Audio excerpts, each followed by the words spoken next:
An unexpected twist of fate brought not just a journey through time, but also the grim reality of terminal cancer. In Bai Jing's hospital room, Qin Yi stared blankly at the medical report handed to him by the doctor. Boldly printed at the top were the words, Stage 4 liver cancer.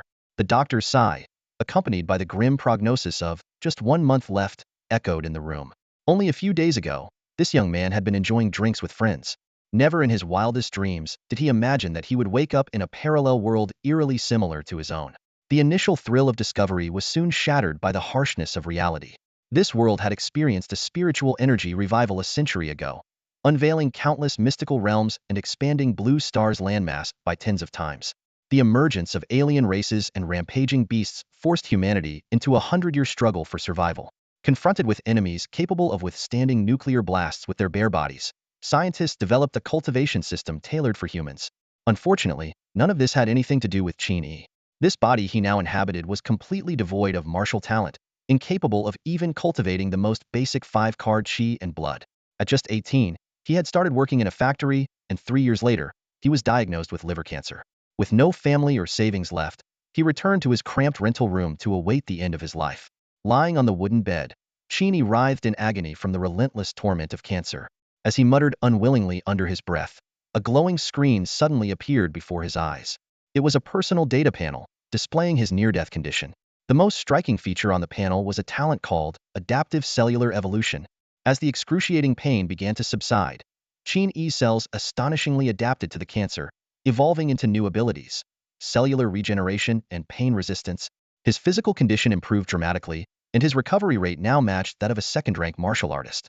The joy of survival had barely settled when an overwhelming sense of thirst and hunger hit him. Yet, Qin Yi chose to endure instead of immediately seeking food or water. 3 hours later, his cells adapted once more, evolving passive skills energy conservation LV1 and resource efficiency LV1. Seeing the success of the experiment, Qin Yi decided to push himself further and continue starving. Like a hibernating animal, he sprawled on the couch, his body's activity levels plummeting drastically, as though he had entered some kind of energy-saving mode. In this state, his need for food and water significantly decreased. While an average person must eat at least once every 3 days and drink water daily, Qin Yi managed to extend these intervals to 10 and 5 days, respectively. However, when his hunger lasted beyond 24 hours, his energy-saving state didn't evolve to level 2. On the contrary, his recently recovered body began to deteriorate, with his 4 basic attributes declining steadily. Qin Yi realized that adaptive evolution had its limits. If he were to die before his cellular evolution succeeded, all his efforts would be in vain. Noticing the abnormal state of his body, Qin Yi decided to stop pushing himself. Forcing his frail body to move, he staggered toward the fridge and retrieved the last 2 nutrient supplements. Having spent all his savings on medical expenses, he was now utterly broke, unable to afford regular food, and had to survive on the cheapest nutrient supplements available. The black, jelly-like nutrient supplement melted in his mouth, but tasted like chewing on plastic, with a sticky and unpleasant texture. Despite its unpalatable nature, the rich nutrients contained within were enough to meet an adult's dietary needs for a meal. After finishing the 2 supplements, though he didn't feel full, Qin Yi felt noticeably more comfortable, his body regaining some vitality. Next, he turned on the faucet and, without caring whether the tap water was clean, drank directly from it until his thirst was quenched. Phew! Qin Yi exhaled deeply, feeling the renewed energy in his body, grateful to have survived. An old saying from his past life came to mind: the poor rely on mutation, the rich rely on technology. In this high martial world of spiritual energy resurgence, the wealthy had countless mystical medicines to cure cancer, while those like Qin Yi without martial talent or connections could only quietly await death, their bodies left unclaimed. Fortunately, he had mutated. Though he wasn't entirely sure about the sudden appearance of his personal system and innate abilities, Qin Yi understood that he had been given a chance to survive in this world. After a brief rest, he reopened his personal panel and noticed changes in his attributes. Strength and agility had increased to 4 points, his constitution remained unchanged, and his mental power had astonishingly risen to 8 points.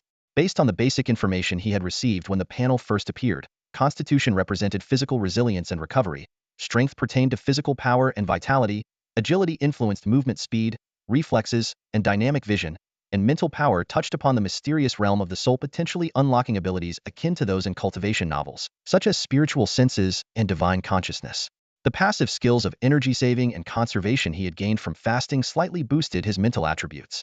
This meant that even without martial talent, he could enhance both his body and mind through continuous evolution, growing infinitely stronger and perhaps one day rivaling the renowned martial artists. In other words, instead of arduously training in martial arts, he could simply push his body to its limits. As long as he didn't kill himself, he would only grow stronger. Scanning his surroundings, Qin Yi's gaze landed on the gas stove in the kitchen. Without hesitation, he turned the knob, and a ring of pale blue flames roared to life, radiating intense heat. Staring at the flames for a moment, Qin Yi gritted his teeth, closed his eyes, and reached his hand into the fire. Like a skewer being roasted, he rotated his arm back and forth, ensuring the flames evenly touched his skin. Under the scorching heat of 200,300 degrees Celsius, his pale skin turned red almost instantly, then gradually charred black. The kitchen was soon filled with the pungent stench of burning protein. Thanks to his pain tolerance level 3, the excruciating pain comparable to that of advanced cancer was dulled enough to be barely tolerable. After about 8 minutes, Qin Yi's right hand had completely lost feeling, and a layer of ash covered his arm, ready to flake off at any moment. Then, a surge of vitality erupted from within his body, concentrating on his charred right hand. The ash layer cracked and fell away like an eggshell, revealing fresh, tender skin underneath. A system notification chimed. Your cells have successfully adapted to fire exposure, granting you the passive skill high temperature flame resistance level 1. With his newfound resistance, the flames from the gas stove no longer harmed Qin Yi. When he placed his body in the fire, it felt warm and comforting.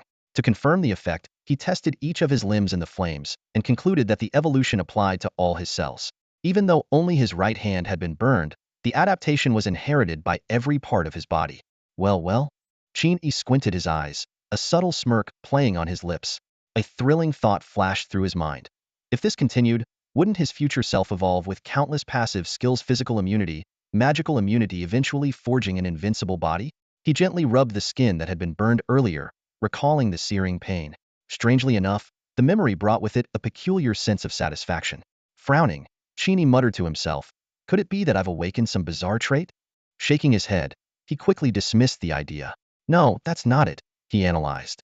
It's probably because I know that pain is followed by growth and improvement. Plus, with my increased tolerance for pain, I don't find it as repulsive anymore. Nodding thoughtfully, Qin Yi mused, it's like studying. Many people dislike studying because effort doesn't always guarantee results, and even when it does, the outcome might not be satisfying. But if someone told you that studying hard would definitely get you into Tsinghua or Peking University, there would undoubtedly be a surge of people willing to put in the effort. He glanced at his personal stats panel, noticing that the 4 attributes remained unchanged. Too bad high temperature resistance doesn't add to any attributes. He sighed softly but remained undeterred. There are plenty of ways to push oneself in this world. Playing with fire is just one of them. He chuckled wryly, turned around, and left the kitchen, heading to the bathroom. Without hesitation, Qin Yi filled the sink with water and plunged his head in.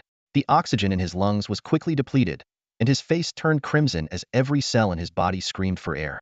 Just as his vision darkened and his consciousness began to fade, a notification echoed in his mind. Your cells have successfully adapted to a low-oxygen environment, evolving the passive skill oxygen deprivation resistance LV1. Whoosh! Qin Yi shot out of the water, gasping for breath. He rubbed his throbbing temples, a hint of doubt creeping into his thoughts. No underwater breathing yet? Does this mean I need to gulp down water while trying to breathe? With this idea in mind, he submerged himself again, this time holding his breath while attempting to inhale underwater. However, after over an hour of effort, his dizziness only worsened, and he still hadn't unlocked underwater breathing. On the bright side, his oxygen deprivation resistance had leveled up to LV2. Wiping the water off his face, Qin Yi shrugged in resignation. All right, looks like underwater breathing doesn't work that way. He mentally calculated. Oxygen deprivation resistance LV1 lets me hold my breath for an hour. With LV2, it's about 3 hours. If I push it all the way to LV99, I might not even need underwater breathing anymore. It could even be better, allowing me to survive in a vacuum or other oxygen-free environments. As Qin Yi nodded in satisfaction, ready to move on to the next experiment, a familiar pang of hunger hit him abruptly. Even with energy conservation LV1 reducing the impact, the hunger was still intense and impossible to ignore. Wait a second, a realization struck him. Could it be that cellular evolution requires energy, and that energy comes from food? He froze for a moment before glancing helplessly at the empty fridge, his expression growing heavy. He was out of money to buy food. Personal stats and evolutionary abilities are already beyond the realm of science. I thought I could evolve freely without constraints. Qin Yi chuckled bitterly. Turns out it's surprisingly scientific. His gaze wandered around the room until it landed on the worn-out second-hand leather sofa in the living room. Qin Yi fell into deep thought, a bold idea suddenly forming in his mind. In the suburbs, at room 321 of the Baishan apartments, sunlight filtered through the sheer curtains, casting a faint glow into the otherwise dim interior. The creaking sound of worn leather broke the silence as Qin Yi slumped on a tattered leather sofa, his expression blank. He was chewing on something with large, deliberate bites, blood trickling from the corner of his mouth. Forcing himself to endure the discomfort, he swallowed the foreign object in his mouth and spat out a broken tooth. Ignoring the sharp pain twisting in his stomach, Qin Yi opened his nearly toothless mouth and tore off another piece of the sofa's leather, swallowing it with difficulty. The sofa hadn't been gnawed by a doge, it was being devoured by him, piece by piece. Having discovered this peculiar ability, Qin Yi decided to make the most of it. Unable to afford food, he sought an unconventional solution, training himself to consume unorthodox items to stave off hunger. The leather sofa in his home became an ideal candidate. The scene was absurd and eerie. A young man sitting alone in a nearly empty room, absent-mindedly gnawing on a sofa while spitting blood. Yet to Qin Yi, this was nothing. After surviving the brink of death from cancer, he had sworn never to fall into a helpless state of waiting for death again. In this dangerous, high-powered world, the only way to survive was to grow stronger no matter the cost. Through repeated attempts, Qin Yi's body gradually adapted to this unconventional diet. A system notification echoed in his mind. Your cells have successfully adapted to hard substances. Passive skill unlocked. Iron Jaw LV1. Your digestive system has successfully adapted to foreign objects. Passive skill unlocked. Iron Stomach LV1. After enduring 3 bouts of gastric bleeding and losing all his teeth, his adaptive evolution had finally succeeded. Iron Jaw enhanced his bite strength and tooth durability, while Iron Stomach ensured he could digest strange, indigestible objects and extract energy from them. With these abilities, Qin Yi felt he could survive in the wilderness without any special survival skills, even outlasting someone like Bear Grylls with ease. With the immediate problem of food resolved, Qin Yi stood up and pulled back the curtains, letting sunlight flood the room. Stretching his body, he began contemplating his next step in evolution. If only he could develop photosynthesis like a plant, then he'd never have to worry about energy again and could quietly grow stronger at home until he became invincible. Unfortunately, adaptive evolution wasn't something he could control at will. Limited by his ability to obtain energy, Qin Yi had to carefully plan his future evolution priorities. Passive skills like energy conservation could be put on the back burner for now. His immediate focus was to enhance combat abilities and practical skills, strengthening himself quickly so he could venture out and secure more resources. As Qin Yi was lost in thought, his phone suddenly rang, breaking the silence. He pulled it out and saw an incoming call from someone labeled Debt Collector. The name stirred some faint memories. The original owner of this body had borrowed a high-interest loan of 200,000 yuan to pay for medical treatments. With the exorbitant interest rate, the amount owed had likely ballooned to 500,000 by now. Answering the call, Qin Yi was met with an unexpectedly soft, scholarly voice. Hello, Mr. Qin. Based on our company's assessment, it appears you are no longer capable of repaying your debt. Our staff will be visiting you soon to discuss alternative repayment methods. Please remain conscious and stay at home. Don't go dying on us prematurely. Before Qin Yi could respond, the caller hung up, leaving no room for rebuttal. This loan company clearly knew all about Qin Yi's condition. Terminal cancer with little time left to live in wasn't worried about him defaulting. What remained unclear, however, was what they meant by alternative repayment methods. Scratching his head, Qin Yi decided to stay home and wait. No matter what, this debt had to be dealt with, if only to settle the karma left by the boat's previous owner. Whatever the future held, the priority now was to grow stronger. He opened the window and glanced down. The 3rd floor, roughly 10 meters high. According to information he'd read online, as long as one didn't land headfirst, it was unlikely to be fatal from this height. Besides, with his current constitution boasting 8 points far surpassing that of an average person, had confidence in surviving the fall. Meanwhile, in room 102 on the 1st floor of Baishan Apartments, Wang Yueling was stirred awake by her 5 a.m. alarm. Groggy and half asleep, the young woman went through her morning routine in a daze, donning a classic business outfit before heading for the apartment's front door. This affordable suburban complex, with its reasonable rent and decent transportation options, was a popular choice for many working-class individuals. Wang Yueling was one of them. Wang Yueling stood at the entrance of her apartment, taking a deep breath of the crisp, morning air to encourage herself to wake up and face the day. As a low-level worker, she considered herself relatively fortunate to possess decent martial arts talent. She secretly planned to save up for a few more years to purchase a first-grade spiritual herb pill and officially step onto the path of becoming a martial artist. In this martial arts-dominated society, even the weakest first-stage martial artist could achieve a status and job opportunities far beyond those of ordinary people. At 5 in the morning, the hallway was eerily silent, with almost no sound of footsteps.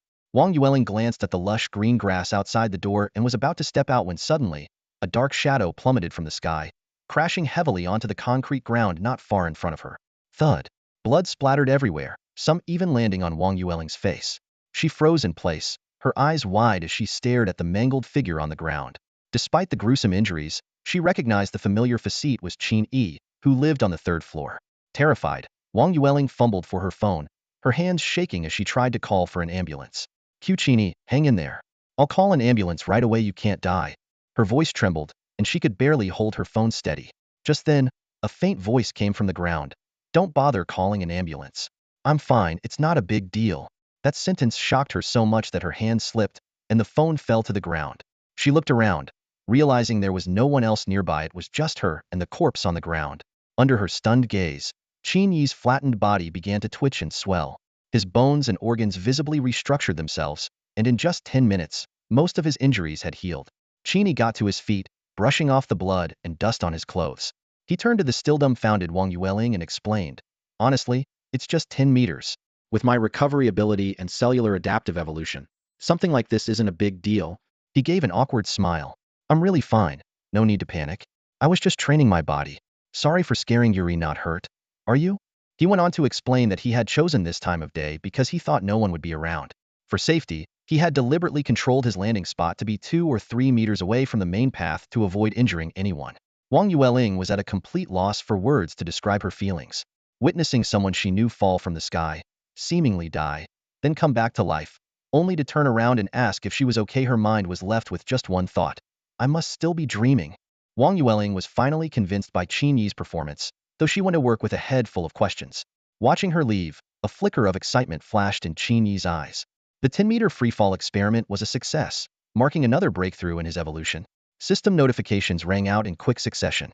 Your cells have successfully adapted to intense impact. You have acquired the passive skill, Shock Resistance LV1. Your bones have successfully adapted to shattering blows. You have acquired the passive skill, Iron Bones LV1. Detected similar passive abilities. Skills Shock Resistance and Iron Bones have been automatically fused. You have acquired the passive skill, Copper Skin and Iron Bones LV1. Qin Yi was thrilled to discover that similar passive skills could merge. This was an unexpected bonus. Clenching his right fist, he punched himself in the abdomen. It felt like hitting metal. His fist throbbed slightly, but his abdomen remained unscathed, as if he had merely scratched an itch. His defensive capabilities had significantly improved. Back in his rundown rental apartment, Qin Yi gnawed on the leather sofa to stave off hunger while pulling up his personal stats panel. Name, Qin Yi. Race, Planetary Human 3. Strength, 4 Constitution, 10 Agility, 4 Spirit, 6. Talent, Adaptive Cellular Evolution. Skills, Cellular Regeneration LV2, Pain Resistance LV3, Copper Skin and Iron Bones LV1. Combat Evaluation, Tough and Durable. Even a full-force strike from a first-tier martial artist wouldn't take you down. Pain Resistant, with rapid recovery, essentially an indestructible humanoid cockroach. Although his strength and agility had yet to return to average human levels, his constitution had already reached that of a second-tier martial artist. Qin Yi noticed the percentage under the race category had increased from 2 to 3, speculating it might indicate his level of evolution. As he pondered his next steps for further evolution, his phone suddenly vibrated. It was a text from his closest friend, Xian. Yaij, don't lose hope. Never give up. I've officially become a novice martial artist, and I'll find a way to save you for sure. Reading the message, Qin Yi felt a mix of emotions. Though he was a transmigrator, he had inherited the original host's memories and feelings. He was well aware of how much Chen Xian had sacrificed for him, even giving up his own martial arts aspirations to seek a cure. Sighing, Qin Yi replied, my illness already has a solution. Focus on your training and don't worry about me. After a few minutes without a response, Qin Yi figured Chen Xian was likely busy with his practice. He turned his thoughts to finding a way to make money quickly, pay off his debts, and secure enough food to fuel his evolution. Just then, a loud, urgent knock interrupted his thoughts. Standing in the grimy, narrow hallway outside the door was Wu Jiming, a second-tier martial artist, looking visibly annoyed. Beside him stood a young doctor in a white coat. Wu Jiming grumbled, why did I get stuck with this lousy job? I'm a second-tier martial artist, for crying out loud. Do I really need to deal with some terminally ill nobody? The young doctor remained silent, simply shaking his head. Such was the rule of the cult of the otherworldly god. Even when collecting debts from ordinary people, a martial artist had to be present. The creaky wooden door slowly opened, and just as Qin Yi appeared, Wu Jiming impatiently waved him off and spoke condescendingly, "We're here to collect your debt. You owe our cult 50,000, and today's the deadline. Of course, we know you don't have the money. So, there's another way you can repay us."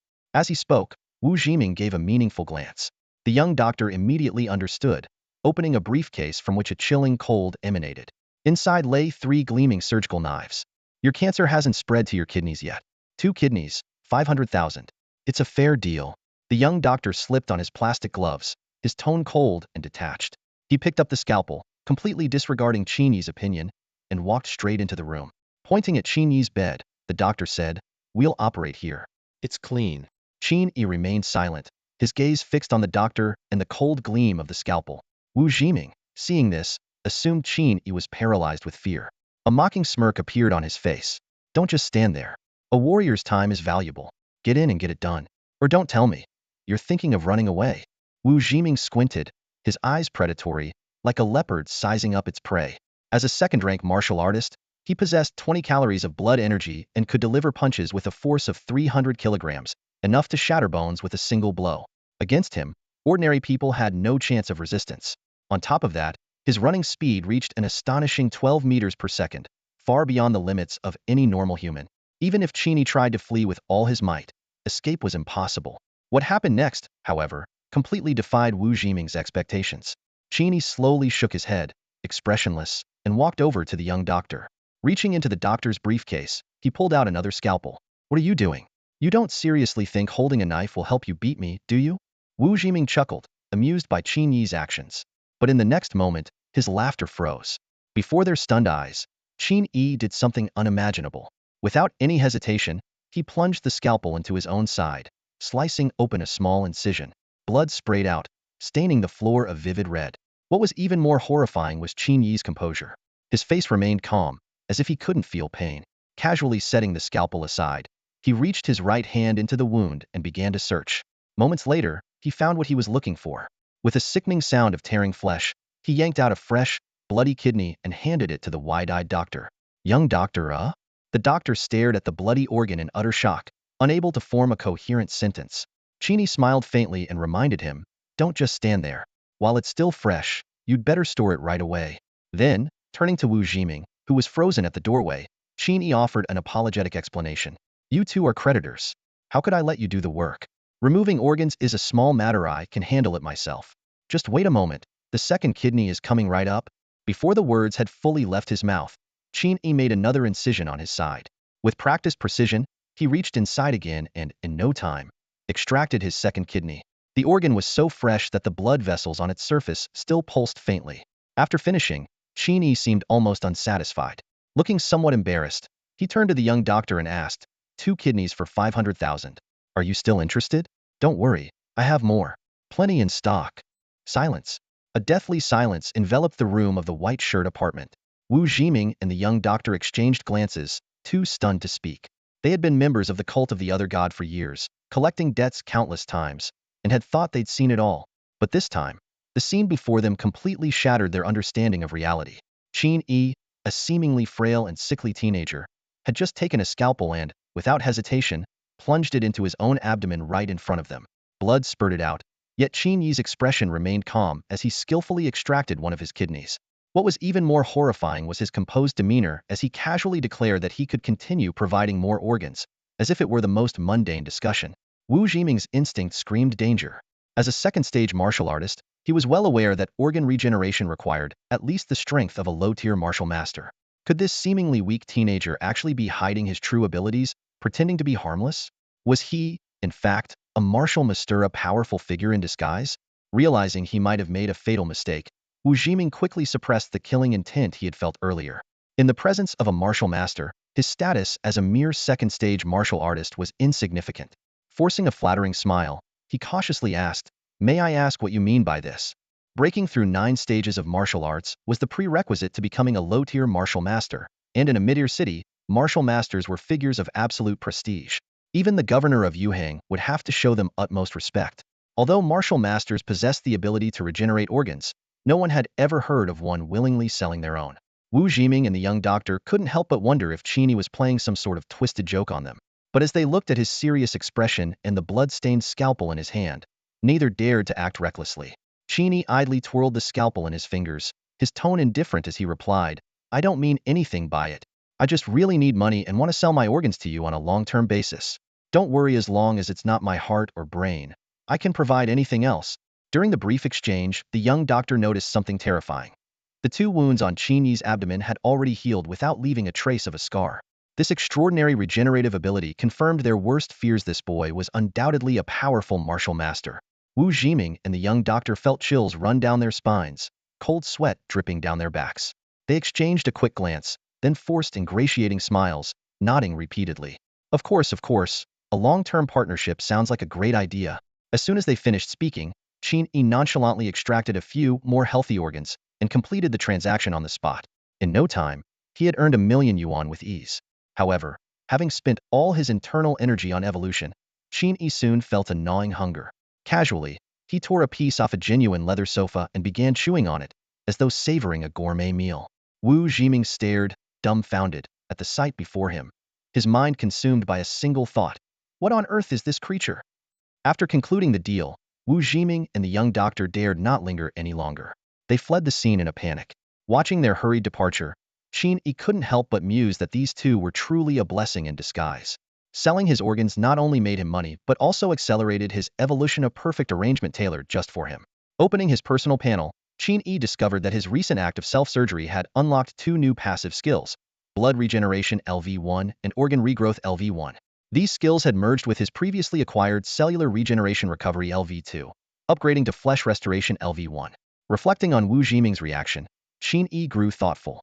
That debt collector was clearly a martial artist, yet his attitude had shifted dramatically after witnessing the organ regeneration. Did he mistakenly believe Qin Yi was some kind of high-level martial master? As someone born without a talent for martial arts, Qin Yi had always known little about the martial world. He realized it was time to properly learn about the martial arts system of this world. After all, he would only encounter more martial artists in the future. After cleaning off the bloodstains and changing into fresh clothes, Qin Yi prepared to go out and buy some necessities. With 1,000,000 yuan in his account, he finally felt secure enough to plan his next steps. Meanwhile, Wu Jiming and the young doctor, having escaped the white shirt apartment and confirmed that Qin Yi wasn't pursuing them, finally breathed a sigh of relief. They entered a bar named Wuxing and headed straight to the counter. Grabbing a glass of liquor, they downed it in one gulp. Why the long faces? Did the debt collection go south? Did that Qin Yi die prematurely? The bartender, dressed in a crisp white shirt, accepted the briefcase handed over by the young doctor with a warm smile. Debt collection? Wu Jiming spat angrily, his tone full of resentment. What kind of lousy investigation did you do? You didn't even find out that he's a martial master. You almost got us killed. The bartender froze momentarily, disbelief flashing across his face. A martial master? Are you saying Qin Yi is a martial master? Wu Jiming poured himself another drink and nodded firmly. Absolutely. He can regenerate organs.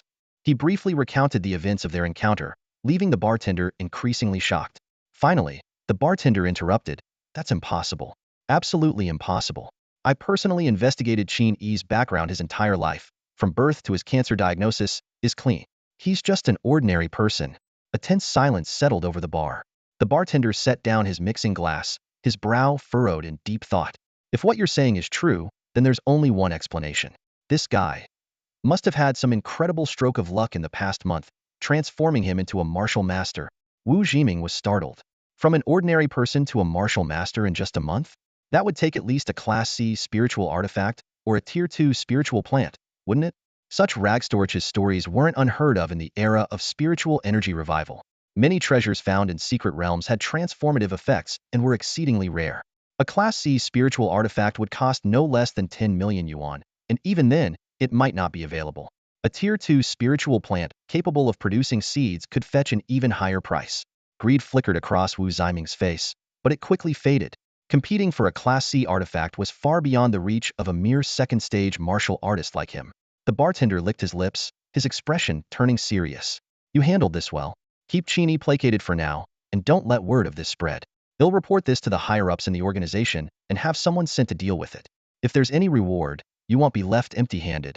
The cult of the Other God had been entrenched in the Jiangnan province for 4 to 5 decades, with members stationed in every major city, including Yuhang. Their influence ran deep, their operations vast.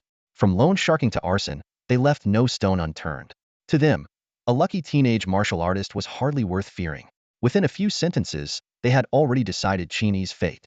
Possessing a treasure without the strength to protect it, a Class C artifact isn't something a talentless nobody should hold on to, the bartender murmured, shaking the cocktail mixer in his hands. When the liquid inside was perfectly blended, he stopped, popped the lid, and poured the crimson drink into a wine glass. This drink was called desire. White clouds drifted lazily across the sky, with a few rays of warm sunlight spilling onto the earth. The wide road was sparsely populated, with only the occasional passerby strolling by, creating a tranquil and unhurried atmosphere. Qin Yi walked briskly along the streets in the eastern outskirts of Yuhang City. The area, known for its pleasant environment and sparse population, was an ideal place for someone like him, ordinary and financially constrained, to settle down. It was 9:30 in the morning, and Qin Yi's pockets were heavy with the fruits of a recent transaction, an unexpected windfall of 1 million yuan from selling organs to the Association of Otherworldly Entities. This sudden wealth provided him with the means to stock up on supplies and lay the groundwork for his future endeavors. Turning a corner, a modern supermarket came into view. Unlike a century ago, supermarkets in the era of spiritual energy revival didn't just sell ordinary food.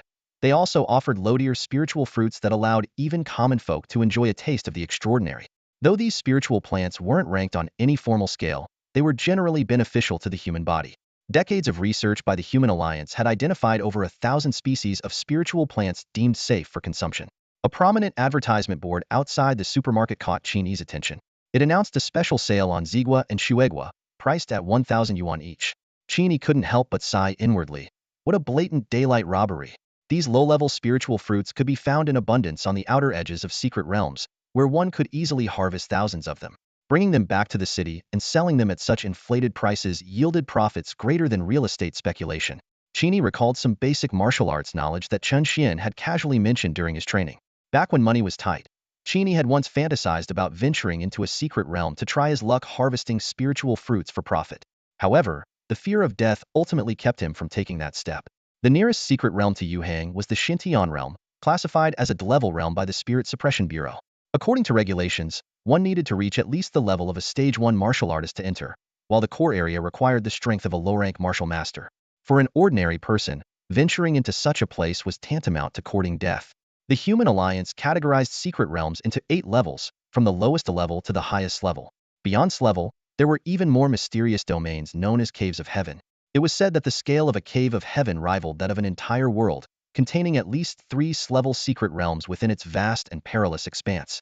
Just over a decade ago, Chen Feng, the renowned Grandmaster of Huaxia, and the Western Saint Sun, Johnson, had ventured into the South Sea Cave of Heaven as a team.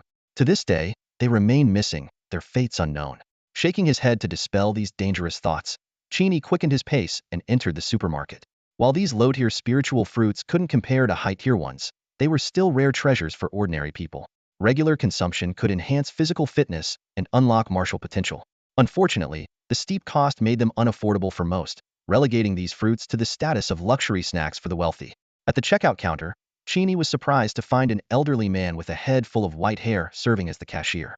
His face was etched with deep wrinkles, and his eyes were nearly squinted shut. "Sir, I'd like to buy 1 Zigua and 1 Shuegua," Qin Yi said, pulling out his phone and flashing his payment code with an air of newfound confidence. The old man paused for a moment before nodding woodenly. He turned to the counter behind him and retrieved 2 plump, glossy fruits, 1 purple, 1 white, exactly what Qin Yi wanted. After paying, Qin Yi didn't leave immediately. Instead, he stood right there and ate both spiritual fruits in one go, swallowing even the seeds. The Zigua was intensely sour, its soft texture reminiscent of a ripe persimmon. As he swallowed, a wave of warmth spread throughout his body, bringing an indescribable sense of comfort. The Shuegua, on the other hand, was the complete opposite. Its taste was as bland as water, and it left a chilling sensation as it slid down his throat, as though his entire system of meridians had been momentarily frozen. Qin Yi rubbed his hands together and exhaled a visible puff of cold air. The old man behind the counter spoke slowly, offering a word of caution. "Young man, Zigua and Shuegua aren't something ordinary people should consume in excess. 3 a day is the limit. Any more, and your meridians and organs might not be able to handle it. It could be dangerous." "Dangerous?" Qin Yi's eyes lit up at the mention of the word. He leaned in eagerly and asked, "Sir, just how dangerous are we talking about?" With his unique ability to adapt and evolve, Qin Yi didn't fear danger. In fact, he welcomed it as an opportunity for growth. The old man looked at him, puzzled. In all his years working at the supermarket, he had never encountered someone so intrigued by the prospect of danger. Before he could respond, A young man wearing a baseball cap interjected. First time eating spiritual fruits. Huh? Don't even know the basics?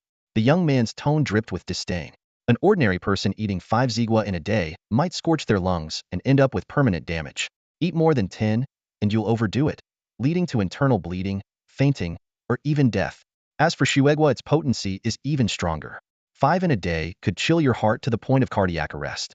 The young man eyed Qin Yi with thinly veiled contempt, clearly viewing him as a clueless rookie who needed to be warned before he got himself killed. Qin Yi cast a brief glance at the young man but didn't bother responding to his derision. Instead, he turned back to the old cashier and said calmly, "They'll take 5 more zigua and 5 more shuegua." The old man complied without question, taking the money and handing over a neatly packed bag of tinned fruits. He initially thought Qin Yi was planning to take the fruits home and eat them slowly. Unexpectedly, Qin Yi peeled one open on the spot and devoured 5 purple spirit fruits in one go, moving so quickly that it caught everyone off guard. The young man nearby stared in shock and exclaimed, "Are you out of your mind?" He looked at the plainly dressed teenager in disbelief, thinking to himself, this kid is clearly not a martial artist. Eating so many spirit fruits at once, he's probably not far from death. Qin Yi paid no attention to the gasps around him, fully focused on the changes occurring within his body. The effects of the 6 purple spirit fruits activated almost instantly. The faint warmth inside him turned into a blazing torrent, surging through his body like molten lava. Within seconds, he was drenched in sweat, his entire body feeling as though it had been thrown into a furnace. The overwhelming heat was wreaking havoc on his meridians, rushing toward his heart, and it felt as if his whole body was on the verge of being consumed by flames. Blood began streaming from Qin Yi's nose and mouth, frightening the old man and the young man into a panic. They fumbled to pull out their phones, ready to call for an ambulance. However, Qin Yi weakly but resolutely waved them off. "No, don't call an ambulance. I'm fine, just feeling a bit warm," he said, his voice faint yet firm. As he spoke, he wiped the blood off his face, even taking off his jacket, all while wearing an eerie smile that sent chills down their spines. The young man, Li Wufeng, although dismissive of Qin Yi, couldn't stand idly by and watch someone die. He decisively dialed emergency services and quickly explained the situation and location. The doctor on the other end asked about the patient's condition, prompting Li Wufeng to glance at Qin Yi. But as he turned to speak, he froze mid-sentence. The Qin Yi before him no longer looked anything like someone on the brink of death. He was brimming with energy, his complexion rosy, as if he had been completely rejuvenated. Li Wufeng rubbed his eyes, doubting his own senses. Just a minute ago, this boy had seemed as good as dead. How could he suddenly be so full of life? The doctor on the phone was still anxiously pressing for details, but Li Wufeng was too stunned to respond. Qin Yi, now completely unbothered, casually stepped out of the pool of his own blood, grinning as he pulled out his phone. Turning to the old man, he cheerfully said, "Old man, these are pretty good. Get me another 100 purple spirit fruits, will you?" This scene shattered everything Li Wufeng and the old man thought they knew. They stood there dumbfounded, their minds blank, with countless unanswered questions swirling in their heads. "You can't possibly be telling me you're going to eat all 100 of these spirit fruits right here, right now, are you?" Li Wufeng widened his eyes in disbelief. As a direct descendant of the prestigious Li family from Yuhang, Li Wufeng was well aware of his family's standing in the martial world. The Li family was renowned for their eye cultivation techniques, and their ancestral skill, the void-piercing eye, was considered a grade technique, highly coveted even by grandmasters. At this moment, Li Wufeng activated his family's technique, channeling his blood energy into his eyes, which glimmered with a faint light. Carefully scrutinizing Qin Yi, he concluded that the man's blood energy barely reached 5 calories, far below the threshold of even an entry-level martial artist. "Your physique might be slightly better than the average person, but you're no martial artist. Consuming more than 10 purple spirit fruits would be a death sentence," Li Wufeng said coldly, convinced that Qin Yi was recklessly risking his life to show off. Qin Yi responded with a calm smile. "Relax, I'm not planning to eat all 100 purple spirit fruits at once." As soon as the words left his mouth, both the elderly cashier and Li Wufeng let out a sigh of relief. However, Qin Yi's next statement made them both gasp in shock. "I'll just eat 50. The other 50 are for my friends," he said nonchalantly, picking up a purple spirit fruit and swallowing it in 3 bites. Li Wufeng, furious at his audacity, sneered, "Huh, if you're so eager to die, who am I to stop you?" Qin Yi, unfazed, continued eating the spirit fruits without a care. "You said an ordinary person couldn't handle 10 of these? I don't believe you. They'll eat them right in front of you. What will you do if I manage to eat them all? If you actually finish them, I'll kneel and call you father, and from now on, every spirit fruit you buy here will go on my tab." Li Wufeng spat out through gritted teeth, crossing his arms as he waited for Qin Yi to embarrass himself. As Qin Yi devoured the spirit fruits one by one, his skin turned a fiery red, veins bulging, and wisps of white smoke began rising from his head. The air was thick with a faintly charred smell, and it seemed like he might collapse at any moment. However, after consuming the 35th purple spirit fruit, his condition inexplicably began to improve. Li Wufeng's expression shifted dramatically from initial indifference to silence and finally to utter disbelief. By the time Qin Yi swallowed the 48th fruit, a system notification sounded in his mind. Qin Yi had unlocked two new skills: the innate ability Spiritual Affinity LV1 and the passive skill Unyielding Resilience LV1. These upgrades not only enhanced his physical constitution, but also allowed him to sense and draw in spiritual energy from the air. Ecstatic, Qin Yi marveled at the overwhelming power of his adaptive cellular evolution. He couldn't help but imagine the possibilities if he could evolve to a higher level of spiritual affinity. Perhaps spiritual energy would actively flow into his body, accelerating his cultivation. In fact, such phenomena had indeed occurred in the history of the myriad races. The legendary war god physique, said to appear only once in a millennium, could indeed achieve such feats. Qin Yi marveled silently in his heart, his eyes gleaming with excitement. From an ordinary physique to transforming step by step into a man-made war god physique, and even surpassing it to reach an unimaginable realm, this thought kept swirling in his mind. Looking down at the purple spirit fruit in his hand, Qin Yi calculated silently. The value of these spirit fruits is immense. Once I return, I must find a way to get my hands on higher-grade spirit fruits to try. He made a mental note of this crucial discovery. In less than 15 minutes, Qin Yi had devoured all 50 purple spirit fruits. Satisfied, he let out a small burp and turned to see Li Wufeng staring at him in utter disbelief. Raising an eyebrow, Qin Yi teased, "So, son, when are you acknowledging me as your father?" The words struck Li Wufeng like a hammer, dragging him back to reality.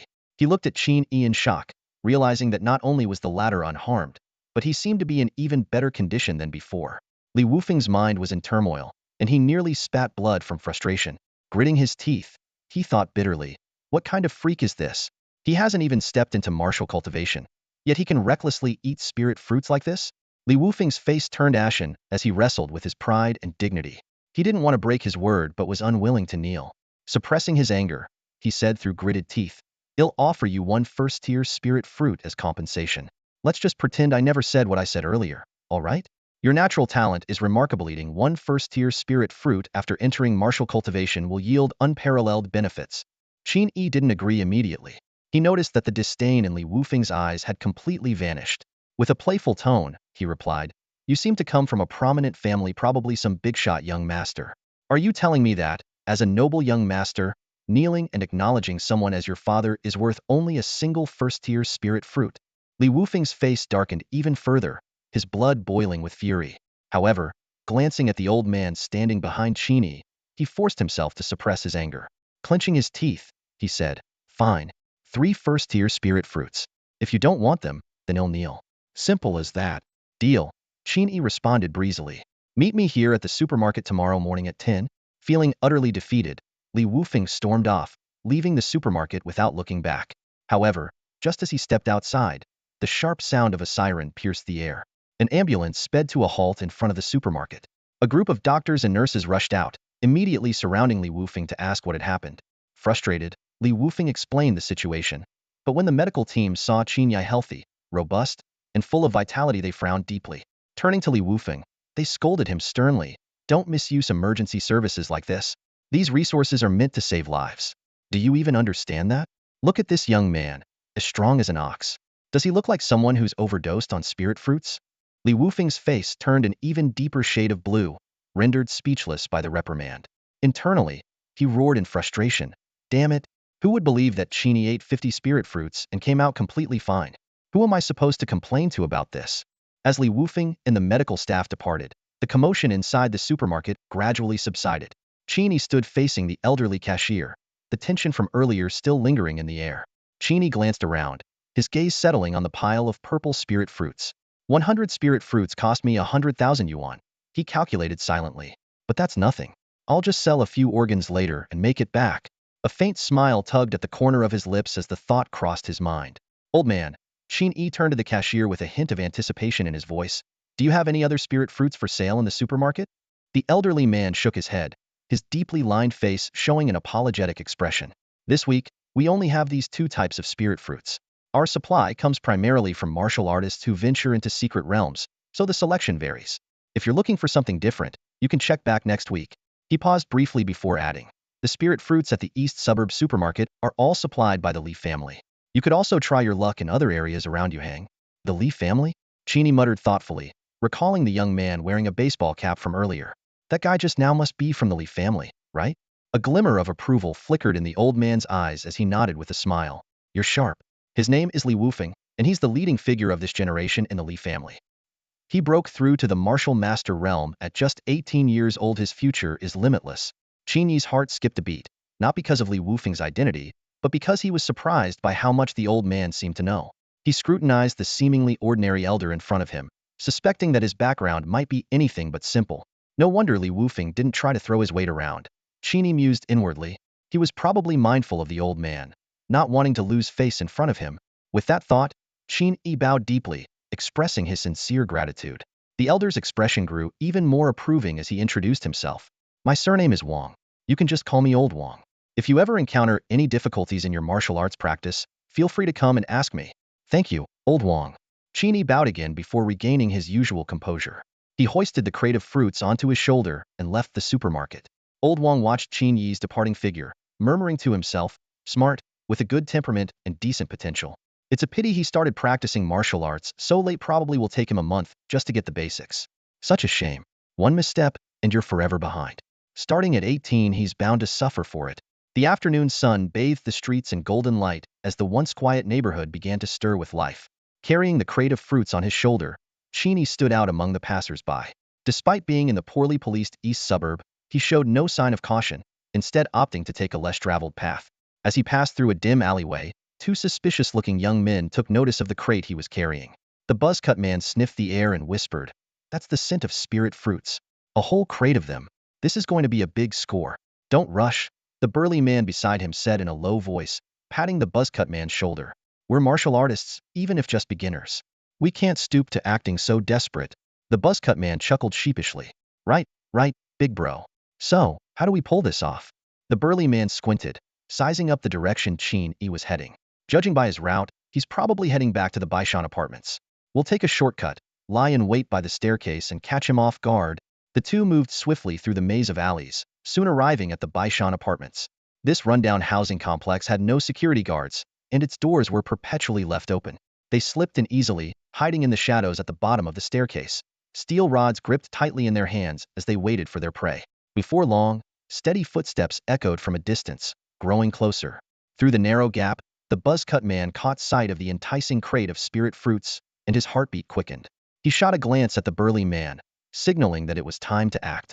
The burly man shot out like an arrow, swinging his steel rod down fiercely toward the back of Qin Yi's head. Clang.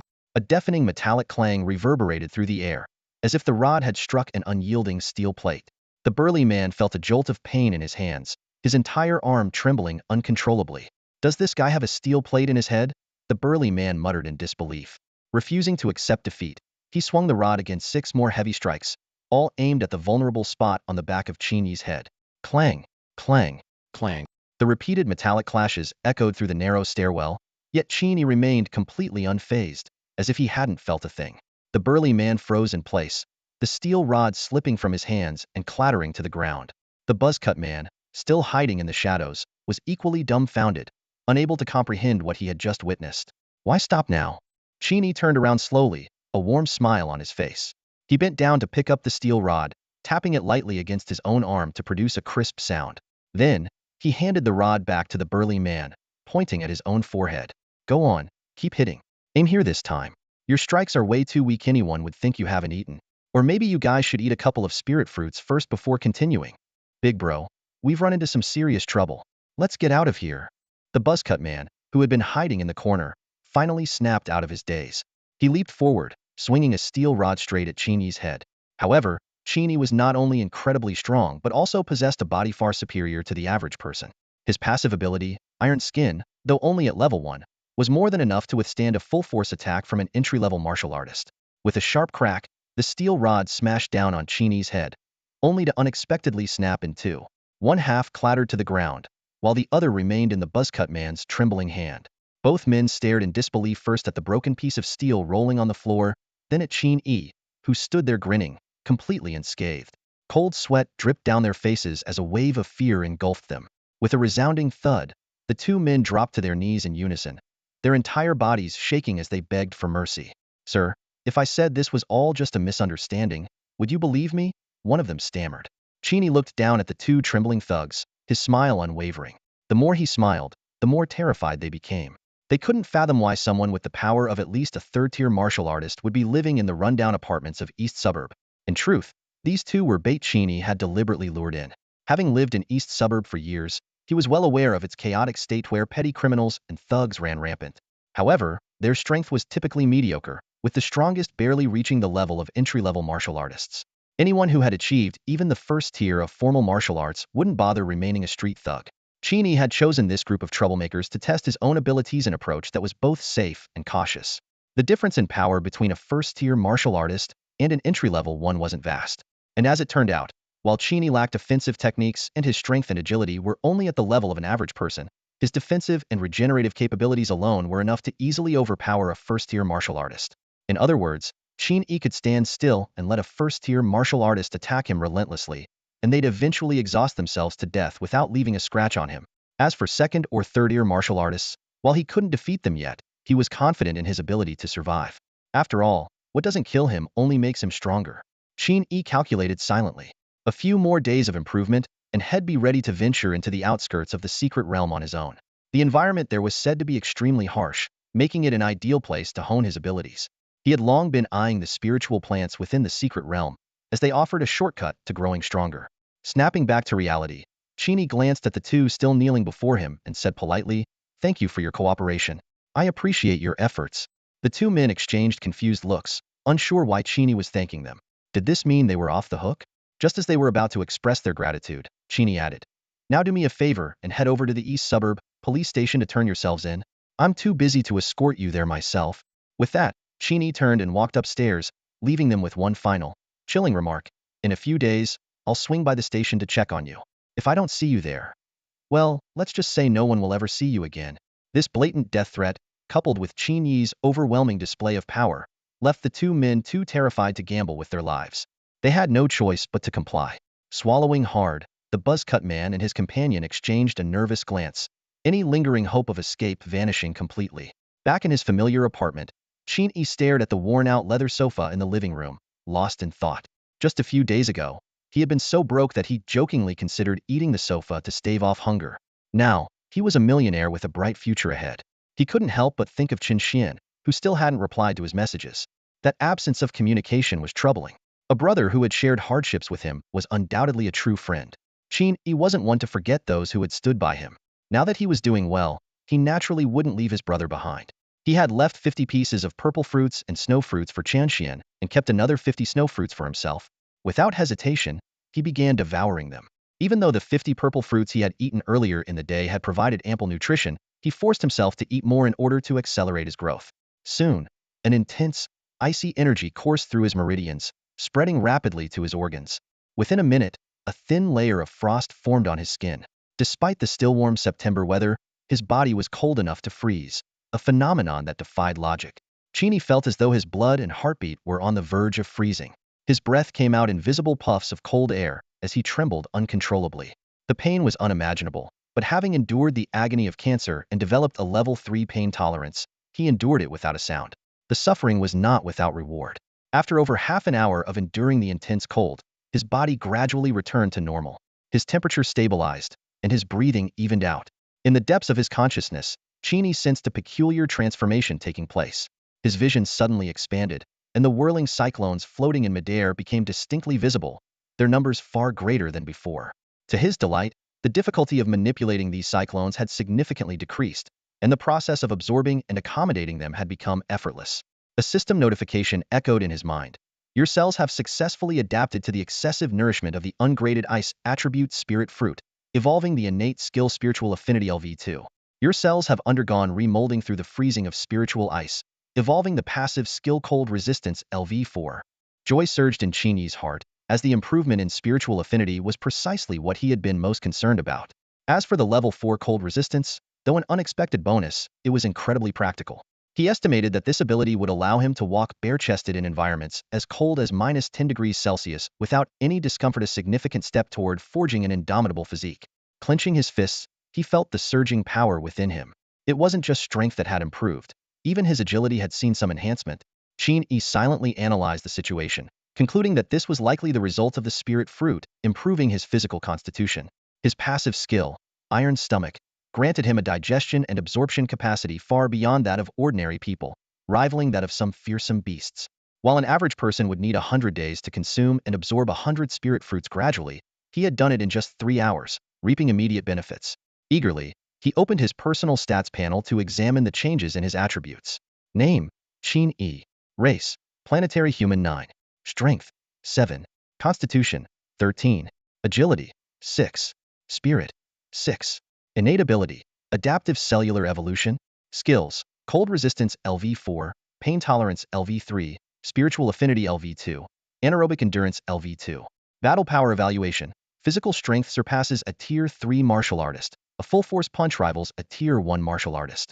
Resistant to pain, cold, and heat. You've taken the first step toward becoming a prodigy. Seeing that the battle evaluation refrained from mocking him, Qin Yi couldn't help but smile with satisfaction. It was a testament to the tremendous progress he had made in just 3 days. Once I get my hands on 3 first-tier spirit fruits tomorrow, they'll become even stronger, Qin Yi mused to himself. If I can also find a way to enhance my agility and offensive techniques, they'll be ready to attempt entering the secret realm. He was acutely aware of his weaknesses. His agility was too low, making him slow and sluggish in reaction. Though his strength was decent, he lacked effective methods of attack. Offensive techniques could be acquired through purchasing martial arts manuals, but how could he improve his agility? After pondering for a moment, Qin Yi had an idea. Perhaps I should occasionally dedicate time to martial training. Combining evolution with martial arts practice should yield even better results. He quickly began researching publicly available martial arts information. Martial training was known to enhance every aspect of a person's capabilities. From a tier 1 martial artist to a tier 9 martial artist, speed could increase from 7 or 8 meters per second to an astonishing 40 meters per second. The thought of how terrifying his potential might be if he started martial training ignited a flame of excitement in Qin Yi's heart. Without hesitation, he sat down cross-legged and began his first formal attempt at cultivation. He calmed his mind, focusing on guiding spiritual energy into his body to temper his physical form, refine his meridians, and purify his vital essence. The first step in martial cultivation was to acclimate all the Bodhi cells to spiritual energy, enabling them to absorb its nourishment. Ultimately, the goal was to harness spiritual energy to generate vital essence. The path of martial and spiritual cultivation had no fixed methods. Every practitioner followed the experiences of their predecessors, forging the body, tempering the bones, unblocking the meridians, and expanding the brain domain. These 12 words encapsulated the blood and tears of countless humans, representing the journey from a tier 1 martial artist to a grandmaster. The martial artist stage focused on forging the body and tempering the bones. The martial master stage centered on unblocking meridians, and the grandmaster stage involved expanding the brain domain. As for so-called cultivation techniques, they mostly referred to combat skills such as swordsmanship or blade techniques. It was said that certain specialized breathing techniques could dramatically accelerate cultivation, but each of these was a priceless treasure. Qin Yi's original talent for martial cultivation had been abysmal, couldn't even sense spiritual energy. But now, with level 2 spiritual affinity, guiding spiritual energy into his body was astonishingly smooth and nearly effortless. Combined with his physical attributes, which already met martial artist standards, his cells absorbed spiritual energy at a remarkable rate. In less than an hour, Qin Yi completed the first step of becoming a martial artist. He felt a concentrated drop of heart blood, enriched by spiritual energy, gradually condensing and transforming into a golden-threaded droplet. This droplet was far denser than ordinary blood and could freely shift between liquid and gaseous states. Ecstatic, Qin Yi realized this was his very first drop of vital essence. The first drop of vital energy condensed into form, and Qin Yi immediately felt a surge in his strength. Without pausing, he continued to focus intently on refining his vital energy. Unlike ordinary novice martial artists, Qin Yi's physical body had long surpassed the level of a third-stage warrior. At this moment, his ability to adapt to spiritual energy was astonishingly fast. With every strand of spiritual energy flowing through his meridians, his body absorbed its essence instantly, emitting a faint glow as it continuously transformed and strengthened. Time flew by, and it wasn't until the first light of dawn the next day that Qin Yi slowly opened his eyes. He let out a deep breath, feeling refreshed and rejuvenated, as though he had been reborn. Suspended within his heart's core were 5 drops of faint golden vital energy. They appeared ordinary but contained immense power. Qin Yi picked up his phone to check the time 4 a.m. In just 10 hours, he had refined 5 drops of vital energy, officially advancing to the level of a novice martial artist. Such a pace of cultivation and innate talent could easily put the top prodigy of Yuhang to shame. Despite the significant transformation in his body, Qin Yi remained grounded. He immediately got up, left his apartment, and headed to the open space outside to stretch and test his limits. Boom! With a full-force punch, the air erupted with a sharp whistle. The power of that punch reached an astonishing 300 kilograms, comparable to the strength of a third-stage warrior. Qin Yi then began sprinting, his speed so fast that it left afterimages in his waki could cover 40 meters in a single second. 5 units of vital energy right after reaching the novice level, and I can already rival a third-stage warrior? A look of surprise and delight flashed across Qin Yi's face. He speculated that his evolved passive abilities might be at play. Opening his stats panel again, Qin Yi noticed significant improvements in 3 attributes. His strength had skyrocketed from 7 to 12, his agility increased to 10, and his constitution reached an impressive 15. Only his spirit remained unchanged at 6, which was understandable since novice martial artists did not focus on cultivating the soul or brain domain. Qin Yi calculated silently. Based on these numbers, a third-stage warrior's attributes are roughly around 10 each, but my constitution far exceeds theirs. Beyond these visible enhancements, his sensory perception had also sharpened. He could now hear faint footsteps from within the apartment building, even from tens of meters away. Glancing down at his phone again, he saw that it was only 5 a.m. Who would be out this early? Qin Yi wondered, turning his gaze toward the apartment entrance. Soon, he spotted a familiar figure walking out. Is that Wang Yueling? Qin Yi recalled that the last time he had fallen from the 3rd floor, it was around this same time that he had encountered her. From a distance, Wang Yueling noticed Qin Yi. She seemed to want to greet him, but suddenly hesitated as she recalled the gruesome scene from the previous day. Instead, she waved at him from afar. Good morning, Qin. Qinga, out training again? As she took a closer look at Qin Yi, Wang Yueling was stunned to sense the powerful aura emanating from him. It was as if he were a rising sun, radiant and intense. This was the hallmark of becoming a martial artist. She found it hard to believe that someone who had been an ordinary person just yesterday could achieve such a transformation overnight. It seemed almost like a fairy tale. Still in shock, Wang Yueling congratulated Qin Yi with a few words, stealing another glance at him before hurrying off. As she walked, she couldn't help but think, could it be that freefall training method actually works? Wang Yueling had been stuck at 4 units of vital energy for a long time. She woke up at 5 a.m. every day to work odd jobs, saving up to buy spiritual materials in hopes of becoming a martial artist. Yet that goal always felt out of reach. Lost in thought, her gaze drifted toward a nearby 5-story building, and her steps began to slow. After Wang Yueling left, Qin Yi returned to his room for a quick wash before heading out again to the East Suburb supermarket. Although his transaction with Li Wufeng for the spiritual fruit was scheduled for around 9:30 a.m., he wanted to arrive early to consult with old Wang on a few matters. The streets were quiet and desolate in the early morning, with only a handful of pedestrians buying breakfast. As Qin Yi walked, he suddenly felt an indistinct gaze lingering on him, as if someone was observing him from the shadows. Trusting his instincts, he did not dismiss the sensation. Who's following me? Could it be someone from the Li family? Are they planning to eliminate me instead of delivering the spiritual fruit? Qin Yi speculated silently, maintaining a calm exterior while discreetly scanning his surroundings. Before long, he noticed a shadowy figure trailing behind him. This person didn't seem to be trying to hide at all. When the figure noticed Qin Yi's gaze, they even nodded and smiled in acknowledgement. Swish! In the blink of an eye, the figure closed the 10-meter gap between them like lightning and appeared directly in front of Qin Yi. Extending a hand, they introduced themselves, Yi Shunhui, Lu Yi. Yi Shunhui. Qin Yi's thoughts raced as he recalled the name of the organization involved in loan sharking and organ trafficking one he had once dealt with. Why are they looking for me? Are they still after harvesting organs? Qin Yi's heart tensed with caution as he lifted his gaze to scrutinize the man standing before him, who introduced himself as Lu Yi. The man had an unervingly striking appearance, with pale skin as white as paper and features that bordered on the androgynous. Draped in a loose black robe, his presence was otherworldly. If not for the distinctly male tone of his voice, Qin Yi might have mistaken him for a woman. Despite his wariness, Qin Yi extended his hand for a brief handshake with Lu Yi. However, the moment their skin touched, a surge of overwhelming energy, like a raging flood, burst into Qin Yi's body, instantly shattering 3 of his meridians. Fortunately, his body had evolved to a level of resilience that allowed him to withstand such attacks. With his enhanced recovery abilities and the durability of his meridians, he barely managed to stabilize the damage and suppress the remnants of the invasive energy. Qin Yi's heart sank as he realized the handshake was no ordinary gesture. It was a veiled threat, a deliberate show of power meant to intimidate him. Quickly pulling his hand back, he narrowed his eyes and fixed his wary gaze on Lu Yi. But Lu Yi seemed utterly unbothered. With a casual shrug and a faint smirk of disdain, he remarked, "Heh, I didn't expect you to be this weak. Just a wisp of my energy was enough to injure you. I thought I'd finally run into someone strong for once, but looking at you, even as a martial artist, you must be at the very bottom tier. Why don't you save yourself the trouble and hand over your little fortuitous encounter?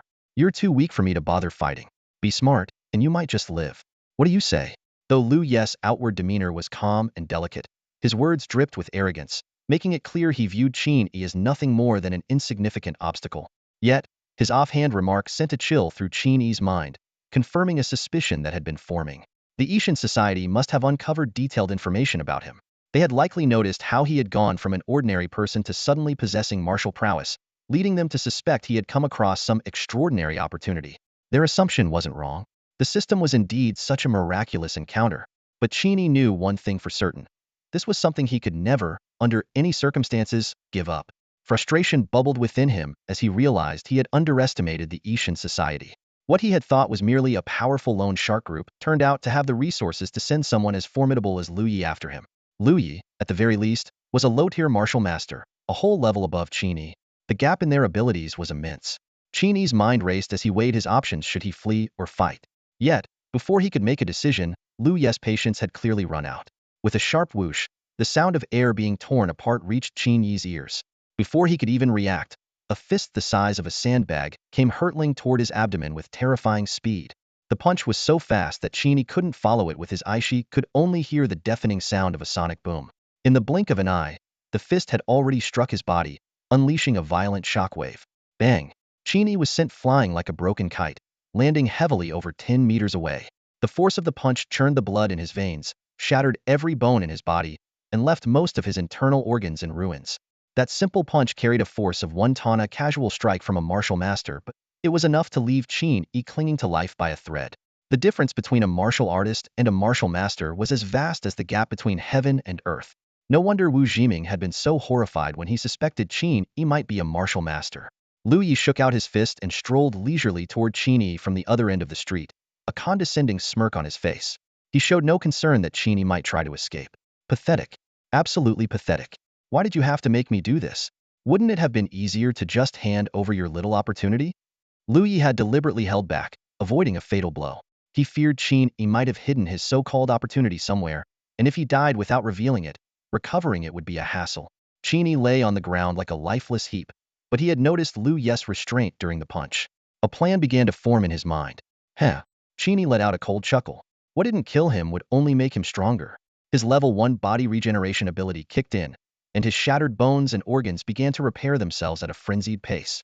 If anyone could see what was happening inside his body, they would be utterly stunned. Tiny clusters of tissue were writhing and weaving together, extracting energy to rebuild new bones and organs. The efficiency was astonishing. Within just 1 minute, nearly a third of the damage had been healed. Even more incredible, the newly regenerated bones and organs were stronger and tougher than before. Qin Yi staggered to his feet. Though his body was drenched in blood, his movements were calm and deliberate. He reached into his pocket, pulled out a small item he had prepared in advance, tore off the wrapper, and stuffed it into his mouth without hesitation. Rip. Instantly, a surge of rich energy was digested and absorbed by his iron stomach, accelerating his recovery even further.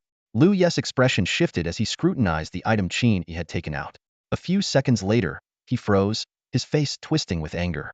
Qin Yi was eating a Snickers bar? So calm, so unfazed, even had the audacity to snack? Was this some kind of insult? Lu Yi had assumed Qin Yi was about to use some rare spiritual fruit or elixir, but it turned out to be nothing more than an ordinary candy bar. Veins bulged on Lu Yi's pale face as he took a step forward and unleashed a flurry of punches toward Qin Yi.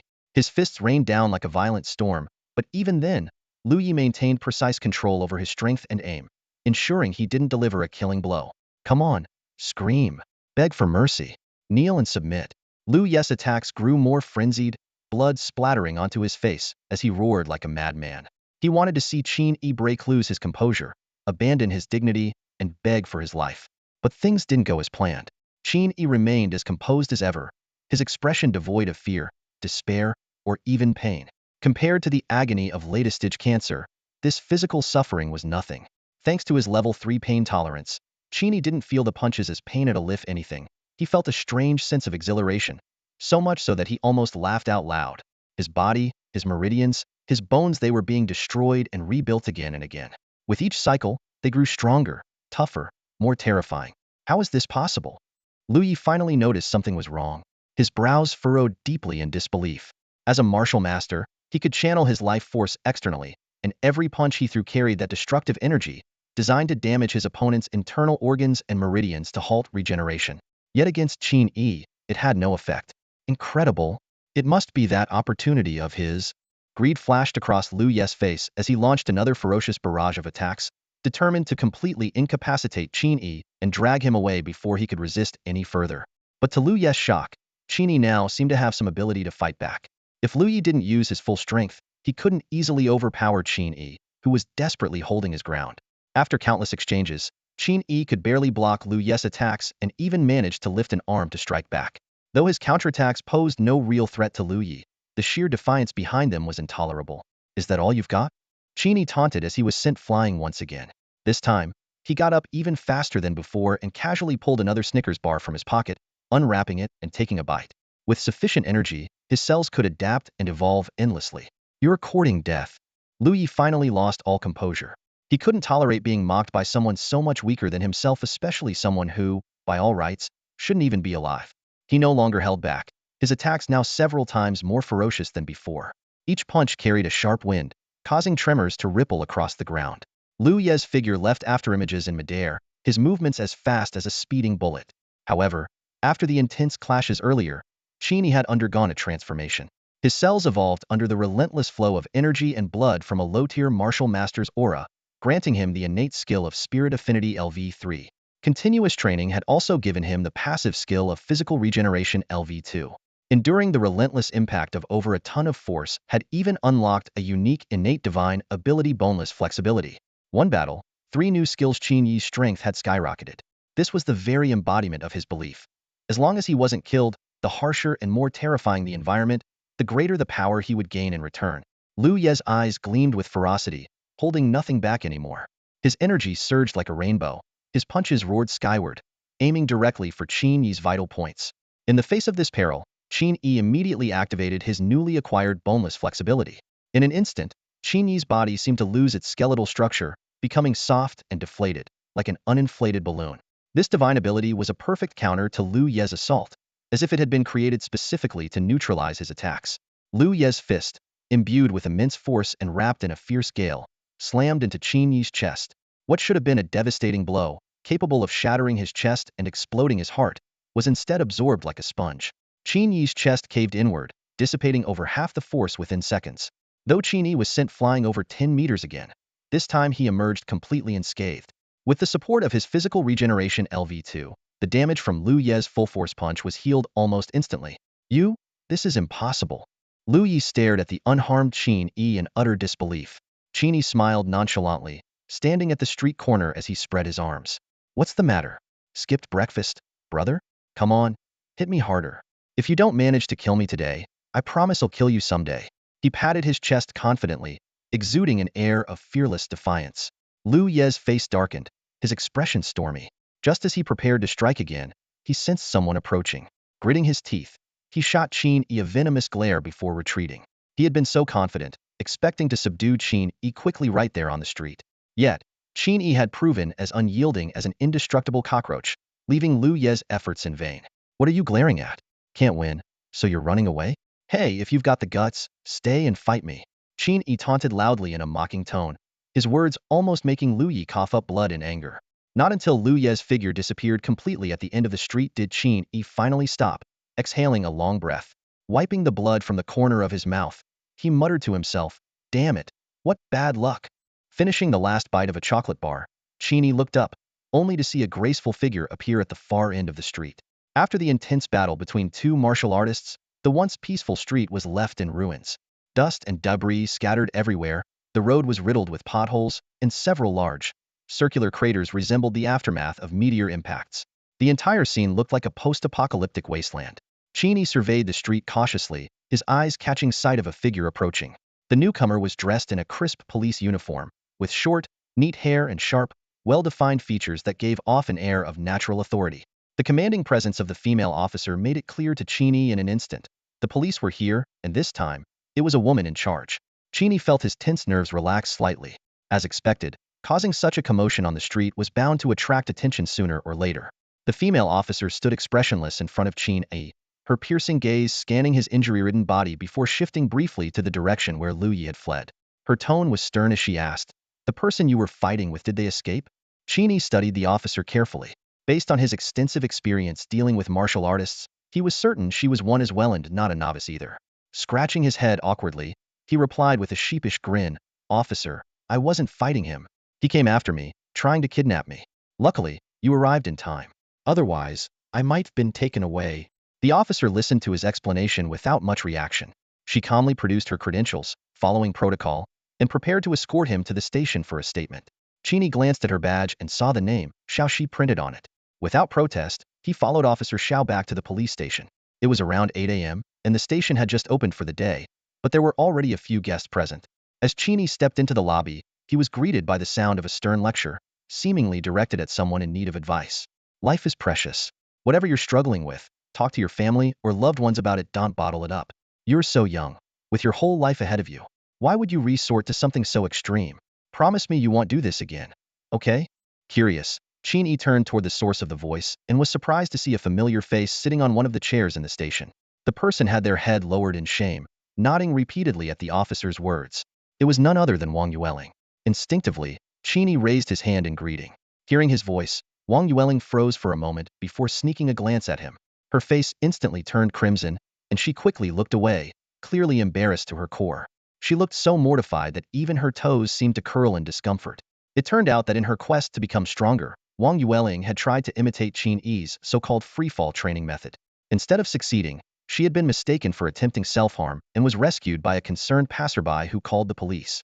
Judging by Qin Yi's expression, he had already pieced together the story from the officer's words, and his gaze toward her had clearly changed.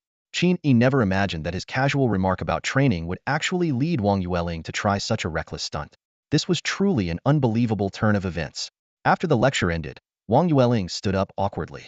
She glanced at Qin Yi, who was once again covered in blood, and asked in confusion, "Did you go jumping again?" Then, noticing Officer Xiao standing beside him, she suddenly exclaimed, "Oh, you got caught too. But at least you jumped before getting caught." Wang Yueling's sharp eyes noticed that Qin Yi's energy levels had improved even further since early that morning. Pointing excitedly at him, she turned to the officer who had just lectured her and argued, "See, officer? He jumps from 3 or 4 stories all the time to train his body. He was just a regular guy, but in 2 days, he's already cultivated 6 or 7 units of vital energy. I told you, I'm not trying to harm myself. I'm training to get stronger." The officer's face darkened. He suddenly felt that simple reasoning might not be enough to sway this girl. Internally, he began considering whether she needed a referral to a psychiatric evaluation. In the post-spiritual Revel era, all law enforcement positions within the Human Alliance required candidates to meet specific martial arts standards. Non-martial artists were ineligible. As a seasoned martial artist himself, the officer had never heard of anyone gaining strength by jumping from such heights. In most cases, surviving such a fall without being reduced to a bloody pulp would already be a miracle. Seeing the officer's disbelief, Wang Yueling turned to Qin Yi with a hopeful look, silently pleading for him to back her up. Unfortunately for her, Qin Yi didn't deliver. He nodded solemnly and sided with the officer. "She's right, you could jump 100 times, and it still wouldn't make you stronger, but you clearly got stronger doing it." Wang Yueling protested indignantly. Qin Yi shook his head. "Not everyone's body works the same way. I can get stronger just by eating, can you?" Wang Yueling was momentarily speechless. "I can also get stronger without eating, can you?" Once again, Wang Yueling found herself at a loss for words. In that moment, she felt something shatter deep inside her. It was her resolve completely crushed by Qin Yi's words. The incident with Wang Yueling was just a minor diversion and was soon left behind. After wrapping up their conversation, Qin Yi followed Officer Xiao to the interrogation room. Just as he was about to enter, 3 people emerged from inside. 2 of them looked particularly familiar. One was a scrawny man with a buzz cut, and the other, a burly bald man. Both had their wrists bound in special restraints and were being escorted by another officer. The moment the pair spotted Qin Yi, their faces turned pale, and they dropped to their knees with a loud thud. They began kowtowing frantically, pleading, "Boss, we turned ourselves in just like you said, please spare us. We've confessed to everything, really. Even the time we peeked at the neighbor lady bathing when we were kids, we didn't hide anything." Two panicked men knelt on the ground, their voices trembling as they pleaded with Qin Yi. These were the same two thugs who had recently tried to ambush him and steal the spirit fruit. In the interrogation room, the two men had spent the entire night confessing every misdeed they'd committed since birth, nearly putting the interrogators to sleep. As soon as the questioning ended, they adopted this desperate posture, immediately drawing the attention of several nearby officers, who turned their eyes toward Qin Yi. Qin Yi froze for a moment, hastily waving his hands to explain, "Officers, I'm a law-abiding citizen. These two thugs were just caught by me on the spot, and I told them to turn themselves in." Officer Xiao raised an eyebrow, giving Qin Yi a scrutinizing look. She gestured toward the interrogation room door and said, "Let's talk inside." Qin Yi followed Officer Xiao into the interrogation room. The heavy door shut with a loud bang, and for a moment, it felt like the world had gone silent. Qin Yi could even hear the rapid beating of his own heart. During the interrogation, Qin Yi truthfully recounted the incident with Liu Yi, including Liu Ye's connection to the Heretic God Society. However, he chose to omit the details of their fight. He only stated that Liu Yi had tried to capture him, and he had resisted and been injured in the process, without mentioning the intense battle where he had gone toe-to-toe with Liu Yi. After all, it was far too implausible for a novice martial artist to withstand the full-force assault of a martial master. Such a claim would undoubtedly attract unwanted attention and trouble. Throughout the interrogation, Qin Yi remained remarkably composed, showing no signs of unease. He was confident that Liu Yi had already disabled all the surveillance cameras in the area before making his move, leaving the police without any concrete evidence to disprove his account. As it turned out, Qin Yi's judgment was spot on. The Heretic God Society was already infamous in the region and had a long record with the police in the eastern outskirts of Yuhang. Known for their heinous crimes, including kidnapping and robbery, it wasn't surprising that they would target someone like Qin Yi. Officer Xiao silently observed the young man seated across from her, but she couldn't detect any flaws in his words or demeanor. As an experienced officer, this was the first time she had encountered someone so meticulous and composed. Impressive, she thought to herself. In the end, Officer Xiao chose to believe Qin Yi's account. She handed him a cup of hot water and flipped through his file. "According to your records, you're not registered as a martial artist. As per the Federation's regulations, anyone practicing martial arts must have their status documented. You've already reached the level of an entry-level martial artist, which is quite impressive. If you have time in the next few days, you should visit the Martial Arts Association to take the test and get registered." Closing the file, Officer Xiao couldn't help but feel a sense of curiosity. She had noticed something extraordinary about Qin Yi just days ago. He was reportedly a terminally ill patient, yet here he was, full of vitality and now even a martial artist. He must have experienced some kind of remarkable encounter. However, as a police officer, she knew better than to pry into someone's personal secrets, let alone harbor any greed. "Thank you, officer," Qin Yi said as he downed the cup of water in one go. Just then, a system notification echoed in his mind. "Ding. Your cells have successfully adapted to lying. You have acquired the passive skill, Unflappable. Lying can be adapted to?" Qin Yi's eyes flashed with a hint of surprise, but he quickly composed himself. Accompanied by the relevant personnel, he left the police station. After Qin Yi departed, Officer Xiao remained seated alone in the quiet interrogation room, seemingly deep in thought. Moments later, the door opened again, and a police officer entered, saluting her. "Chief Xiao, you called for me?" Officer Xiao handed him Qin Yi's file and took a sip of tea.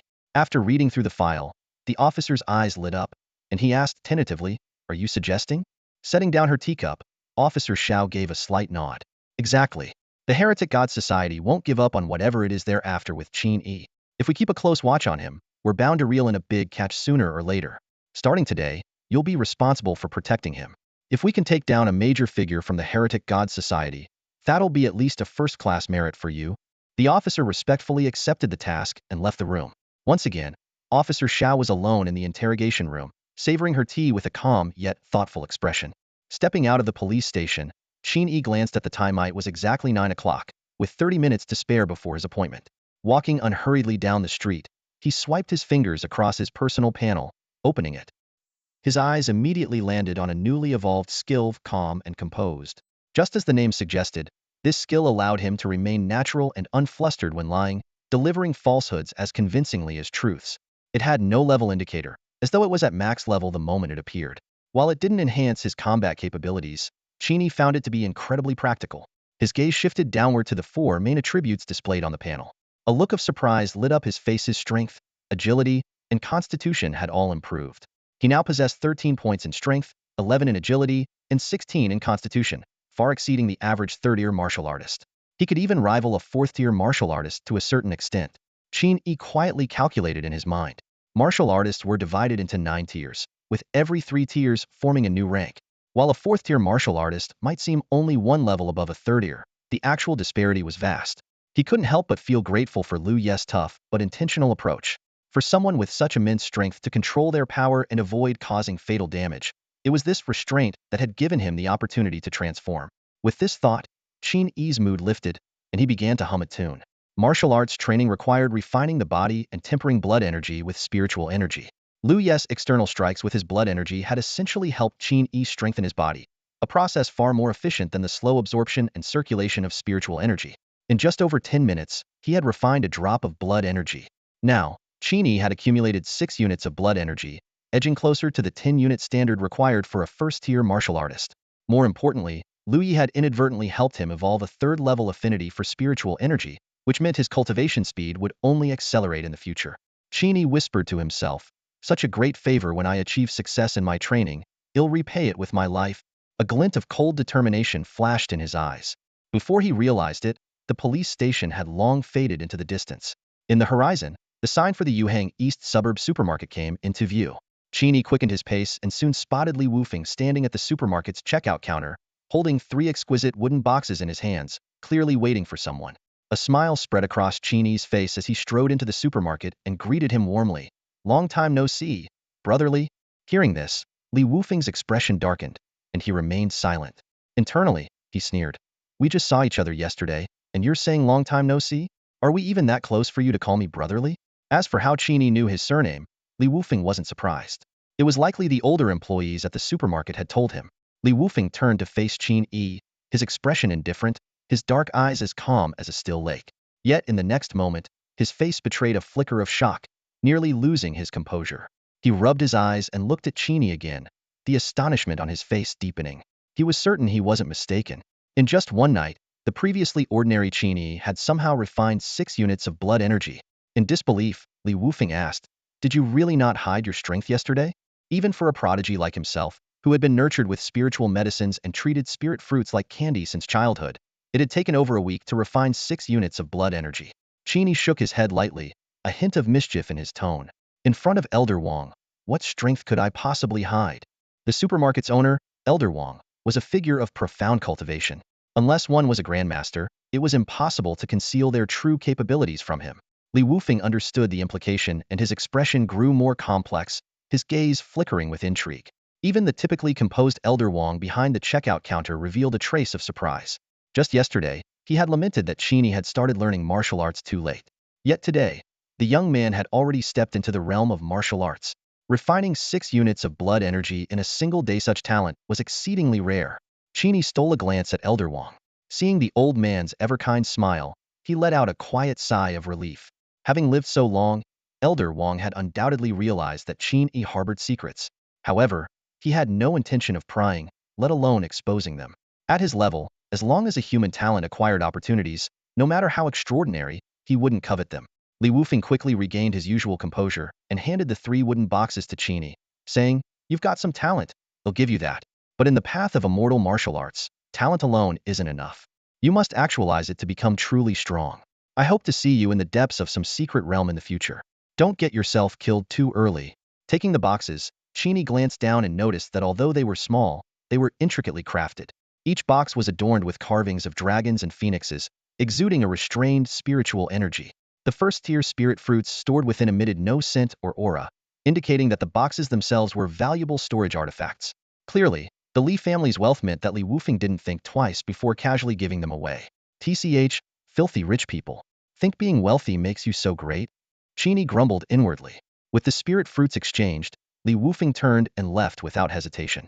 Watching his departing figure, Qin Yi couldn't resist teasing, "Train hard, all right? Don't let me surpass you the next time we meet." Li Wufeng paused in his steps and immediately retorted, "In your dreams. Even if I took half a year off to sleep, you still wouldn't catch up to me." As the young master of the Li family, Li Wufeng, at just 18 years old, had already reached the lower-tier martial master level 2 entire realms above Qin Yi. No matter how talented Qin Yi might be, He's still just a novice martial artist, not even at the first stage. Li Wufeng sneered, a trace of disdain flashing in his eyes. Puffing out his chest, he continued, if you ever surpass me, you can have the title of the Li family's young master. With that, he scoffed, turned on his heel, and quickly disappeared into the crowd. Watching Li Wufeng's retreating figure, Qin Yi shrugged and muttered under his breath, the position of Li family's young master? I'm not even interested. Nearby, Old Wang overheard and couldn't help but shake his head with a sigh. Kids these days, each one more arrogant than the last. It seems I'm really getting old.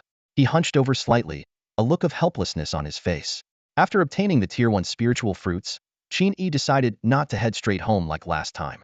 Instead, he chose to stay at the grocery store under Old Wang's protection and consume the fruits there. After all, the eastern outskirts of Yuhang were a chaotic mix of people, and the high value of Tier 1 spiritual fruits would surely attract the attention of powerful individuals if taken outside.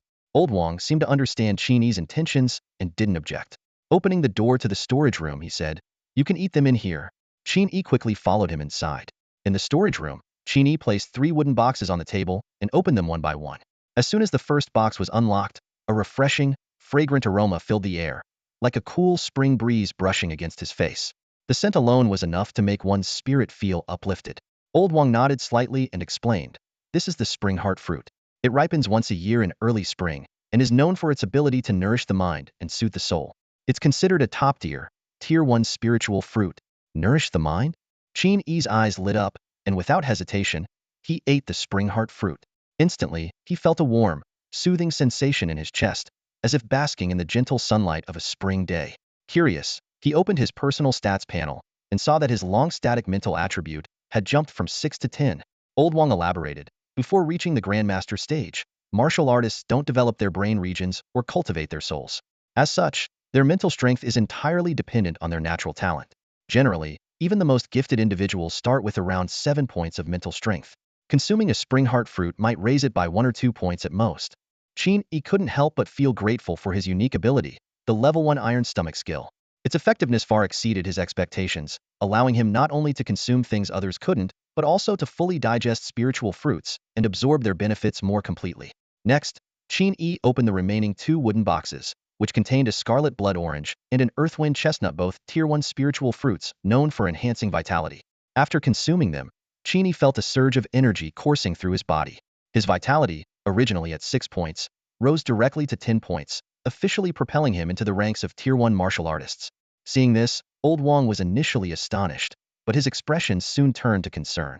He cautioned, consuming large quantities of spiritual fruits may rapidly boost your vitality, but it can also destabilize your foundation, leaving you with a fragile base that will hinder your future progress. The spiritual fruits you've consumed in recent days are too many. You should ease up and focus on consolidating your foundation. Take someone like Li Wufeng. For example, young masters from prominent families typically consume fruits that enhance potential rather than directly increasing vitality. Strengthening vitality is a process that must be done step by step. Qin Yi respectfully acknowledged Old Wang's advice, though he found himself puzzled. He hadn't felt any issues with his foundation so far. Just then, a notification sounded in his mind. Ding! You have consumed a large quantity of spiritual fruits in a short time, successfully adapting your cells to spiritual toxins and unlocking the passive skill, Poison Resistance LV3. Ding! By consuming 3 Tier 1 spiritual fruits consecutively, the pure spiritual energy has refined your meridians, unlocking the innate skill. Spiritual Affinity LV6. Hearing these notifications, Qin Yi began to understand. Most spiritual plants accumulate spiritual toxins during their growth as a defense mechanism against being consumed. These toxins can erode and damage the potential of martial artists. However, the spiritual fruits identified as safe by the Human Alliance typically contain minimal toxins, posing no harm if consumed in moderation. Now that Qin Yi had developed resistance to toxins, he could disregard these limitations entirely. He could eat as many spiritual fruits as he wanted without any concern. For Qin Yi, this shortcut to martial prowess was an unparalleled advantage. The matter of the spiritual fruit has been resolved, Qin Yi murmured as if recalling something. He raised his head to look at Elder Wang, a glimmer of curiosity flashing in his eyes. By the way, do you know about the martial arts union? He asked softly. Elder Wang nodded slightly and led Qin Yi out of the storage room. Despite his slow pace, the elder's steps were steady and firm. The Martial Arts Union is an organization responsible for overseeing and managing human martial artists, he explained in a deep, weathered voice. Now that you've successfully broken through to the first stage of martial arts, you should indeed pay them a visit. Under Elder Wang's detailed explanation, Qin Yi gradually grasped the origins and purpose of this organization. The Martial Arts Union was established over 80 years ago as a collaborative effort with the official Human Alliance. From its inception, the Union's mission has been to prevent martial artists from abusing their power and to maintain societal harmony principles it upholds to this day. The strength of martial artists is extraordinary, and it's true that an organization is needed to keep it in check, lest chaos ensues, Elder Wang added, a hint of profundity flashing in his gaze. That said, the Martial Arts Union's oversight is quite lenient. As long as one doesn't commit major offenses, they rarely intervene. They only require martial artists to periodically register and update their martial status. Returning to the front counter, Elder Wang casually remarked, this registration isn't without its benefits. Once your profile is updated to reflect your status as a martial artist, you'll enjoy various conveniences in society, such as tax reductions and discounts on public transportation. It's not bad at all. In a world where strength is revered, this is the reality. Qin Yi nodded thoughtfully. It seemed worthwhile to visit the Martial Arts Union and register.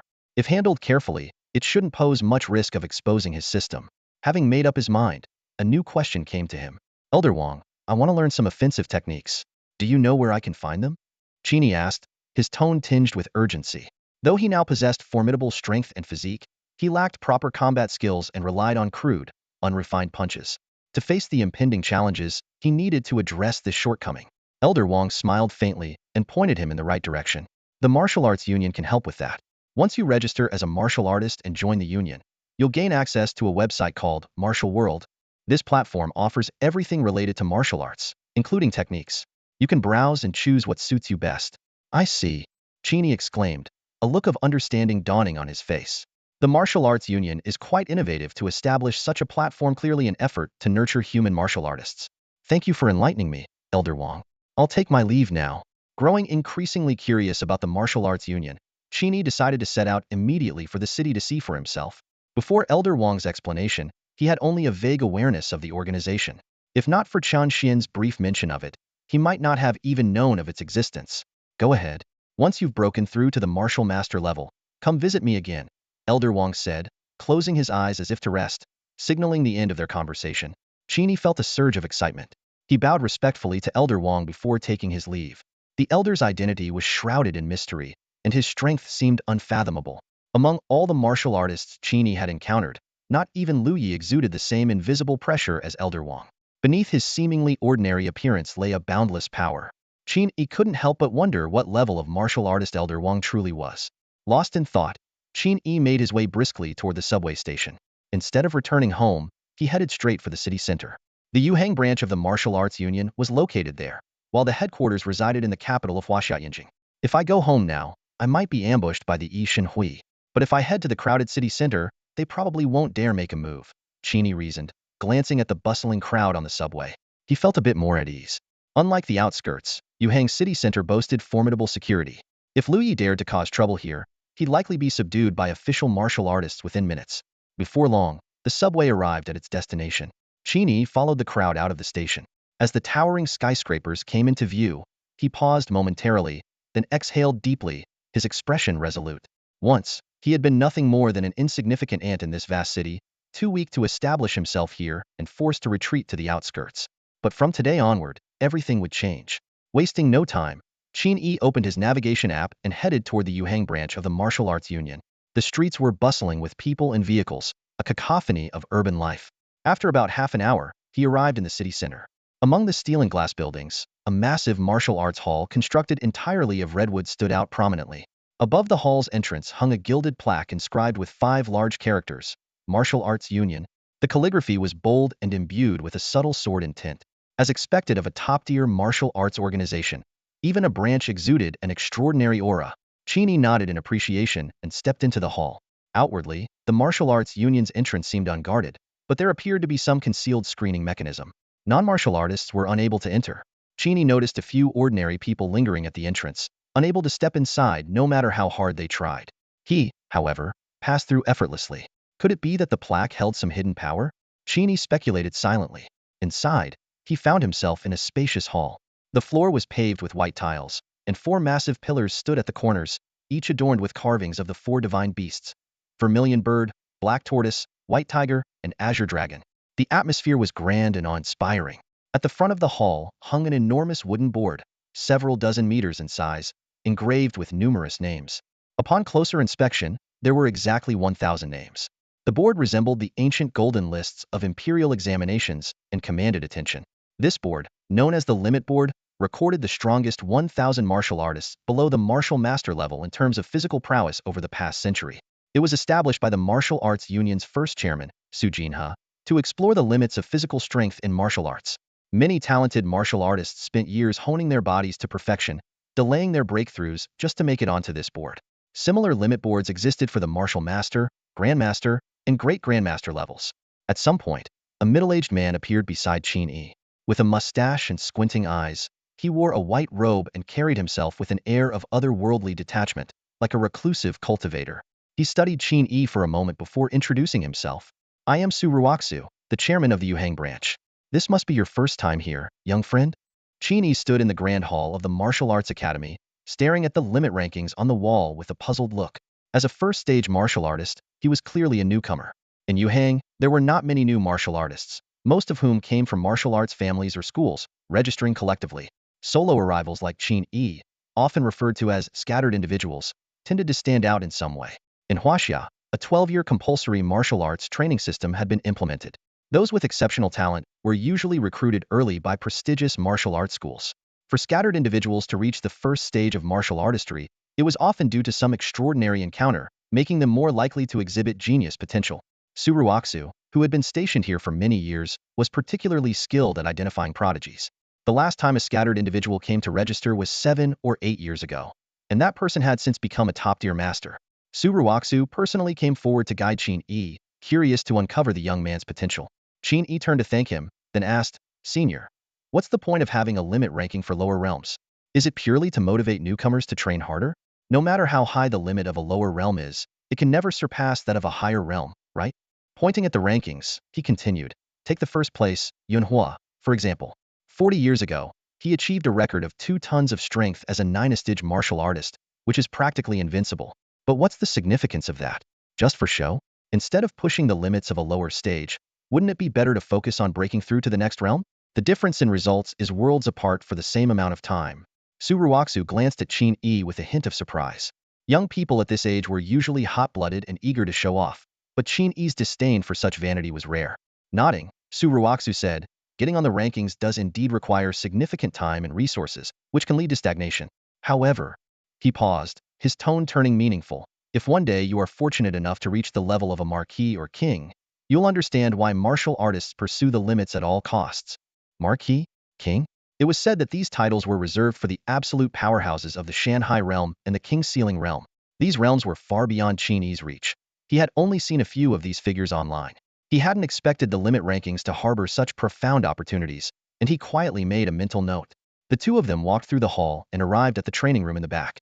Along the way, several staff members greeted Su Ruoxu respectfully, confirming his role as the president of the Yuhang branch. Through their conversation, Su Ruoxu confirmed that Qin Yi was indeed a pure scattered individual, unaffiliated with any martial arts school or family. They stopped in front of a room filled with specially crafted wooden dummies. Su Ruoxu said to Qin Yi, "Let's run a test. We need to record your basic physical data. These wooden dummies are made from special materials found in secret realms that are exceptionally tough and can self-repair. The instruments inside can accurately measure the strength of martial artists below the martial master level." Half-jokingly, he added, "The record for a first-stage martial artist is 600 kilograms of punch force. Who knows, maybe you'll break it." This record was set by the first president of the Martial Arts Association, Su Jinhe, over 80 years ago and had remained unbeaten since. While it might seem achievable, it was actually harder than topping the limit rankings in the martial artist category. However, this record wasn't officially listed on the rankings and was only known within martial arts circles. Qin Yi nodded in agreement and casually chose the nearest wooden dummy. Having just stepped into the first stage of martial artistry, he hadn't tested his limits yet, so this was a good opportunity. Inside the room, there were a few third-stage martial artists who had just finished their tests. Their punches left deep impressions on the dummies, with forces reaching 450 kilograms well above the standard. These individuals didn't leave after their tests, but instead watched Qin Yi with interest. After all, anyone personally brought in by President Su had to be extraordinary. They stepped aside, waiting to see the results. Qin Yi didn't keep them waiting long. Standing before the wooden dummy, he steadied his breathing, gathered his energy, and focused his strength into his right fist. His blood surged, and his power condensed. Suddenly, His fist blurred into motion, striking the dummy with explosive force. Boom! A deafening roar echoed through the room as a terrifying force erupted, sending a shockwave outward. The surrounding wooden dummies were pushed several meters away. Everyone froze in shock, their eyes immediately darting to the display screen. Qin Yi, on the other hand, calmly withdrew his fist, shook it slightly, and smiled. Not a bad result, right? The screen lit up. 601 kilograms. This level of strength rivaled the full-force strike of a fifth-stage martial artist and had just broken the 80-year-old record set by the old president, Su Jinhe. A first-stage martial artist possessing the power of a fifth stage? The room fell into stunned silence. One of the third-stage martial artists, who had previously hit 450 kilograms, muttered to himself, This can't be real, this is impossible. A first-stage martial artist on par with a fifth stage? Su Ruoxu stared intently at Qin Yi, his eyes narrowing before suddenly widening. With a few swift steps, he moved to Qin Yi's side, his voice trembling with excitement. Try again. Give it your all, this Timino holding back. Holding back? The others present were even more astonished. Their gazes toward Qin Yi were akin to looking at some kind of monster. Such an astonishing record, and yet this guy wasn't even using his full strength? The confidence these third-level martial artists had painstakingly built over years of training seemed to crumble in an instant. Qin Yi, however, remained calm. He simply nodded, his face devoid of any particular emotion. To him, achieving 5 energy units of blood vitality to qualify as an entry-level martial artist meant he could already punch with over 300 kilograms of force. Now that his blood vitality had doubled, 600 kilograms seemed perfectly normal. He thought to himself, if I'm already cheating and still can't outperform the others, that would really be pathetic. The wooden training dummy before him was riddled with dozens of cracks from his punch, rendering it temporarily unusable. Qin Yi switched to a new dummy, adjusted his stance slightly, took a deep breath, and with a brief running start, unleashed another punch with all his might. Boom! The force of this strike was even more terrifying.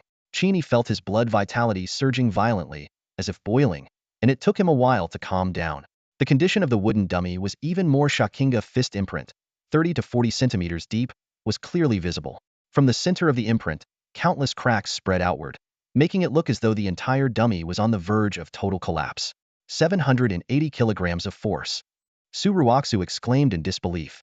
This punch is nearly equivalent to a full-force strike from a 7th-level martial artist. And yet, the one who delivered it is only a first-level martial artist. He muttered to himself excitedly, this young man has the potential to become a king-level martial artist. For the past century, Yu Hang had only produced one king-level martial artist, and even that was achieved in the person's old age, barely crossing into the realm of true kings. Those who could reach the king level were 1 in a million, true prodigies among men. Su Ruoxu never imagined he would witness someone with such extraordinary potential in his lifetime. The commotion caused by Qin Yi's display attracted more and more martial artists.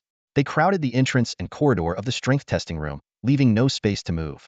But as they rushed to see what was happening, a stunned silence fell over the crowd. All eyes were glued to the numbers on the screen, as if they'd been petrified by the sheer magnitude of the result. Amid the awestruck crowd, Su Ruoxu suddenly burst into laughter. Deeply impressed, he felt an overwhelming sense of appreciation for the young talent before him. Turning to Qin Yi, he asked, Young friend, I would like to take you as my disciple. Would you be interested? As soon as he spoke, the crowd snapped out of their daze, their faces lighting up with admiration. They looked at Qin Yi with envy. Su Ruoxu's strength was unfathomable. Rumors suggested he had already reached the Grandmaster realm when he arrived in Yuhang 7 or 8 years ago.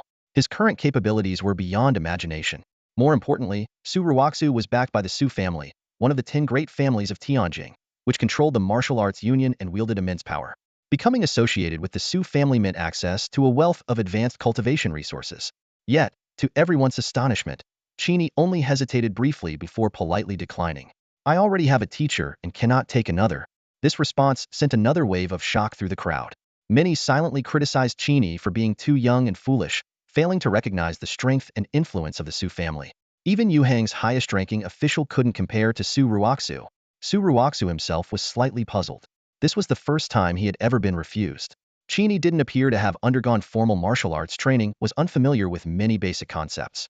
So who could his teacher possibly be? Curious, Su Ruoxu asked for the name of Qin Yi's mentor. To everyone's surprise, Qin Yi responded with a faint smile and 4 seemingly nonsensical words. East Suburb Supermarket? East Suburb Supermarket? Su Lao asked for your teacher's name, and you give him the name of a supermarket? What's that supposed to mean? The crowd was baffled. But Suruoxu seemed to pick up on a deeper meaning. Nodding repeatedly, he said, "So that's how it is. If you are under that person's tutelage, then indeed, I was presumptuous." It turned out that the individual Qin Yi referred Toknon as Wang Lao was of such a high caliber that even someone like Su Ruoxu held him in great reverence. It was said that Wang Lao resided in seclusion somewhere in Yuhang. Upon learning of this connection, Su Ruoxu's admiration for Qin Yi grew even stronger. As he led Qin Yi to the next testing room, he said, "If you ever face any difficulties in the future, you may come to me for help." "Thank you, Su Lao," Qin Yi replied sincerely. His curiosity about his enigmatic teacher deepened. However, he refrained from directly questioning Su Ruoxu about it. After all, while he claimed to be Wang Lao's disciple, Wang Lao had never formally accepted him. At best, he was a nominal student. The two continued with the standard tests. Beyond strength, Qin Yi still needed to evaluate his speed, reaction time, and physical constitution. Tests related to mental attributes were only relevant at the Grandmaster level and beyond, as one needed to unlock their brain's potential to cultivate mental energy, making such tests unnecessary for now. Because Qin Yi's strength test had shattered Su Jinhao's record and caused a massive stir, many people followed him to observe his subsequent results. During the speed test, Qin Yi ran with all his might, reaching a peak speed of 21 meters per second, slightly above the average for 5th-level martial artists. Qin Yi's reaction test results, while not as dazzling as his strength, were still comparable to that of a 5th-stage martial artist. Quietly, he opened his personal stats panel and discovered that his strength attribute had risen to 17 points, agility to 14 points, and his constitution had skyrocketed to an astonishing 20 points. Su Ruoxu observed Qin Yi with satisfaction and explained, "The physique test in Yuhang is a bit unique. We use gravity stones from the Xintian secret realm to gradually increase the pressure. If you feel you can't handle it, make sure to speak up immediately." Qin Yi nodded in agreement, though his mind was already planning to head straight to the Xintian secret realm after the test to investigate. As he stepped into the glass-made gravity testing chamber, he drew the attention of everyone present. The martial artists watching, however, were no longer as excited as before. They assumed that aside from his extraordinary strength, Qin Yi was just an average talent in other aspects. A first-stage martial artist capable of rivaling a fifth-stage one was rare, but not enough to cause a major stir. Yet, among the crowd, one person seemed utterly unsettled, his gaze filled with fear. This man was Chen Chun, an officer from the Yuhang East Suburban Police Department, sent to secretly protect Qin Yi. He knew Qin Yi's background all too well just 4 hours ago. Qin Yi was merely a beginner martial artist with only 6 cards of blood energy. Chen Chun stared in disbelief at the monster before him. According to Qin Yi's file, he was an orphan with no support and absolutely no aptitude for martial arts. Yet, his current performance completely shattered that perception. As Chen Chen's thoughts raced wildly, the bizarre events about to unfold in the gravity testing chamber nearly made him lose his composure on the spot. As Qin Yi stepped into the gravity testing chamber, the crowd outside the glass walls erupted into a frenzy. Conversations buzzed with speculation and anticipation about this enigmatic young man. "How much gravity do you think this kid can handle?" one onlooker asked his companion. "His strength is impressive, comparable to a 7th-stage martial artist, but in other aspects, he's pretty much at the level of a 5th-stage martial artist," another person analyzed. "So I'd guess his physique is about the same 50 times gravity at best." "Let's hope for a surprise," someone chimed in. "A surprise," another scoffed. "If he has even one attribute at the level of an unparalleled prodigy, that's already extraordinary. Don't expect dual attributes at that level. Only monsters nurtured by places like Tianjing can achieve that." As the discussion deepened, someone began explaining the categorization of young martial artist talents in Huaxia's martial arts world. For example, if a first-stage martial artist has an attribute comparable to that of a third-stage martial artist, they're considered a genius or prodigy. If it's comparable to a 5th-stage martial artist, they're a super genius. And if they can match a 7th-stage martial artist, like Qin Yi, they're recognized as an unparalleled prodigy. Of course, even among prodigies of the same level, there are distinctions. The more attributes that break through the limits of their stage, the greater their potential. As the crowd continued their heated discussions, a low humming sound suddenly resonated from within the gravity testing chamber. The pale blue crystals embedded in the ceiling emitted a blinding white light, instantly altering the gravitational rules within a localized area. Sitting cross-legged directly beneath the gravity crystal, Qin Yi remained calm and impassive, showing no signs of discomfort. He gazed up at the crystal, carefully committing its shape and features to memory. It was said that these gravity crystals were worth tens of millions per kilogram, and this one in the chamber weighed a full 5 tons, despite being only the size of a basketball. Qin Yi thought to himself, "Better remember what it looks like if I enter the Xintian mystic realm. I might just strike it rich by mining these." The gravity in the chamber began to rise rapidly, and the numbers on the large display screen climbed at an astonishing pace. 10 times, 15 times, 20 times, 25 times. When the gravity reached 30 times, Qin Yi finally showed a visible reaction. His jet black hair was pressed flat against his scalp, and his clothes began to tear under the intense pressure, revealing his well-defined, muscular physique. Fortunately, his pants held up, sparing him from any embarrassing situations. 30 times gravity was the average threshold for a third-stage martial artist, but for Qin Yi, it seemed effortless. He even appeared somewhat distracted, his mind wandering. Internally, he was eagerly hoping for more of a challenge. Come on, give me some pressure, don't let me down. The gravity continued to escalate 40 times, 50 times, 60 times. The gravity crystal above exuded an otherworldly aura, as though it were brushing against the very rules of the universe, relentlessly increasing the pressure on Qin Yi. Yet, under this terrifying force, Qin Yi remained upright and composed, his posture unwavering. The expressions of the martial artists watching from outside began to shift dramatically. Someone exclaimed, "This is already stepping into the realm of sixth-stage martial artists." A typical fifth-stage martial artist would be flattened under 60 times gravity, unable to even lift their head. Is Qin Yi about to break through the limits and ascend to the level of a seven-stage martial artist? A dual attribute unparalleled prodigy Yuhang hasn't seen someone like this in 100 years. Are we witnessing history in the making?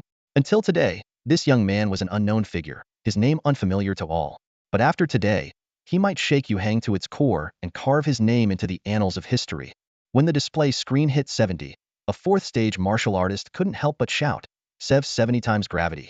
If he can endure for even 10 seconds, it counts as withstanding 70 times gravity. To withstand this with the body of a first-stage martial artist, thus undoubtedly an unparalleled prodigy, destined for greatness. A scion of a noble family, accustomed to a life of privilege and exposure to countless prodigies, was also left in shock. Though he had seen many talents in Tianjing, he had never encountered anyone at Qin Yi's level, only heard rumors of such individuals. After all, the unparalleled prodigies of Tianjing were far beyond the reach of someone of his status. Even Su Ruoxu, usually composed and unflappable, felt a twinge of nervousness. He wasn't worried about whether Qin Yi could withstand 70 times gravity. Rather, he feared that Qin Yi might push himself too far, risking hidden injuries that could jeopardize his future. He quickly sent a mental message to Qin Yi, know when to stop, don't overdo it. However, Qin Yi responded with a relaxed smile, as if completely unfazed. Don't worry, it's no big deal. 70 times gravity was effortlessly endured, and Qin Yi's posture remained as upright as a pine tree. When the gravity level approached 80 times, the gasps from the onlookers carried a trembling disbelief. Their eyes were filled with shock, as if they were witnessing a being that defied the limits of humanity. Is this even human? Someone murmured, their voice full of astonishment. Even the ferocious beasts known for their formidable physical resilience would struggle to withstand such terrifying levels of gravity at the same stage. Moments ago, the crowd was still speculating whether Qin Yi could handle 70 times gravity. Who could have imagined that he would casually surpass 80 times? And now, he was nearing the threshold of 90 times gravity. 90 times gravity, what kind of concept is that? For a person weighing 70 kilograms, it would be equivalent to a 6-ton mountain pressing down on their body. This is no exaggeration. Even an 8th-level martial artist with considerable strength would be instantly crushed into pulp under such pressure. Only those who have reached the 9th level would have the slightest chance of survival. Yet, in this extreme and suffocating environment, Qin Yi's face showed no trace of pain. Instead, there was a hint of excitement in his expression. With great effort, he raised his right hand, reached into his pocket, and pulled out a chocolate bar that had been deformed under the immense pressure. Under the stunned gazes of the crowd, Qin Yi tore open the wrapper with his teeth and swallowed the chocolate in one bite. Are you kidding me? He's still got the energy to eat? The onlookers exchanged bewildered glances, their eyes filled with disbelief as they stared at Qin Yi as though he were an utter anomaly. It seemed that even 90 times gravity was no match for him. An esteemed 8th-level martial artist, who had been watching in shock, was utterly dumbfounded by Qin Yi's performance. This elder had extensively tested his own physical limits and found that his personal best was 89 times gravity. 90 times gravity was a forbidden zone for him, a realm he dared not approach for fear of losing his life. But today, he had witnessed with his own eyes a mere first-level martial artist effortlessly taking on 90 times gravity. At that moment, the elder felt as though his lifetime of cultivation had become a joke. I was thinking too small, far too small, the elder murmured to himself. I reckon even 100 times gravity wouldn't stop him. 100 times gravity, that was a domain only accessible to martial masters. The crowd stared unblinkingly at Qin Yi inside the gravity chamber. After eating the chocolate, he seemed to be reinvigorated. his face glowing with an unusual radiance. This sight left everyone present parched and speechless, overwhelmed by the sheer magnitude of what they were witnessing. This kid, is he trying to defy the heavens? Someone muttered in a low voice, voicing the awe that filled everyone's hearts. As long as there is a sufficient energy supply in an extremely harsh environment, Qin Yi can trigger adaptive evolution at the cellular level. Without hesitation, he devoured a chocolate bar, and the pressure in the gravity chamber instantly surged to 100 times normal gravity. The space trembled under the terrifying force, and the gravity crystal above emitted a piercing hum, rippling with concentrated waves of energy. Qin Yi felt as though a mountain was crushing down on him. Even with a physique rated at 20 points, he struggled to endure. His spine bent involuntarily, his body curling into a ball as if under unbearable strain. Trillions of his cells collapsed under the immense pressure, his bones emitted faint cracking sounds, and his internal organs were on the verge of shattering. Blood seeped through every pore on his body. The overwhelming force exceeded even the full-strength blow of Lu Yi, a formidable warrior. In mere moments, Qin Yi was drenched in his own blood, his appearance both horrifying and awe-inspiring. The gathered martial artists watching from outside the chamber were gripped with shock and fear. How could a first-stage cultivator withstand 100 times gravity for a full 10 seconds? What stunned them even more was the fact that Qin Yi seemed intent on pushing himself further. He's lost his mind. At this rate, he must already be unconscious, someone exclaimed in disbelief. Su Ruoxu, unable to remain seated any longer, rose to intervene, reaching to shut off the gravity amplifier. But just as he moved, a low, defiant growl echoed from inside the chamber. Elder Su, don't. I can handle it. Leave it on. Everyone froze in astonishment. A seasoned middle-aged martial artist murmured, he's risking his life to temper his body under this extreme stress. Some prodigies indeed achieve breakthroughs on the brink of death, but this gamble is far too dangerous. The gravity chamber's pressure continued to climb, soon nearing 110 times normal gravity. Within the chamber, Qin Yi's body underwent a relentless cycle of collapse and regeneration, driven by his level 1 physical recovery ability. Each destruction and renewal forged an even stronger vitality. Yet, even with his level 3 pain tolerance, the agony was nearly unbearable. Still, Qin Yi refused to give in. Under the watchful eyes of the crowd, his hunched spine began to straighten, inch by inch. When the gravity reached an astonishing 120 times, the young man did the unthinkable, stood tall, his back fully upright. The scabs of dried blood on his skin flaked off, revealing a rejuvenated figure beneath. Every muscle on his body gleamed with a crystalline radiance, exuding a newfound strength. System notifications echoed in his mind. Ding! Your cells have adapted to extreme pressure, unlocking the passive skill Iron Skin and Steel Bones LV2. Ding! Your meridians have been comprehensively enhanced, unlocking the passive skill Unyielding Will LV2. Ding! 2 passive skills have fused, evolving into Steel Frame and Iron Body LV2. Ding! Your cells have been reshaped through destruction and rebirth, unlocking the passive skill Enhanced Physical Regeneration LV2. A faint smile played across Qin Yi's lips as he calmly deactivated the gravity amplifier and stepped out of the chamber. This achievement was something even the prodigies on the martial arts limit leaderboard couldn't hope to accomplish at the first stage of cultivation. For a moment, the crowd was utterly silent, stunned by what they had just witnessed. Then, thunderous applause erupted, filling the air like a roaring tide. Qin Yi completed the extreme test under the astonished gazes of the crowd, showcasing his incredible strength. Su Ruoxu let out a sigh of relief and handed Qin Yi a jacket to cover his bare upper body. After putting on the jacket, Qin Yi politely declined the recruitment offers from the surrounding martial artists and followed Su Ruoxu to the backstage area of the Martial Arts Union. After finishing the registration process, Su Ruoxu gave Qin Yi a website link for the martial world, explaining that it was a platform for trading martial arts resources. Seizing the opportunity, Qin Yi asked a few questions, particularly about the highest realm of the human race's strongest warriors. Su Ruoxu's expression turned serious as he slowly explained the higher levels of martial arts. After the mountain and sea realm comes the king realm, and beyond that is the sage realm. At the pinnacle of the sage realm are the celestial sages. Each celestial sage has the power to safeguard the destiny of an entire race and dominate entire worlds. Qin Yi was astonished by this realm he had never heard of before, but the bitterness in Su Ruoxu's expression made him uneasy. Cautiously, he asked, could it be that our human race has no celestial sages? Su Ruoxu shook his head and sighed heavily, his demeanor grave. Our human race once had celestial sages, but several decades ago, our celestial sage perished in battle. This revelation hit Qin Yi like a heavy blow, making him keenly aware of the dire crisis facing the human race. He realized that his path of cultivation was not just a personal journey, but also a responsibility to revive and protect his people. Rather than showing discouragement, Qin Yi became even more resolute in his determination to grow stronger. He reflected privately that, with his mastery of the unique skill boneless flexibility, he could have attempted an even more challenging level in the extreme test. However, he decided to conceal his true strength for now and wait for the right moment. The surrounding martial artists, while amazed by Qin Yi's talent, mostly expressed admiration and encouragement rather than envy. This made Qin Yi realize that this martial arts world was different from what he had imagined. Humanity seemed more united due to the shared threat they faced. With thoughts of the future and concern for the fate of the human race weighing on his mind, Qin Yi began to plan his path of cultivation. He understood that becoming stronger was not just a personal aspiration, but also a mission to safeguard the hope of humanity. Fallen in battle? Qin Yi's heart trembled at the thought. He had never seen a celestial sovereign in person, but he had watched footage of King-tier powerhouses online. The sheer aura of a King-tier fighter was overwhelming, as if they could shake the heavens and earth. And yet, a celestial sovereign beings said to be thousands of times stronger had met their demise? Such an immortal, towering figure could truly fall? Su Ruoxu's expression turned complicated as he let out a long sigh.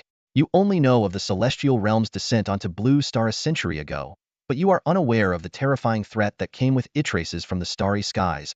He began to explain, recounting the arrival of the Phoenix Clan, Dragon Clan, Kuei Beasts, House, and Sea Clan's alien races from beyond the stars. Their heritage and strength far surpassed that of the human race. These beings resided within the celestial realm but would often emerge to search for something. Each time they appeared, regardless of their success in finding what they sought, they would unleash indiscriminate slaughter upon humanity, taking particular pleasure in hunting down and killing human prodigies. In the face of such overwhelming power, humanity could only endure humiliation at first. But then, over 80 years ago, a generation of extraordinary human geniuses rose to prominence, marking the beginning of humanity's first glorious era. They challenged the myriad alien races, defeated the sacred heirs of ancient clans, and forged their paths through blood and fire, ascending to the ranks of kings and celestial sovereigns. Among them was one who reached the pinnacle of the path, becoming humanity's first celestial sovereign Wan Jie. As Su Ruoxu recounted these events, his voice carried both fervor and sorrow. He then detailed the climactic battle that changed everything. 4 ancient clan sovereigns and 2 celestial sovereigns emerged from the South Sea celestial realm, their combined might shaking the world. Wan Jie's sovereign faced all 6 of them alone. With his bare hands, he killed 2 of the sovereigns and severely wounded one of the celestial sovereigns. Though he ultimately drove the invaders back, he was grievously injured, his blood staining the South Sea. On that day, the heavens wept and blood rained from the skies. Yet the mortal world remained calm and oblivious, unaware of the cataclysmic battle that had taken place in the South Sea. Su Ruoxu's body trembled as he spoke, his grief evident. In his final moments, Wan Jie's sovereign looked back at the mortal world one last time and laughed heartily. He said, "This life has been enough." With his dying body, he transformed himself into a supreme formation, sealing the largest celestial realm in the South Sea. From that moment on, any alien race wishing to descend to this world would have to sacrifice their very essence to do so. The power of a celestial sovereign is unfathomable. He may not have truly reached the end of his strength, yet he chose to give his life for a century of peace for our world. Hearing this, Qin Yi felt, for the first time, a deep sense of belonging to this world.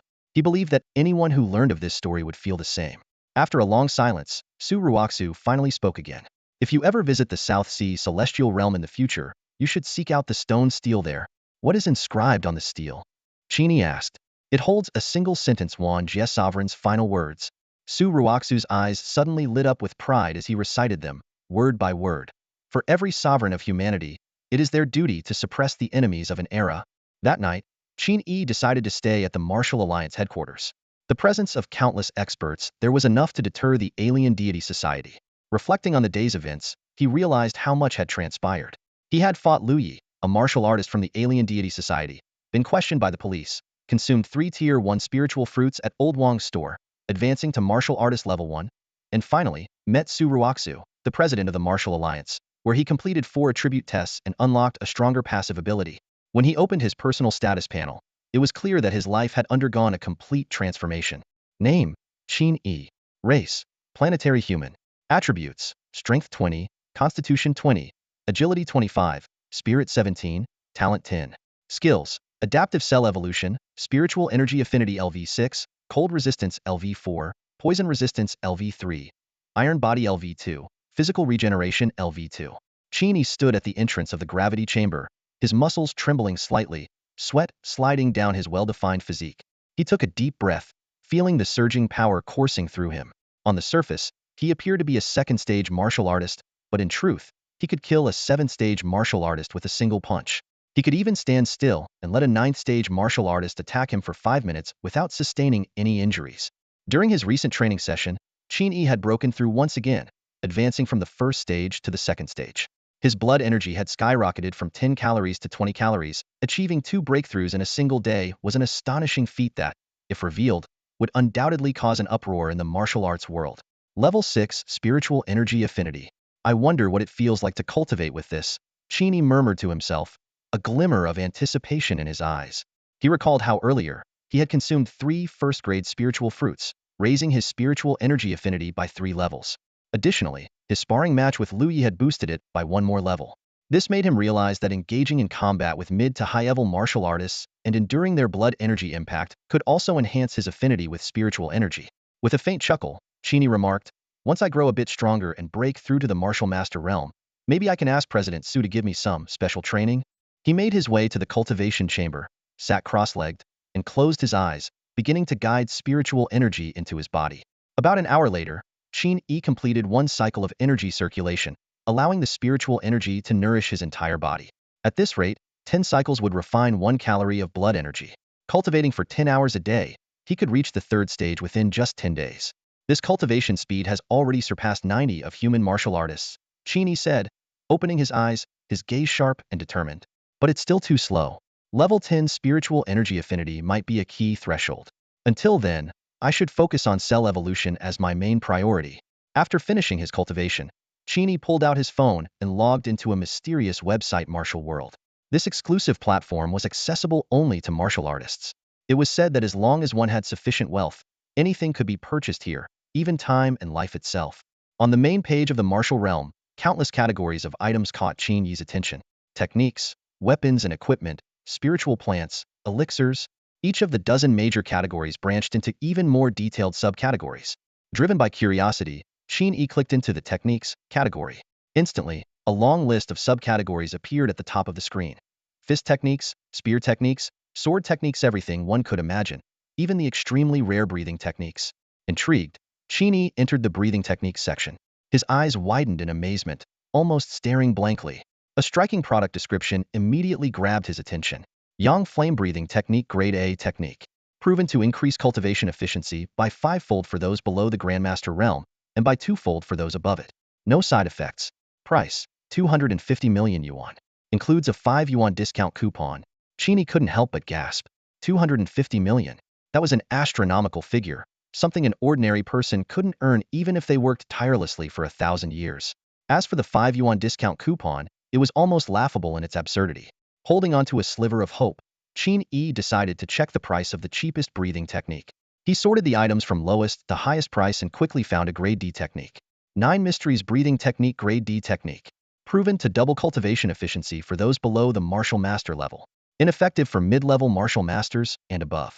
Price, 15 million yuan. Qin Yi shook his head with a wry smile. Even the most basic breathing technique was far beyond the 700,000 yuan he had painstakingly saved by selling certain parts of himself. In the martial realm, this amount of money was utterly insignificant. With a deeper understanding of how costly martial arts could be, Qin Yi exited the breathing techniques section and moved to the weapons and equipment category. Here, items were also ranked by grade. S, A, B, C, D, and E. Grade E weapons were tailored for martial practitioners, Grade D for martial masters, and so on. Within each grade, there were further distinctions, with higher numbers denoting lower quality. For instance, a D1 weapon was superior to a D2 weapon, and the weakest was D9. Qin Yi quickly skimmed through the prices and did some mental calculations. Even the weakest D9 weapon cost at least 1 million yuan. Grade E weapons were slightly cheaper, but their starting price was still in the tens of thousands. After surveying the weapons and equipment section, Qin Yi silently made up his mind not to buy any weapons or equipment. It wasn't that he couldn't afford them, but rather because of his unique circumstances. With his divine skill of adaptive evolution, he could transform his body into the ultimate weapon, rendering external equipment unnecessary. In fact, relying on such equipment might even hinder the progress of his physical evolution. Continuing his exploration of the martial realm, Qin Yi arrived at the spiritual plant section. The prices here were even more astonishing. Even the lowest grade, first-tier spiritual fruit was priced at a staggering 1 billion yuan. Qin Yi recalled the 3 first-tier spiritual fruits he had won from Li Wufeng earlier. He hadn't realized that by eating them in just a few bites, he had effectively consumed 3 small fortunes. As for higher-grade second-tier and third-tier spiritual fruits, their value was beyond monetary measurement and could only be purchased with contribution points. Qin Yi learned that the Martial Arts Union and the Human Alliance had a contribution system for martial artists. Contribution points could be earned by completing official missions, clearing secret realms, eliminating alien races, or selling the remains of fierce beasts. In the spiritual plant section, the most expensive items weren't high-tier spiritual fruits, but rather live spiritual roots that could be cultivated. These specially preserved roots could be planted in suitable environments, where they would grow, bloom, and bear fruit again.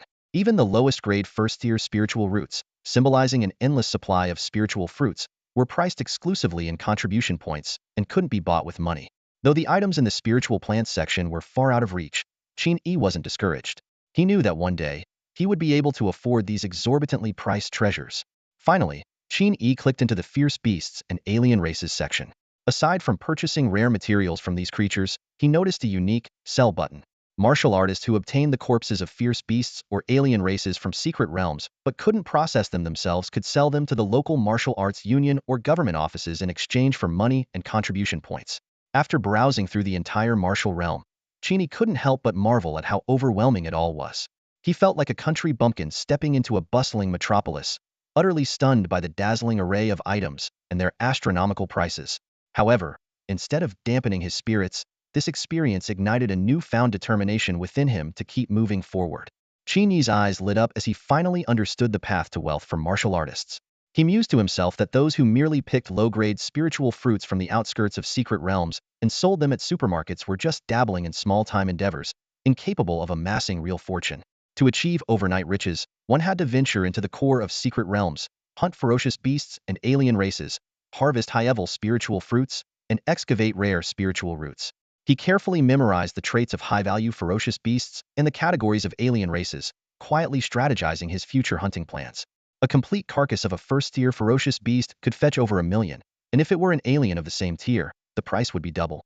Moreover, mastering the art of processing beast corpses could further enhance his profits. Qin Yi had already made up his mind, had to explore the Xintian secret realm. He reopened the cultivation technique classification interface, preparing to choose a technique that was both suitable and cost-effective. As someone who admired raw, unarmed combat, where every punch landed with tangible impact, his attention naturally gravitated toward fist techniques. Sorting the techniques by price from low to high, one particular entry immediately caught Qin Yi's eye. He stared at the screen in disbelief. An rank fist technique for just 100,000 yuan? It was practically a steal. Qin Yi was overjoyed, thinking he had stumbled upon a colossal mistake in pricing a once-in-a-lifetime opportunity. After all, an rank fist technique was a profound skill that only martial artists at the Shanghai realm could master, capable of supporting one's cultivation journey all the way to the King realm. Eagerly, Qin Yi clicked on the detailed description of the technique. However, as he carefully read through every word, he finally understood why this seemingly high-level technique was sold at such a low price. The technique was named 7 Wounds Frenzy Fist, classified as a rank, and authored by a powerful figure known as the Mad King. The description explicitly stated that this was an ultimate offensive technique, and upon reaching the 5th layer of mastery, one could even comprehend the true king's intent. However, the risks were equally staggering. Practitioners could be influenced by the Mad King's path, leading to an irretrievable state of madness. Even more concerning, while the technique's power rivaled that of strength fist techniques, every use would inflict unavoidable hidden injuries on the user. At the end of the description, the seller issued a stern disclaimer. This technique was non-refundable once purchased, and users must assume all risks themselves. The price was set at only 100,000 yuan. Qin Yi fell into deep thought. The temptation of this technique was undeniable, but so were its risks. Was it an opportunity of a lifetime, or a perilous trap? This is a devastatingly powerful yet highly dangerous combat technique. Qin Yi carefully studied the description of the 7 Wounds Mad Fist, calculating silently in his mind. Normally, a grade martial technique would cost at least tens of thousands of contribution points, but this one was available for just 100,000 yuan. Such a low price surely concealed significant risks. Narrowing his eyes, Qin Yi pondered the unique aspects of this technique. What others might see as unbearable side effects, he viewed as an exceptional opportunity. A technique that harms its practitioner during cultivation? Perfect. Qin Yi, who had always pursued the extremes, had long lost interest in gentle and safe techniques. Without hesitation, he clicked the purchase button, and 100,000 yuan was instantly deducted from his account. The martial arts website immediately presented an electronic contract, requiring facial recognition and a non-disclosure agreement. Skimming through the contract, Qin Yi's sharp instincts picked up on the hidden intricacies within what seemed to be a standard document. After signing, Qin Yi felt a subtle, mysterious connection being established. He realized that any breach of contract would result in unpredictable consequences. This seemingly simple contract was steeped in the profound heritage of the human race. Qin Yi recalled a lecture by Su Ruoxu about the realms of martial arts. Only after reaching the Grandmaster level could a martial artist begin to sense the presence of intent. True Tao intent, however, could only be fully comprehended at the Shanhai realm or the King Sealing realm. The emergence of every true king signified the culmination of a unique path. This contract must have been crafted by a true king, Qin Yi thought, marveling at the foresight of the martial world's founders. He had initially worried about the technique being resold, but now it seemed that concern was unnecessary. As soon as the contract took effect, the complete contents of the Seven Wounds Mad Fist appeared on Qin Yi's phone. In addition to detailed instructions, the seller had thoughtfully included a set of training videos. Eagerly, Qin Yi opened the main text and began reading. The more he read, the more excitement lit up Qin Yi's eyes. This technique seemed tailor-made for him. The Seven Wounds Mad Fist was infamous for its recklessness, focusing entirely on offense with no mention of defense. It consisted of 7 levels, covering all stages of a martial artist's progress from entry level to the King Sealing realm. However, due to the incomplete nature of the 7th level, the technique had significant flaws and side effects. During the first 5 levels, practitioners would suffer from the corrosive effects of killing intent, damaging their meridians and internal organs. In the final 2 levels, they risked having their spiritual sea overwhelmed by chaotic Tao intent, driving them completely insane. Far from being deterred, Qin Yi was thrilled. He planned to use the killing intent to temper his physique and the Tao intent to sharpen his soul. A perfect combination to achieve multiple goals at once. He immediately opened the first training video. The screen showed a disheveled, white-haired, middle-aged man standing in a spacious courtyard. Dressed in a black combat outfit, his wild hair and beard almost obscured his entire face. The man stood motionless for a moment, then let out an eerie laugh before suddenly throwing a punch. What seemed like a simple strike caused the surrounding air to tremble, and 2 large trees in the courtyard instantly shed their leaves. Qin Yi held his breath, wondering if this was the legendary Mad King who had created the Seven Wounds Mad Fist. As the video continued, the man's movements became increasingly chaotic. Qin Yi watched intently, his body unconsciously mimicking the motions. On the surface, the Mad Fist seemed erratic and unstructured, but every move was calculated to strike vital points with lethal precision. Throughout the night, Qin Yi practiced the first level of the technique, following the video repeatedly. Gradually, he felt a restless killing intent stirring within him. This aura was both a deadly weapon against enemies and a formidable challenge for the practitioner. It was precisely this dual nature that made the Seven Wounds Mad Fist an grade technique with the offensive power of its grade 1. Practitioners had to nourish this killing intent with their own flesh and blood, either forging an indestructible body or relying on elixirs to sustain themselves, essentially damaging their own health while frantically replenishing it. Taking a deep breath, Qin Yi's eyes gleamed with excitement. He was eager to delve deeper into the mysteries of this technique. Qin Yi had an unconventional approach to mastering the Seven Wounds Fist. He chose the most direct and brutal method: endurance. With the recovery abilities of his level 2 physique and his iron-like body, his constitution was already on par with that of a martial master.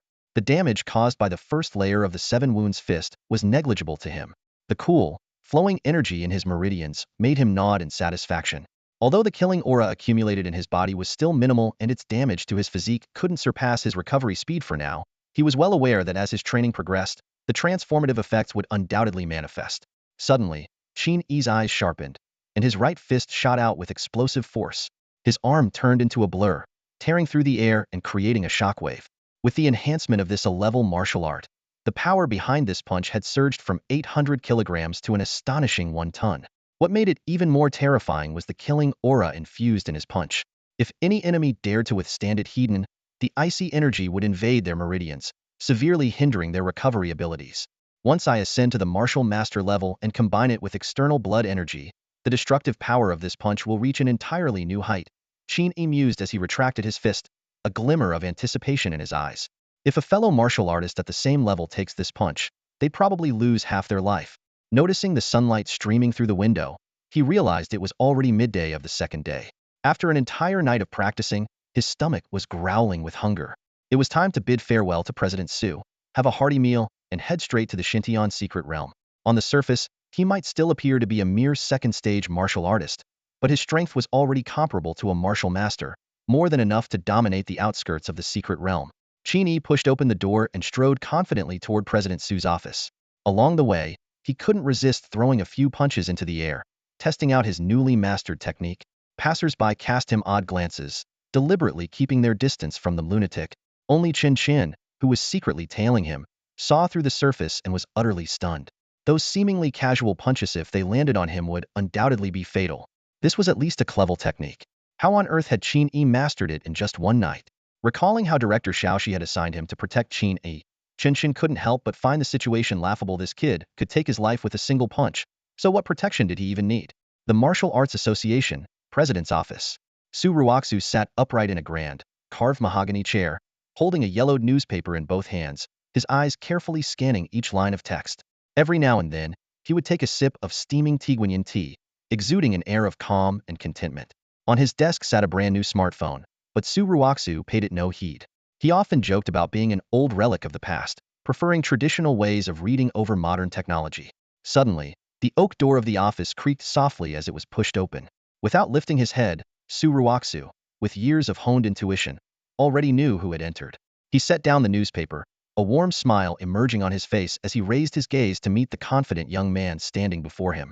Qin Yi, Su Ruoxu acknowledged with a nod. It seems you've made some progress in the martial world. Are you planning to leave now? Qin Yi stood respectfully, cutting straight to the point. Yes, President Su.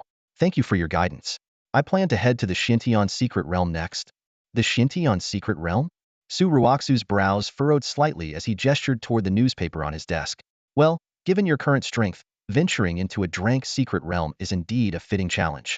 However, there have been unusual disturbances in Xintian's secret realm these past weeks. Massive beast tides have emerged, making the area highly unstable. If you're determined to go, be cautious and avoid delving too deep. Hearing this, Qin Yi felt a slight ripple in his heart. He knew that the environment within a secret realm was vastly different from the real world. The spiritual energy was much denser, and the essence of the Tao often manifested naturally, making it a sacred ground for cultivation. However, these realms were also home to countless fearsome beasts. It was said that even an ordinary puppy placed in such an environment could evolve into a ferocious predator if it survived to adulthood. But Qin Yi did not waver. On the contrary, his resolve only grew stronger. He urgently needed to enhance his strength, as many conventional training methods in the real world had become ineffective for him. Even activities meant to push his limits, like free-falling, now required jumping from a 30-story building to feel any thrill. Yet, with the scarcity of tall buildings in Yuhang City, finding a suitable spot and convincing the owner to let him jump would prove challenging and might attract unnecessary attention. After careful thought, Qin Yi concluded that entering the secret realm was his best option. The looming threat of the cult of the otherworldly god followed him like a shadow, and he had to grow stronger as quickly as possible. Though President Su and Elder Wang had already provided him with significant help, the path ahead was one he ultimately had to walk alone. Noticing the firm determination in Qin Yi's eyes, Su Ruoxu refrained from saying more. He leaned down, opened a drawer beneath his desk, and retrieved a small black leather pouch. Though it appeared ordinary, the pouch was meticulously crafted from the hide of a fearsome beast, its surface engraved with intricate silver runes that emitted faint, spatial ripples.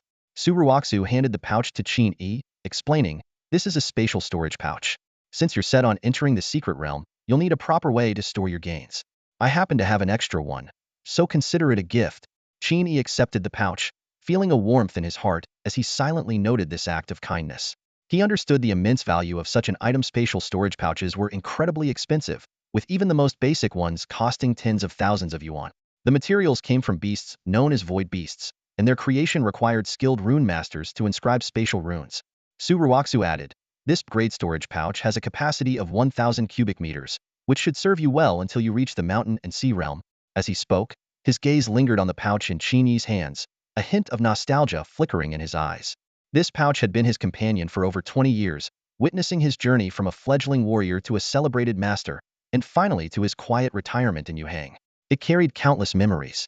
1,000 cubic meters, this is far too valuable. I can't accept it, Qin Yi said, astonished, fully aware that the worth of great equipment could no longer be measured in mere monetary terms. Su Ruoxu waved his hand dismissively, his expression tinged with a sense of weariness. Weapons and equipment are only meaningful if they can be used in battle and fulfill their purpose. Keeping this with me serves no purpose. Rather than letting it be buried with me one day, I'd rather see it find new life with you. Faced with Suruoxu's insistence, Qin Yi fell silent for a moment before carefully storing the braid pouch. He looked at the elderly man before him, whose fatigue was faintly evident, and solemnly promised, I swear to you, one day, I will personally cleanse the Taishan's secret realm. Qin Yi had read about Suruoxu's life story in the Martial Worlds archives the previous day. He learned that 8 years ago, Suruoxu had ventured into the Shrank Taishan's secret realm with a group of prodigies. Tragically, he was the only one who returned alive from that expedition. Since then, Suruoxu had not appeared on the front lines of the secret realm again. He chose to retire in Yuhang, accepting the position of branch president for the Martial Arts Union. This was the first time Qin Yi had ever made such a significant promise to someone. Though the bold claim of a second-tier martial artist to conquer its class secret realm sounded utterly absurd, Suruoxu's reaction was unexpected. His expression suddenly turned solemn, his eyes fixating on Qin Yi as if trying to pierce through to his very soul. After a moment of silence, Suruoxu suddenly burst into hearty laughter, his voice filled with a rare sense of exhilaration, as though he had shed decades of burden in an instant. Good, very good, Suruoxu exclaimed after his laughter subsided, his eyes gleaming with anticipation. We'll be waiting for you. By the time Qin Yi left the Martial Arts Union, it was already 2 p.m. He began his journey to the Xintian secret realm. The entrance to the realm was located in the northern outskirts of Yuhang and was tightly controlled by the Secret Realm Bureau under the jurisdiction of the Yuhang Administrative Office. Any martial artist wishing to enter the realm had to register in advance, though entry tickets were free. Qin Yi had also heard some rumors about the secret realm. It was said that there were hidden entrances controlled by mysterious organizations and used for illegal smuggling and trafficking. However, these were merely hearsay, and he had no concrete knowledge of the matter. As he squeezed into the crowded subway, Qin Yi felt an inexplicable sense of unease. Ever since his spiritual power had reached 10 points, his sensitivity to his surroundings had heightened significantly. At this moment, he could distinctly sense someone watching him from the shadows. Cautiously scanning the crowd, Qin Yi quickly identified a man in a brown trench coat. The man appeared upright and unassuming, but his eyes occasionally darted toward Qin Yi, feigning nonchalance. Qin Yi recalled seeing this person earlier at the Martial Arts Union. Is he following me? Qin Yi wondered inwardly. I don't sense any killing intent. Is he concealing it too well? Or could he be unrelated to the Yi Shenhui? Determined not to remain passive, Qin Yi decided to confront the situation directly. Since he had already noticed the man, it was better to act now while surrounded by people. He pushed through the crowd and moved toward the man in the trench coat. On the other side, Chen Shun had also noticed Qin Yi's movements. Seeing Qin Yi seemingly heading in his direction, Chen Shun thought to himself, is he getting off at the next stop? Chen Chen's position near the subway door led him to this assumption. Confident in his tracking skills, he never considered the possibility that Qin Yi had seen through him.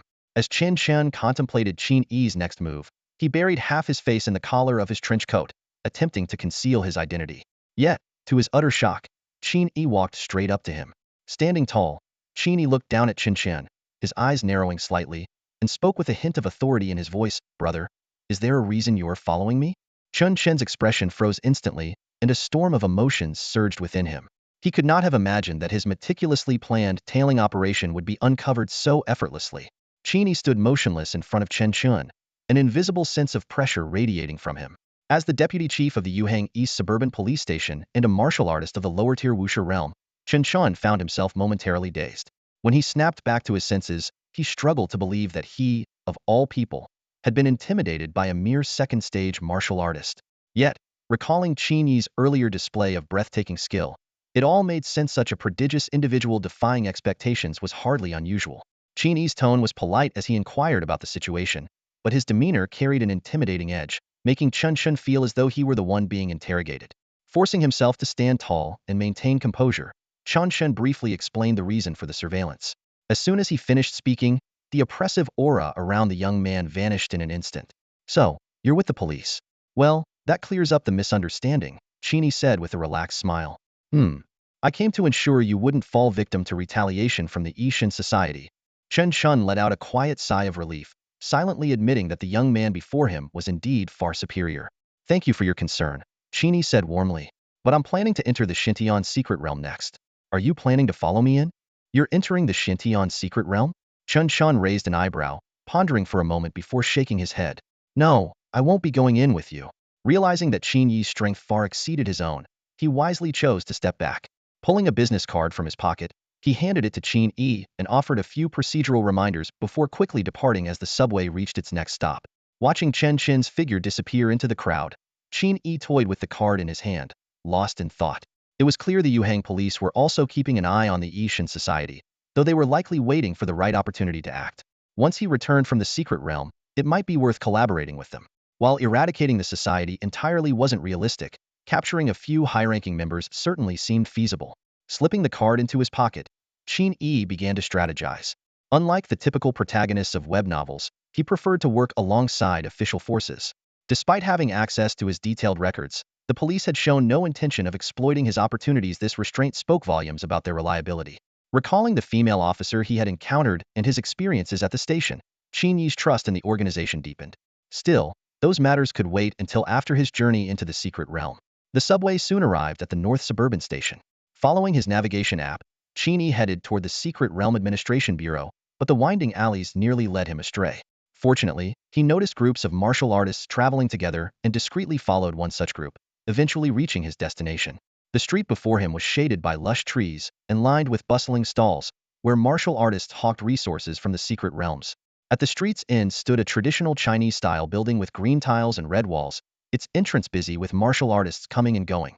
Qin Yi's attention was drawn to a vendor selling storage pouches at exorbitant prices, 60,000 for even the lowest grade A-level pouch, double the usual market rate. Yet, many novice martial artists eagerly queued to purchase them. Weaving through the bustling stalls, Qin Yi stepped into the Administration Bureau's Grand Hall. 12 service windows were neatly arranged, each labeled for secret realm registration.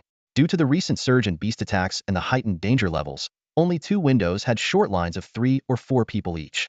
Curious, Qin Yi glanced around the room, his gaze eventually settling on a massive electronic screen at the center. The screen displayed a rotating list of official secret realm missions and their corresponding rewards. The task requiring 18 gravity crystals caught Qin Yi's attention. Each crystal needed to weigh over 10 kilograms, and the reward was substantial: 600 contribution points and 1 billion in currency. Following closely was another task involving 3 second-tier winged peacock feathers of high quality. Qin Yi's gaze wandered across the ever-refreshing task list, when suddenly, a familiar name made his pupils contract sharply. The rescue martial artists mission stood out. 3 days ago, 4 low-level martial artists Wang Lu, Wang Xianfan, Chen Xian, and Bai Zuanhua had entered the Xintian secret realm and sent out a distress signal. The reward was enticing: 50 million in currency and an additional 100 contribution points. Chen Xian? A memory flashed through Qin Yi's mind. 3 days ago, he had received a text from Chen Xian, urging him not to give up hope for survival. After that, there had been no news. The timing matched perfectly. This couldn't just be a coincidence. Qin Yi's brows furrowed as a dark suspicion arose. Had Chen Xian ventured into the secret realm to save him? That guy was likely trying to obtain a spirit fruit to cure Qin Yi's cancer. But unfortunately, he must have encountered a beast tide. Becoming trapped in the secret realm for 3 days, his chances of survival slim to none. No, I have to save him. Qin Yi wasn't one to act recklessly, but for those who genuinely cared about him, he would never stand idly by. Without hesitation, Qin Yi located an unmanned terminal to accept the mission. After registering his information, he was guided by a staff member through 2 inspection gates and arrived at a vast plaza. The scene before him left him in awe. A spatial rift stretching thousands of meters hovered in midair, deep and pitch black, like a coiled dragon exuding an air of dread. Above the rift, a blood-stained sword floated, its blade pointed downward. Its immense sword intent cascaded like a waterfall, suppressing the entire spatial rift. This overwhelming force not only prevented creatures from escaping the secret realm, but also allowed human martial artists to enter freely. What level of power would it take to leave such a sword behind? Qin Yi's heart surged with emotion as he instinctively clenched his fists. Taking a deep breath, he stepped resolutely into the spatial rift. In an instant, the surrounding space rippled like water, blurring his vision. The world spun violently, and everything went dark. When he opened his eyes again, he found himself in a completely different world. Overgrown with weeds, towering ancient trees, and an untouched, primal landscape. Qin Yi had officially entered the Xintian secret realm. Phew! Qin Yi stood amidst a vast primordial forest, taking a deep breath. The fresh air rushed into his lungs, and the pure spiritual energy integrated into his body with each breath, instantly invigorating him. This was a D-level secret realm, where the concentration of spiritual energy was at least 5 times that of the outside world. No wonder people said that even if you threw a dog in here for 10 years, it could evolve into a fearsome beast. After stepping through the spatial rift, Qin Yi cautiously surveyed his surroundings. He was well aware that human martial artists would be randomly placed at the outskirts of the secret realm, and those with bad luck might land right in the middle of a pack of ferocious beasts. In front of him stretched a mountainous region, filled with towering ancient trees. The smallest of these trees required 7 or 8 people to encircle its trunk.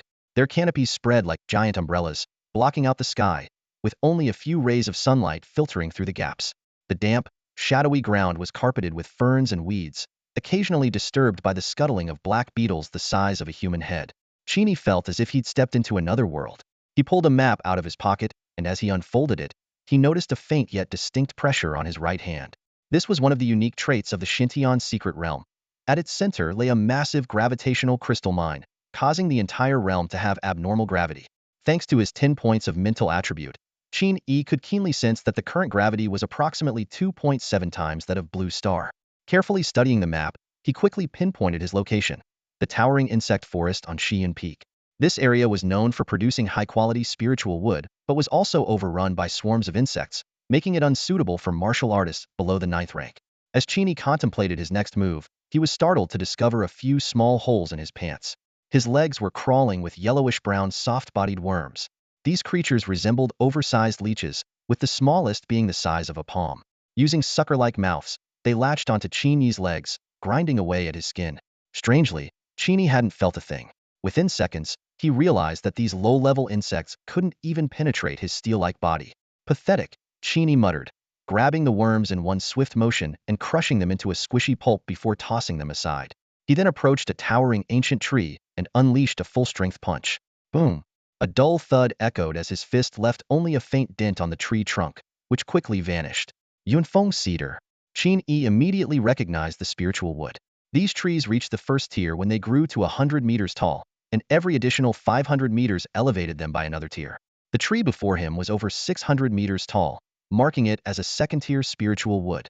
Cutting it down would require a mid-tier martial artist wielding a D1 grade weapon.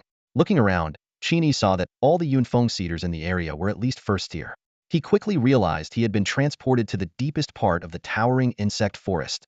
While second-tier spiritual wood was beyond his capabilities, harvesting some first-tier Yunfeng cedar to bring back was certainly doable. Suddenly, Qin Yi remembered the true purpose of his journey. Wait, I'm here to rescue Qin, not make money. I can think about profit later.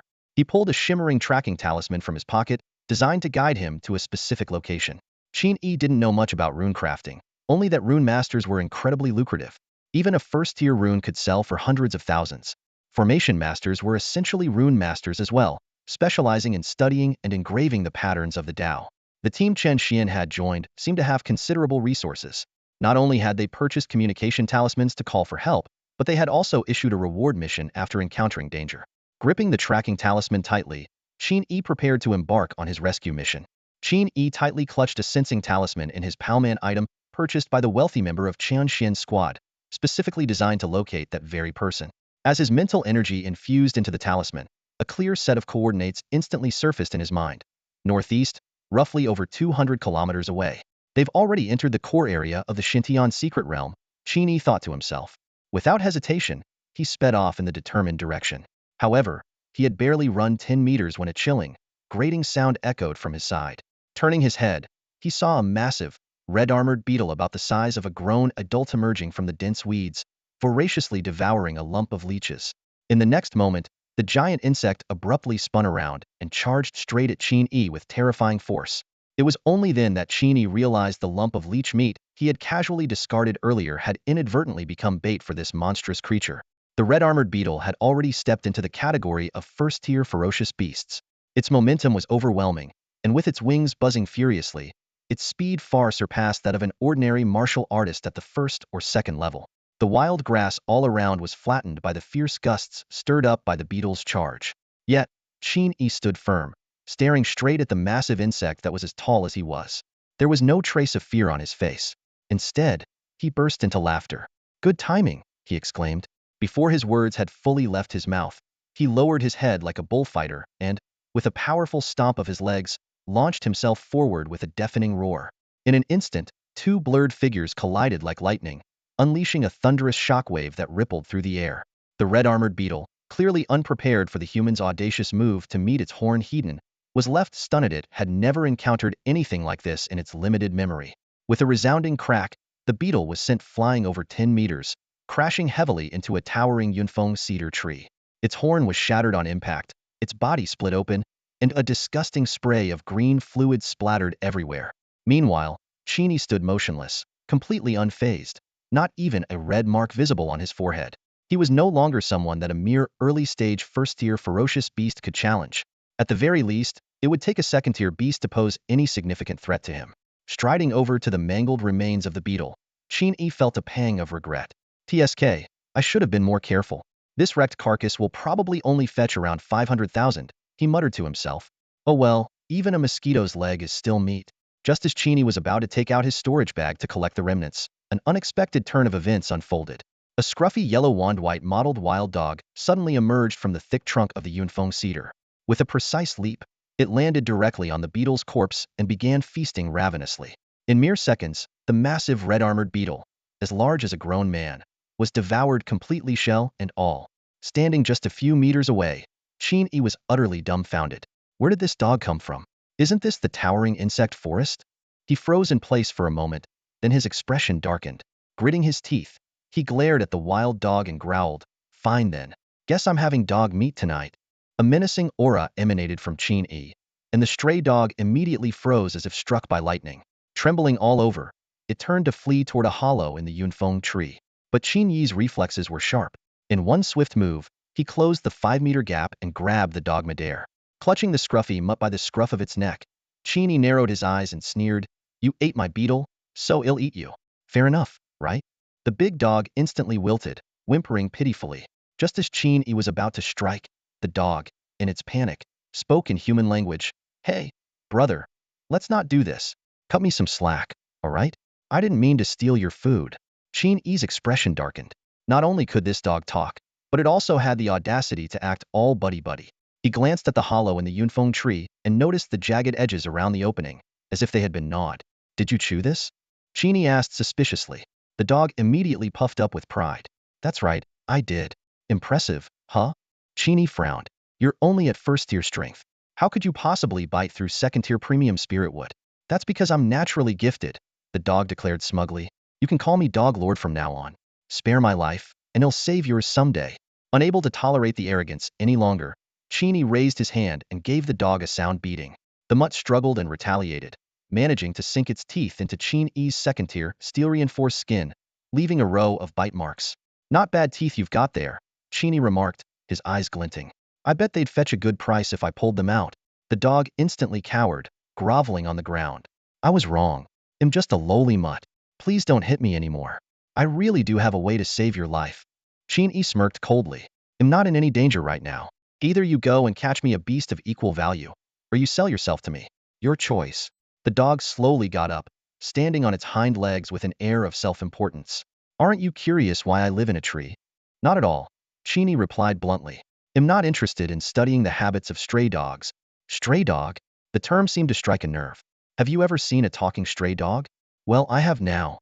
The dog was momentarily speechless, but then spoke seriously. "I live up here to avoid the insect horde. Every 2 hours, a swarm of billions of insects sweeps through this forest, devouring everything in its path. The Yunfeng spirit wood is the only thing that can withstand them." Recalling the scene, the dog bared its teeth in frustration. "Haven't you wondered why such a lush forest has no other animals around?" Qin Yi paused, thoughtful. It was true, aside from this self-proclaimed dog lord, had only seen insects and trees. "How strong is this insect horde?" Qin Yi asked, his curiosity piqued. The large dog cast a sidelong glance at Qin Yi and let out a low growl. "That crimson-armored beetle you just killed? There are at least 100,000 of them in the swarm." Qin Yi was taken aback, his brows furrowing deeply. 100,000 first-tier beetles? The sheer number was staggering. Even a high-level martial artist would find it nearly impossible to escape unscathed from such a massive swarm. He couldn't help but ponder. When the difference in cultivation levels isn't significant, sheer numbers can indeed compensate for a lack of power, sometimes even tipping the scales entirely. However, a question suddenly surfaced in Qin Yi's mind. He glanced around and noticed something strange. There were no insect corpses on the ground. After so many insect swarm outbreaks, why are there no remains left behind? Qin Yi asked. With such a massive number, some of them must die during each attack. Even if only 1% were lost each time, that would still be a considerable number. Hearing this, the dog's eyes filled with disdain. as if mocking Qin Yi's lack of intelligence. What kind of dumb question is that? The dog scoffed. I already told you, the insect swarm destroys everything in its path. And by everything, that obviously includes the corpses of their own kind. The humiliation of being ridiculed by a dog was too much for Qin Yi to bear. The veins on his forehead bulged as he lashed out, delivering a flurry of punches and kicks to the dog. It wasn't until the dog howled in surrender that Qin Yi finally stopped. The dog, now nursing its swollen face with a paw, looked at him with a pitiful expression. I'm supposed to be your future lifesaver, you know, it said indignantly. The next swarm outbreak is probably only 10 minutes away. You won't even make it out of Shiyun Peak in time, let alone escape the Shitian mountain range. Qin Yi ignored the dog's complaints, responding coldly, lead the way. Up the tree. Shiyun Peak was vast, and Qin Yi recalled the details from the map. Even at his fastest pace, it would take him a full day and night just to leave this region. And that was only to exit Shiyun Peak itself. According to the dog, the core peaks of the Shitian mountain range were also prone to insect swarm disasters. Qin Yi couldn't help but feel a twinge of regret. The basic map provided by the officials is far too simplistic. I should have spent the money on a detailed map instead. What Qin Yi didn't realize, however, was that no one had ever entered the Shitian mountain range's deepest regions right after entering the Xintian secret realm. Although this area was technically on the outskirts, its danger level was comparable to the core zones of the realm. Ordinary 9th-stage martial artists could only reach the fringes of the Shitian mountain range, hunting a few insects and gathering some rare herbs. They'd never encounter a swarm, let alone survive one. If it weren't for this, the precious high-tier spirit trees scattered across Shiyun Peak would have been harvested by martial artists long ago. There wouldn't be anything left for Qin Yi to find. If an experienced martial artist were to see Qin Yi in the depths of Shiyun Peak right now, they'd be utterly shocked and convinced that he was as good as dead. After all, in the past 60 years, only one person, an unparalleled true king, who once suppressed the Xintian realm with a single sword, had ever ventured this deep. No one else had ever come close. One man and one dog skillfully climbed the towering Yunfeng cedar before them.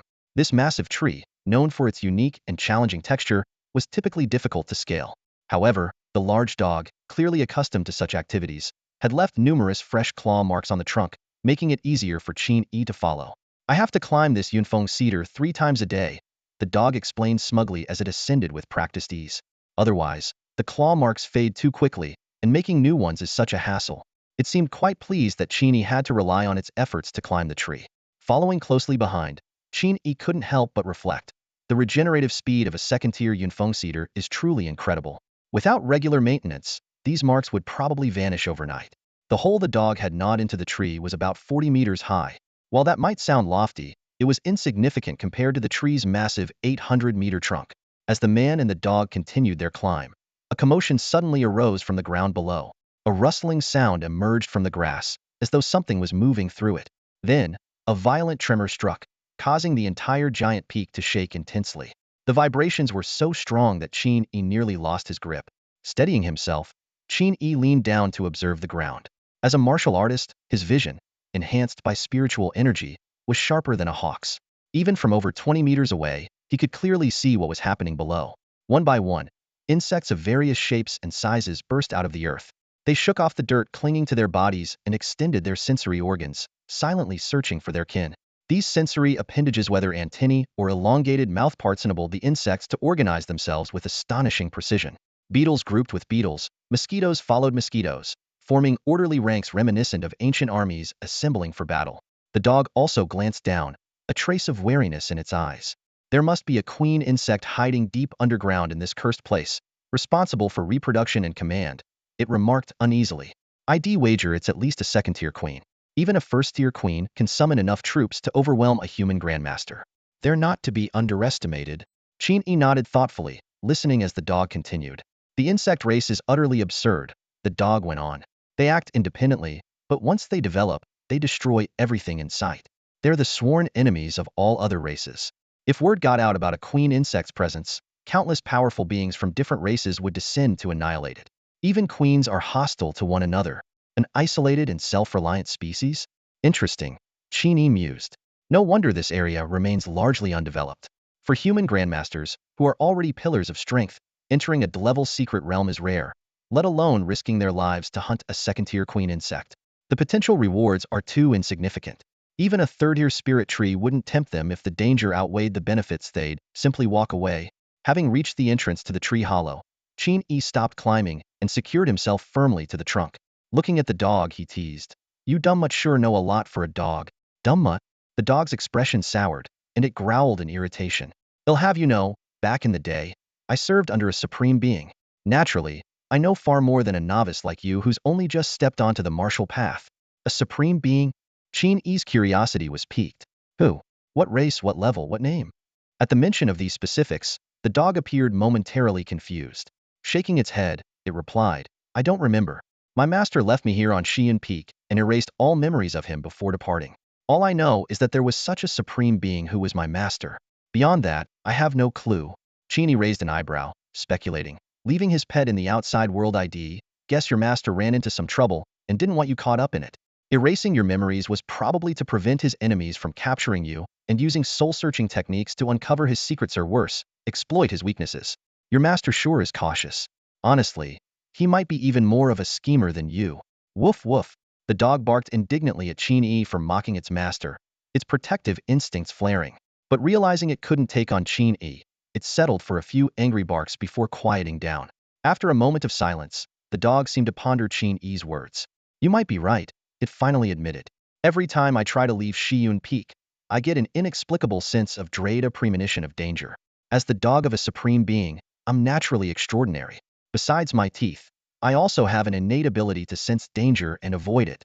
My instincts tell me that leaving Xiyun Peak is perilous, so I've stayed here on the tree, the dog explained further.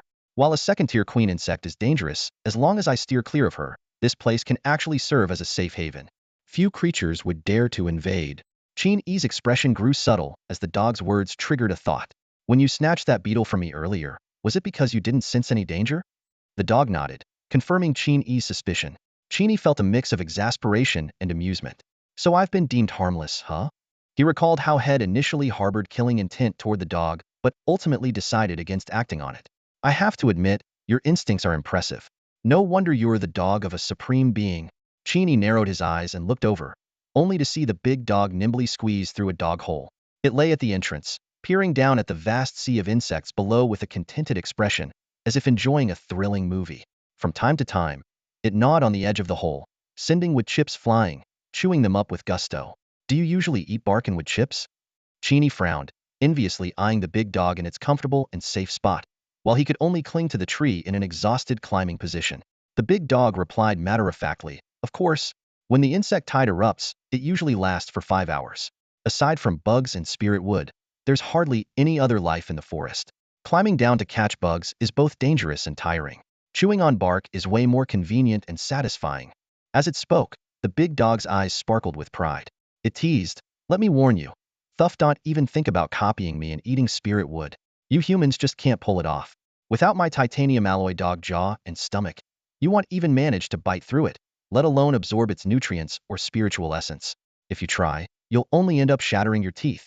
The big dog's tail wagged high in the air, swaying cheerfully as it continued. If you want to escape the range of the insect tide, you'll need at least 5 days. Accounting for the breaks to climb trees and avoid bugs, it'll probably take you 10 days. During that time, you'd better start thinking about what you'll eat. By the way, that red-armored beetle you killed earlier was actually a rare edible bug.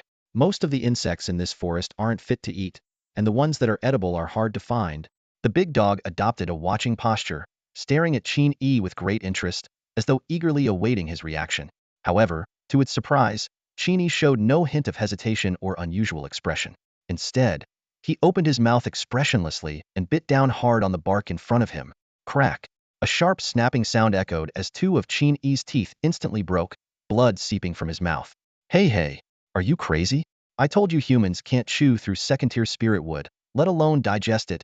The big dog barked in shock. But Qin Yi seemed deaf to its protests, stubbornly continuing to gnaw on the hard bark. You say I can't do it, so we'll do it anyway. Rebellion is my thing. I've even eaten genuine leather sofas before. What's a bit of bark compared to that? Qin Yi mumbled through a mouthful of blood and wood chips, his words barely coherent. Despite Big Dog's attempts to dissuade him, Qin Yi didn't stop. Instead, he became even more frenzied, gnawing at the tree bark with unrelenting determination. His teeth cracked and shattered one after another, blood staining the corners of his mouth. Yet he stubbornly continued to attack the unyielding tree trunk. Finally, when his last tooth broke and his mouth was left a bloody mess of gums, he stopped and stood motionless in place. Big Dog lay by the cave entrance, watching Qin Yi's pitiful state. It couldn't help but shake its head and sigh. See? I told you there's no way you'd bite through second-tier spirit wood. You should have listened to Dog Grandpa. Now you're paying the price. It said with an air of exaggerated wisdom. Well, there you have it. All your teeth are gone. It'll take at least 2 or 3 days for you to grow them back. Looks like you'll be starving for a while. In truth, even with the recovery abilities of a second-stage warrior, regrowing a full set of teeth would typically take a month. Considering Qin Yi's unique physique, Big Dog generously estimated 2 to 3 days. However, it had severely underestimated Qin Yi's regenerative capabilities. In less than 5 minutes, a pristine set of teeth emerged in Qin Yi's mouth, gleaming and even stronger than before. Big Dog was dumbfounded, staring in disbelief. What the 5 minutes to grow a new set of teeth? What kind of monster are you? It exclaimed. Instantly, it abandoned its interest in observing the sea of insects below and fixed its gaze on Qin Yi, its eyes full of suspicion. Big Dog began to suspect that Qin Yi was concealing his true cultivation level. It immediately activated a special eye technique, its gaze becoming piercingly sharp. Yet, even under the scrutiny of this rank ocular skill, Qin Yi remained an ordinary second-stage warrior with no signs of hidden power. This realization left Big Dog utterly stunned. If Qin Yi wasn't hiding his cultivation, then there was only one other explanation: was a Oncinamillennium celestial seed. Big Dog's expression shifted to one of fervent admiration as it began scheming how to ingratiate itself with this extraordinary talent. Your recovery speed is impressive, Big Dog said, pretending to be magnanimous. But even if you grow your teeth back 1,000,000 times, there's no way you can digest spiritwood bark. How about this? Out of the kindness of my heart, I'll use my precious titanium alloy dog jaws to soften it up for you, and then feed it to you. However, what Big Dog thought was a gesture of goodwill only grated on Qin Yi's nerves. Get lost. Are you itching for a beating again? Qin Yi snapped irritably, pulling a chocolate bar from his pocket and devouring it in a few bites. Seeing this, Big Dog raised an eyebrow in confusion. Wait, you had food on you this whole time? Then why were you gnawing on tree bark? Don't tell me. You have some kind of weird fetish? Qin Yi ignored Big Dog's ridiculous speculation, focusing instead on digesting the chocolate bar to replenish his energy for his next attempt. His goal was clear: to use the second-tier Cloud Summit Cedar to upgrade his Iron Jaw and Steel Stomach abilities. Disregarding Big Dog's bewildered gaze, Qin Yi once again opened his bloodied mouth and bit down hard on the bark. With a crunch, his teeth shattered once more, fragments streaked with blood falling into the insect sea below. The pain was excruciating, but with his level 3 pain tolerance, Qin Yi gritted his teeth figuratively and pushed through. Over and over again, Qin Yi attacked the unyielding bark like a madman, breaking his teeth repeatedly yet continuing undeterred. To sustain this relentless effort, he quickly consumed the last of his chocolate bars. As the process continued, Big Dog's expression gradually shifted from shock to awe. It keenly observed that Qin Yi was undergoing some kind of transformation. His once fragile human teeth, which initially crumbled instantly, began to leave faint marks on the bark. Eventually, he even managed to bite off small pieces of wood. This rapid progression left Big Dog increasingly convinced of Qin Yi's extraordinary talent and unparalleled potential. Finally, on his 5th attempt, Qin Yi's new teeth made a breakthrough. With a crisp crack, he successfully bit off a large piece of tree bark. This time, his teeth were as strong as steel, effortlessly crushing the spiritual wood. He placed the bark in his mouth and chewed it carefully. A system notification immediately chimed. Ding! Your oral cells have successfully adapted to the second-tier spiritual wood bark. You have unlocked the passive skill Iron Jaw LV3. Qin Yi's efforts had finally paid off. His Iron Jaw skill skyrocketed from level 1 to level 3. His mouth was now comparable to a D1 grade weapon, capable of easily crushing second-tier spiritual wood. The Big Dog, who had been watching the entire process, was utterly stunned. It even began to question its own existence as a dog, though it maintained a facade of indifference for the sake of pride. Baring its teeth, it sneered. So what if you can eat tree bark? Can you digest it? Without me, the great dog lord, using my dog mouth to process the wood, a human stomach could never digest second-tier spiritual wood. At that moment, Qin Yi looked a little weak due to the energy consumption from the skill evolution. His face was slightly pale. However, as he swallowed the spiritual wood in large bites, something began to change. Initially, his iron stomach experienced excruciating pain, but soon, the agony subsided. Another system notification sounded. Ding! Your stomach cells have successfully adapted to the second-tier spiritual wood.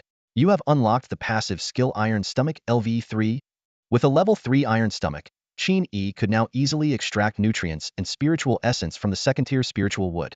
His previously frail aura quickly became robust, and a healthy glow returned to his cheeks. There was no longer any trace of weakness. The second-tier Yunfeng cedar had been completely digested.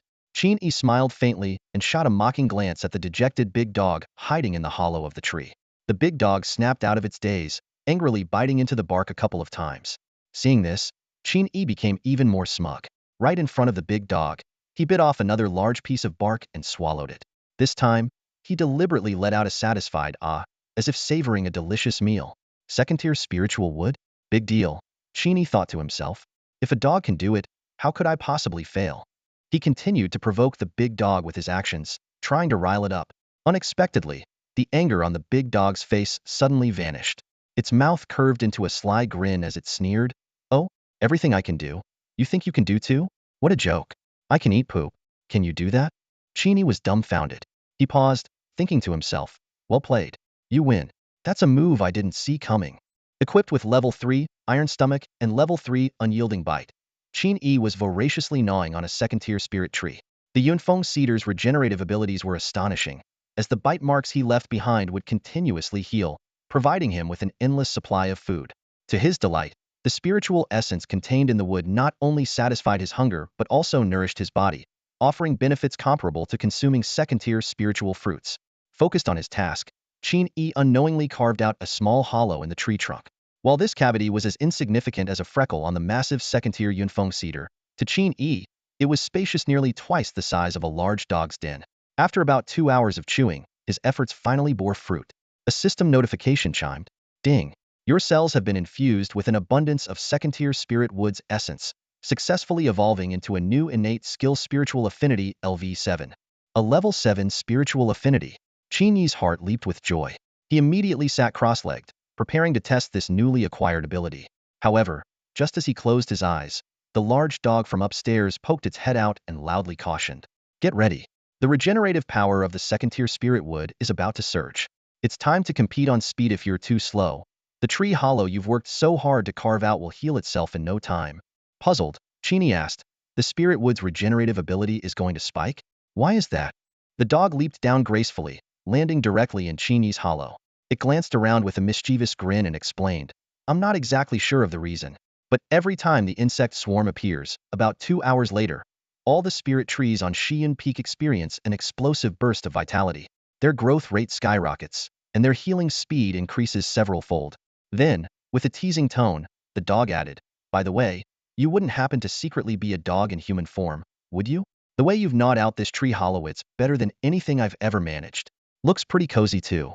With that, the dog casually claimed a corner, lay down with its hands behind its head, and crossed its legs like it was planning to stay for a while. Noticing Qin Yi's slightly disdainful expression, the dog chuckled awkwardly and defended itself. Chewing through tree bark is hard work, you know. Don't humans always say many hands make light work? If we work together to maintain one hollow, it's a win-win, right? Qin Yi couldn't be bothered to argue further. He stopped circulating his energy and walked to the edge of the hollow, leaning out to observe what was happening below. The ground was entirely overrun by countless insects, a dense, writhing mass that seemed to stretch endlessly. Most of the insects were equivalent in strength to first-tier ferocious beasts. However, from time to time, he spotted a few particularly large, grotesque bugs moving among the swarm. These giant insects had 6 antennae on their heads, compound eyes that took up their entire faces, and 8 spear-like legs resembling those of a spider. Their elongated bodies, however, were more reminiscent of dragonflies. These were undoubtedly second-tier, lower-classed bugs, and their presence sent a faint chill down Qin Yi's spine. As he observed, Qin Yi's mind wandered to thoughts about exotic beasts and non-human races.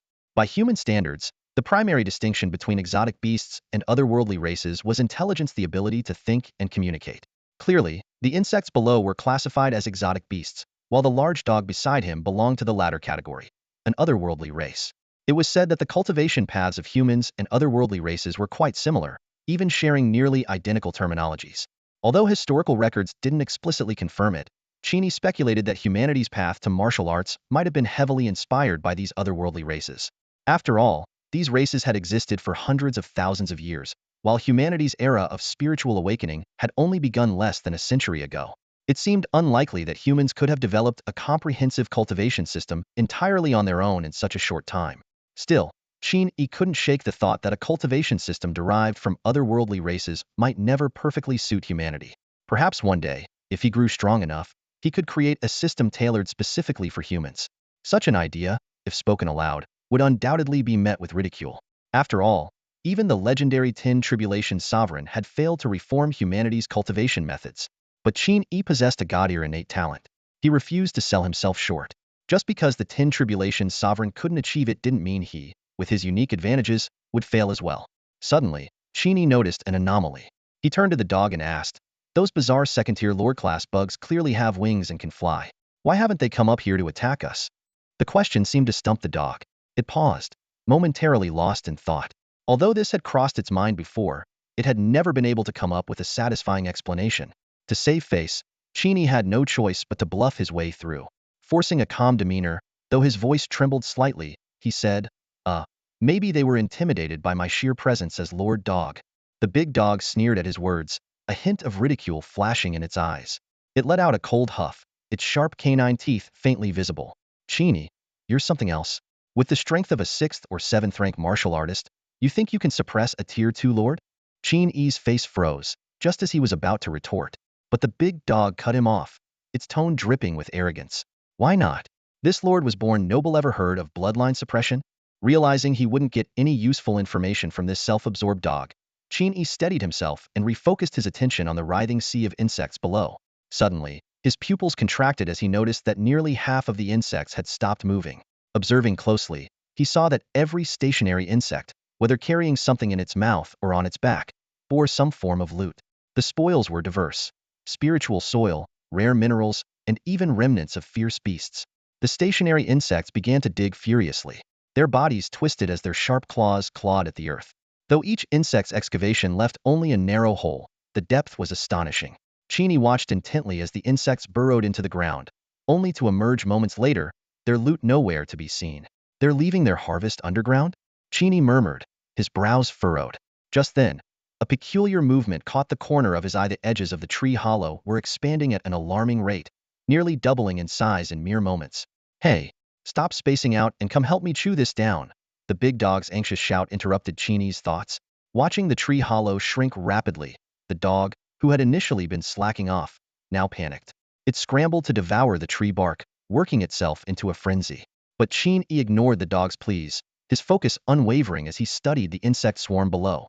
Under his watchful gaze, the insects still in motion continuously brought back more loot from afar, handing it off to their digging companions, who buried it underground. The entire process was orderly and efficient, like a finely tuned machine.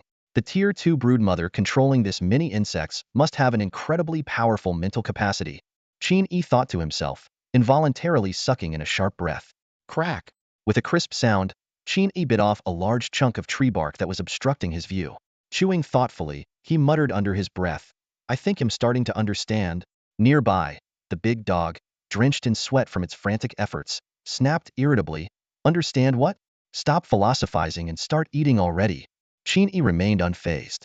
After a brief pause, he continued his quiet monologue. "The insects are burying all their loot underground not just for themselves to consume. The bulk of these items are rapidly decomposed by the swarm, transformed into pure spiritual nutrients that enrich the soil of Shiyun Peak. That's why the spiritual trees are suddenly growing so fast. The spiritual trees of the Western Sky Mountain Range and the broodmother hidden underground must have a symbiotic relationship." The big dog froze at his words, instinctively wanting to refute him. Yet, after some thought, it had to admit that Qin Yi's theory made sense. Every time the insect swarm began burying items, the spiritual trees would undergo dramatic changes. Moreover, the dog was aware of a certain type of insect within the swarm known as nurse bugs. These creatures could dissolve tough materials with their saliva, producing spiritual nutrient liquid to feed their young and accelerate their growth. Qin Yi gazed at the bustling sea of insects below, a spark of inspiration flashing through his mind. Turning to Big Dog, he excitedly analyzed. The roots of the spiritual would likely have a stabilizing effect on spiritual energy, drawing it toward the roots. The concentration of spiritual energy at the root must be incredibly high, which is ideal for the growth of the insect race, especially the broodmothers. That would explain why the insects haven't destroyed all the Cloud Peak cedars. Even third-tier spiritual woods struggle to withstand the insect swarm, let alone second-tier ones. Big Dog's eyes lit up as he praised, "Woof! I didn't expect that little brain of yours to work so well, almost as sharp as my dog brain." As he spoke, he bit off a few pieces of fresh bark. "But so what if you figured this out? It might solve the mystery, but it doesn't really help us." Qin Yi shook his head, his eyes gleaming with intelligence. Your dog brain isn't quite there yet. Knowing this setup opens up new possibilities. He leaned forward, pointing at the industrious insect swarm below. Haven't you noticed? Ever since we've been on this tree, the insects haven't shown any intention of attacking us. Do you think they haven't noticed us? Or is it? Big Dog frowned in thought. Second-tier broodmothers produce specialized reconnaissance insects, and each swarm is equipped with 3 first-tier eye bugs. These creepy creatures are basically basketball-sized eyeballs that float in the air, tethered by thin strands of flesh. They usually attach themselves to other insects and sustain themselves by siphoning energy. A first-tier eye bug can easily see through grade concealment techniques, and we don't even have that. There's no way we haven't been spotted. Suddenly, Big Dog's eyes widened in disbelief. You're not seriously suggesting that because the spiritual wood and the insect race are symbiotic, hiding in the spiritual wood makes the insects think we're allies? Don't tell me your next step is to walk out of the western sky mountain range dressed in tree bark. Qin Yi smiled faintly. You're thinking too small. My plan is to use the spiritual wood's aura to infiltrate the insect lair and pull off something big. What? Big Dog staggered back in shock. You're insane. Can't we just stay put? Wait until you learn how to dig tunnels, and take your time. Might be much safer to get out that way. Qin Yi pulled a sensing talisman from his pocket, his expression resolute. I've got brothers waiting for rescue. I can't afford to waste time. I need to reach them as quickly as possible. When the insect swarm erupts, the number of insects inside the broodmother's nest is bound to be fewer than on the surface. A second-tier broodmother can only produce a limited number of insects and can't control every single one in real time. Plus, there are no natural predators for the insect race in the western sky mountain range, embedding that the number of guards in the broodmother's nest is minimal. Most importantly, since the swarm covers the entire mountain range, the tunnels they've dug must lead to the outside. This gamble is worth taking. Without further hesitation, Qin Yi began collecting fragments of spiritual wood, preparing to craft a sharp wooden spear and a makeshift wooden armor. He planned to use the leaves and fine hairs from the tree canopy to secure the armor. Big Dog watched as Qin Yi busied himself, torn between wanting to follow him to escape and fearing the dangerous plan. Reluctantly, he picked up the sensing talisman, fiddling with it for a moment before asking in surprise, "Are you sure you're risking your life to save your brother? If you don't mind me asking, what's his cultivation level?" When he entered the secret realm, he was a beginner warrior, Qin Yi replied. A beginner warrior? Big Dog exclaimed in shock. You're a freak, and your brother's a freak too. A beginner warrior daring to enter the Blood Mist Wasteland? The Blood Mist Wasteland? Qin Yi asked, puzzled. He didn't recall seeing that name on the map. Big Dog explained, it's a deadly zone that appeared a few months ago, likely connected to the beast tides outside. Back then, the sky was filled with blood-red mist, and a few heavily injured Grandmaster-level warriors who escaped were cursing about it. Let me tell you, a beginner warrior entering the Blood Mist Wasteland is a death sentence unless he's as monstrous as you. Don't throw your life away. Qin Yi's determination remained unwavering. If he's alive, they'll find him. If he's dead, they'll recover his body. If you don't want to come, you can stay here. Actually, don't you have an instinct for sensing danger? You can make your wooden armor first, and before jumping into the tunnels, check for any sense of unease. Then decide. Big Dog suddenly realized, that's right. I do have a danger-sensing instinct.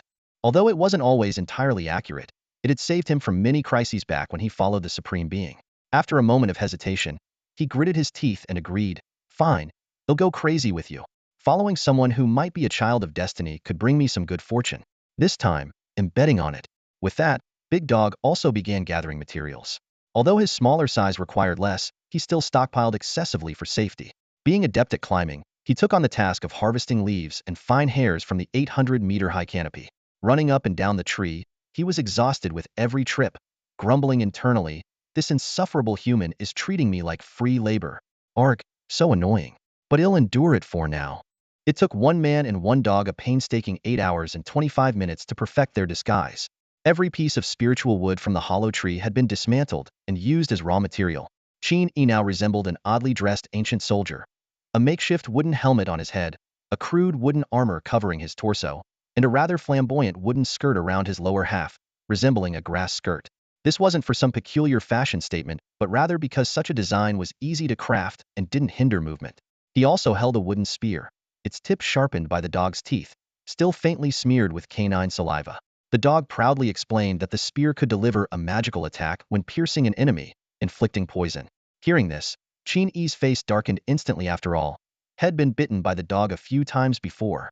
However, since so much time had passed without any adverse effects, it seemed the dog had gone easy on him back then. Qin Yi cast a helpless glance at the self-satisfied dog beside him, shaking his head in disbelief. This was, without a doubt, the most bizarre dog he had ever encountered. The dog, on the other hand, was fully clad in intricately crafted wooden armor, far more elaborate than Qin Yi's. The armor fit the dog's body perfectly and was adorned with cloud patterns, reminding Qin Yi of the Susanoo from an anime head seen in his previous life. However, the image was quickly shattered when he saw the dog striking poses and asking, "Do I look handsome?" right after relieving itself on the ground. Qin Yi couldn't bear to look at the dog any longer. The sea of insects had retreated, and there was over an hour left before the next wave. Qin Yi proposed heading down early to stake out one of the burrow entrances. This way, they could immediately test whether the spiritual wood disguise was effective when the insects returned. If it worked, they could quickly infiltrate the passage, maximizing their time. Carefully, Qin Yi climbed out of the hollow tree, descending several dozen meters before leaping down. While he wasn't worried about falling from a height of 50 or 60 meters, he was concerned about damaging his crude wooden armor. The dog, in contrast, leapt carefree from over 60 meters and landed effortlessly. It was undeniable that as a canine, he had a natural advantage similar to cats, making him less prone to injury from falls. For an ordinary Tier 1 beast or a martial artist at the 6th stage, such a jump would likely result in fractured bones. I've observed before, Qin Yi recalled, a swarm of insects disappearing here. There's likely a passage leading downward. With the dog in tow, he made his way to a barren patch of muddy ground. The soil here was unusually sticky, not from rain but from the blood of countless prey stored by the insect swarm. The blood had seeped into the dirt, saturating it. The dog pressed its ear to the ground, listening intently for a moment before barking excitedly. "It sounds hollow down there. I think the insect swarm deliberately drains their prey's blood. The blood, after being altered by the insects, becomes incredibly sticky, almost like glue. It bonds the soil together to form a lid, concealing the passage." As he spoke, his nose twitched, as if picking up a scent. Qin Yi didn't comment, instead scanning the area before heading toward the nearest Yunfeng cedar. For safety's sake, they decided to test their wooden armor's effectiveness near the tree. If anything went wrong, they could climb it to escape. And so, the man and the dog sat beneath the Yunfeng cedar, waiting quietly for the swarm to return. The forest grew eerily silent, with only the soft rustle of leaves stirred by the wind breaking the stillness. "Stay calm," Qin Yi whispered, his voice low as he tried to soothe the large dog beside him. His gaze was fixed ahead, where a group of firefly-like insects was drifting around. These firefly bugs are scouting insects that are fast but weak in combat. Among the swarm, they're the least threatening. No sooner had he spoken than the dog's slightly smug voice echoed in Qin Yi's mind. "Of course I'm not panicking, but hey, you're pretty sharp, kid. Did you choose this spot as the entrance on purpose?" "You're right, except for the eye bugs. Most insect swarms stick to their own kind.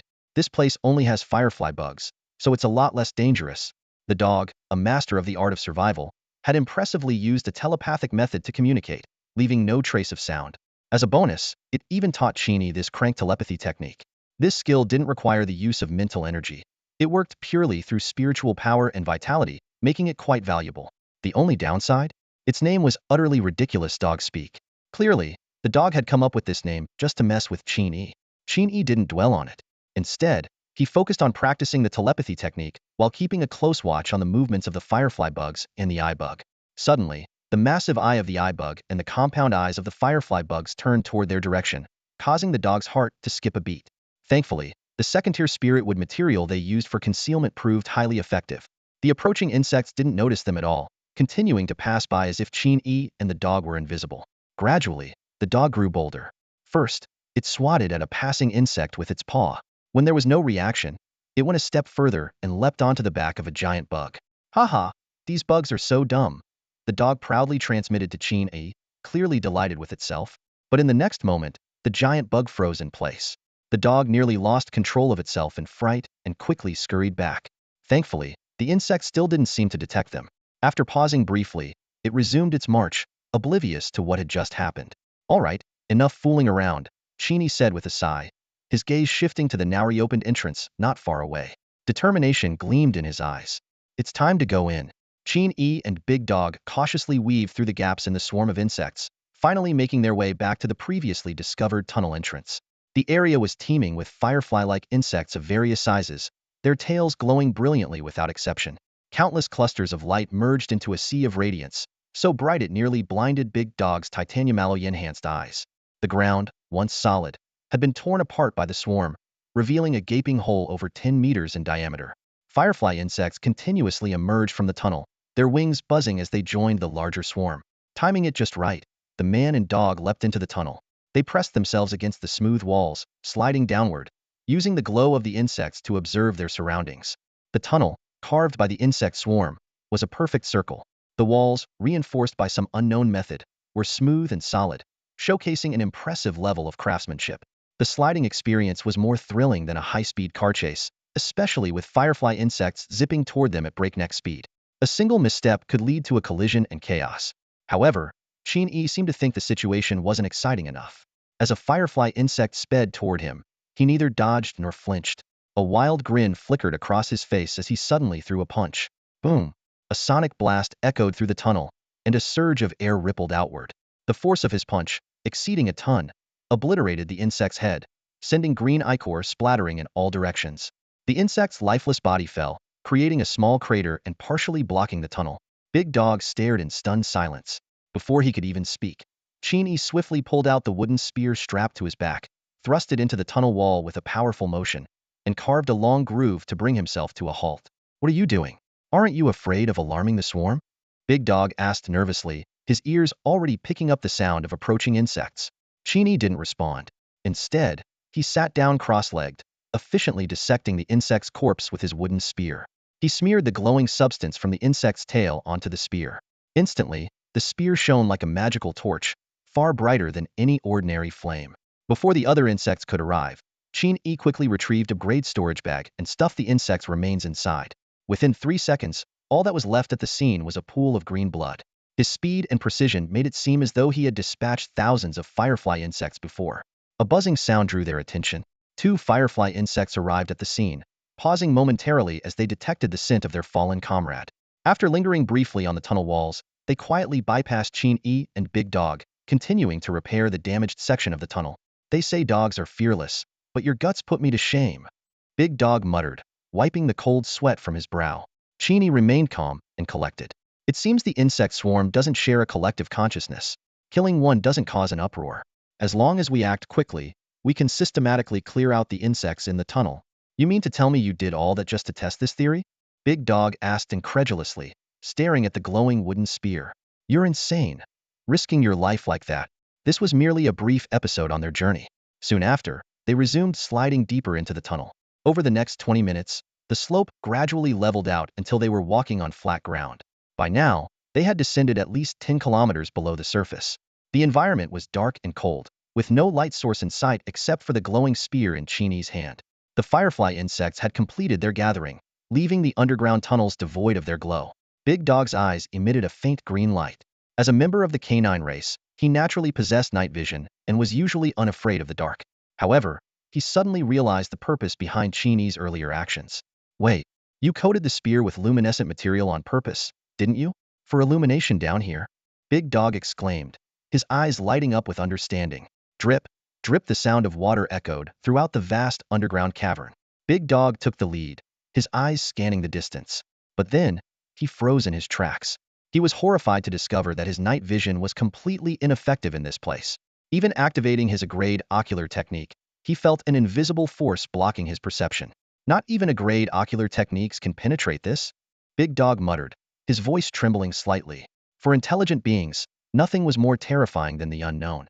In this pitch-black abyss, everything was a mystery. Even the possibility of colliding with an unseen insect loomed ominously ahead. Drip, drip, the sound of water echoed continuously, and Big Dog's sensitive ears twitched in response. He quickly realized that the sound wasn't coming from just one direction but from all around. Alert, Big Dog transmitted this discovery to Qin Yi and silently shifted behind the boy, pressing close to the glowing wooden spear. The light brought a sense of security, prompting Big Dog to relinquish his lead position. He followed closely behind Qin Yi, using the faint glow to carefully observe their surroundings. Occasionally, he would steal a glance at Qin Yi's expression and noticed the boy staring blankly into the darkness ahead, his gaze deep and unfocused. Big Dog muttered to himself, "Stop staring. Even with my grade enhanced vision, I can't see through this darkness. What chance does your naked eye have?" He smirked impatiently, thinking, "We should just grab the spear and get out of this cursed place." Just then, Qin Yi blinked, a trace of confusion flashing across his face. The system had just notified him that he had acquired night vision, yet strangely, he still couldn't penetrate the darkness before him. Could it be that the obstacle wasn't just the lack of light? Cautiously, Qin Yi took a few steps forward, using the faint glow of the spear to scrutinize the cave. Before long, he noticed something unusual.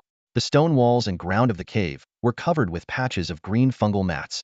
At first glance, they resembled ordinary mold, but upon closer inspection, they were constantly writhing, as if driven by some mysterious instinct.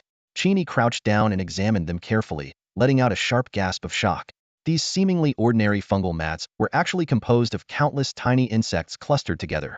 Their collective movement created the illusion of the mats wriggling. Big Dog also noticed this unsettling sight and instinctively bared his teeth, his entire body on edge. They had been walking on these creatures the whole time. These peculiar insects were highly unusual. They couldn't be crushed underfoot, and their origins were a mystery. Big Dog speculated that the strange force obscuring their vision likely stemmed from these eerie little organisms. Despite his vast experience, Big Dog was at a loss this time. No matter how hard he searched his memory, he couldn't recall any creature resembling these insects. Meanwhile, Qin Yi remained fixated on the writhing swarm, once again lost in thought. Big Dog couldn't help but feel a twinge of admiration. In such a perilous environment, Qin Yi still managed to stay composed enough to drift into contemplation. That level of calmness was truly remarkable. Drip, drip, the sound of water echoed endlessly through the dark, damp cavern, creating an eerie rhythm. Qin Yi and his large canine companion moved cautiously along the slick stone walls, their steps light but deliberate. Yet, Qin Yi's attention was entirely consumed by the countless tiny insects crawling across the walls. These fingernail-sized bugs covered every inch of the stone surface, their bodies shimmering with an unsettling green glow under the faint light. Qin Yi stared at them intently, as if trying to etch every single one into his memory. After more than 20 minutes, the Big Dog finally broke the silence, unable to suppress his curiosity any longer. "Hey, buddy, what's so special about those little critters? Are you saying staring at them will magically let you see in the dark?" Snapped out of his trance, Qin Yi turned to his companion with a mysterious smile. He nodded slightly. "You're smarter than you look. That's exactly what I can do." The Big Dog froze, momentarily stunned, thinking Qin Yi was joking. But the next moment, Qin Yi calmly handed him the glowing wooden spear he had been holding. "You take this from here. I don't need it anymore." Without waiting for a response, Qin Yi strode forward confidently, leading the way. The Big Dog stood there, dumbfounded, watching his companion's retreating figure before hurrying to catch up. As they walked, he mimicked Qin Yi, staring at the glowing green fungal carpet on the walls with a perplexed expression. Glancing back at his friend's clumsy imitation, Qin Yi couldn't help but chuckle. He knew this adaptive evolution was unique to him. No matter how hard the Big Dog tried, he wouldn't gain these new eyes. Just moments earlier, the system's notification had chimed in his mind. "Ding! Your ocular and neural cells have successfully adapted to the pheromone interference of the devouring insect swarm, unlocking the passive skill, Keen Vision LV1. This notification not only granted him a new skill but also revealed crucial information. The tiny insects covering the cavern walls were called devouring insects. When gathered in large numbers, they emitted a special pheromone that disrupted any external observation methods. Even a master-level spiritual force would struggle to penetrate it. Qin Yi silently marveled at the terrifying power of a Tier 2 brood mother. This single ability alone was enough to render intruders helpless. Yet, it was thanks to these formidable insects that Qin Yi unlocked the Keen Vision LV1 ability, comparable to a branch ocular technique. His vision was enhanced by dozens of times, his soul strengthened, granting him natural resistance to illusions. Moreover, his spiritual power had jumped from 10 points to 12. Meanwhile, the Big Dog had already given up trying to mimic Qin Yi. Shaking his head in frustration, he grumbled, "Damn it, staring at these bugs is making me dizzy. This is useless."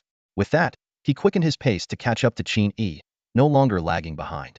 The two of them continued navigating the labyrinthine tunnels of the underground insect lair. Strangely, aside from the omnipresent devouring insects, they hadn't encountered any larger insect species. Occasionally, they spotted massive openings above them leading to the surface, but the deeper tunnels remained eerily silent, save for the relentless dripping of water echoing around them.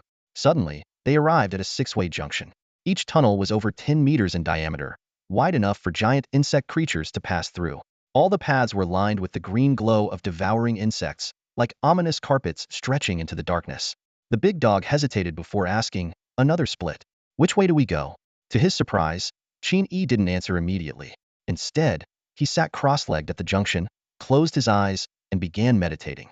"Just wait a bit," Qin Yi said cryptically. "The timing's almost right. Something will guide us." The Big Dog looked utterly baffled, completely unable to understand Qin Yi's intentions.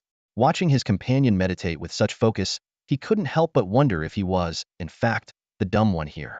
The spiritual energy in the cavern was astonishingly dense, 5 times greater than that of the Xintian's secret realm, and almost tangible, like it could condense into liquid form. For Qin Yi, who had recently upgraded his spiritual affinity to level 7, this environment was a goldmine. He absorbed the surrounding energy with ease, refining his vitality. In just 10 minutes, Qin Yi condensed a drop of faint golden blood, raising his vitality to 21 calories. An hour later, he broke through from a second-tier warrior to a third-tier warrior, his vitality surging to an impressive 30 calories. However, the big dog didn't seem particularly impressed by Qin Yi's rapid progress. To him, such speed was expected of someone as freakishly talented as Qin Yi. If anything, it felt a bit slow. As time ticked by, the big dog yawned, growing impatient. Ugh, we've been waiting forever. When is this so-called guide of yours going to show up? Just then, Qin Yi's eyes snapped open.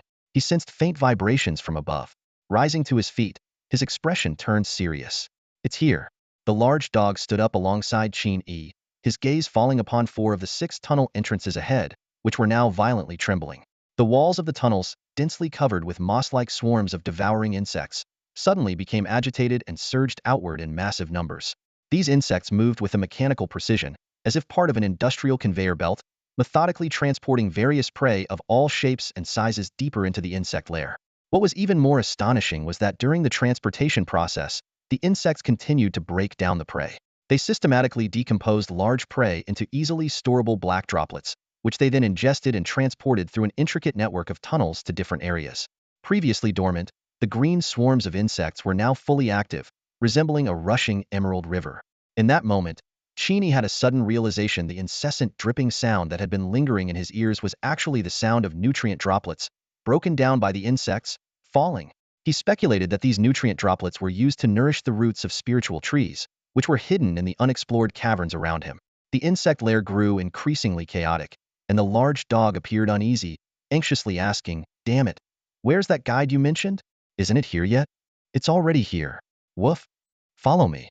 Woof woof. Qin Yi quickly chose a tunnel where prey was being transported and took off running.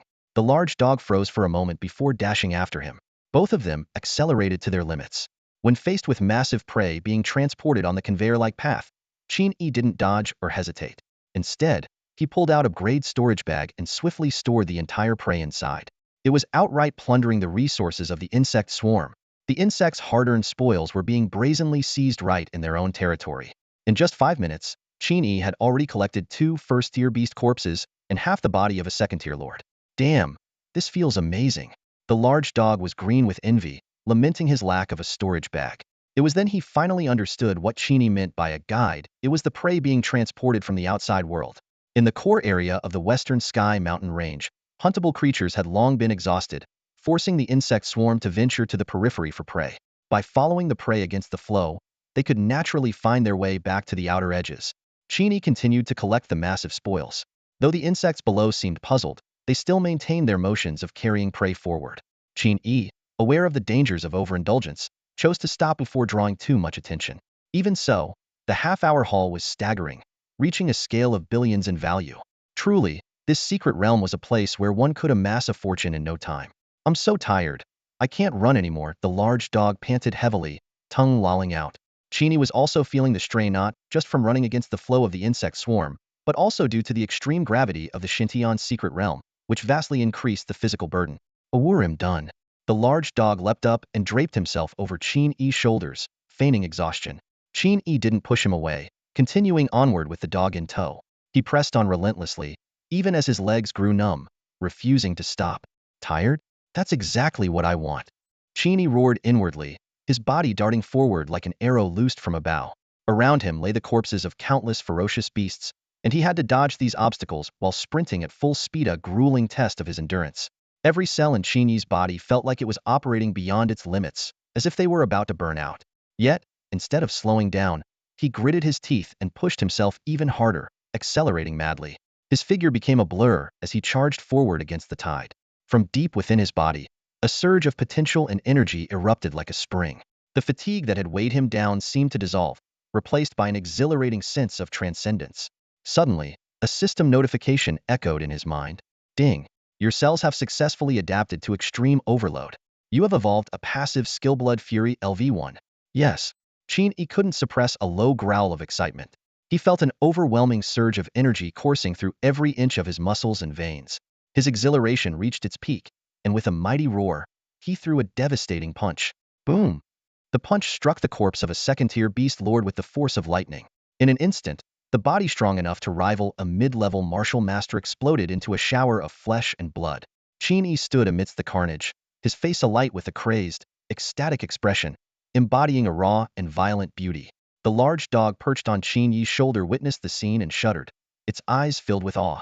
From Qin Yi's relentless and ferocious actions, it sensed a profound and elusive truth and essence of the Tao that only those destined for greatness could grasp. Suddenly, Qin Yi came to a halt, his demeanor calming. He gazed at an exit not far away, a faint smile tugging at his lips. Turning to the dog, he asked, "How about we go big this time?" The dog trembled, a sense of foreboding washing over it. "How big?" Qin Yi's eyes fixed on the exit ahead, and he replied nonchalantly, "Straight into the swarm." Without waiting for a response, he strode forward. The dog panicked completely. "You're insane. If you want to get yourself killed, don't drag me into it. Isn't your brother waiting for you to save him? And here you are, wasting time." Qin Yi's steps remained steady. "That's exactly why I need to get stronger before stepping into the blood mist desert. Don't worry, if things get out of hand, I'll get you out of here. It'll be fine." With that, he drove his fingers into the rocky wall and began climbing toward the surface. 10 minutes passed, then 20, then 30. At last, after half an hour, Qin Yi and the dog emerged into the light of the surface. This light was different from the dim glow of Shiyun Peak. Shrouded by spirit trees, it was radiant, warm, and comforting. Crunch, crunch, Qin Yi and the dog crawled out of the insect burrow. Looking around, they were greeted by an overwhelming Saitan ocean of insects, writhed everywhere, dense and suffocating. First-tier beasts and second-tier lords were as common as weeds, and in the shadows, the faint presence of third-tier overlords exuded an aura of extreme danger. The moment Qin Yi and the dog appeared, their spirit armor seemed to lose its energy, its concealment effect vanishing entirely. In an instant, the tens of thousands of insects detected the human presence. For a fleeting moment, all movement ceased, as if time itself had frozen. Then, all at once, countless grotesque insect heads turned, slowly, deliberately, locking their sights on Qin Yi. At that moment, the dog felt its scalp tingle, its body go cold, and its heart race uncontrollably. It muttered under its breath, "You call this no big deal?" One after another, countless insects crawled out from the surrounding forests, converging on the open ground around Qin Yi, leaving no space untouched. Everywhere one looked, flowers, grass, and trees withered and decayed, drained of life. Two massive swarms dominated the scene. The giant dragonfly-like insects Qin Yi had seen earlier and the centipede-like ground beetles. Tens of thousands of these creatures darkened the skies, plunging the mountains and valleys into an eerie gloom. Perched on Qin Yi's shoulder, the big dog trembled as it muttered nervously, "This mess is all on you, don't you dare make me take the blame." It sensed a powerful presence lurking within the insect horde, poised to strike. "It's definitely a Tier 3 Overlord-class Zerg." Qin Yi glanced around and realized he was completely surrounded. There was no escape except to fight his way out. The concealment effect of the spiritual wood had just worn off, coinciding perfectly with their emergence from the insect lair. Whether this was a coincidence or a calculated move on Qin Yi's part was unclear. "Bring it on." Qin Yi growled, his voice low and fierce. His punches tore through the air with brutal force, producing a sharp, piercing sound. In an instant, his fist collided with a leaping ground beetle. Boom! The Tier 1 beetle was smashed into the earth, leaving a deep crater in its wake. Without a trace of fear, Qin Yi engaged the swarm Hedon, using only his physical strength to battle tens of thousands of Zerg. This was a raw, primal clash of flesh and blood, no dazzling spells, no height-tier weapons, just pure, unrelenting physical combat. Smack! Under the big dog's watchful eyes, a Tier 2 Lord-class dragonfly-like insect hurtling through the air was obliterated by Qin Yi's strike, its emerald green fluids bursting in all directions, creating a grotesque rain of green. 1, 10, 100. Countless insects charged forward in waves, encircling Qin Yi with no way out. As soon as one wave fell, another surged in to take its place, an endless tide that seemed impossible to overcome. The ground was soon piled high with insect corpses, forming a mountain of death. At its peak stood Qin Yi, his body stained with blood and gore, his face twisted into a crazed expression. "Fight! Fight! Fight!" he roared, his blood boiling as if it were about to ignite. His entire body was covered in wounds, yet there was no retreat in his eyes, only an ever-growing frenzy as he swung his fists against the swarm. Though his punches appeared chaotic, Each one landed with precision, shattering the thick exoskeletons of the massive insects with devastating force. The big dog noticed something unusual. Qin Yi wasn't simply flailing. He was using a martial art imbued with the essence of a true king's will, the Mad Fist technique. Each of Qin Yi's strikes carried a deadly energy, tearing through the insects' bodies and extinguishing their life force. As the killing energy seeped into the dying insects, their corpses would emit faint traces of fresh killing energy, which then flowed back into Qin Yi's body. This cyclical process refined the killing energy within him, making it increasingly pure and amplifying the terrifying aura of slaughter he exuded. The big dog sighed inwardly. Using a human body to cultivate such lethal energy. Damn, this guy's a freak. It could feel the icy killing intent radiating from Qin Yi's punches, sending a shiver down its spine. Martial artists attempting such a feat would typically damage their own meridians.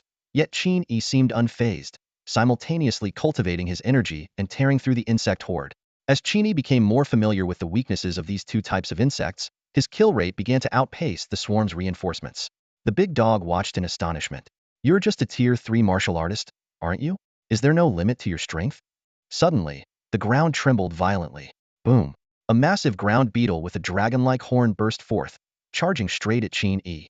This was a tier 3 overlord-class Zerga colossus as heavy as a mountain, the strongest soldier produced by a tier 2 queen. Though it lacked intelligence, its raw power rivaled that of a grandmaster. Its arrival instantly cleared hundreds of nearby insects, leaving it to face Qin Yi unknown. The force of its attacks forced Qin Yi to retreat repeatedly, showing signs of fatigue for the first time. Despite the devastating power of his 7 wounds Mad Fist, it barely scratched the Overlord-class beetle's armor, let alone inflicted any real damage. Seeing this, the big dog couldn't help but quietly breathe a sigh of relief. Qin Yi's extraordinary performance had left it numb with disbelief. If a tier 3 martial artist could instantly kill an Overlord-class Zerg, that would defy all logic even for a dog. But then again, Qin Yi struggling meant the dog's own life was at risk. Why was it relieved? The big dog froze, caught in its own confusion.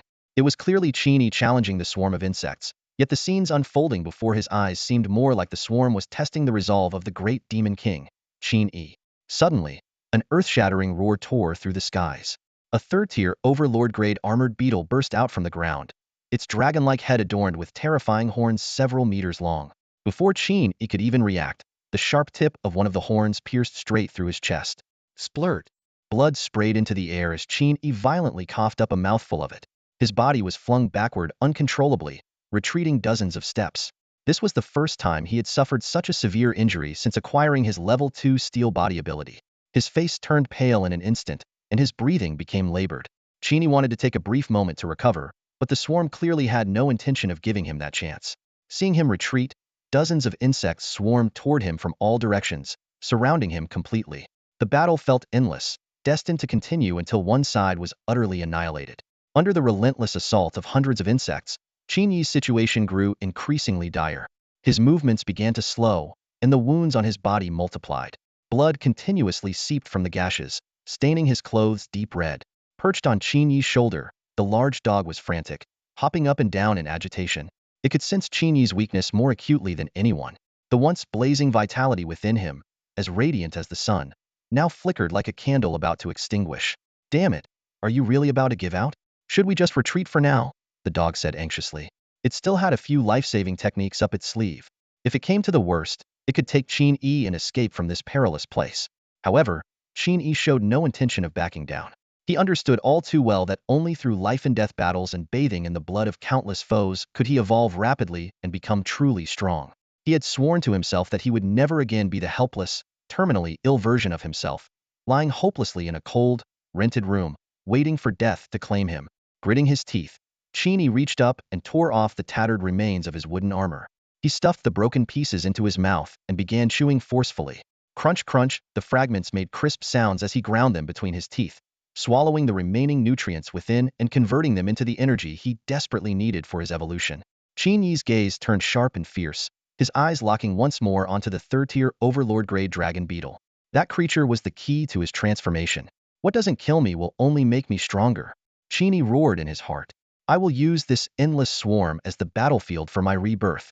With a powerful push of his legs, Qin Yi launched himself forward like an arrow loosed from its bow, charging straight at the dragon beetle.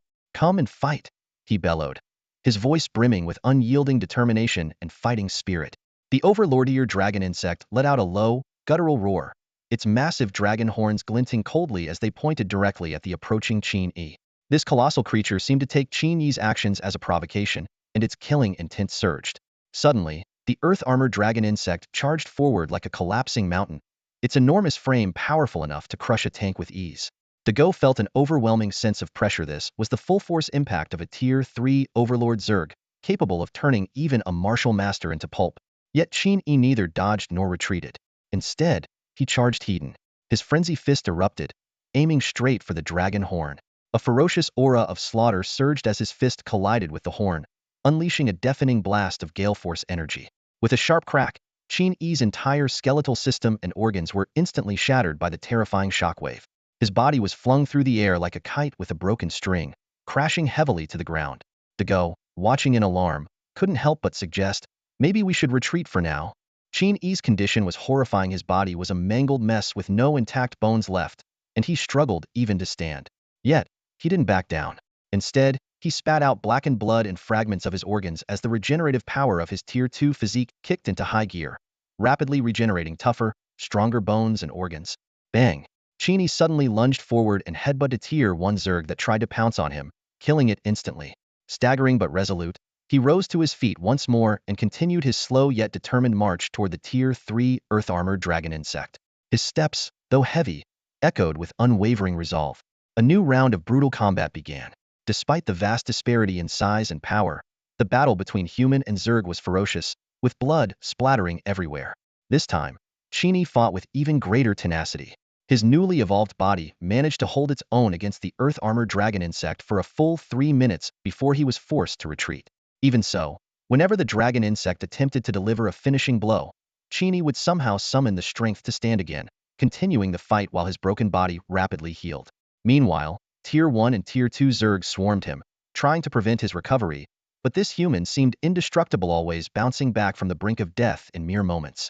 Time and again, Qin Yi fell only to rise again. Amid the relentless battle, he even identified a weak point on the Tier 3 dragon insect and drank its blood to replenish his strength. Gradually, the tide of the battle began to turn, and Qin Yi astonishingly gained the upper hand. Dago stood frozen in disbelief, thinking, unbelievable, a human actually managed to wear down the stamina of a Tier 3 earth-armored dragon insect? This defies all logic. Amid the blood-soaked battlefield, with insect corpses piling up like mountains, a lone figure stood tall.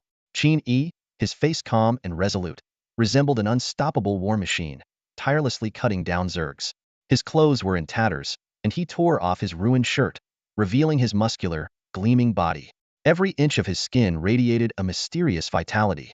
As Dago observed closely, he was shocked to realize that Qin Yi had unknowingly undergone a supernatural transformation. His body had become unbreakable, so much so that even Dago's sharp teeth couldn't pierce it. Qin Yi's physique now rivaled that of high-ranking martial masters and even approached the level of grandmasters with fortified bodies. Qin Yi himself was unaware of this so-called supernatural transformation. All he knew was that his cells had once again adapted and evolved. A system notification echoed in his mind. Ding! Your body successfully withstood the assault of a Tier 3 Overlord beast. You've evolved the passive skill Iron Body LV3. Ding! Your cells have fully recovered from destruction. You've evolved the passive skill Regeneration LV3. At level 2, these skills had already given Qin Yi a physique comparable to mid-level martial masters. Now at level 3, he could likely contend with grandmasters. Raising his hand, Qin Yi braced himself for the earth-armored dragon insect's next charge. This time, he caught the beast's attack with a single hand. The dragon horn only managed to pierce his skin slightly, drawing a trickle of blood. Though the immense force pushed him back 7 or 8 meters, he neither flew through the air nor suffered a fatal blow as before. At last, he could stand toe-to-toe with this overlordier beast. Qin Yi caught the earth armor beetle's charge with just one hand, leaving every creature present in stunned silence. The beetle let out a confused, low growl, retreating several steps before emitting a piercing, shrill buzz. In an instant, the ground split open, and a massive, oval-shaped beetle, resembling a giant ladybug, emerged from the earth. Hot on its heels, a 6-winged insect sliced through the air with a deafening screech. 3 third-tier overlords appeared before Qin Yi simultaneously, exuding an intimidating aura as if determined to end the battle swiftly. However, Qin Yi, with his level 3 steel-like physique, stood firm and unshaken. Not only could he endure their relentless attacks heat, but he also had enough strength to rip parts off their bodies. Whether it was blood or components, everything from these creatures was a priceless trophy for him. The battle raged fiercely, but Qin Yi's regenerative abilities far surpassed those of the overlords. These mass-produced insectoids weren't designed with recovery in mind, since the broodmother could simply recycle them after use. Qin Yi exploited this glaring weakness to his advantage, astonishingly suppressing the three overlords despite the gap in their tiers. Dago watched in utter disbelief. 3 overlords, yet they couldn't do a thing to stop a third-stage martial artist. If anyone were to share this story, they'd be dismissed as a lunatic. Yet, it was all unfolding right before his eyes. As he watched the 3 overlords continuously getting thrashed, an unexpected sense of pity crept into his heart. Feeling the increasingly menacing presences stirring underground, Dago realized the situation was spiraling out of control. He urgently warned, "You better wrap this up. If you keep going, the second-tier broodmother might focus all her attention on you and mobilize her forces to take you down." But Qin Yi seemed unfazed by Dago's caution. He shot him a calm glance, his lips curling into a confident smirk. "A second-tier broodmother? Let her come. Damn it. You really maxed out all the bluffing." Big Dog muttered under his breath, clearly stunned by Qin Yi's over-the-top display of bravado. At the moment, 3 overlord-level Zerg creatures were locked in a stalemate with Qin Yi. Neither side could overpower the other, but as time ticked on, the Zerg inevitably followed their established patterns, retreating quietly after 5 hours. Qin Yi's appearance was impressive, but it couldn't alter this ancient, unchanging rule. When the last Zerg vanished from sight, Qin Yi remained rooted in place, his expression grave. Just moments earlier, a searing wave of psychic energy had surged up from underground, lingering around him for several minutes before dissipating. He knew full well that this was the handiwork of a second-tier broodmother, intent on memorizing his aura to prepare for a more targeted assault next time. "Stop zoning out and start collecting the spoils. Let's get out of here," Big Dog urged anxiously. "The broodmother's got her sights on you now. She can spawn entirely new types of Zerg tailored to specific enemies. Next time, it won't be this easy." Hearing this, Qin Yi fell into deep thought. The broodmother's evolutionary abilities bore an uncanny resemblance to his own, one adapted to counter enemies, while the other adapted to environments. This fascinating dynamic of mutual evolution filled him with anticipation for their future encounters. Shaking his head to clear his thoughts, Qin Yi temporarily set these musings aside and pulled out a grade storage bag to collect the Zerg corpses littering the ground. Even though he only gathered the remains of second-tier and above creatures, the 1,000 cubic meter space filled up quickly, leaving piles of carcasses still strewn about. "This is such a waste," Big Dog lamented bitterly, seeming even more distressed than Qin Yi about leaving behind these valuable resources. "Don't worry. The Zerg swarms will always be here. We can come back later," Qin Yi reassured him, patting the bulging storage bag with satisfaction. "You really think you're invincible, huh? Next time, you'll be in for it." Big Dog sighed in exasperation. Qin Yi, however, remained indifferent. Stepping over the mountain of corpses, he pulled out a still-glowing sensing charm. "The Zerg are getting stronger, but so am I. Do you really think that next time, they'll be any weaker than the broodmother?" With that, he tightened his grip on the charm and sprinted northeast, toward the blood-mist wasteland. Big Dog wanted to argue, but found himself at a loss for words.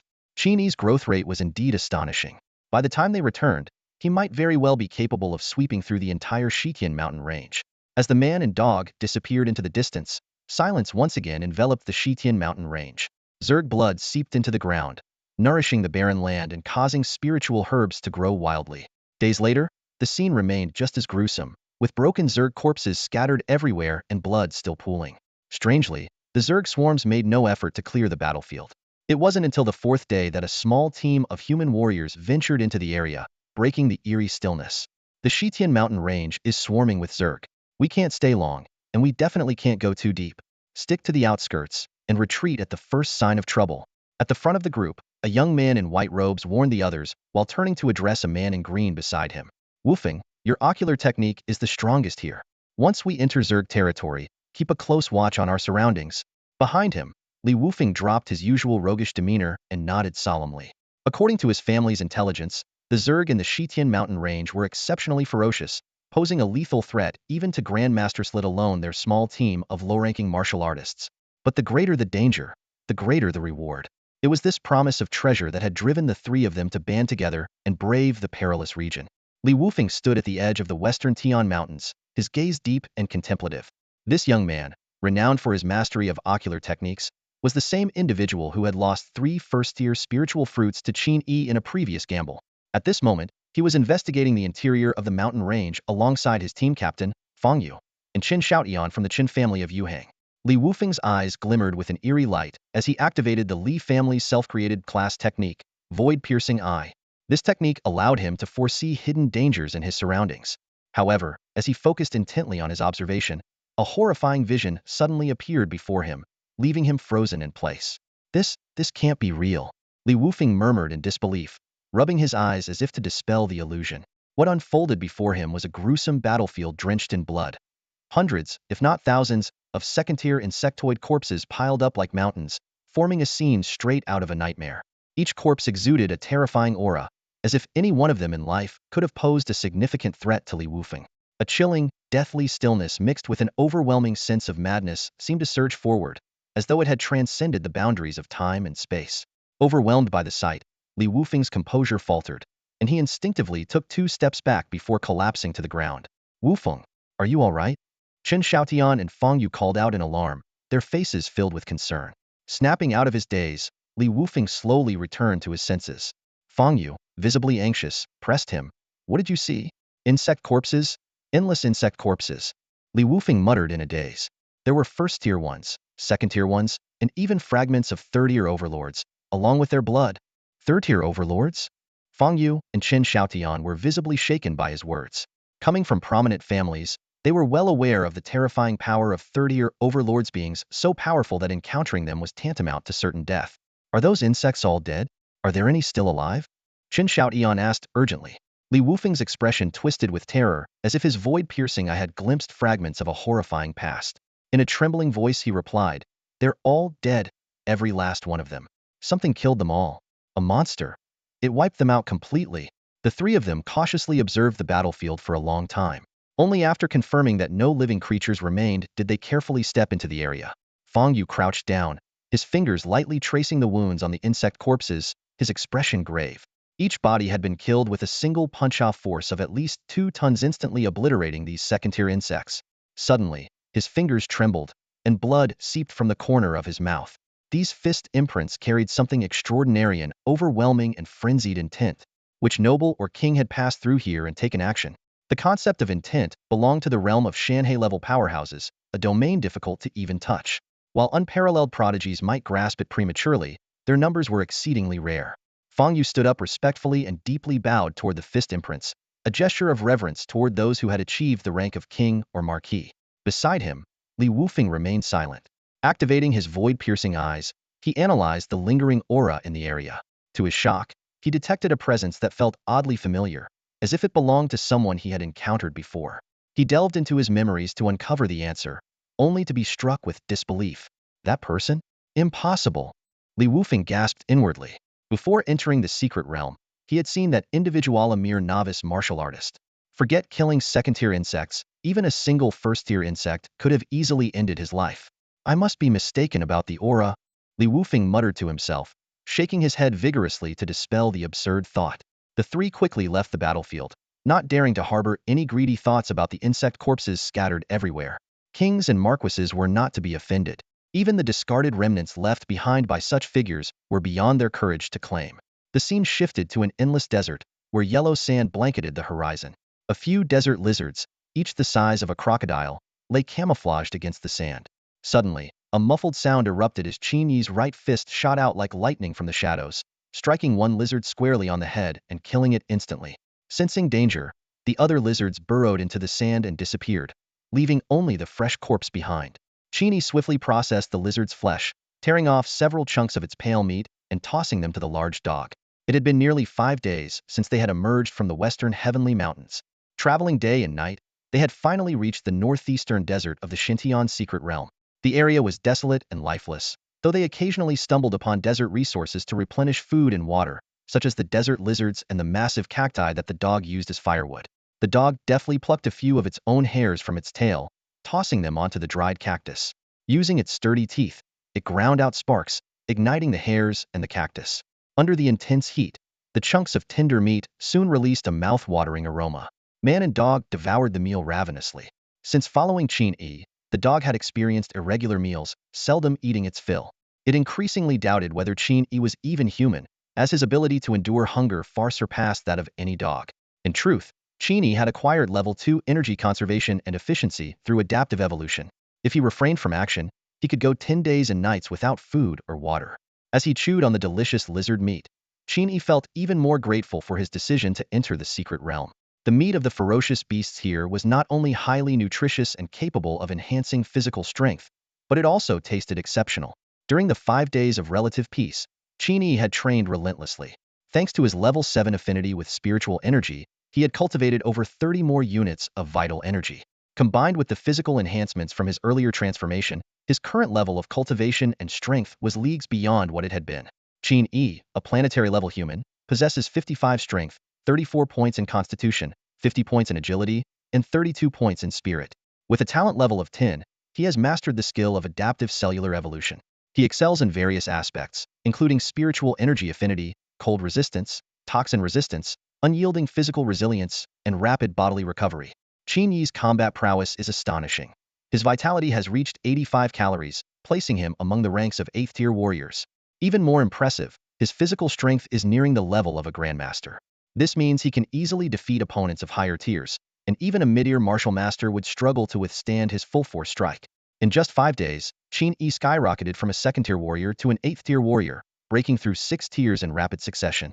This extraordinary rate of progress left even his loyal companion, a large dog, utterly stunned. The dog was now convinced that Qin Yi was a legendary celestial seed, destined to ascend to immortality and greatness. However, the dog was unaware of Qin Yi's secret. His body had already been tempered to a grandmaster-level strength. With such a solid foundation, his cultivation of martial vitality progressed at an astonishing speed. An average 8th-tier warrior has approximately 80 calories of vitality, can exert a ton of force, move at speeds of up to 35 meters per second, and possesses a body resilient enough to withstand small-caliber gunfire. These warriors reshape their meridians using spiritual energy, and upon completing this transformation, they advance to the 9th tier. But Qin Yi was anything but ordinary. His dog firmly believed that this 8th-tier warrior could even endure a tank's attack with his bare body. As the dog finished eating some lizard meat and patted its paws, its nose began to twitch. There's a strong scent of blood spreading toward us. This smell, could it be the blood mist from the blood mist desert? It muttered. Qin Yi raised an eyebrow, sniffing the air carefully but detecting nothing unusual. He couldn't help but marvel at the dog's sharp sense of smell. Not dismissing the warning, Qin Yi quickly swallowed the meat he was holding, pulled out a dimly glowing sensing talisman from his pocket, and closed his eyes to focus for a few seconds. They're close. The stranded team is no more than 30 kilometers away, Qin Yi said as he stood up, gazing into the distance. On the horizon, he could faintly make out a vast expanse of crimson mist rolling toward them. The dog's sense of foreboding grew stronger by the second. It leapt onto Qin Yi, clinging tightly to him, refusing to let go. I have a bad feeling about this. Something big is about to happen. Before the dog's words had fully settled, an astonishing transformation unfolded in the blink of an eye.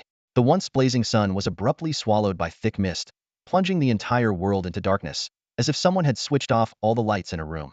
Qin Yi spun around sharply, scanning his surroundings. To his shock, they were now completely engulfed in a sea of blood-red mist. Visibility was reduced to mere shadows, and the suddenness of it all left them unprepared. They hadn't even reached the blood mist desert yet, but the mist had expanded outward, encircling them entirely. A crimson mist, flowing like blood, enveloped everything in sight. Qin Yi and Big Dog scanned their surroundings, only to see a scarlet haze shrouding the world around them. Big Dog swiftly climbed onto Qin Yi's shoulder, sensing his master's vigorous and restless energy, which brought a brief sense of reassurance. However, this fleeting calmness vanished almost instantly. The eerie blood mist seemed alive, seeping through their pores and infiltrating their bodies. It corroded their vitality, drawing out their life force and transforming it into more mist. Big Dog let out a terrified bark, realizing that this mist actively eroded living beings, and that anyone below the martial master level would struggle to survive even a single day. Big Dog quickly calmed his mind and activated a particular technique, locking his blood within his body to prevent its leakage. This skill, which he had learned while following a supreme being, allowed him to gain preliminary control over his life force. Though not yet at the martial master level, he could barely hold his own against the mist. Qin Yi, however, was not so fortunate. Big Dog's technique was specifically designed for canines and could not be passed on to humans. Qin Yi could feel his life force slowly but inexorably draining away. At this rate, he would perish from blood depletion in just 2 days. Big Dog urged him anxiously, Your brother is most likely already dead. How could an 8th stage warrior survive in this blood mist for over 10 days? We're still at the outskirts, let's leave while we can. But Qin Yi remained resolute, gripping the sensing talisman tightly. I said I need to see him alive, or find his corpse. Feeling the changes in his body, he quickened his pace and broke into a run. Big Dog was stunned. Didn't you say we shouldn't exert ourselves too much? Are you trying to get yourself killed? Qin Yi gave no reply, pressing onward into the depths of the blood mist. Though deeply worried, Big Dog did not abandon him. As a master of survival, he knew that staying with Qin Yi was his safest option. As the man and dog ventured further into the desolate blood mist, two figures suddenly emerged from the dense fog 100 meters above. One was a middle-aged man in a white tracksuit, his expression calm and composed. The other was a young girl with a single ponytail, her face full of respect. Master, shouldn't we save that young man? The girl asked. Though only 16, she was already a low-level martial master with a life force exceeding 300 calories, a testament to her exceptional talent. The middle-aged man, Jiang Tianfeng, was a grandmaster.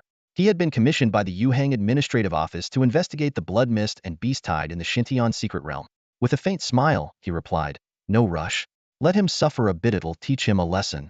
The girl sighed inwardly at her master's enigmatic demeanor, suppressing her frustration.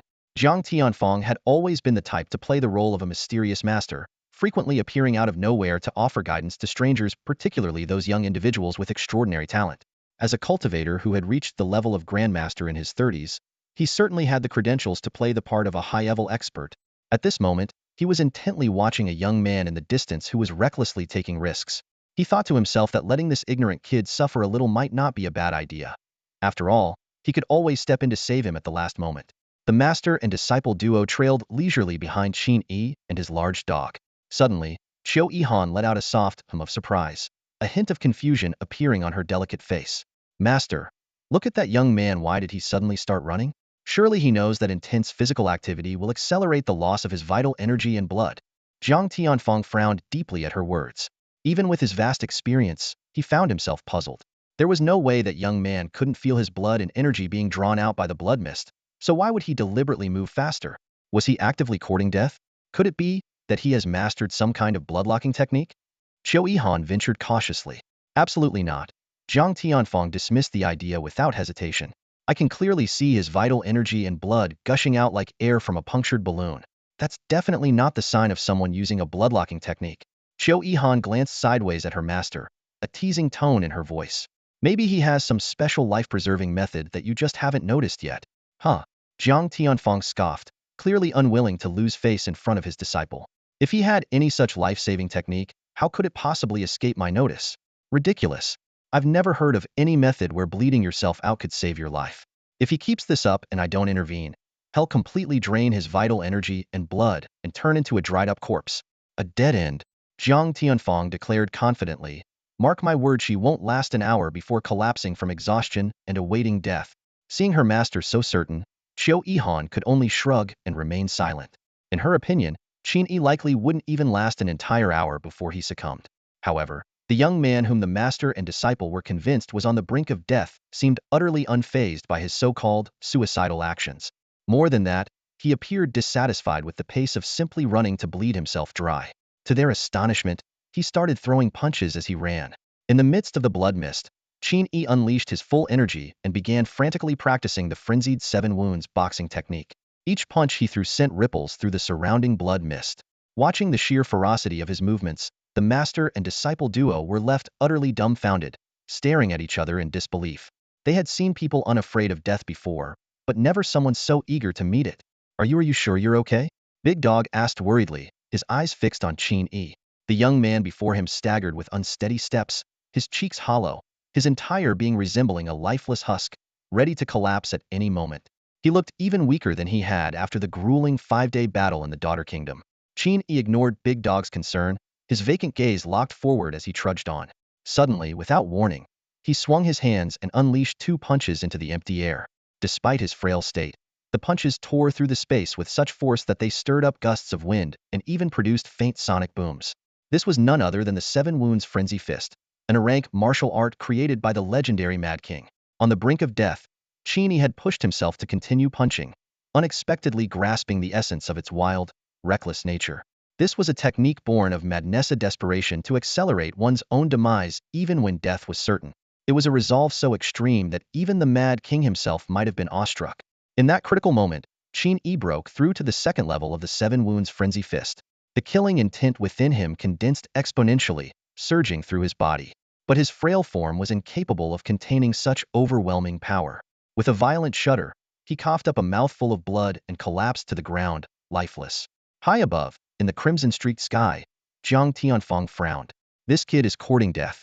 Someone save him before he really kills himself. These youngsters today have no sense of self-preservation. Despite his grumbling, as one of humanity's most revered prodigies, Jiang Tianfeng wasn't about to stand idly by.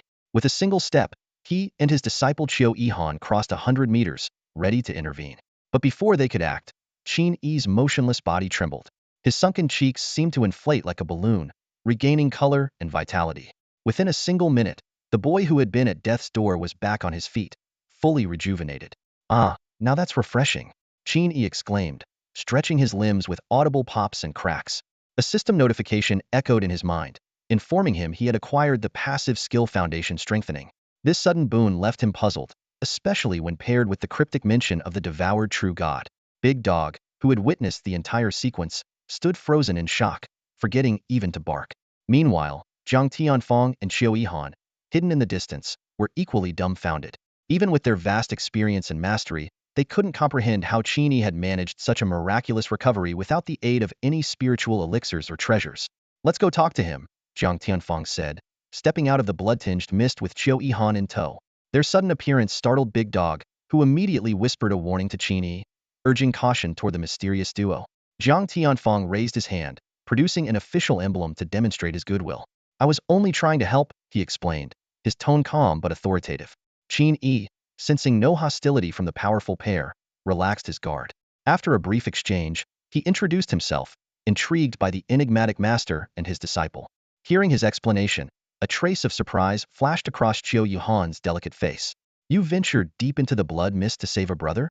But the blood mist spans such a vast area, how do you plan to find him?" Qin Yi said nothing, merely shaking the glowing tier one sensing talisman lightly in his hand. Seeing this, Qiu Yihan frowned even deeper, a hint of disbelief flickering in her eyes. "The blood mist is known to block spiritual perception and rune detection. A tier one sensing talisman shouldn't work here.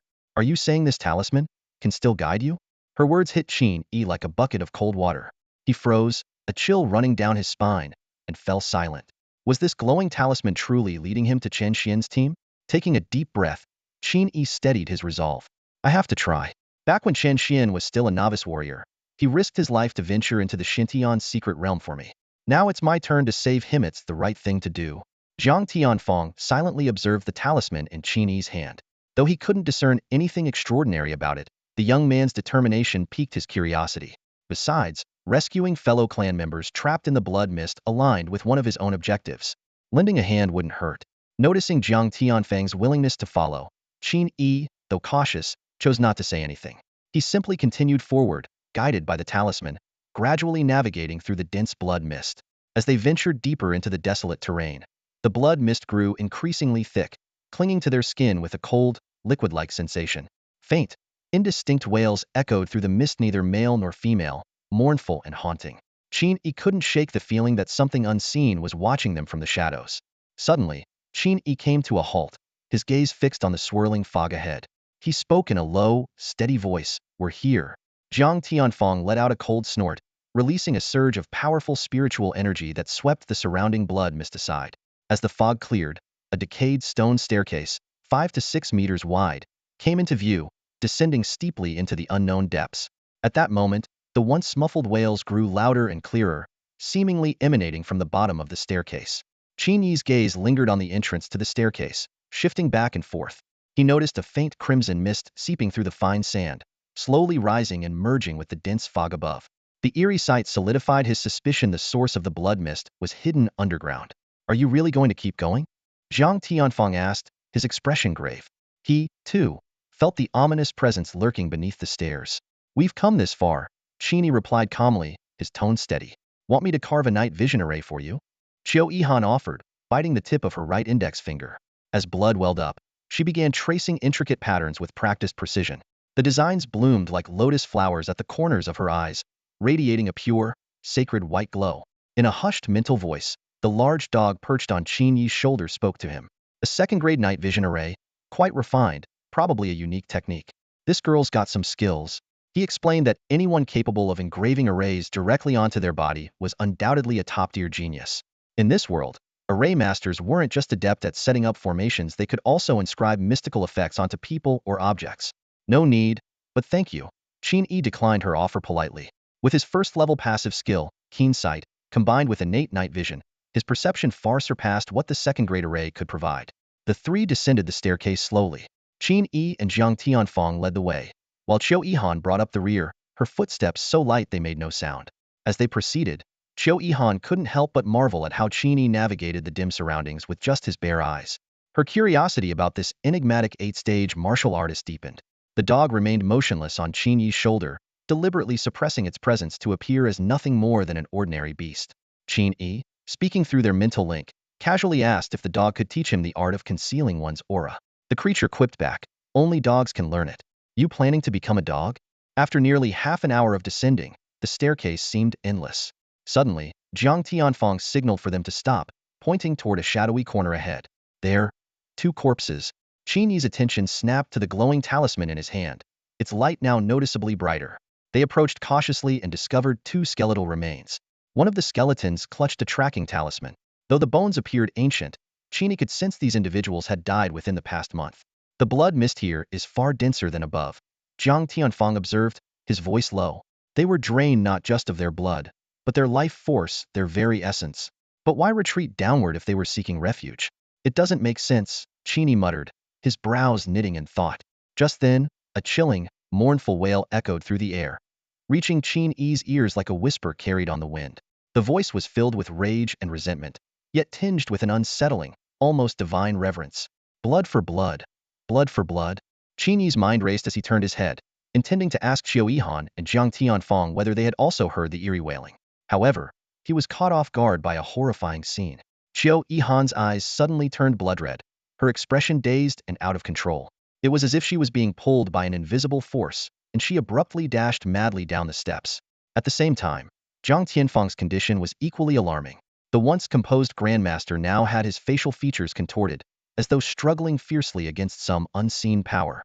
He seemed oblivious to his apprentice and paid no attention to Qin Yi. An illusion spell? Qin Yi snapped out of his daze, instantly realizing the wailing from the depths of the staircase carried a potent mental control ability. This explained why Chun Xian's team had willingly descended to their doom. They had all been manipulated by this mysterious sound. Qin Yi glanced briefly at the large dog, which was shaking its head and letting out incoherent noises. Clearly, the dog's mental strength was stronger than Qiu Yihan's. Though it had also been affected by the wailing's mental attack, it still retained some level of consciousness and had not been completely controlled.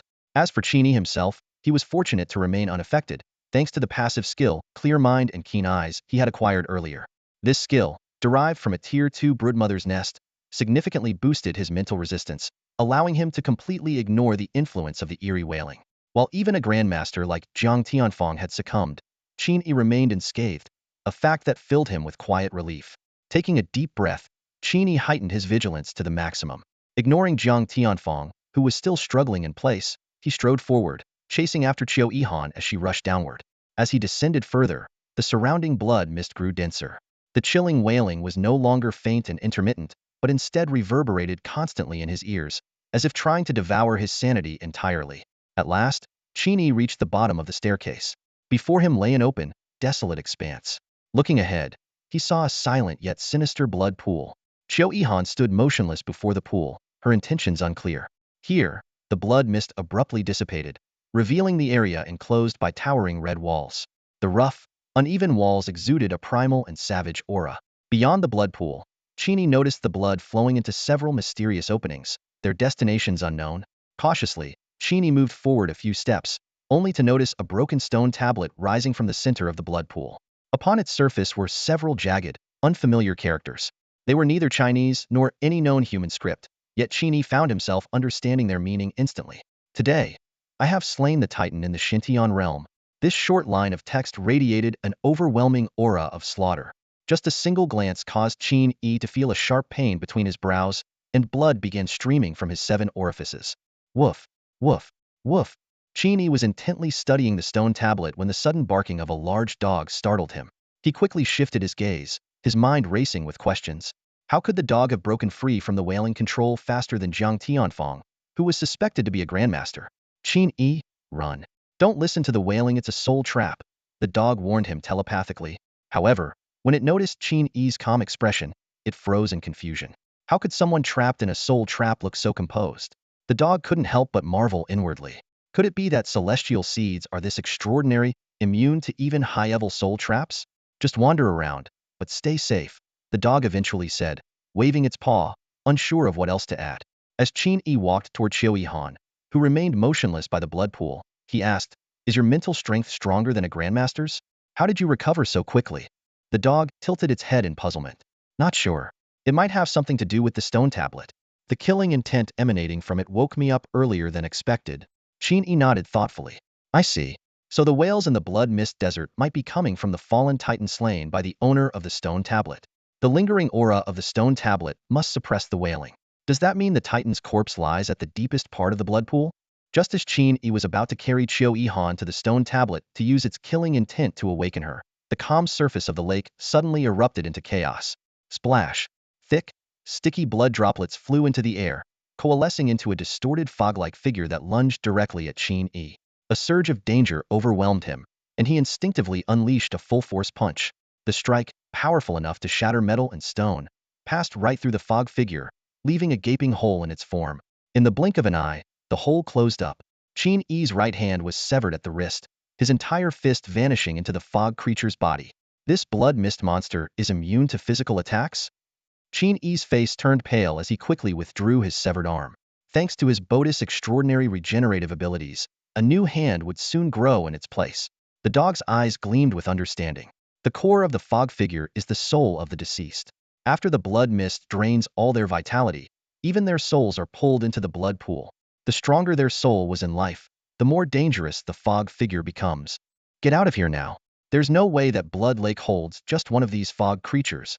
The dog's warning was barely finished when the entire Blood Lake began to churn violently, boiling and surging as though it had come alive with fury. You just had to jinx it, didn't you? Qin Yi's face darkened as he strode quickly to Qiu Yihan's side. The moment he got a clear look, he drew in a sharp breath. Qiu Yihan's entire body was oozing blood, as though she were dissolving into the blood lake beneath her. The scene was eerily similar to how the fog creatures were formed. Forget about saving her. The ghost's voice echoed urgently in Qin Yi's mind. In her blood-melting state, the only way to wake her is to hurt her, but you can't even land a hit on a fog creature, let alone her. From deep within the blood lake, a terrifying fog creature was on the verge of emerging, and the usually calm Dago couldn't even mask his panic anymore. But Qin Yi ignored him. Clenching his left fist tightly, he drove it straight into Qiu Yihan's shoulder with all his might. What happened next stunned Dago into silence. Qin Yi's fist seemed to sink into water as it moved to pierce through Qiu Yihan's body. Just as it was about to make contact, a burst of bone-chilling cold erupted. Qiu Yihan, previously lifeless and motionless, trembled slightly. Her once vacant eyes began to regain focus. If physical attacks are useless, then I'll use killing chi. Qin Yi thought resolutely. The second layer of killing chi within his body was his trump card, one that even Dago hadn't anticipated. Qiu Yihan coughed violently as she came to, but before she could utter a word of thanks, Qin Yi grabbed her arm and yanked her off the ground. Without hesitation, he sprinted toward the depths of the blood lake.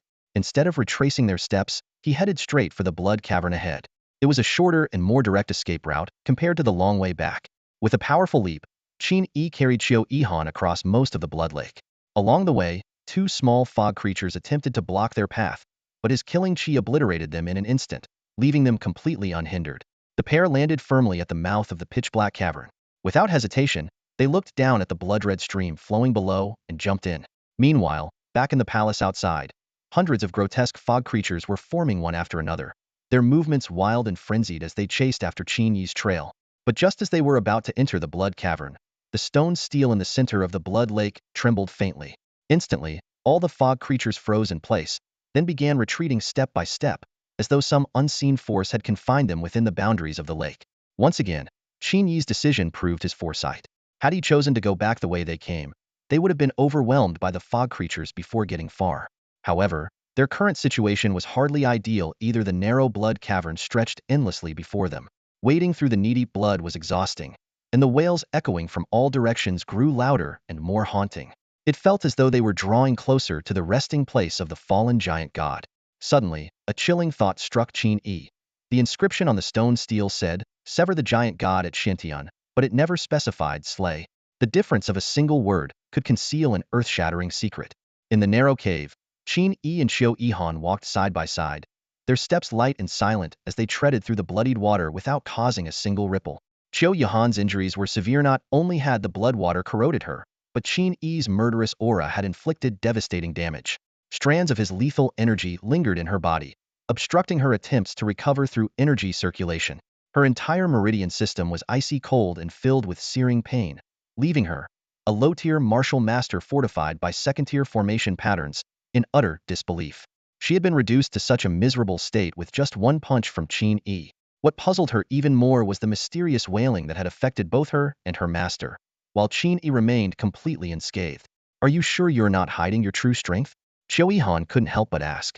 Qin Yi gave her a puzzled look. "No, I'm really just at the 8th stage of martial cultivation." "Why? Is it that strange for someone at this level to be immune to enchantment?" "How is that not strange, seriously?" Qiu Yihan sighed, biting her finger to draw blood. She began inscribing formation patterns on her shoulder wound, attempting to stabilize her injuries. "Look, even my big dog isn't affected by the wailing. It's still full of energy." Qin Yi gestured to the large dog perched on his shoulder. Qiu Yihan glanced up and saw the dog's bright, intense eyes. She almost aggravated her injuries out of sheer frustration. Was this even humanly possible? Was she really losing out to a dog? She took a deep breath, calming herself, and focused on inscribing the formation. Moments later, a pure white lotus-like pattern took shape, radiating a refined life force that began aiding her recovery. Qin Yi watched with curiosity, though he knew he didn't need such external aids. With his adaptive evolution ability, he could handle anything. Just then, the dog transmitted a thought to him in secret. "Stop staring. I can craft formations too. Once I get stronger, I'll make some for you." Qin Yi sighed inwardly, marveling at how times had changed. Even dogs could create formations now. Then, an idea struck him. "I don't need formations, but you could make runes for me to sell. We could earn some serious contributions." The dog rolled its eyes, clearly uninterested in becoming free labor for this opportunistic human. As they continued deeper into the cave, Qin Yi noticed the dense fog thinning, leaving behind nothing but pure darkness. He cautiously threw a punch, striking the black and red wall ahead. The surface dented slightly, but quickly returned to its original state. "This wall is strange. It feels soft, like a sponge." Qin Yi frowned, silently joking to himself about whether he was a reincarnated mole, always roaming underground.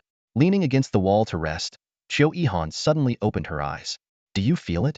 There's a rhythmic vibration all around us, very faint, but it happens every 2 minutes." Qin Yi focused and realized she was right. Though they had their suspicions, neither dared to draw conclusions. "Let's keep going," Qin Yi decided. "Even if your master Jiang Tianfeng wakes up, it'll be nearly impossible for him to cross that blood lake and reunite with us. That place seems to be guarded by fog beings stronger than grandmasters. Instead of waiting here to die, we should move forward." Qiu Yihan nodded in agreement. The two pressed on until they suddenly halted. Before them stood a massive, snow-white iron slab, completely blocking their path. The surface was veined with blood-red patterns, exuding an overwhelming killing intent. As Qin Yi approached, he began coughing up blood, his skin cracking under the pressure. "This is Dao intent from beyond the mountain and sea realm." Qin Yi staggered back several steps before regaining his composure. The familiar aura was even more terrifying than the Mad King's. "This likely isn't an ordinary iron slab," Qiu Yihan said, her sharp eyes analyzing it. "It's either a fragment of a supreme divine weapon or a piece of the weapon itself." Qin Yi recalled the stone tablet in the blood lake that read, "Today, I slay the titan of the Xinya." A realization began to form in his mind. But just as he was piecing it together, Qiu Yihan made another discovery. "Did you notice? That wailing sound that's been haunting you, it's gone. Completely gone." This revelation left them both stunned. By all logic, the wailing should have grown louder the deeper they ventured. Yet now, it had vanished entirely. The unease in Qiu Yihan's heart surged like a tidal wave. Ever since she stepped onto this staircase, strange occurrences had been happening one after another. She had a nagging feeling that a deadly danger lay hidden deep within the cave. Initially, she thought having her master by her side would be enough to dispel her worries. Who would have thought that even the seemingly minor Drank Xintian's secret realm could be so terrifying? At this moment, as a martial artist, she couldn't help but glance at Qin Yi, waiting for his decision. Qin Yi remained silent, his gaze fixed on the divine weapon, blocking their path ahead. From trekking across the desert to reaching this point, there was still no trace of Chen Xian. He couldn't help but worry, had Xiao Xuanzi already been consumed by the blood lake, reduced to nothing but a faint misty figure?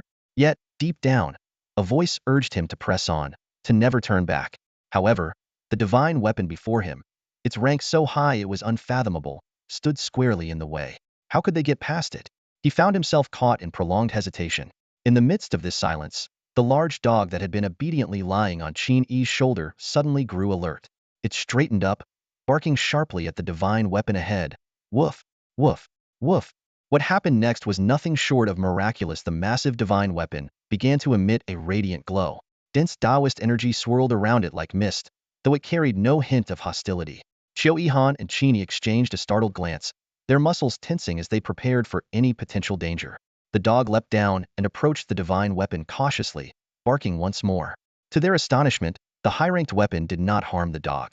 Instead, it let out a resonating hum, almost as if it were expressing joy.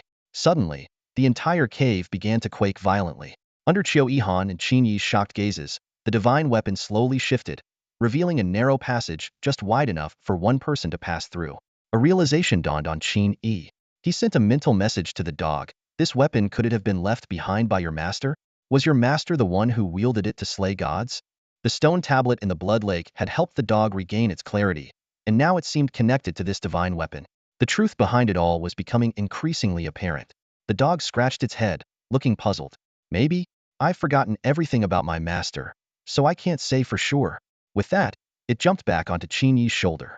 Qiu Yihan glanced thoughtfully at the dog, then at Qin Yi, hesitating as if she wanted to say something. It was only now that she realized the extraordinary nature of this seemingly ordinary pet. She had always assumed it was just a typical spirit beast owned by Qin Yi, given that it only had a Tier 1 peak cultivation level, hardly noteworthy for a martial artist.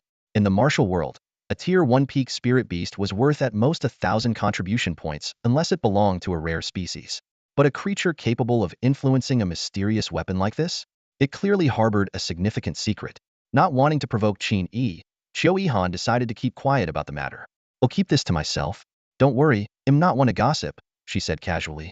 Qin Yi nodded in acknowledgement, saying no more. The two proceeded cautiously toward the narrow opening left by the divine weapon. Just as they were about to step through, Qin Yi's pupils contracted, and his heart pounded violently. Below the opening lay a deep, bottomless chasm. The divine weapon had effortlessly carved a gap into the unyielding crimson walls, leaving behind an eternal mark. But what was even more shocking was the sight at the bottom of the chasm. Two figures lay there. Their bodies were covered in thick, bulging blood vessels, almost blending into the crimson walls, as if they were becoming blood puppets. One of them was young and delicate in appearance, Chen Xian. Qin Yi's heart burned with urgency. He noticed that Chen Xian's right hand still clutched a round object, seemingly a spiritual fruit. It was the very fruit Chen Xian had risked his life to obtain, intending to bring it out of the secret realm to cure Qin Yi's illness. Even in the face of death, Chen Xian hadn't given up, nor had he consumed the fruit himself. As Qin Yi prepared to leap down, the dog urgently transmitted a warning. Don't be reckless. Your friend isn't dead. He's just in a peculiar state. Of the two below, the one on the left is completely lifeless, with all vitality gone, just a skeleton. But the one on the right still has an intact body. It seems he's undergoing some kind of transformation. It might even be a fortuitous opportunity. Qin Yi forced himself to calm down. By this time, Qiu Yihan had also come to his side and, following his gaze, saw the two figures at the bottom of the chasm, nearly fused with the crimson walls. Upon learning that one of them was the person Qin Yi had come to rescue, her eyes flickered with understanding. After observing for a while, many of her lingering questions suddenly became clear. Your friend is incredibly lucky to have survived this, Qiu Yihan deduced. I think he absorbed nearly all the blood mist in this cave, and then stayed near the divine weapon. The Taoist energy emitted by the weapon counteracted the blood mist, creating a strange balance that trapped him here. The person beside him clearly attempted the same but failed, while your friend succeeded. He's likely undergoing a transformation and gaining a significant opportunity. The divine weapon and the blood mist were evidently two opposing forces. Chen Xian had cleverly exploited this antagonistic relationship, using his body to hold a massive amount of blood mist while relying on the divine weapon's power to suppress it. It was a bold gamble, but one that had paid off. By using the blood mist to transform his body, he achieved a miraculous result, something logical yet unimaginably difficult. Without immense willpower, enduring such a painful process would have been impossible. No wonder there's no blood mist in the cave, and the wailing has stopped. Qin Yi realized. It must be because I activated the divine weapon's power earlier, which suppressed and eliminated the wailing in this area. Both the dog and Xiao Yihan had mentioned the word transformation, and with their level of insight, they were unlikely to be mistaken. Qin Yi felt a small sense of relief, happy that his friend had encountered such a rare opportunity. Let's move forward, Qin Yi suggested. Since this is his chance, we shouldn't disturb him, we might end up ruining it. Agreed. Xiao Yihan nodded. The two carefully crossed the chasm and continued onward. Sure enough, beyond the divine weapon, the blood mist began to reappear. As they moved further away, the wailing sounds also returned. Xiao Yihan's expression turned grim as she struggled to resist the wailing's insidious pull. Although she had experienced it once before and gained some resistance, she still couldn't achieve the immunity that Qin Yi seemed to possess. Stumbling and persevering, they pressed on for another 10 minutes until they finally reached the end of the cave. Beyond this point, there was no path, only an endless ocean stretching out before them. The vast expanse of the sea lay calm and still, like an ancient mirror, without a single ripple in sight. Yet, this was no ordinary body of water. It was an eerie, ink-black sea that exuded an unsettling presence. Qin Yi and Lin Xiaohan stood on the shoreline, their ears filled with the chilling sound of wailing, as though countless souls were whispering unspeakable pain into the void. Qin Yi cautiously scanned his surroundings. Apart from the crimson walls looming overhead, the area was desolate and barren. He noticed that Xiaohan and the large dog were both intently focused on the inky sea, as if trying to discern its secrets. To test the sea's nature, Qin Yi retrieved a piece of carapace from a second-tier Lord-level Zerg from his braid storage bag and gently tossed it into the water. The moment the carapace touched the surface, it created a small splash before floating motionless. It neither sank nor drifted. The three of them held their breath, watching as the carapace gradually thinned over the course of 10 minutes until it completely vanished. Qin Yi keenly sensed a peculiar fluctuation emanating from the sea, though he couldn't pinpoint its exact nature. However, Xiaohan appeared to sense nothing at all. Does the water of this black sea have corrosive properties? Qin Yi pondered silently. But the rate of corrosion isn't fast. My physical body is stronger than that of a second-tier Lord-level Zerg. I should be able to endure for about half an hour in there. Just then, the large dog spoke up suddenly. This fluctuation feels like a mental wave, not something related to blood energy or Dao intent. A mental wave? Qin Yi exclaimed in surprise. Wouldn't that require at least a high-ranking Grandmaster, or even a Great Grandmaster, to release? The dog studied the sea intently before exclaiming in shock, this black water is beyond bizarre. Every single drop seems to contain pure mental energy, endless in quantity, vast and boundless, like a true ocean. This might be the spiritual sea or soul sea of a true king-level being. Hearing this, Qin Yi, undeterred by the potential danger, stepped directly into the Black Sea, submerging himself entirely. Lin Xiaohan stared in stunned disbelief, wondering if there was a deeper purpose behind such a reckless act. However, Qin Yi quickly realized that the dog's assessment was mistaken. The Black Sea's effect on living beings was far more intense than on inanimate objects. He felt as though countless invisible blades were relentlessly tearing at his soul, the pain surpassing even the agony of terminal cancer. Not even his level 3 pain tolerance could withstand it. Just as Qin Yi was on the verge of losing consciousness, a strange vision flooded his mind. A colossal spear, towering to the heavens, descended from the skies with immense force, piercing through the neck of a giant deity and pinning it deep into the earth, hundreds of meters below. A shattered stone tablet then fell from above, landing on the deity's chest and suppressing its heart, forever sealing any chance of its resurrection. When Qin Yi emerged from the Black Sea, his mind was suddenly clear. So that's it, he muttered to himself. We've been inside that giant deity's body all along. Lin Xiaohan, noticing Qin Yi's dazed expression, hurriedly asked, Are you all right? What happened? But Qin Yi, lost in his thoughts, murmured to himself repeatedly, So that's it. So that's it. The tunnel they had walked through earlier was, in fact, the blood vessel of a colossal god. Those solid crimson walls were the flesh and blood within the giant deity's body. Qin Yi explained that the physical form of a warrior at the divine realm would not decay, even after years of death. Only a mighty figure wielding a war spear could have delivered a single strike powerful enough to pierce the giant god's neck, pinning it to the ground. Xiao Yihan and Dago were struck with sudden realization, their faces flashing with horror. They had been walking inside the remains of the dead giant god all along. The blood mist was the result of mutations in the god's flesh, devouring the life force of nearby creatures to repair its wounds. Qin Yi continued to analyze, suggesting that even a slain giant god might gradually resurrect. This was why the mysterious man had left behind a stone stele to suppress the heart of the giant god. The blood lake they passed through was likely the god's heart. Qiu Yihan paused, then glanced toward the eerie black sea in the distance, her voice trembling slightly. Right now, we must be inside the giant god's brain. This strange black sea, it's the god's sea of consciousness.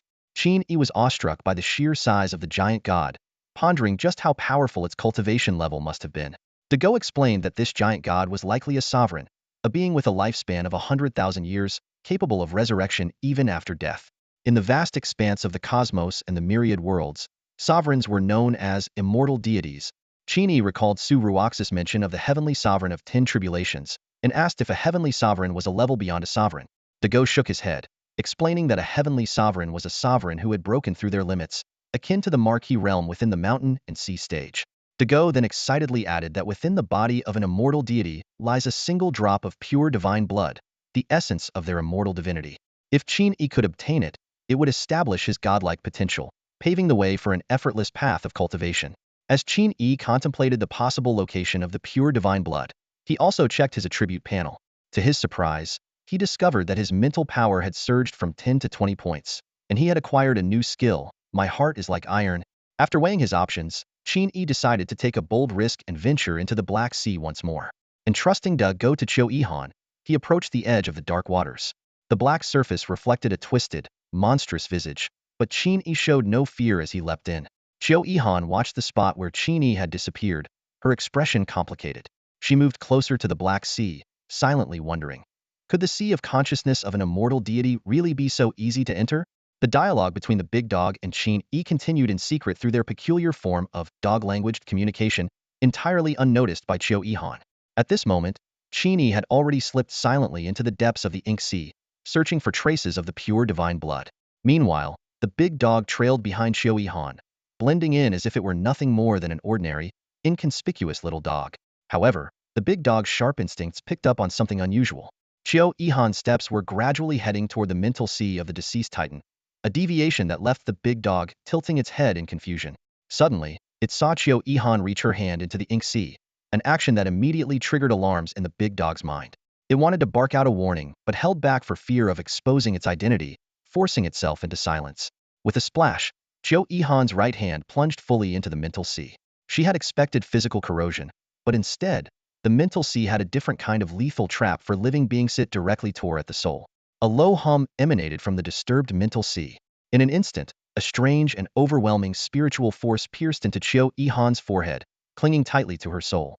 The excruciating pain surged through her body like a current, far surpassing her limits of endurance. In the final moment before losing consciousness, she managed to yank her right arm free, only to collapse on the shore, her vision fading to black. The big dog stared in shock at the scene. Based on what it knew, the Ink Sea should only attack the physical bodies of intruders. How had Qiu Yihan lost consciousness so abruptly?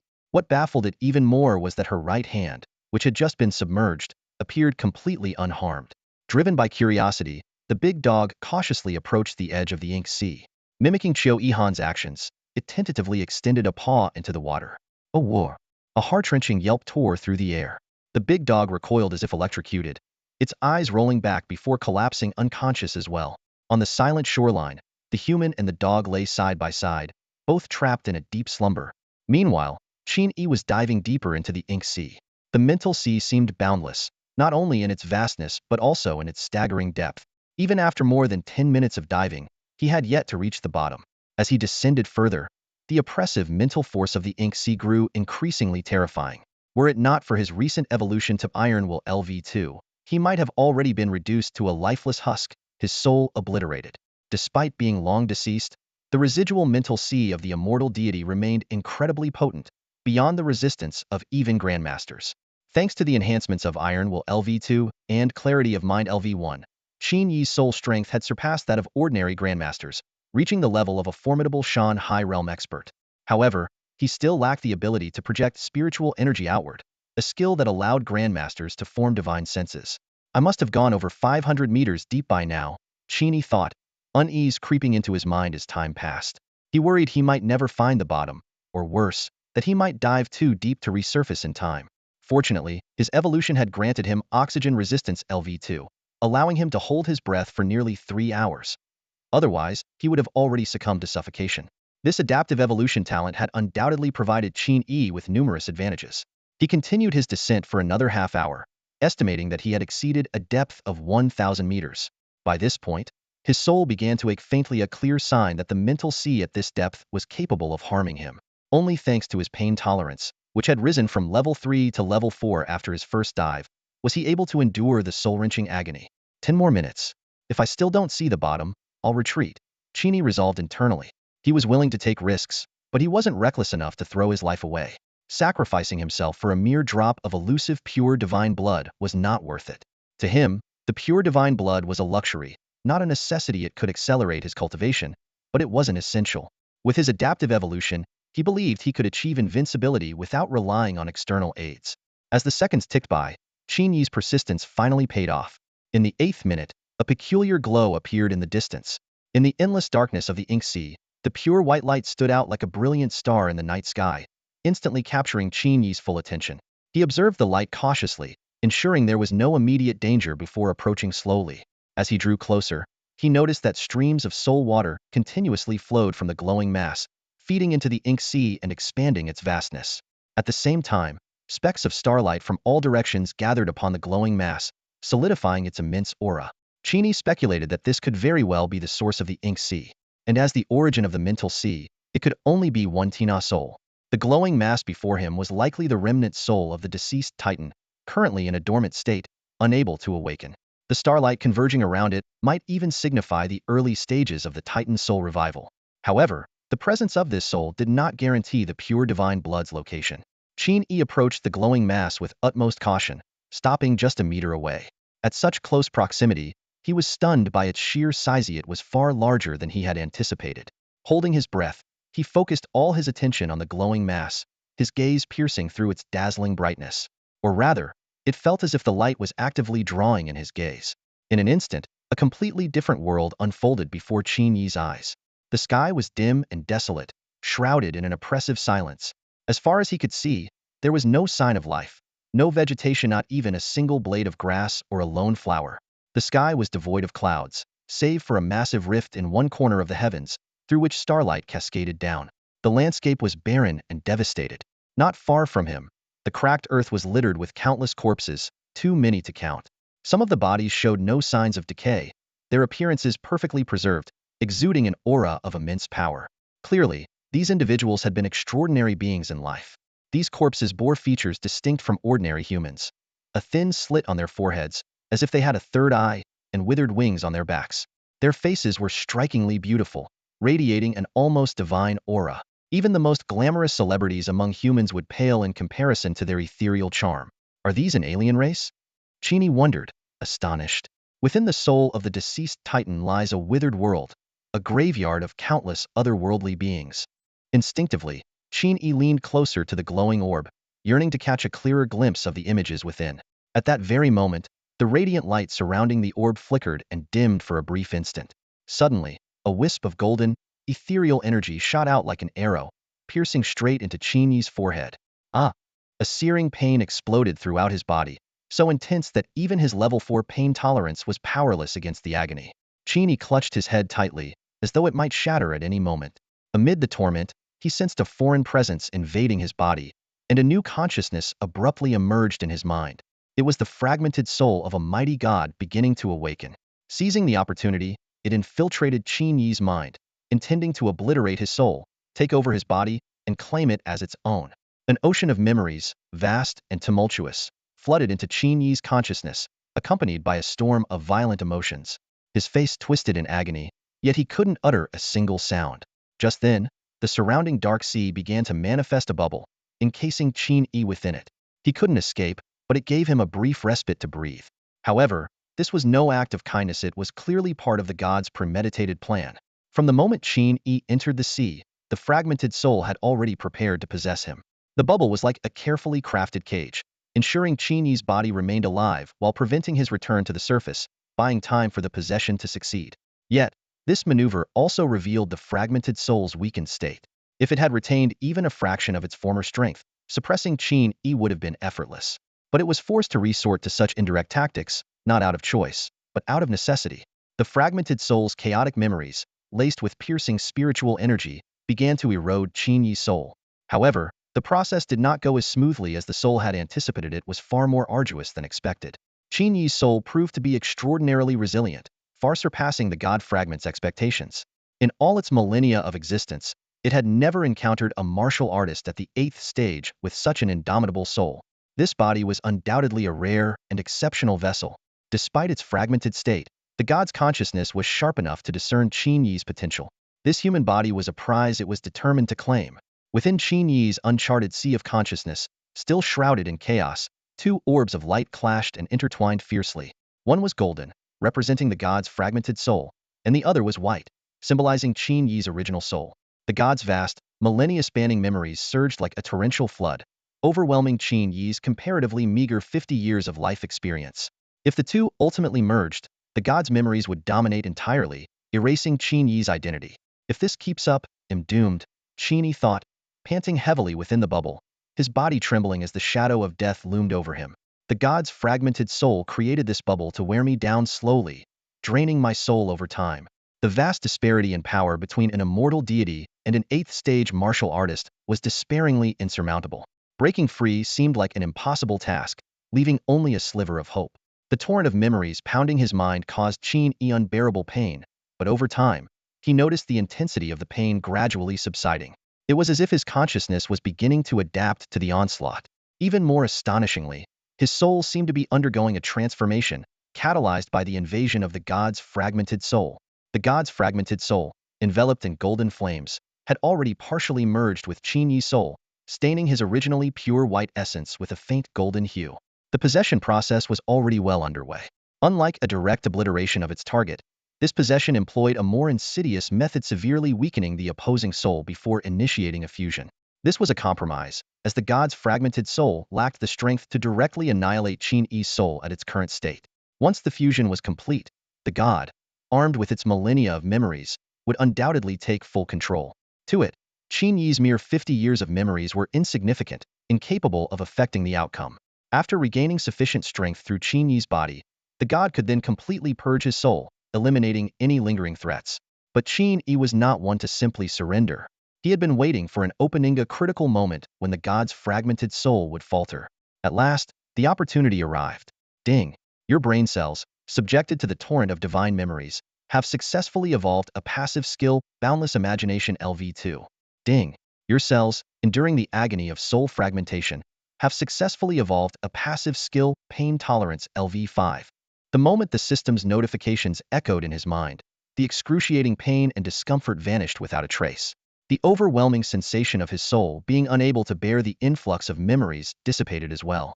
Astonishingly, Qin Yi's consciousness could now accommodate the god's vast, millennia-old memories, albeit barely. This miraculous adaptation was the result of the newly acquired Boundless Imagination LV2 skill. Buzz. The god's fragmented soul within Qin Yi's mind suddenly began to vibrate violently, as if struck by an invisible force. A wave of disbelief rippled through its consciousness. Under its gaze, Qin Yi's soul grew stronger at an astonishing rate, a talent so extraordinary it drove the remnant soul of the Titan into madness. If this body truly was an immortal seed, its potential after rebirth would far surpass that of a divine body, and in the future, it might even have the chance to take revenge on the spear-wielding enemy. The Titan's remnant soul fell silent for a moment before unleashing an even sharper surge of spiritual power, clearly prepared to risk everything. However, Qin Yi had long been ready and deployed his trump card. The technique he used rendered the Titan's remnant soul completely paralyzed for the next 3 minutes, unable to act. Seizing this fleeting opportunity, Qin Yi launched his counterattack. Gritting his teeth, he channeled all his energy and blood into his brain domain. With a deafening roar, he forcibly tore open a rift within his mind. Invisible spiritual energy condensed into liquid form in the newly created space. This brain domain, which should only be accessible at the Grandmaster level, was forcefully unlocked by him while still at the 8th stage of the martial artist realm. In an instant, Qin Yi experienced an unprecedented clarity of soul awareness, even managing to barely control his spiritual energy. At this point, he was all in. Ignoring the cost, he mobilized his limited spiritual power, launching a fierce assault on the Titan's remnant soul, suppressing it to the deepest recesses of his consciousness. Fortunately, the Titan's remnant soul seemed to have lost consciousness at this moment, offering no resistance. It was easily subdued. Qin Yi drew a portion of his strength to slowly wear down the remnant soul, converting it into pure spiritual energy to strengthen himself. After accomplishing this, he finally let out a sigh of relief. This battle appeared effortless, but in truth, it was only because Qin Yi's trump card was overwhelmingly powerful. During the soul fusion process, not only could Qin Yi glimpse the Titan's memories, but the Titan's remnant soul could also peer into Qin Yi's. Initially, it seemed indifferent until Qin Yi deliberately revealed the existence of the system within his memories. This shocking truth plunged the Titan's remnant soul into chaos. The system was Qin Yi's greatest secret, yet it became the key to his survival in this life-or-death struggle. As it turned out, the gamble paid off. Though temporarily out of danger, Qin Yi now lay within a transparent bubble, his face pale and body utterly drained. 2 consecutive rounds of adaptive evolution had depleted his energy reserves, leaving him in desperate need of replenishment. Despite his exhaustion, the thought of the thousands of years of memories newly imprinted in his mind filled him with exhilaration. This battle not only granted him the invaluable memories of the Titan, but also enabled him to unlock his consciousness prematurely, elevating his spiritual strength to the level of a top-tier grandmaster. Risk and reward indeed go hand in hand. The cost and gains of this battle far exceeded all expectations.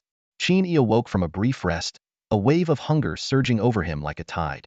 He glanced around and found himself still encased in a peculiar bubble. Upon closer inspection, he realized it was an advanced technique constructed from spiritual energy, capable of interacting with physical entities. This reminded him of records he had seen in the memories of the Titan and made him resolve to study it thoroughly once he returned to Yuhang. Just as Qin Yi was about to break free from the bubble, the soul-light cluster before him suddenly began to disintegrate. Having lost the core remnant soul of the Titan, which he had suppressed in his sea of consciousness, the cluster scattered like sand blown by the wind, dissolving along with the strange world it contained. One change followed another. The bubble shattered with a loud crack, and the black sea dried up at an astonishing rate. Before Qin Yi could react, he found himself sinking rapidly with the receding sea level, eventually standing on the seabed. Looking up, he saw only pitch-black skies and realized he was at the bottom of a massive sinkhole more than 1,500 meters deep. Ravenous, and with no other options, Qin Yi began a grueling climb. Over 2 hours later, he finally reached the original shoreline, collapsing onto the ground in utter exhaustion. At that moment, a system notification sounded, informing him that he had acquired the passive skill Energy Conservation LV3, which slightly alleviated his extreme hunger. After a brief rest, Qin Yi managed to stand and began searching along the coastline for his companions. It wasn't long before he spotted Qiu Han and the large dog lying on the ground. However, their strange condition left him puzzled. Just then, the two woke up and, upon seeing the massive sinkhole before them, were immediately dumbfounded. Qin Yi gave a concise account of what had occurred at the bottom of the Black Sea, including encountering the resurrected Titan remnant soul, being possessed, and establishing a sea of consciousness to suppress the remnant. Though Qiu Han found it hard to believe, the scene before her eyes confirmed everything. After a moment of silence, she suggested exchanging martial world contact information with Qin Yi. However, the most pressing issue was their hunger. Qiu Han regretfully mentioned that her storage pouch had been lost in the blood lake, and that there was nothing edible nearby unless they could somehow consume the Titan's flesh. This sparked an idea in Qin Yi, reminding him of Qian Xian's transformation within the Red Walls. Qin Yi proposed returning to the blood vessel to search for food. Though Qiu Han was perplexed, she decided to follow his lead. They soon arrived at the blood vessel and were met with the familiar sight of blood-red water and mist. Without hesitation, Qin Yi stepped into the densest part of the mist and took a deep, deliberate breath. Qiu Han's eyes widened in shock, and she quickly recalled how Chen Xian had undergone his transformation by consuming the blood mist. She realized that the pure vitality contained within the mist might be even more valuable than second-tier spiritual fruits. However, she also remembered how Chen Xian had nearly perished as a result and couldn't help but worry for Qin Yi. Qin Yi's abdomen swelled rapidly as he inhaled the dense blood mist without restraint. This mist, inherently corrosive in nature, exerted an even stronger pull on his vital energy when actively absorbed. He could distinctly feel his blood and qi surging uncontrollably, rushing toward his stomach. Even with the enhancement of his level 3 iron stomach, his digestive system struggled to keep up with the blood mist's voracious consumption of qi. If he couldn't process the mist quickly enough, he would inevitably perish from blood and qi depletion. Fortunately, Qin Yi's recently evolved passive skill, Foundation Strengthening, proved to be a crucial asset. This skill, unbound by levels, granted him unparalleled control over his qi and blood far beyond the true king realm. Even the blood mist emanating from the divine corpse couldn't steal a single drop of his vital energy. With a single thought, Qin Yi steadied the chaotic qi within him, redistributing it evenly throughout his body. No matter how the blood mist tried to pull at his energy, it remained utterly unmoved. If this skill could stabilize even yang energy, what chance did mere blood mist have? Qiu Han and Big Dog watched Qin Yi intently. His complexion alternated between pale and flushed, and his aura fluctuated wildly. Are you sure you're okay? Qiu Han couldn't help but ask. Qin Yi smiled and shook his head, exhaling a few wisps of blood mist. I'm fine. This little bit of mist isn't enough to harm me. With that, he took another deep breath, drawing in an even greater volume of blood mist. His abdomen expanded and contracted like a balloon, inflating and deflating in a rhythmic cycle. Half an hour later, the blood mist within the vessels had visibly thinned. Yet Qin Yi continued to absorb it relentlessly. This divine blood mist, composed of pure qi and fragments of divine intent, was more nourishing than even second-tier spiritual fruits. Unfortunately, Qianxian's group had already consumed half of it, leaving only the remainder for Qin Yi to enjoy. Before long, Qin Yi had devoured the last of the blood mist. Satisfied, he let out a hearty belch. It's been ages since I've eaten this well. The giant god was truly generous even in death. He strengthens my soul with his remnant spirit and fortifies my body with his blood mist. What a considerate fellow. He stretched, savoring the surge of power coursing through him.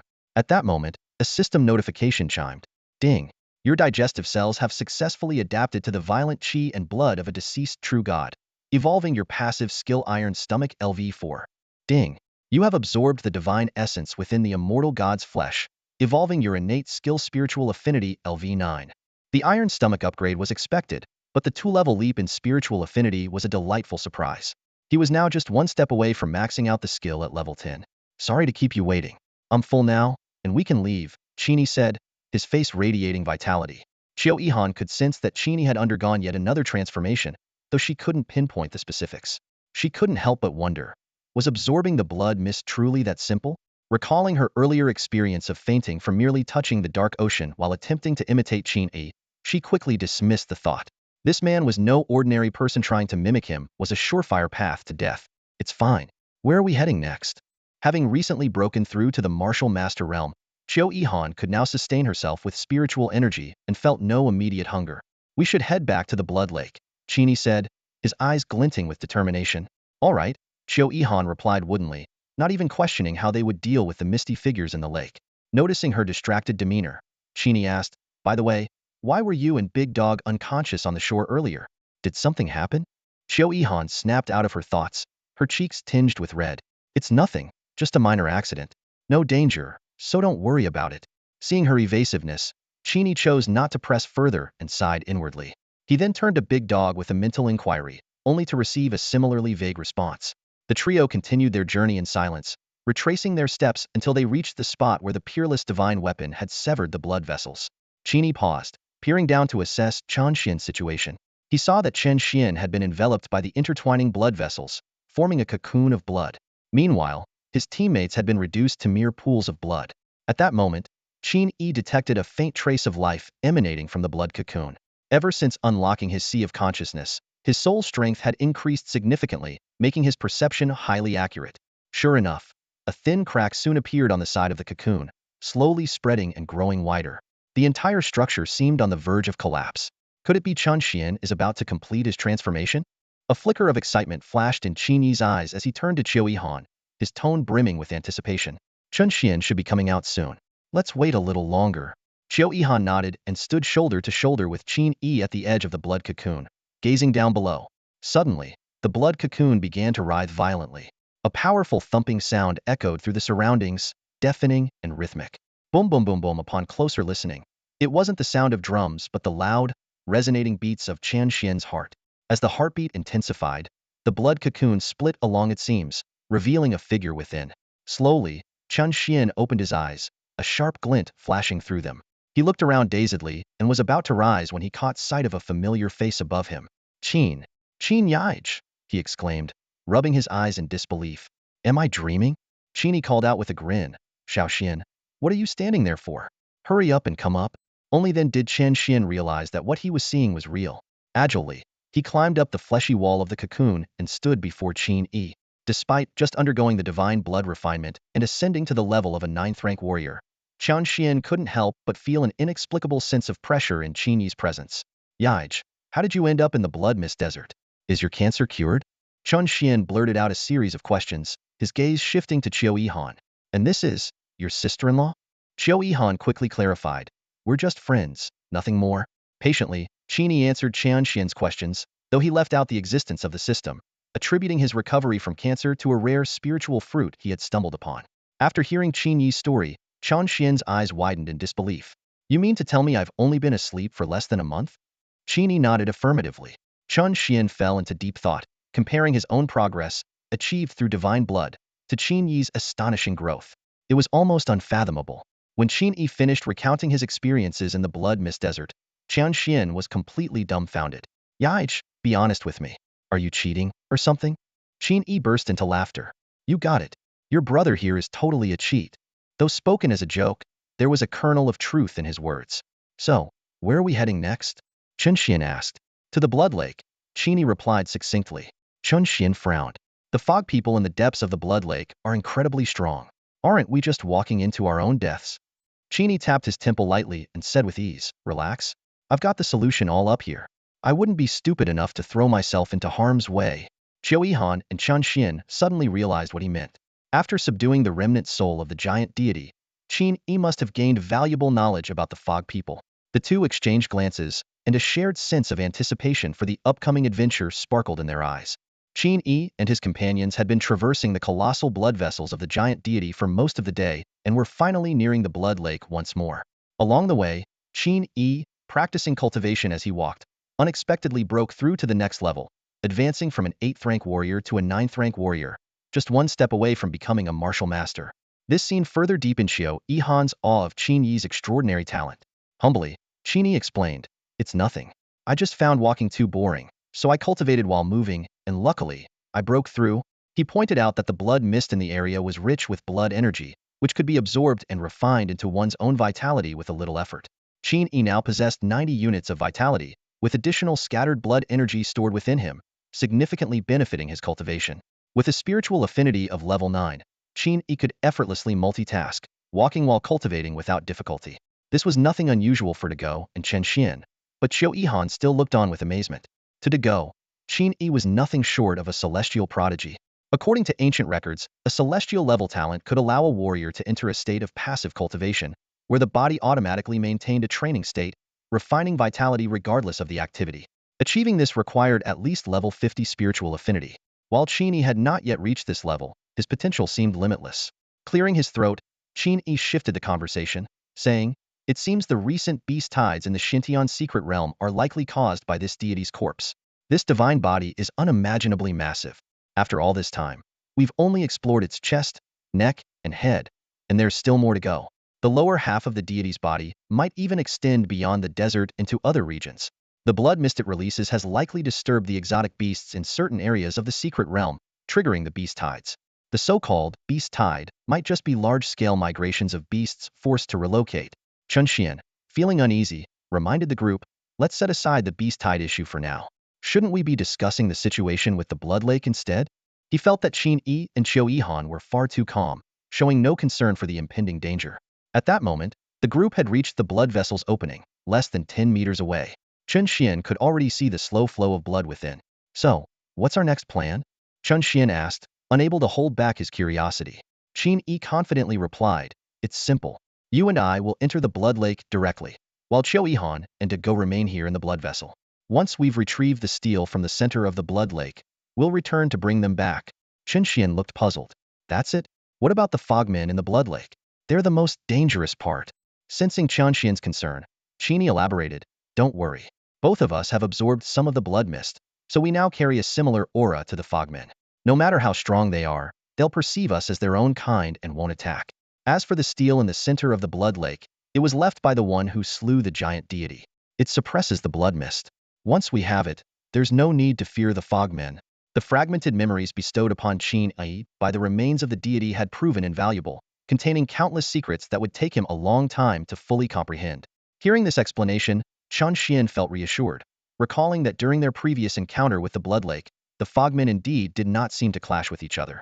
However, just as the two prepared to step into the chest cavity of the giant deity, a sudden thunderous roar erupted from the blood vessel opening, shaking the air. The blood flowing through the vessels churned violently, bubbling furiously. What now? The three exchanged glances and hurriedly moved to peer out of the blood vessel. They saw a middle-aged man clad in a white tracksuit hovering midair, his vitality surging as he battled three colossal fogmen. It was Jiang Tianfeng. As Qiu Yihan's mentor, he had awakened early from his meditation, spurred on by the cries of the deity, and had resolutely pursued them to this place, determined to rescue his disciple. At this moment, Jiang Tianfeng's white clothing was stained crimson with blood. His palms, imbued with the essence of heaven and earth, tore through the blood mist, forcing the three massive fogmen into retreat, their forms dissipating and shrinking. As a grandmaster of his realm, Jiang Tianfeng had comprehended at least one strand of the Tao, making his attacks far more than mere physical strikes, an ideal counter to the fogmen. With his full power unleashed, the chest cavity of the deity resounded with deafening booms, vitality energy surged wildly, and gale force winds roared, causing the blood lake to erupt in towering waves. Deep within the lake, the most fearsome fogmen began to stir, as boundless mist converged upon them. The strongest among these beings were on the verge of awakening. Jiang Tianfeng, sensing the imminent danger, hesitated to leave, for he could detect Qiu Yihan's presence in the vicinity. He pressed closer to the blood lake, determined to find his disciple. Until he located Qiu Yihan, he would not retreat. Suddenly, Jiang Tianfeng's body emitted a series of resounding cracks as intricate patterns appeared on his bones and meridians, forming a celestial array. In an instant, his aura amplified several-fold. With a single palm strike, he shattered the void, obliterating the three fogmen blocking his path, leaving no trace of them behind. The surging waves of energy dispersed the blood mist in all directions, clearing the once fog-filled cavity. Jiang Tianfeng was not only a grandmaster but also a fifth-tier formation master, boasting power comparable to a mountain and sea realm warrior. In a single step, he traversed vast distances, appearing above the blood lake in an instant. Gazing down at the lake, Jiang Tianfeng's eyes glimmered with starlight, and formation patterns extended to the corners of his vision. Piercing through the murky, crimson waters, he spotted a single drop of pure golden blood radiating an aura of immortality. Yet, the moment he locked eyes on the golden droplet, searing pain shot through his eyes, causing blood to stream down his face. He failed to locate Qiu Yihan and could not discern the true nature of the golden droplet. The peril of this blood lake was far beyond his expectations. Suddenly, a towering blood-red giant, nearly 100 meters tall, erupted from the lake, sending waves crashing in all directions, as if a bloodstorm had descended upon the cavity. The giant's massive misty, blood-soaked hand descended with overwhelming force, creating a crushing wind pressure that pushed Jiang Tianfeng several meters lower, almost plunging him into the lake. Jiang Tianfeng's heart sank. This fogman's power was far beyond his estimation. Even a mountain and sea realm expert would struggle to survive here, let alone someone like him, whose strength relied on formations. He desperately tried to escape, but the fogman's attack carried an inescapable killing intent, locking him in place. Am I going to die here? Jiang Tianfeng thought, disbelief and resignation washing over him. At the critical moment, a voice called out from a cave on the far side of the blood lake. A young man shouted to him, "Drink the blood lake water now." Startled, Jiang Tianfeng hesitated for a moment before acting swiftly. Abandoning resistance, he allowed the palm's force to push him into the lake, where he took a deep gulp of the blood-infused water. Gurgly torrent of blood surged into Jiang Tianfeng's stomach, igniting an intense, searing pain almost instantly. The agony spread like wildfire, coursing through his limbs, then to his head, and finally consuming even his very soul. Jiang Tianfeng's face contorted in torment, his consciousness blurred, and he no longer had the strength to question whether Qin Yi had deceived him. Yet, despite the prolonged agony, the massive fog figure did not seize him from the blood lake, and the killing intent that had locked onto him suddenly dissipated. At that moment, Jiang Tianfeng's greatest threat came not from the fog figure, but from the corrosive blood water eating away at his body and the boiling blood mist within him. Swoosh!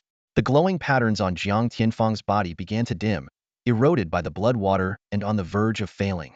Even a grandmaster would struggle to control their vital energy under such excruciating pain and resist the blood water's leaching force.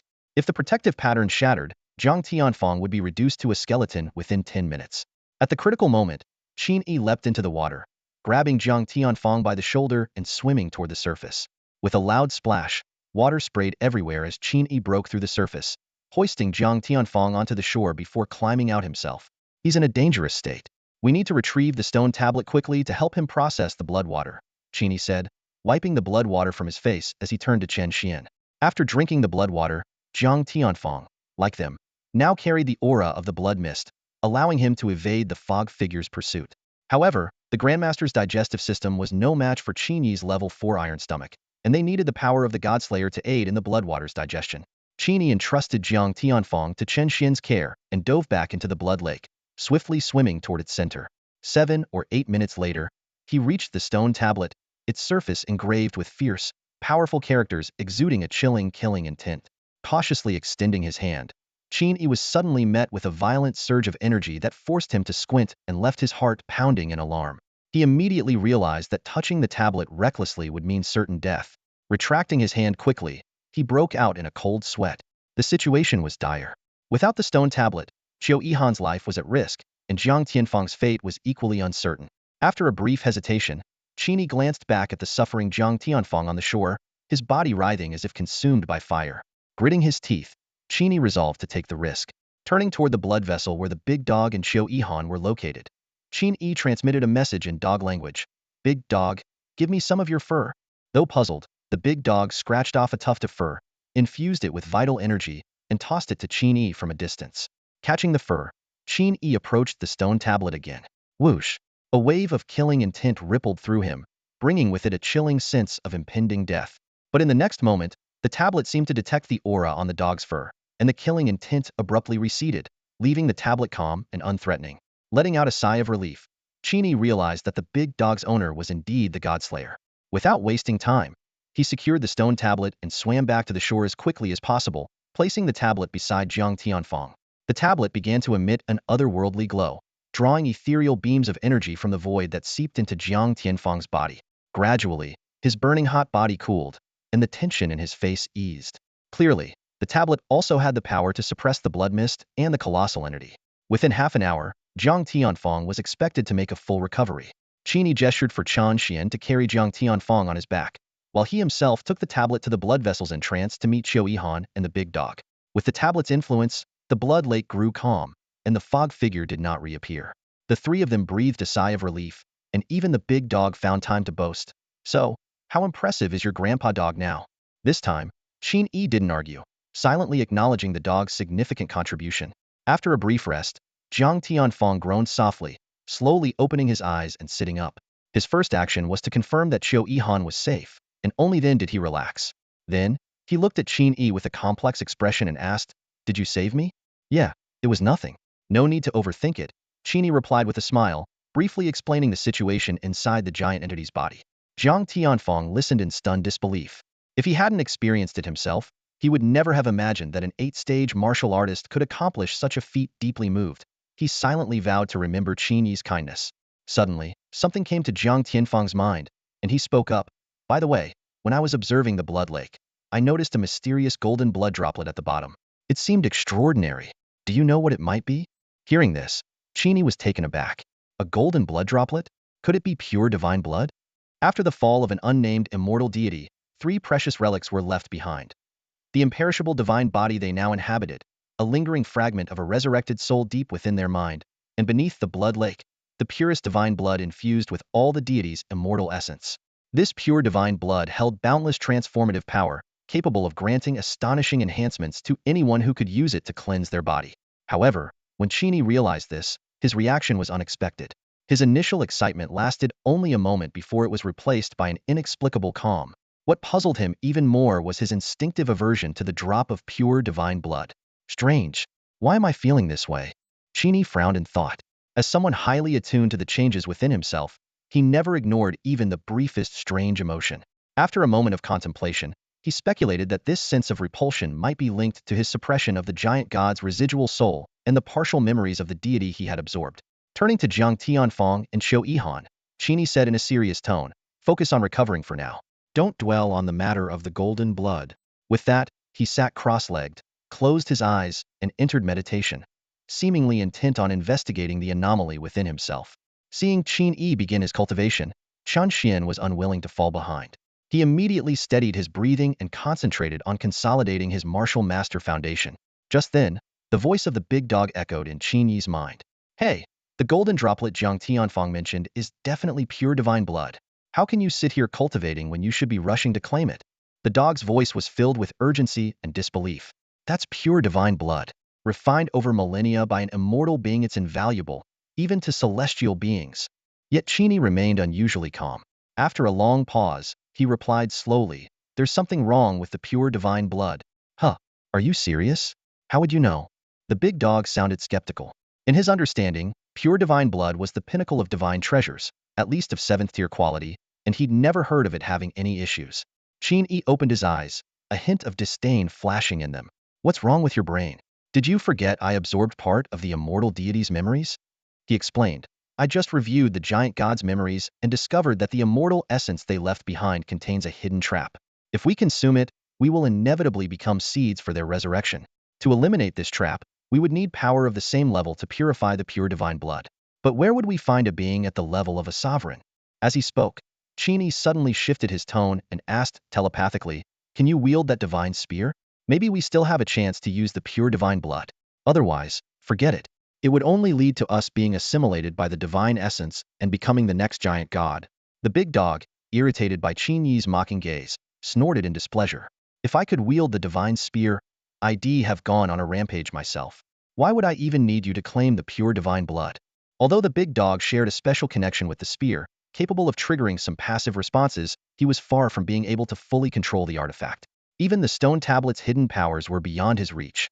"Well, looks like we'll have to let this pure divine blood slip away." Watching such a high-tier divine artifact slip through their fingers, the big dog sighed deeply, frustration and regret evident. Qin Yi's mouth twitched, exasperated. "Seriously? You're still hung up on it? Even if we got the pure divine blood, I'd be the one using it, not you." For once, the big dog adopted a serious expression. "You don't get it. Sure, I wouldn't be the one using it, but the giant god was almost certainly slain by my master. If we consume the pure divine blood, we could completely eliminate any chance of the giant god's resurrection. Otherwise, even if you take the deity's residual soul, the lingering immortal essence here might still spawn a new remnant soul in a few hundred years, attempting to revive." The big dog explained that warriors at the sovereign level were notoriously hard to kill, and even after death, they had chances of returning. He worried that if the giant god revived, it would come after both him and his master, so he wanted to ensure the threat was entirely eradicated. Qin Yi was slightly surprised by this revelation. He hadn't expected the big dog to be so loyal, still thinking of his master even though he no longer remembered them. The big dog continued, "My master must have been in a dire situation after slaying the giant god. He clearly didn't have time to clean up properly and had to leave immediately." A wave of sorrow washed over him as he spoke. Deep down, he had a foreboding feeling that his master might no longer be alive. However, he couldn't bring himself to voice this suspicion, let alone face it. He speculated that his master had erased his memories not to protect themselves, but to protect him. After finishing his explanation, the big dog lay down silently, the atmosphere suddenly heavy with melancholy. Qin Yi, disliking such a somber mood, spoke telepathically, "Cheer up. I'm the kind of person who always pays back kindness. Even if you're a dog, I won't look down on you. You've helped me, so we'll help you find your master someday. And if your master is truly gone, then it'll help you take down your enemies." Though his words were half joking, the sincerity and weight behind them were unmistakable. The big dog, moved by Qin Yi's earnestness, was about to say something when Qin Yi's expression suddenly lit up with excitement. He interrupted, "I've thought of a way. It's risky, but it holds great opportunity for you. Want to give it a try?" Big dog's eye twitched slightly, regaining a bit of his composure. He forced a calm demeanor, though his tone carried a hint of disdain. "An adventure? Am I supposed to be scared of that? Go on, tell me what's the plan?" Qin Yi responded without hesitation. "Simple. You take the initiative to consume the pure divine blood." "What?" Big dog's composure instantly shattered, his voice filled with disbelief. "Are you kidding me? How is that any different from sending me to my death?" "It's not," Qin Yi replied matter-of-factly, his gaze steady as he locked eyes with Big Dog. "I am sending you to your death." Big Dog was momentarily stunned. Then, his eyes shifted rapidly as if piecing together Qin Yi's true intentions. As crazy as it sounded, the idea had a strange logic to it. If he gambled and lost, he would undoubtedly die. But if he succeeded, he could potentially surpass the limits of his previous life, reaching unimaginable heights. Perhaps one day, with his newfound strength, he could even avenge his master. Big Dog's heart pounded violently, a wave of unease surging through him. His natural instinct to avoid danger was sounding alarms, warning him of the life-threatening risk ahead. Yet this time, whether it was Qin Yi's relentless, death-defying pursuit of power that inspired him or simply his own resolve to take a leap, Big Dog chose to ignore the warning. Slowly, he rose from the ground, facing the blood lake. He straightened his back, his voice resolute. Let's go. I'm in this time. Good. That's the big dog I know, fearless and bold. Qin Yi burst into hearty laughter, secretly giving him a thumbs up in approval. The two of them began to make their way toward the blood lake, the commotion stirring awake Qiu Yihan and her disciple, as well as Chen Xian. Zhang Tianfang spoke up. Are you heading for that golden droplet of blood? That's right. Qin Yi confirmed with a nod. Zhang Tianfang considered offering his assistance but hesitated, worried Qin Yi might suspect him of trying to seize the opportunity for himself. In the end, he chose to remain silent. That golden droplet was clearly a rare and extraordinary fortune, but he had no intention of competing for it. Suddenly, Qiu Yihan chimed in. Once you retrieve the golden droplet, are you planning to use it yourself? Chen Xian, standing nearby, couldn't help but smirk, his tone teasing. A golden droplet like that must be an unparalleled divine treasure. After getting it, what? Is he going to give it to a dog instead of using it himself? Chen Xian had meant it as a joke, but to his surprise, Qin Yi nodded seriously. You're absolutely right, little Xuanzi. The golden droplet is indeed for the dog. Chen Xian, Zhang Tianfang, and Qiu Yihan froze on the spot, their gazes darting back and forth between the confident big dog and the resolute Qin Yi. Their minds buzzed with disbelief, struggling to process what they had just heard. Wait, you're not joking, are you? Chen Xian finally blurted out, his voice full of shock and incredulity. By the still, undisturbed shores of the blood lake, a massive dog stood upright on its hind legs, its front paws tightly clutching a broken stone tablet. Its eyes were fixed on the lake's abyssal surface, a nervous gulp causing its Adam's apple to bob slightly. Behind the dog, Qin Yi's smile faded, his expression turning serious as he spoke through telepathy. Don't rush to jump in just yet. Wait until we've sent Qiu Yihan out of the Titan's chest cavity before you go.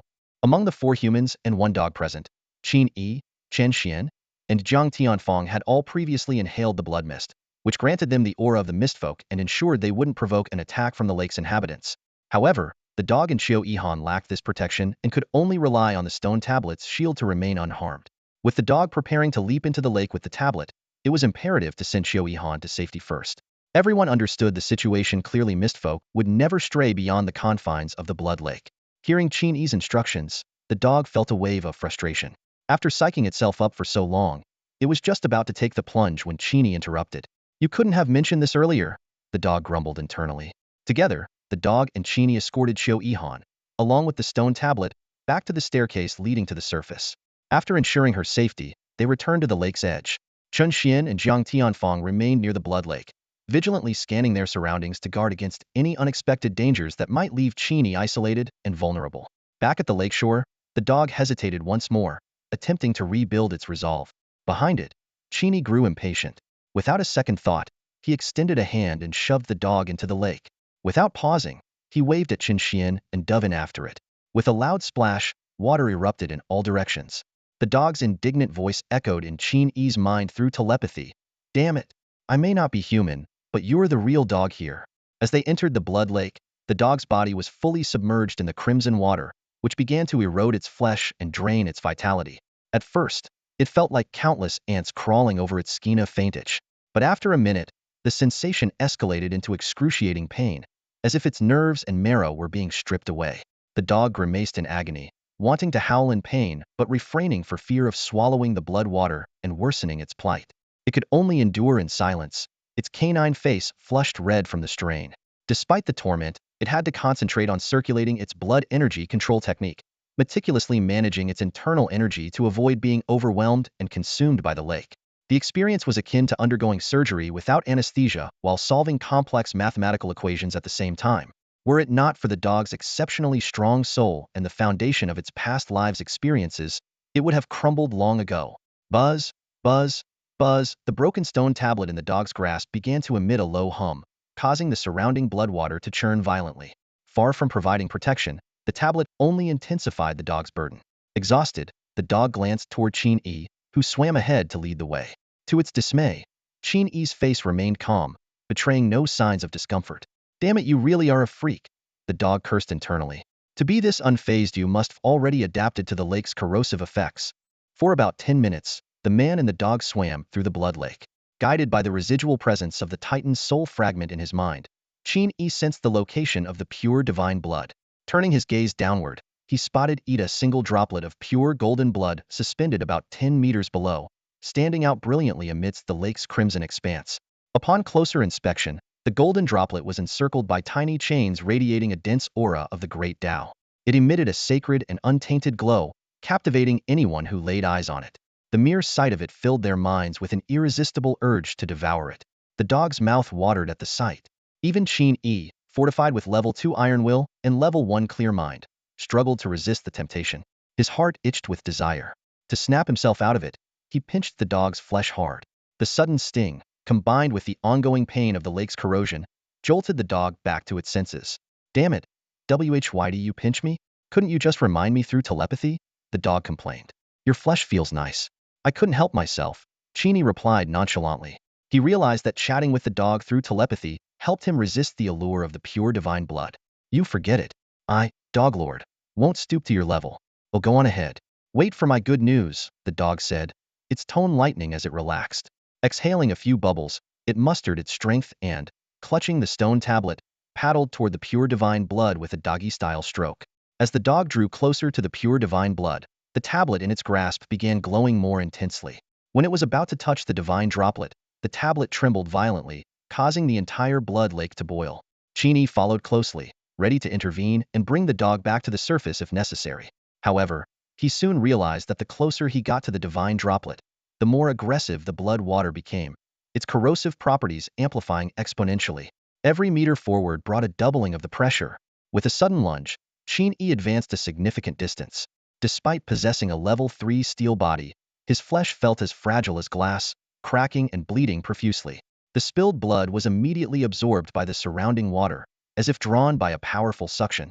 Alarmed, Qin Yi retreated a few steps, and the pressure lessened. His level 3 regenerative abilities quickly healed the fissures in his body. Looking ahead, he saw the dog, still clutching the tablet, inching forward unharmed. Though its progress was painstakingly slow, it remained unscathed. "It seems the tablet provides protection until the divine blood is consumed," Qin Yi speculated silently. Qin Yi took a moment to compose himself before swimming forward once more. This time, he moved cautiously, slowing his pace and gradually adapting to the increasing pressure. Skillfully, he utilized the pure divine blood to temper his body, activating the adaptive evolution mechanism within him. Seconds turned into minutes, and what seemed like a short distance of just over 100 meters took Qin Yi and the big dog nearly 2 hours to traverse. Finally, the pure divine blood was within reach. Throughout this arduous journey, Qin Yi's body underwent cycles of rupture and healing. Slowly but surely, his physical form adapted to the extreme erosion and oppression brought by the pure divine blood, transforming into an entirely new state. Suddenly, the system's notification sounded. "Ding! Your cells have successfully adapted to the Tao pressure of the immortal sovereign spirit and evolved the passive skill iron body LV4. Another notification followed swiftly. "Ding! Your cells have repeatedly recovered from destruction, successfully evolving the passive skill body regeneration LV4. Qin Yi's heart swelled with joy. These two skills, directly tied to combat power, had finally reached level 4. Reflecting on his strength at level 3, when he could already contend with masters, he realized that at level 4, he might now rival grandmasters. However, the rewards from approaching the pure divine blood didn't stop there. The system issued another prompt. "Ding! Your cells have absorbed a trace of immortal spirit through cycles of destruction and rebirth. Immortal spirit has fused with iron body LV4 and body regeneration LV4, evolving into the innate divine ability immortal golden body LV1. As the system notification concluded, Qin Yi was astonished to find that the erosion and oppression from the pure divine blood no longer affected him. Looking down, he noticed faint golden patterns emerging on his skin, radiating an aura of immortality and brimming with vitality. At that moment, the big dog was already floating before the pure divine blood. It opened its jaws wide and swallowed the blood in one gulp. Immediately after, the big dog anxiously transmitted a message to Qin Yi. "I'm about to lose consciousness. Hurry and take me to the supreme divine weapon." It turned out that Qin Yi's daring plan involved the big dog deliberately swallowing the pure divine blood, risking its life, while Qin Yi would transport it to the supreme divine weapon. They were betting that the supreme divine weapon wouldn't stand idly by and would intervene to save the big dog, helping it regulate the pure divine blood within its body. The plan was fraught with danger, but if successful, the benefits for the big dog would be immeasurable. Thud, thud. Thud. At the very moment the massive dog swallowed the pure divine blood, Qin Yi sprang into action without hesitation. His entire skeleton roared with power, and a dazzling golden light radiated from his skin. His immortal golden body was instantly activated. Like an arrow cutting through viscous blood, Qin Yi surged forward, grabbing the dog tightly in his arms as he charged toward the lake's surface. The power of the immortal golden body exceeded Qin Yi's expectations. Neither the corrosive blood nor the resistance of the lake water could slow him down. He moved through the water as effortlessly as a nimble fish, heading straight for his destination. A journey across the lake that would typically take over 2 hours was completed in just over 10 minutes. With a loud splash, Qin Yi burst out of the lake's surface. He stomped down with both feet, unleashing a surge of powerful blood energy, which astonishingly allowed him to hover above the water. Using this momentum, Qin Yi shot toward the distant blood vessel entrance like an arrow released from a bow.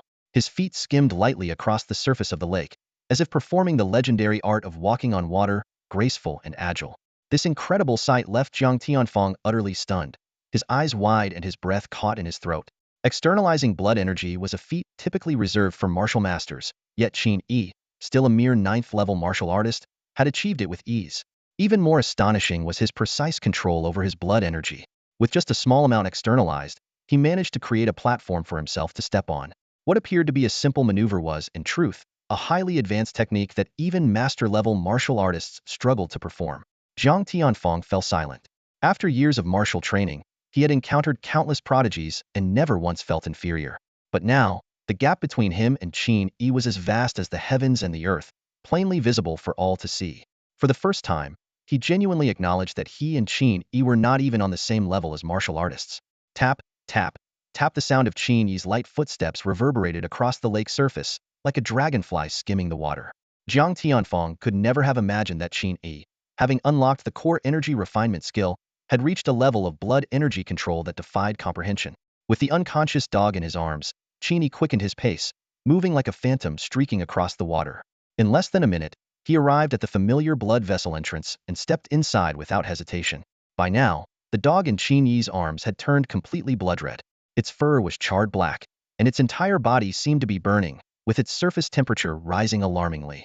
If not for the constant hum of the stone tablet suppressing the power of the pure divine blood with its Tao essence, the dog might have already been reduced to a roasted carcass. Normally, after consuming the pure divine blood, the stone tablet would no longer intervene. Its continued effort now indicated that the dog was in mortal danger, and the residual Tao essence within the tablet was actively trying to save it. Under such circumstances, even the divine weapon might lend its aid. Qin Yi made up his mind and dared not delay for even a moment, continuing his mad dash forward. However, the effects of the pure divine blood were not limited to the dog alone. Qin Yi, holding the dog, began to feel the changes as well.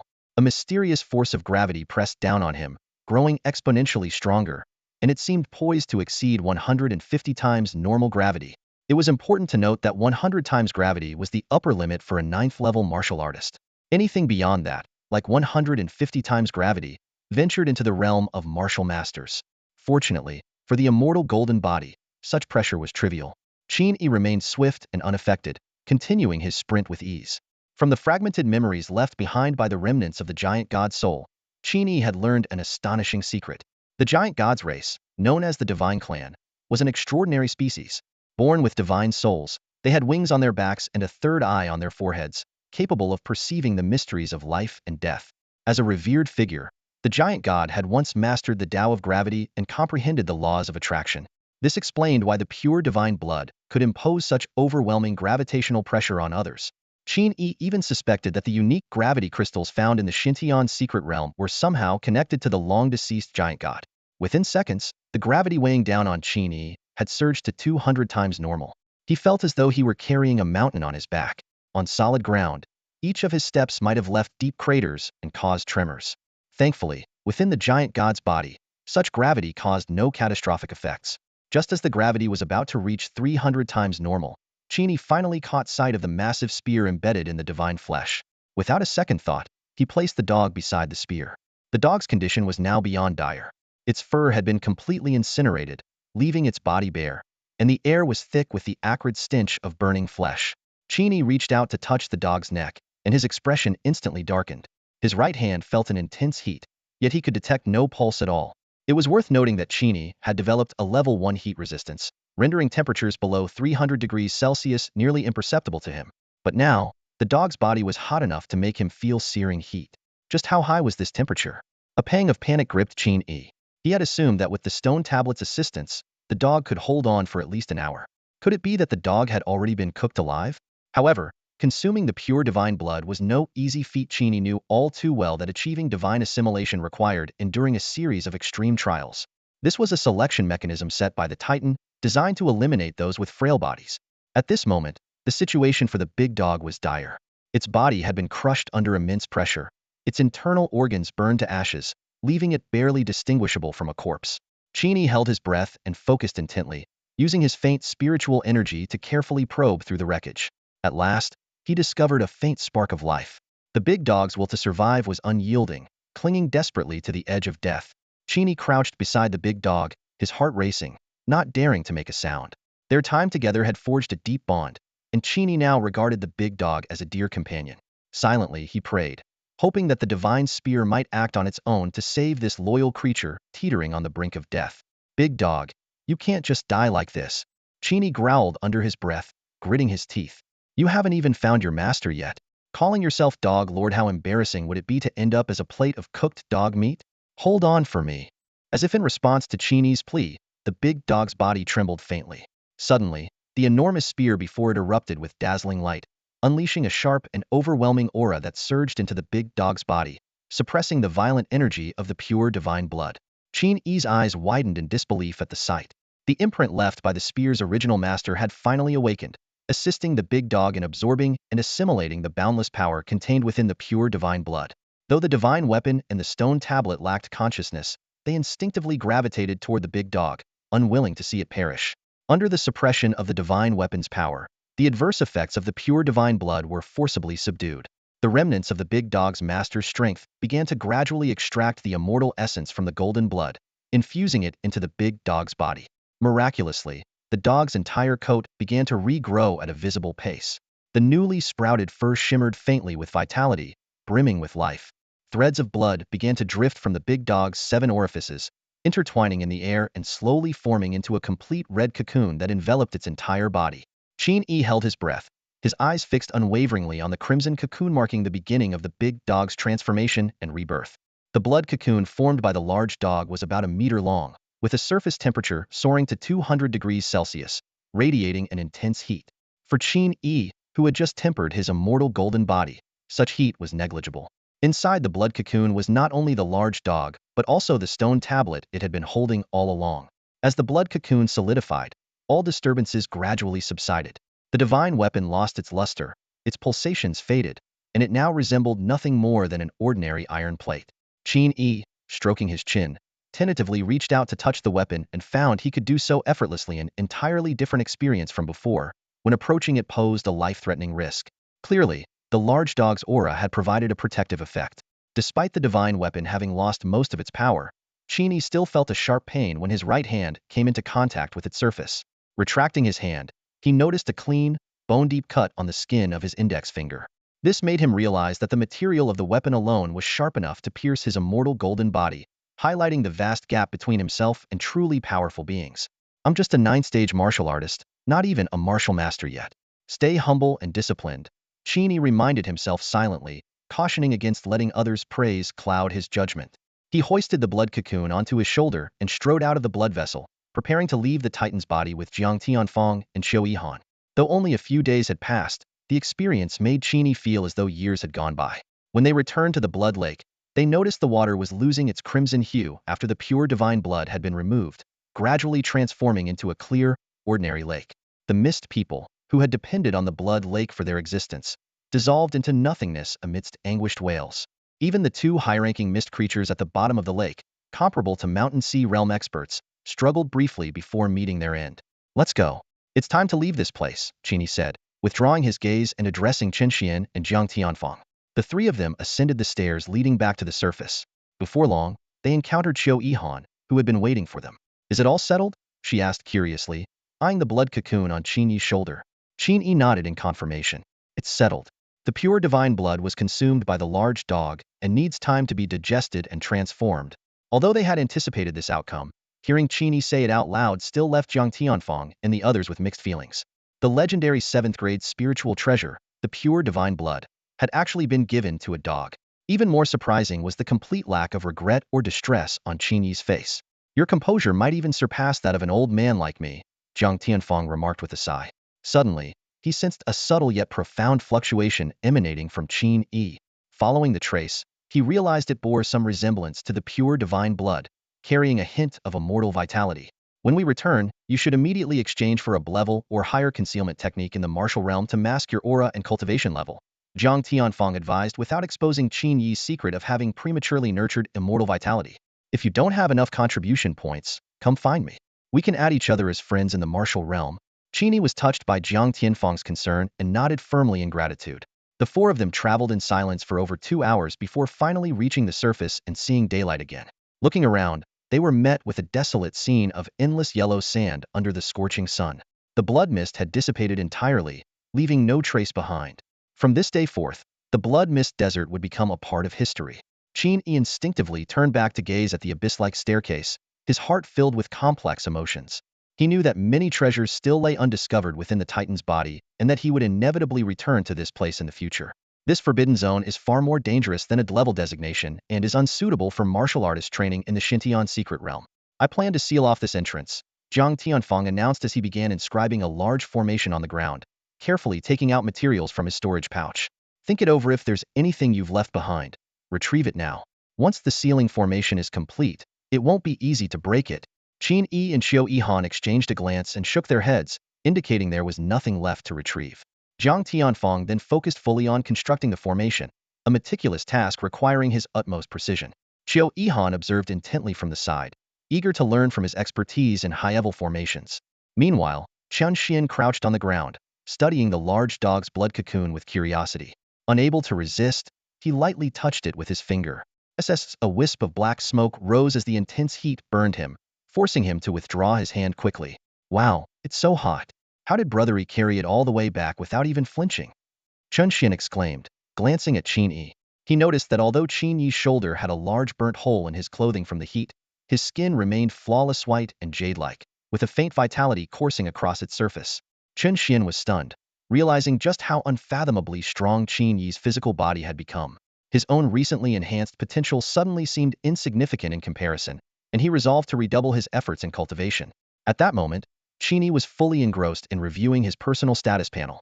After all he had experienced within the Titan's body and the numerous abilities he had evolved, his attributes had undergone a monumental transformation. A mysterious light screen appeared before Qin Yi's eyes, visible only to him. It displayed an enigmatic personal status panel. Name: Qin Yi. Life level: race, stellar level human, 1. Basic attributes: strength, 65. Constitution, 500. Agility, 50. Spirit, 150. Innate ability, cellular adaptive evolution. Skills: boneless flexibility, calm and collected. Spiritual affinity, LV9. Immortal body, LV1. Pain tolerance, LV5. Iron stomach, LV4. Stubborn will, LV3. Poison resistance, LV3. Iron resolve, LV2. Keen insight, LV1. Combat evaluation: resistant to extreme heat and toxins, capable of surviving in oxygen-free environments, with the ability to regenerate lost limbs and astonishing self-healing powers. His physical body has begun to exhibit traits of immortality. With time, he could dominate the prodigies of humanity on Blue Planet. As Qin Yi studied the panel, a wave of accomplishments surged through him. In just 2 months, he had transformed from a terminal cancer patient who couldn't fend off a stray dog into a powerhouse with a physique rivaling that of a grandmaster. The densely packed passive skills in his skill set brought him closer to his ultimate goal, becoming a being adorned with passive abilities from head to toe. However, the panel also revealed a glaring imbalance. While his physical resilience had reached the grandmaster level, his strength and agility were still at the level of a martial artist, 2 entire realms behind his constitution. His total blood energy was a mere 90 calories, highlighting his uneven development. I need to address this imbalance as soon as possible, Qin Yi thought, formulating a plan. Once I return to Yuhang, I'll enter seclusion to focus on cultivation. At the very least, I must break through to the advanced martial artist stage. The abundant pure blood energy lingering within his body could be refined and converted into his own life force with minimal effort. Coupled with his grandmaster level physical resilience and level 9 spiritual affinity, his cultivation speed would undoubtedly soar. When it came to enhancing his spiritual power, Qin Yi had already gained an edge by opening his sea of consciousness, a feat that set him apart from other martial artists. Furthermore, deep within this sea, he had suppressed a fragment of a colossal divine soul. By absorbing its soul energy, his spiritual power was steadily growing. Once he fully assimilated the divine soul fragment, his spiritual power could potentially break past the 10,000 point threshold. At that point, his sea of consciousness would expand into a vast reservoir, granting him the ability to condense and manifest spiritual energy, hallmark of martial artists stepping into the Grandmaster realm. This spiritual manifestation, woven from at least 100 strands of mental energy, would not only allow him to probe his surroundings but, according to legend, even enable miraculous feats such as sword flight. What intrigued Qin Yi even more was the advancement of his life level. With the awakening of his immortal body, he had evolved from a planetary-level human at 55 to a stellar-level human at 1. This signified his newfound ability to survive independently in the vacuum of space. Although he still retained a human form, he could now endure extreme environments. Closing the light screen, Qin Yi opened his eyes, catching sight of Qin Xian deeply immersed in cultivation. This young man, blessed with exceptional talent, held immense potential for future growth. Qin Yi was confident that Qin Xian wouldn't fall too far behind him. In the distance, the entrance to the divine corpse site had been completely buried under layers of yellow sand. Zhang Tianfang's meticulously arranged Tier 5 sandstorm array had flawlessly concealed all traces of the passage. Even Qin Yi couldn't discern that there had once been a staircase leading underground. Watching Zhang Tianfang tidying up the leftover materials with a faintly smug expression, Qin Yi couldn't help but marvel at the wonders of formation techniques. So, what's your plan now, Qin Yi? Are you heading straight back to Yuhang? Qiu Yihan asked as she rose to her feet. Yes, after spending so much time in the secret realm, it's time to return and regroup. Qin Yi replied with a nod before turning the question back to her. What about you? Judging by your tone, it seems you and your apprentice don't intend to head back right away? That's right, she confirmed. Zhang Tianfang was the first to respond. I was entrusted by the Yuhang administration to not only investigate the blood mist, but also to quell the beast tide and restore order to the Xintian secret realm. I can't return for now. Hearing this, Qin Yi frowned slightly, quickly organizing the information in his mind. Beast tide, he muttered thoughtfully. The large-scale beast tide mysteriously appearing in the Xintian secret realm seems to be connected to the blood mist.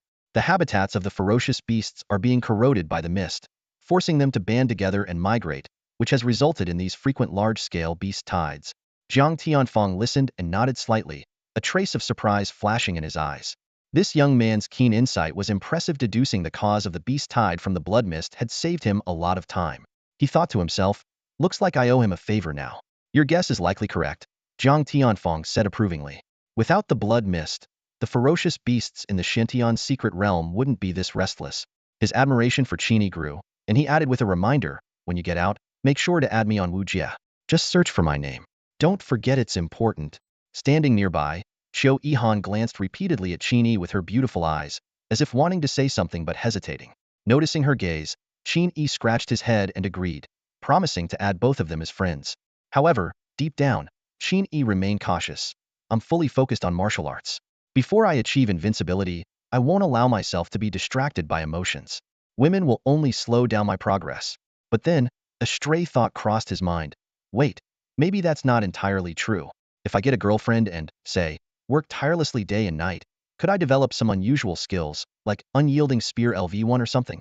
Realizing how far his thoughts had wandered, Qin Yi quickly shook off the mental clutter. Sensing something, Zhang Tianfang cleared his throat and changed the subject. By the way, I'm not sure when your dog will emerge from its cocoon. Carrying such a blood cocoon back to Yuhang might attract unnecessary trouble. With that, he opened his right hand and tossed Qin Yi a white talisman. This is a Tier 3 Spirit Beast talisman. It can serve as a dwelling for spirit beasts, allowing them to stay inside temporarily. Store the blood cocoon in this talisman. It'll save you a lot of hassle. Qin Yi's face lit up with joy, and he quickly expressed his gratitude before carefully taking the Spirit Beast talisman. He pressed the talisman against the blood cocoon, and with a thought, the cocoon vanished, absorbed into the talisman. Instantly, the state of everything within the talisman became clear in Qin Yi's mind. He knew that the moment the dog emerged from the cocoon, he would sense it immediately. This is fantastic. Qin Yi thanked Zhang Tianfang again with genuine appreciation. As it came time to part ways, the four of them paired off and bid each other farewell. Zhang Tianfang and his disciple continued deeper into the Xintian secret realm, while Qin Yi awakened Chun Xian and began heading toward the secret realm's exit together. After spending over 10 days in the secret realm, Qin Yi couldn't help but wonder, I hope nothing major has happened in Yuhang. With that thought in mind, he quickened his pace, eager to return to the real world. On the vast expanse of the Gobi Desert, two figures streaked across the terrain like a gust of wind, raising clouds of dust in their wake. Upon closer inspection, the figures turned out to be two highly skilled human martial artists, one at the 9th rank, the other a low-tier martial master. These two were none other than Qin Yi and Chen Xian, who had just escaped from the perilous Blood Mist Desert. They made no effort to conceal their formidable aura, letting it radiate freely to deter the lurking beasts nearby. Any ferocious beasts below the second tier instinctively retreated upon sensing their overwhelming presence. As for the more powerful apex predators, they typically remained hidden, rarely encountered by martial artists. The journey was uneventful, without any significant threats. Though they could have reached the nearest spatial exit within a day and a night of full-speed travel, Chen Xian frequently stopped along the way to gather low-tier spirit fruits and hunt weaker beasts. He seemed determined to fill his grade storage bag to the brim, justifying his actions by claiming that even the most insignificant spirit fruit could fetch thousands, equivalent to a month's wages for an ordinary person. Qin Yi, hearing this, suddenly understood this was a habit born out of Chen Xian's impoverished past. He silently appreciated the practicality of this approach, realizing that accumulating wealth gradually might be beneficial for Chen Xian's mental adjustment. Resisting the urge to boast, Qin Yi refrained from mentioning that his grade storage bag was already filled with corpses of second-tier or higher insectoids, each worth a fortune. Brother Yi, we're here. After nearly 2 days of trekking, they finally arrived at their destination. Qin Yi glanced at the black rift suspended in midair and exhaled in relief before stepping through it first. A sensation of spinning ensued, and when Qin Yi regained his bearings, he found himself standing in the bustling plaza of the secret realm. Thousands of martial artists were queued up, waiting for their turn to enter the realm. To his surprise, no staff members approached to inspect his condition.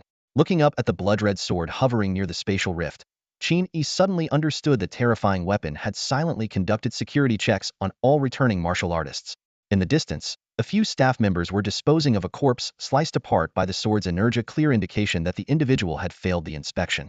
Chen Xian soon emerged into the plaza, clutching several tokens in his hand, his expression somber. These tokens were the relics of his deceased teammates. Qin Yi gently patted his shoulder, offering silent support.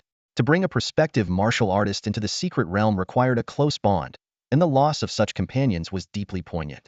It wasn't long before Chen Xian composed himself, determination once again shining in his eyes.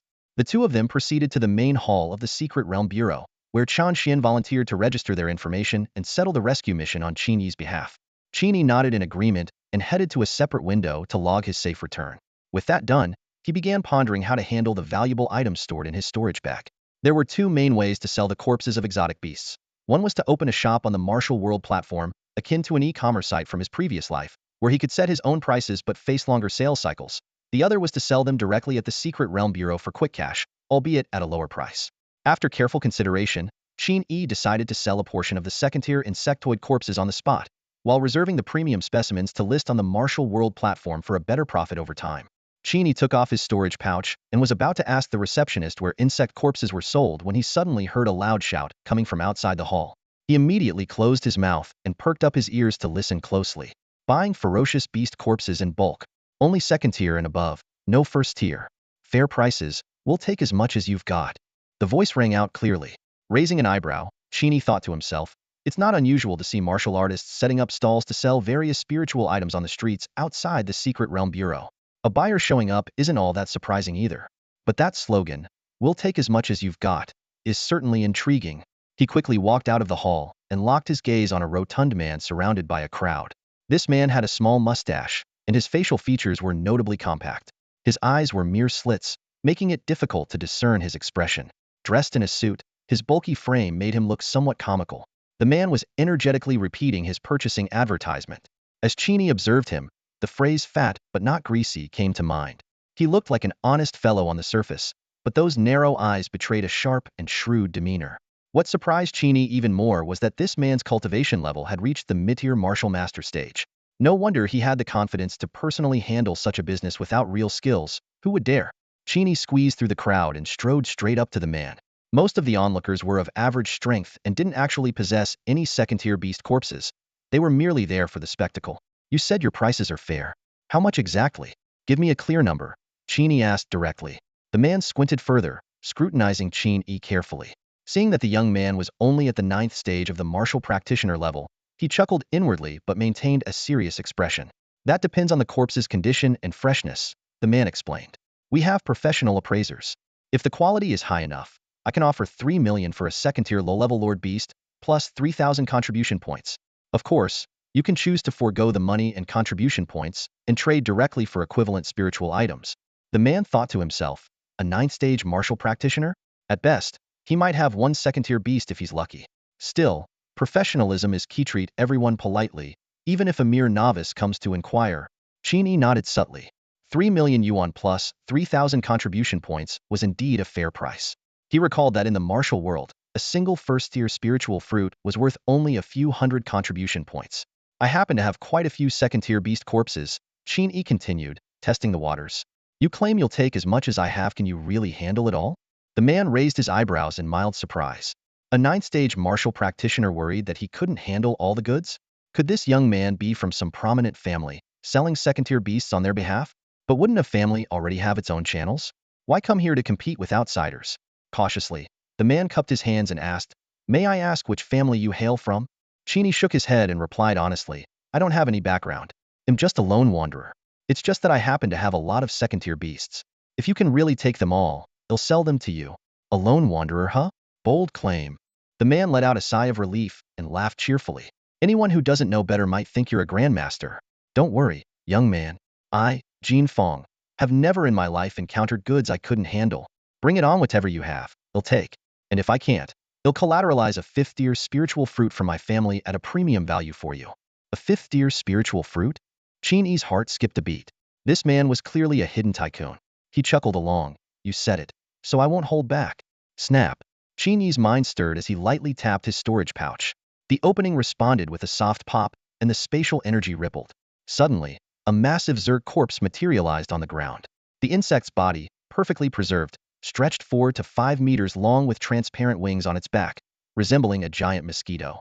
As it appeared, a strong, metallic scent of blood filled the air, compelling the onlookers to instinctively step back several paces, creating a wide clearing.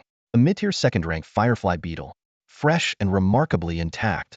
A white-haired elder in a traditional long coat hurried forward from behind Jin Pongzi.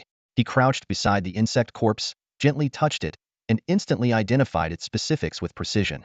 Jin Pongzi's heart skipped a beat, secretly suspecting that Qin Yi had the backing of a powerful figure. He discreetly signaled one of his subordinates nearby to investigate Qin Yi's background. Outwardly, however, he maintained his composure, plastering a wide smile on his face as he said, I'll take this insect corpse. I wonder if you have anything else, young friend. Thud. Before Jin Pongzi could finish his sentence, the storage pouch at Qin Yi's waist trembled again, and another insect corpse was thrown out.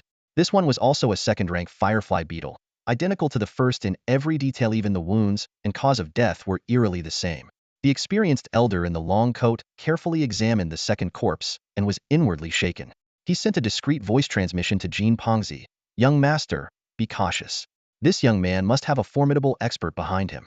Both corpses were killed with a single punch to the head, striking the vital point. The punch marks are identical in position and depth. Such precision in controlling strength is impossible without immense skill. Jin Pongzi's expression grew more serious upon hearing this. Just as he was about to speak, a series of abrupt noises interrupted him. Thud, thud, thud. The leather storage pouch at Qin Yi's waist opened wide, and corpses began pouring out in a frenzy. In no time, a mountain of insect corpses had formed. Each one exuded the aura of at least a second-rank creature, with a few even reaching the peak of the second rank. All the corpses were firefly beetles, and their sheer number exceeded 50. The scene was utterly breathtaking, leaving everyone in stunned silence. For many martial artists present, witnessing such a vast collection of second-rank beast corpses was a once-in-a-lifetime experience. The visual impact was more overwhelming than a mountain of gold, as these corpses were far more valuable than mere wealth. Even seasoned warriors were left dumbfounded, and Jin Pongzi, a scion of a wealthy family managing finances and spiritual resources, felt his throat go dry. He couldn't help but speculate that obtaining so many second-rank insect corpses must have involved decimating an entire nest of firefly beetles. Fortunately, his family was affluent enough to purchase all 50-plus corpses in one go. If handled wisely, reselling them could yield a significant profit, bolstering his position in the competition for family headship. Jin Pongzi's smile grew even wider, his chubby cheeks scrunching together. He gestured for his guards to stand ready, ensuring no one would dare to snatch the goods. Then, he pulled out a gold card and handed it to Qin Yi. Young friend, this card contains 2 billion and 20 million contribution points, more than enough to cover the cost of this batch. But Qin Yi merely shook his head, refusing to accept the card. Jin Pongzi frowned. What's the meaning of this? Are you worried I might cheat you? If you're not convinced, you can verify this card at the Secret Realm Bureau. I, Jin Pongzi, have always been honest in my dealings and would never tarnish my family's reputation over a trivial profit.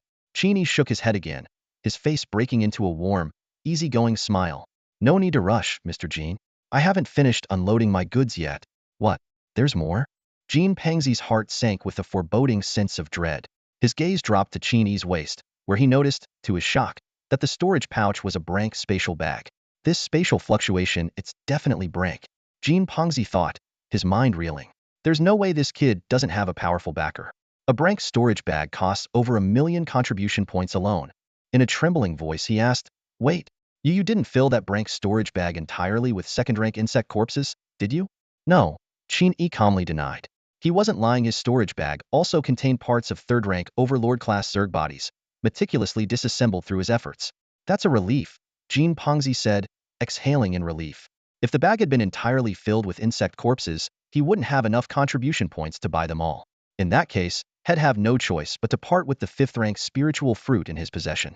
Being from a merchant family that valued integrity above all, Jean Pangzi knew he couldn't go back on his word in front of so many witnesses. Doing so would ruin his chances of ever becoming the family head. Swish. Qin Yi's storage pouch continued to spew out insect corpses. Beyond the firefly beetles, there were earth armor bugs, eye bugs, skyhorn beetles, and 9-star ladybugs, a dazzling array of species, all at least 2nd rank and above. The sheer variety and quantity left everyone utterly spellbound. In less than a minute, over 100 insect corpses were poured out from the storage bag, piling up endlessly in front of the crowd. Qin Yi stood expressionless to the side, as though such a staggering number was nothing out of the ordinary for him. The onlookers' gazes shifted from surprise to shock, and then to utter disbelief. Someone whispered, "This isn't just stirring up a nest of firefly bugs. Could it be he wiped out a second-tier mother insect hive?" The insect corpses continued spilling out, quickly transforming from a small hill into a sea of bugs, nearly flooding the entire corridor. The appraiser, an old man in a traditional jacket, was overwhelmed, sweat soaking through his clothes. He bent over, meticulously examining each insect corpse with focused intensity. Suddenly, his fingers brushed against a faint fist imprint. In an instant, his face turned ashen, blood trickled from the corner of his mouth, and his body began trembling uncontrollably. Cough, cough, cough. He coughed violently, his eyes filled with terror. Ignoring his injuries, he hastily transmitted a message to Jean Pangzi. "Young master, I sensed a trace of Dao intent on this insect corpse. It's a form of fist intent, chaotic and frenzied. It might have touched upon the Dao level." The Dao level? Jean Pangzi was startled. Isn't that something only accessible to those above the Shanghai realm? He glanced suspiciously at Qin Yi, his mind racing. And this guy claims he has no background? Jean Pangzi's emotions were in turmoil, both elated and frustrated. On one hand, the sheer number of insect corpses would bring him immense profit. On the other hand, the count was approaching 200, nearly exceeding the contribution points he had on hand. The thought of possibly losing the 5th-tier spirit fruit to Qin Yi made his heart ache. Damn it, why did I have to run my mouth? He cursed himself bitterly. Just then, Jean Pangzi's phone buzzed. He turned away quietly and checked the message. One of his underlings had sent back the results of their investigation. As Jean Pangzi read through the report, his expression froze. The findings confirmed that Qin Yi was indeed who he claimed to be, a completely ordinary civilian with no notable background. In fact, his backstory could only be described as one of hardship and suffering. Damn it, I've run into a tough one. Jean Pangzi cursed inwardly. This guy's probably some hidden prodigy from the lower ranks, playing the fool while concealing his true strength. Most of these bugs were likely taken down by him personally. 9th-stage martial artist? Who'd believe that?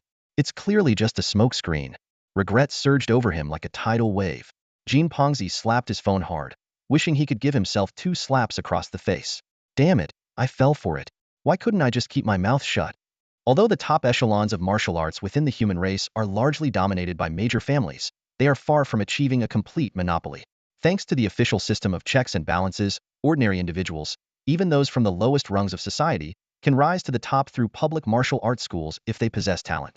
Over the years, countless legendary stories of such ascensions have emerged in Huaxia, including numerous protagonists who, much like characters straight out of web novels, play the role of the underdog only to shock everyone by rising to prominence.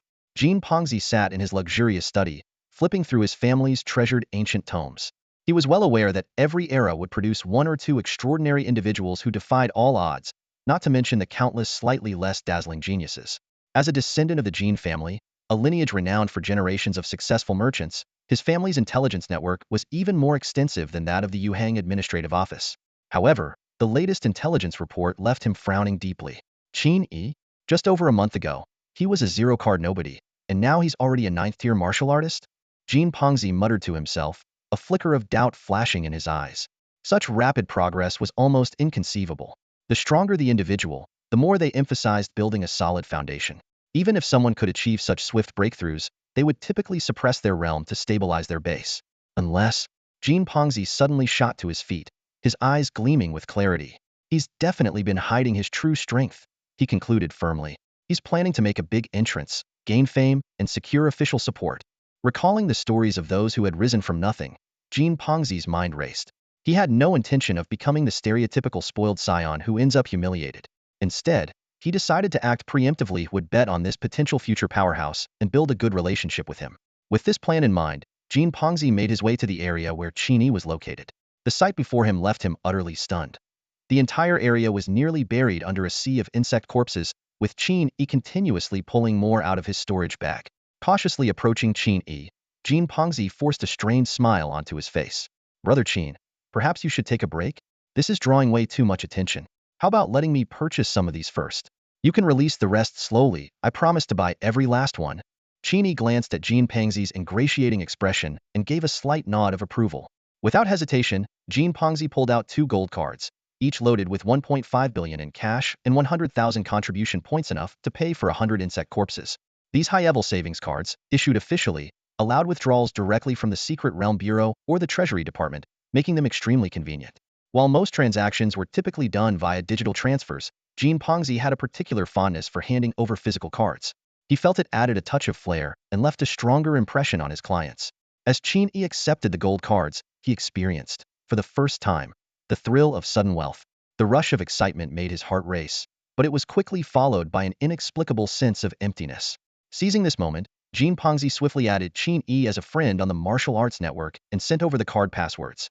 Watching as his subordinates carefully collected 100 insect corpses, double-checking to ensure nothing was amiss, she efficiently stored them away in several storage bags.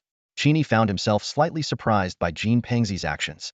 This scion of a wealthy family neither tried to pull any tricks during the transaction nor showed any signs of hostility.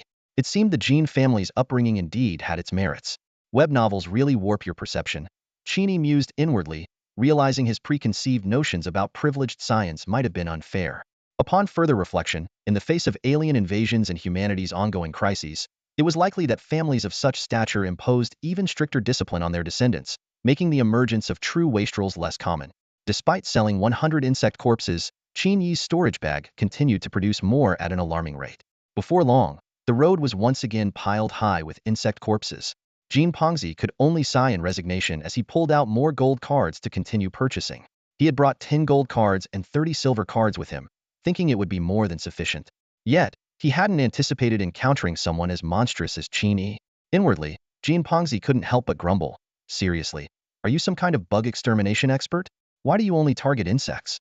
Qin Yi's great storage bag had a capacity of 1,000 cubic meters and contained over 1,500 insect corpses.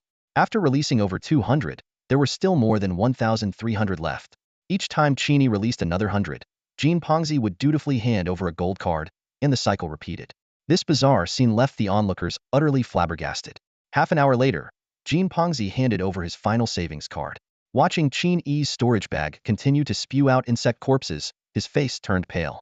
Even though he had mentally prepared himself, facing the reality of the situation still made his heart ache. How many more do you have? Jin Pengzi asked with difficulty. Not many, just over 300 left, Qin Yi replied calmly. Jin Pengzi was speechless. Over 300, and you call that not many? The surrounding crowd, equally stunned, couldn't believe what they were hearing. Just how many bugs had this mysterious powerhouse slain? They couldn't help but speculate about Qin Yi's true identity and strength. A random Tier 2 insect corpse like this could easily equate to their entire year's hard-earned salary. Do you even hear yourself? Is that something a human would say? Jin Pengzi's chubby face trembled violently, his eyes wide with outrage and disbelief. His voice was filled with both pain and anger as he glared at Qin Yi, continuing his interrogation. Didn't you say your storage bag wasn't full of Tier 2 insect corpses? Over 1,500 of them, and you call that not full? Qin Yi spread his hands innocently, a sly smile playing on his lips. I wasn't lying. My storage bag really isn't completely filled with Tier 2 insect corpses because there are also parts of Tier 3 insect beasts in there. As he spoke, he casually pulled out a cracked black horn from his robe and tossed it toward Jin Pongzi. The moment the black horn appeared, it emitted an oppressive aura that sent chills down everyone's spines.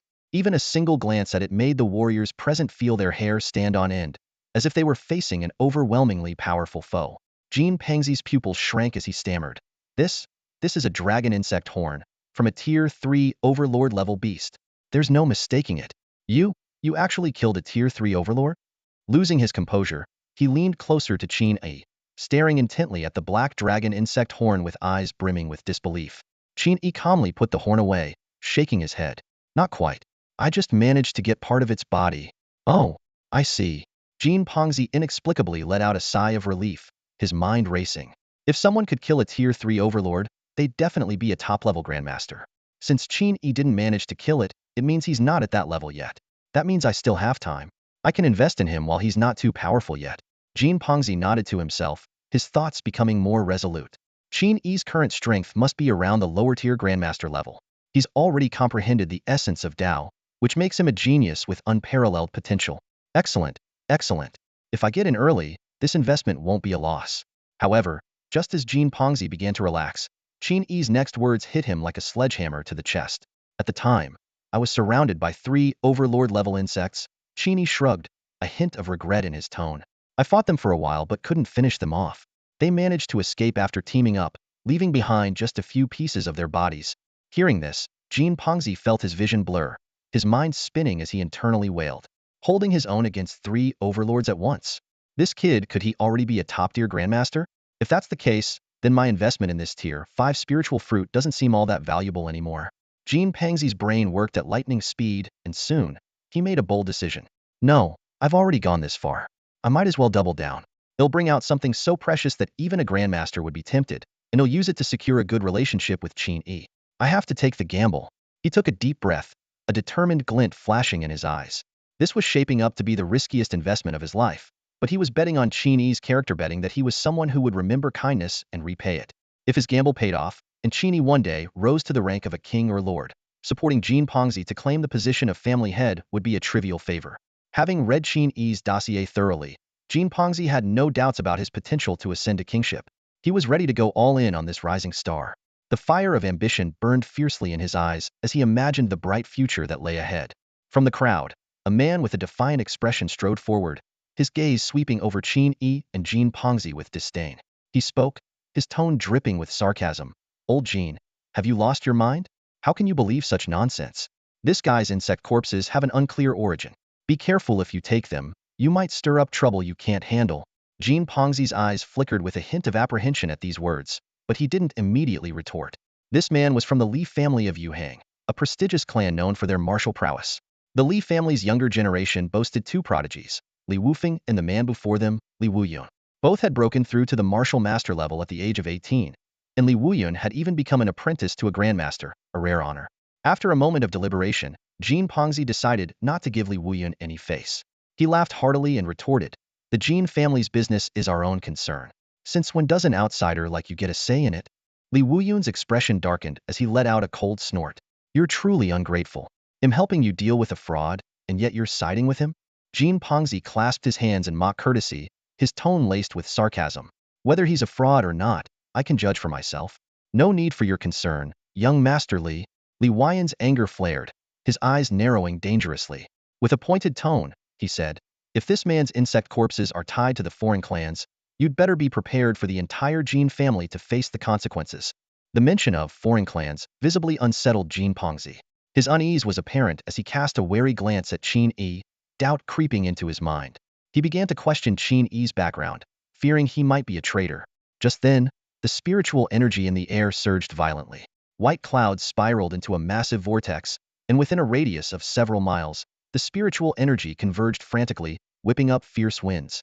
All eyes turned toward Qin Yi. Qin Yi stood at the center of the phenomenon, his veins bulging as golden patterns emerged on his skin. His blood surged with an intensity akin to a blazing sun. This extraordinary sight was a clear sign of someone breaking through to the martial master level.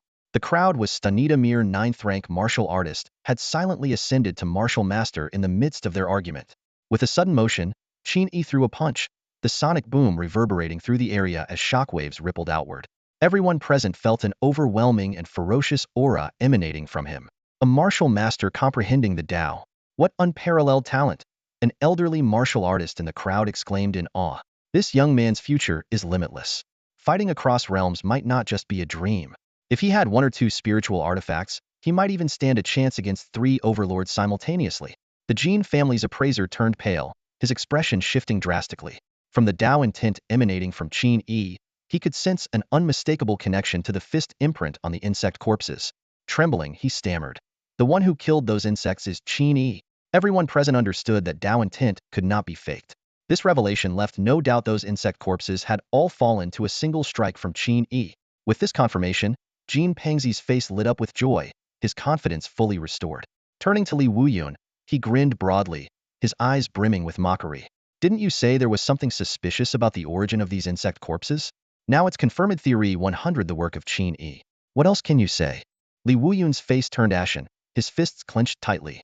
He struggled to speak for a while before finally forcing out the words, his voice filled with unwillingness and anger.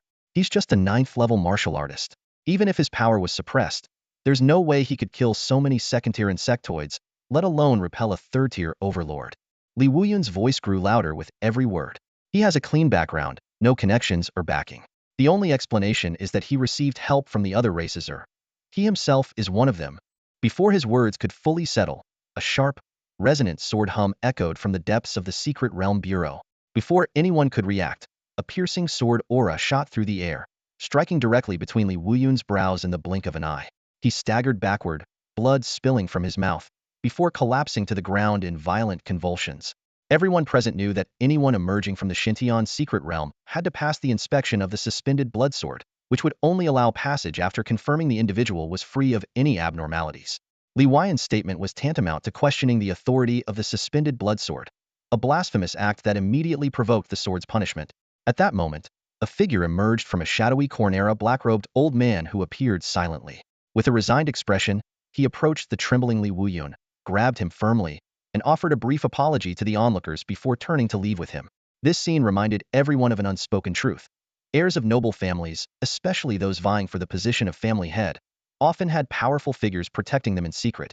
However, Li Wuyun's careless and reckless words in front of so many witnesses had incurred the wrath of the suspended blood sword. His chances of succeeding as family head now seemed all but lost. The sheer power of the suspended blood sword was awe-inspiring, and its origins were even more terrifying.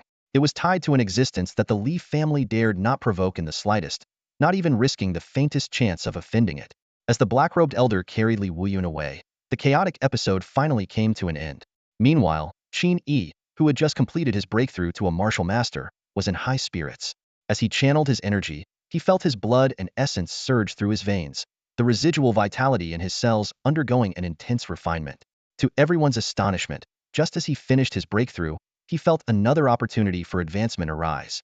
The dissipated spiritual energy clouds once again gathered above Qin Yi, with streams of spiritual energy pouring into him from all directions, aiding his second breakthrough. The spectators, who thought the commotion was over, were left dumbfounded as Qin Yi stirred up yet another extraordinary event. They stared at him in disbelief, utterly shocked. What? You're breaking through again? The crowd erupted in amazement, their exclamations echoing one after another. 10 minutes later, the turbulent winds subsided, and Qin Yi successfully achieved his second breakthrough. His cultivation level leaped directly from a 9th-stage martial artist to a mid-tier martial master, leaving everyone present utterly astonished. The martial master stage is divided into low, mid, and high tiers, and reaching mid-tier in Yuhang City already commands significant respect and influence. For Qin Yi, this breakthrough was a natural progression. With the enhancement of the blood mist and his physical body already at the grandmaster level, advancing within the martial master realm was as effortless for him as a college student solving elementary school problems. At this moment, his vitality value had precisely reached 500 calories, the threshold of a mid-tier martial master. According to online records, mid-tier martial masters typically possess a strength of 2 to 3 tons, can cover 100 meters in a single second, and are capable of projecting vitality up to 5 meters to form both offensive and defensive stances. However, Qin Yi's strength far exceeded the norm. He could clearly feel that his power surpassed 3 tons, though his speed aligned with the recorded standards. As for projecting vitality, thanks to his mastery of foundational techniques, He had long since perfected this skill. He could even use his vitality to precisely carve intricate stone sculptures. Although Qin Yi could have continued breaking through, he chose to pause for now. A solid foundation in martial arts was crucial, and he decided to retreat into seclusion for a few days to stabilize his newfound level. The onlookers collectively breathed a sigh of relief when they saw Qin Yi halt his breakthroughs. For 80 of them, breaking through the martial artist stage was a lifelong challenge. Yet Qin Yi had just achieved 2 consecutive breakthroughs in public. If he were to pull off a third, it might completely shatter their confidence in pursuing martial arts. Only Jin Pongzi remained composed. He had long suspected that Qin Yi was hiding his true strength. To him, this breakthrough was merely the tip of the iceberg. Qin Yi's real cultivation level was likely near or even at the Grandmaster stage. Seizing the opportunity, Jin borrowed money and contribution points from his connections and promptly transferred them to Qin Yi's martial realm account. What's the meaning of this? Are you trying to back out and not deliver the 5th-tier spirit fruit? Qin Yi raised an eyebrow and asked skeptically. Haha, you're overthinking it. Jin Pongzi waved his hands in denial. I, Jin, am a man of my word. I always honor my bets and pride myself on my integrity. Just provide me with an address, and the 5th-tier spirit fruit will be delivered by tomorrow. I swear on my life. Qin Yi was slightly puzzled. Not only did Jin Pongzi refuse to renege on his promise, but he even gave extra money. Considering that the remaining insect corpses he had were far less valuable than a 5th-tier spirit fruit, it was evident that Jin Pongzi intended to curry favor with him. Seeing the man's tact, Qin Yi sent the address of a supermarket in the eastern suburbs of Yuhang through the martial realm platform. The 5th-tier spirit fruit was too precious, so he would need Elder Wang's help to safeguard it. With the transaction complete, Jin Pongzi left satisfied, accompanied by his servants and over a dozen storage bags. This batch of 2nd-tier insect corpses, through the Jin family's channels, would not only recover his costs, but also yield him millions in contribution points. As for the loss of the 5th-tier spirit fruit, he could only console himself that it was an investment in future opportunities. As soon as the Jin family's group departed, Qin Yi noticed several people eyeing him with greedy and malicious intent. The substantial contribution points he had just earned were enough to elevate an ordinary martial artist to a high-tier martial master, making him an enticing target. But Qin Yi remained unfazed. In the Xintian Secret Realm Bureau, where the strongest individuals were no more than high-tier martial masters, he had more than enough strength to handle any would-be challengers. As the crowd gradually dispersed, Qin Yi waited patiently at the bureau's entrance until Chen Xian finally arrived. What took you so long? Qin Yi asked. Chen Xian let out a sigh and explained. Among the group that brought me into the Xintian Secret Realm, one of the members, a guy from a wealthy family, died inside. As the sole survivor, I had to give a detailed account for his family's sake. Qin Yi immediately understood. That wealthy individual was likely the one who had issued the assistance request and purchased the sensing and tracking talismans. The companion who fell into the ravine alongside Chen Xian, someone from a well-off family, once attempted to consume the blood mist for transformation but ultimately failed. From Chen Xian's slightly somber tone, it was evident that the deaths of other teammates were so commonplace they didn't even warrant detailed records, as if such losses were merely routine in the Xintian Secret Realm. Every year, countless lives were lost there. Without a prominent background, dying in the secret realm was nothing more than a statistic, a fleeting number that stirred no ripples. This was the harsh reality of the martial arts era. Those without influence or strength were destined to come and go in silence, unnoticed and unremembered. Not wanting to dwell on such a heavy subject, Chen Xian shifted the topic and asked, by the way, Yaij, earlier at the Secret Realm Bureau, I sensed a surge of powerful energy. What happened? Qin Yi smirked slightly. Nothing major. I accidentally broke through my realm and made a little deal with the Jin family. It was only then that Chen Xian noticed the changes in Yaij. The overwhelming vitality radiating from him had grown several times stronger than before, sharp and imposing, like a blade poised to be drawn at any moment. That level of vitality. Did you just break through to a mid-tier martial master? Chen Xian's eyes widened in disbelief. In just a few hours, you went from a 9th-stage martial artist to breaking through 2 realms. You call that an accident? Your vitality jumped from 90 CAR to 500 CAR just like that? That's insane. This is even more ridiculous than my own progress. Yaij, your growth speed is downright terrifying. Even if I trained 24 hours a day, I don't think I could ever catch up. The shred of pride Chen Xian had felt from his recent transformation vanished in an instant. He pressed on.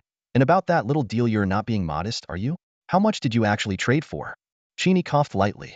If it weren't for his ability to remain calm and collected, he might have shown some embarrassment. He pulled out his phone, opened the balance page on the Martial World app, and flashed it briefly in front of Chen Xian. The screen, filled with an astonishing number of zeros, left Chen Xian completely dumbfounded. Bro, be honest, did you rob a bank while I wasn't around?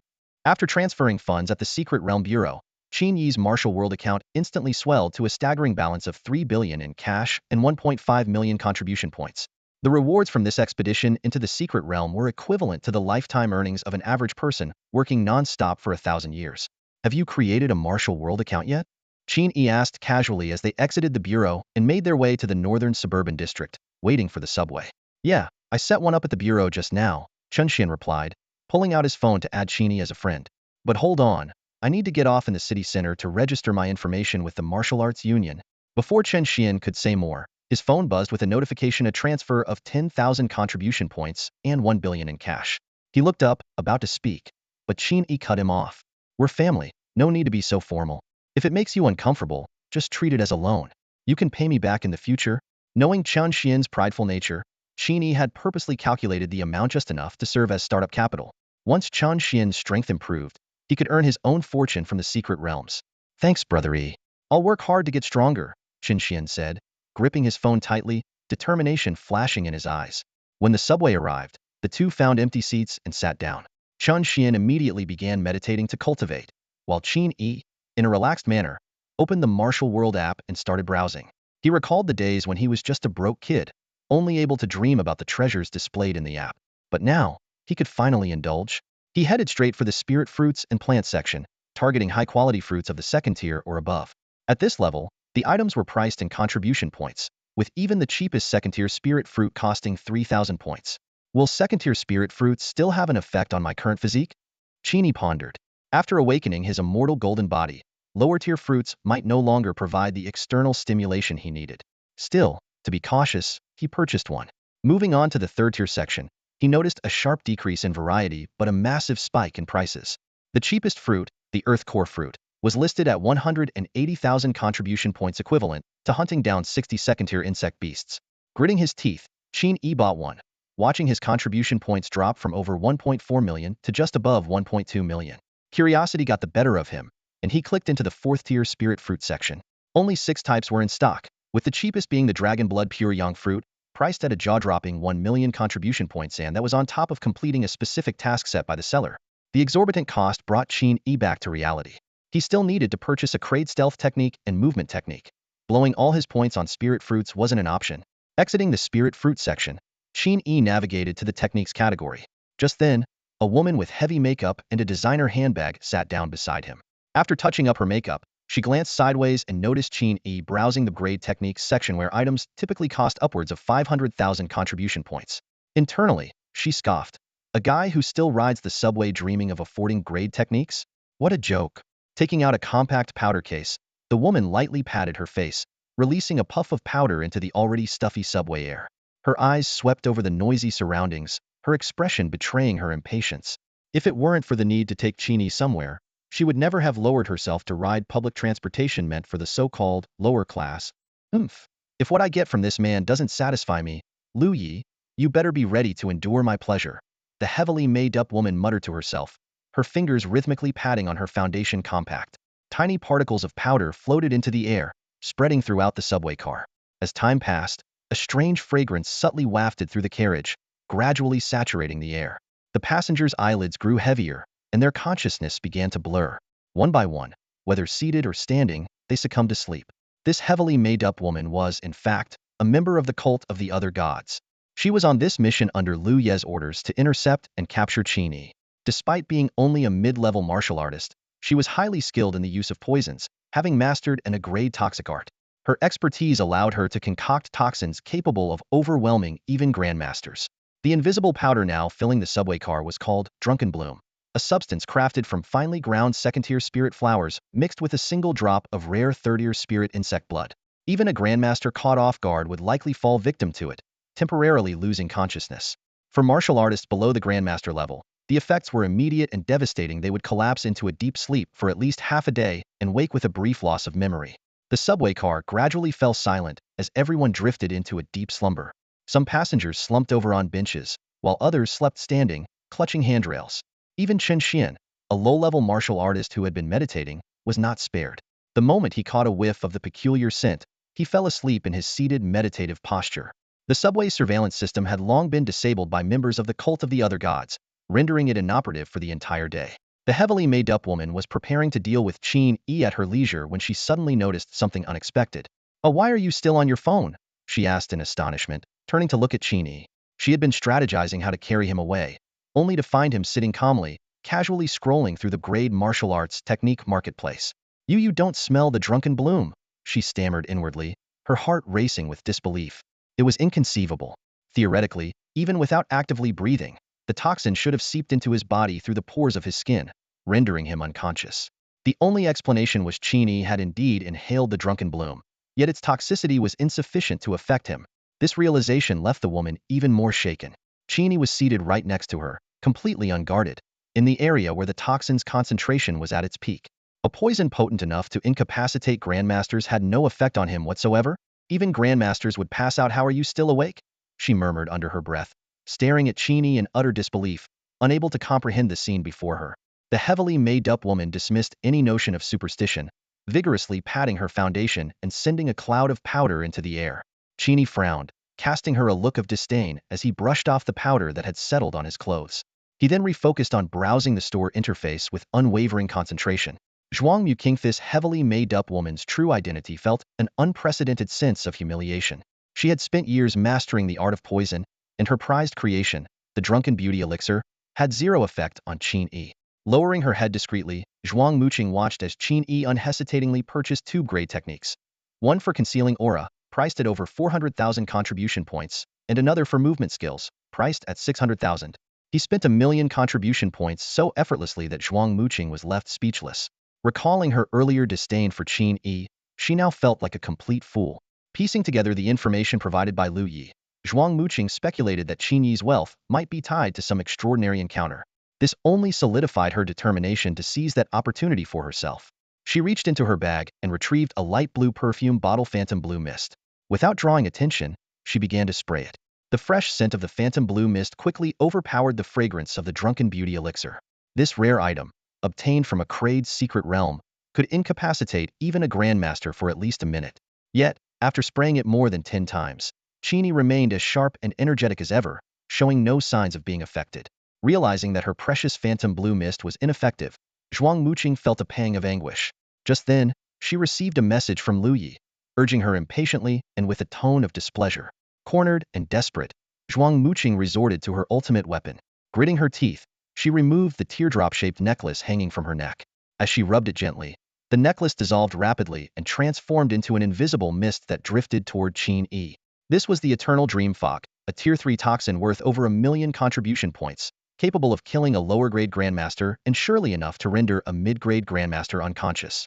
Holding her breath, Zhuang Muqing observed Qin Yi's reaction intently. At last, the ever-energetic Qin Yi showed signs of fatigue. His eyelids drooped slightly, and he let out a yawn. Relieved to see the toxin taking effect, Zhuang Muqing was simultaneously astonished by Qin Yi's remarkable resistance to poison. However, despite appearing drowsy, Qin Yi never fully lost consciousness. 1 minute, 2 minutes, 5 minutes passed, and he remained in a state of semi-alertness. Growing increasingly anxious, Zhuang Muqing flicked her wrist, and a poison needle slid out from her sleeve. With a swift motion, she launched the needle toward Qin Yi's thigh. Clang! A crisp sound echoed as the needle snapped in half the moment it touched Qin Yi's skin, falling uselessly to the ground. Zhuang Muqing's eyes widened in disbelief as she stared at the scene, utterly stunned. This is a second-tier poisonous needle, its power utterly terrifying. Zhuang Muqing's eyes widened in disbelief as she stared at the scene before her.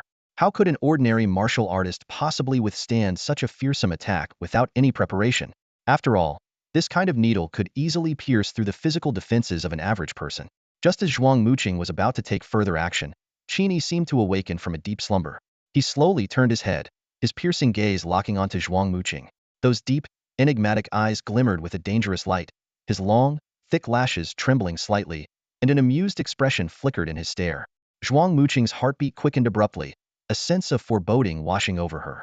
In the next moment, Qin Yi's lips curled into a faint, meaningful smile as he asked in a near-gentlemanly tone, "Are you done playing?" As soon as he finished speaking, a surge of blood energy erupted like a tidal wave. A fierce wind howled through the air, and before Zhuang Muqing could react, the overwhelming force sent her flying dozens of meters away. She slammed heavily into an iron gate, coughing up a mouthful of blood before sliding weakly to the ground. Her face was a mix of panic and frailty. Though they were both martial artists, Zhuang Muqing now clearly understood the vast chasm between her abilities and Qin Yi's. This brief encounter had already proven that if Qin Yi wanted to kill her, it would be as easy as crushing an ant. Driven by the instinct to survive, Zhuang Muqing began to entertain thoughts of escape. She planned to bite down on the venom sac hidden beneath her tongue, using the poisonous mist as cover to flee. However, Qin Yi's movements were faster than her thoughts. In a single step, his figure blurred like a phantom, appearing directly in front of her. He grabbed her throat with one hand, effortlessly lifting her off the ground.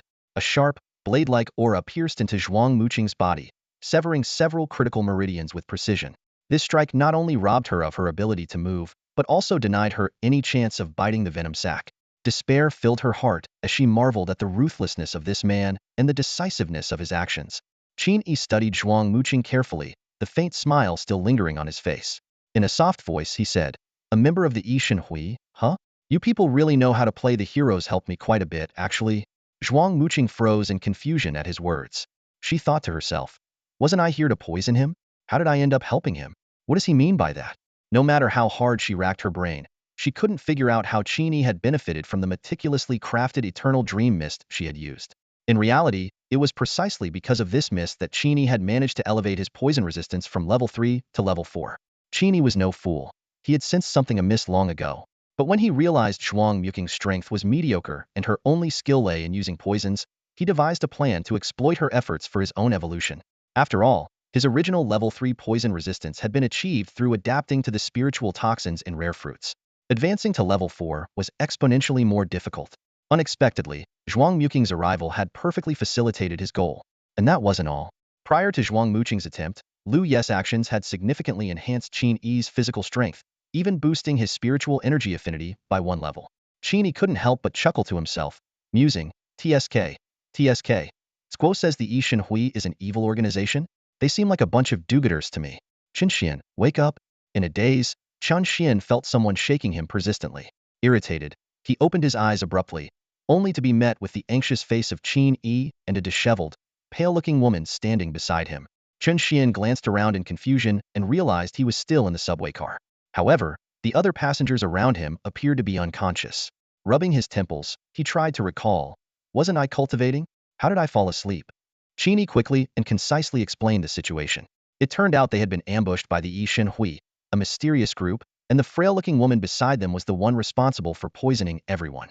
A chill ran down Chen Xian's spine as he looked at the woman, his expression betraying a hint of lingering fear. He realized that, despite his growing strength, he was still powerless against true masters. This realization only deepened his desire to improve his cultivation. Brothery, what should we do next? Chen Xian asked, while noticing that the subway was still moving. Qin Yi calmly replied, stick to the plan and get off at the city center. But first, we'll report the incident and secure the scene. As for this poison master, I'll personally escort her to the East Suburb Police Station. Chen Xian nodded in agreement. Half an hour later, the subway arrived at the city center station. Qin Yi, with the woman whom Chen Xian now knew was named Zhuang Muqing, transferred to another train heading to the eastern suburbs. During the ride, Zhuang Muqing, looking weak and on the verge of collapse, asked in a feeble voice, "Why are you taking me to the east suburb?" Qin Yi replied coldly, "Because I can. You don't get to question my decisions." His curt response left Zhuang Muqing speechless. In truth, Qin Yi chose the East Suburb Police Station to repay a favor to Officer Xiao, someone who had once helped him. It was a small gesture, but Qin Yi never forgot those who had supported him. When they arrived at the station, their presence immediately drew curious stares. At first, the front desk officers assumed it was a routine case. However, when Qin Yi mentioned Qin Hui and martial artist, the entire station erupted in commotion. Before long, the officers located Zhuang Muqing's information in the wanted list. Her high danger level left everyone in the room utterly stunned. As the officers eagerly prepared to notify their superiors, a familiar figure stepped into the room. Qin Shan.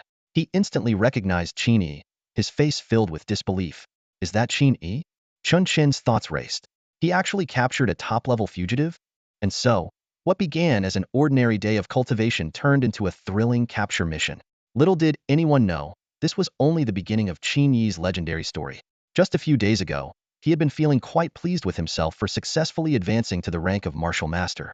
But now, looking back, Qin Yi, who had only been practicing martial arts for less than 2 months, was already a mid-tier martial master, surpassing him in level. Standing at the entrance of the police station, Chen Chin's mind was in turmoil. He took a deep breath, trying to calm himself, and silently reminded himself, I can't compare myself to a monster. Really, I can't. I'll just focus on my own cultivation. Yes, that's the way to go. As Qin Shun was engrossed in his self-reflection, a cold, clear voice suddenly sounded from behind him. Comrade Qin Shun, why are you blocking the entrance and not moving? The voice was like a clap of thunder, jolting Chun Chun back to reality. He spun around abruptly to see Xiao Shi's delicate face. Quickly stepping aside, he gave an awkward smile. Director Xiao, just a heads up, don't be too shocked when you step inside. Xiao Shi raised an elegant brow, her tone carrying a hint of disbelief. What nonsense are you talking about? What could possibly shock me? Is it just that scorpion woman from the Yishan society being captured by a civilian martial artist? Nothing surprises me anymore. As the favored daughter of the prestigious Xiao family in South Central, Xiao Shi had been exposed to countless extraordinary events since childhood. She prided herself on her calm, unshaken demeanor. Seeing her confidence, Chen Shun said no more and simply watched as Xiao Shi strode towards the front desk of the police station. What happened next, however, made Chen Shun shake his head in silence. He saw Xiao Shi's bright eyes scanning the room, only to freeze on a specific spot, her expression shifting to one of utter disbelief. Her usually composed and aloof face displayed an uncharacteristically exaggerated reaction. That was fast. Qin Shun sighed inwardly. You're Qin Yi? The same Qin Yi who came to the station once before? Xiao Shi's voice was filled with shock, a rare moment of losing her composure in years.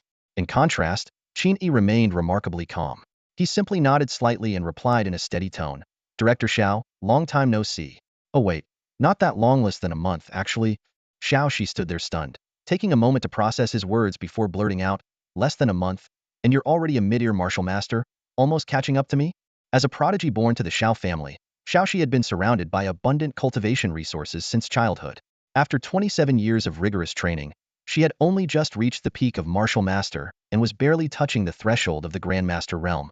Yet Qin Yi, in less than a month, had leaped from an ordinary person to a mid-tier martial master.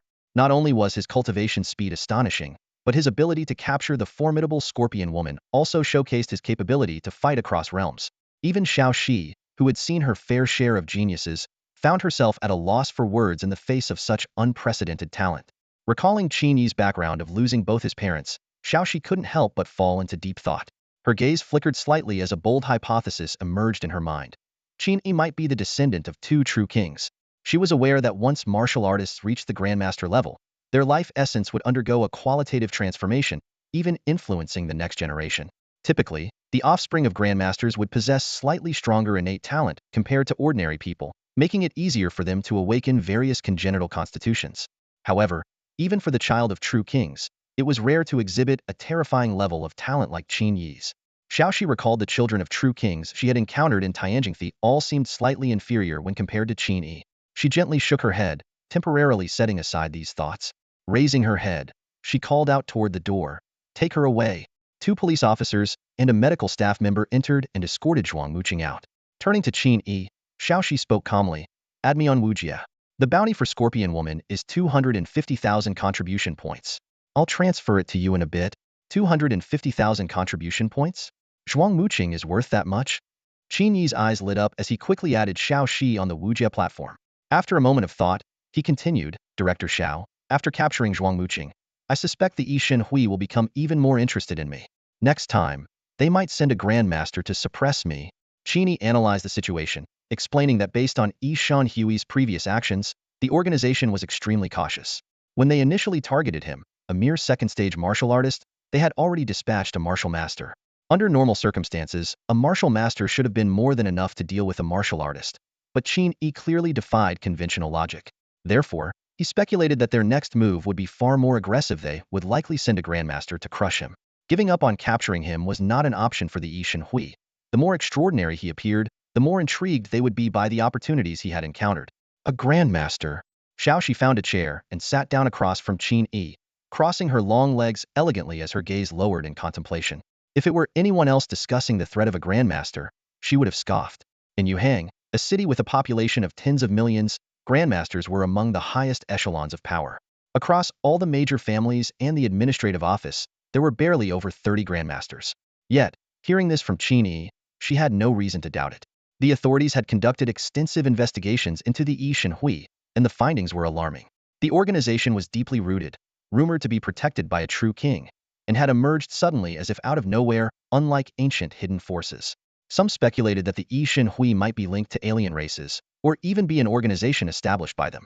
In recent years, the Yi Shen Hui had been secretly eliminating promising human martial artists across various cities, revealing their sinister intentions.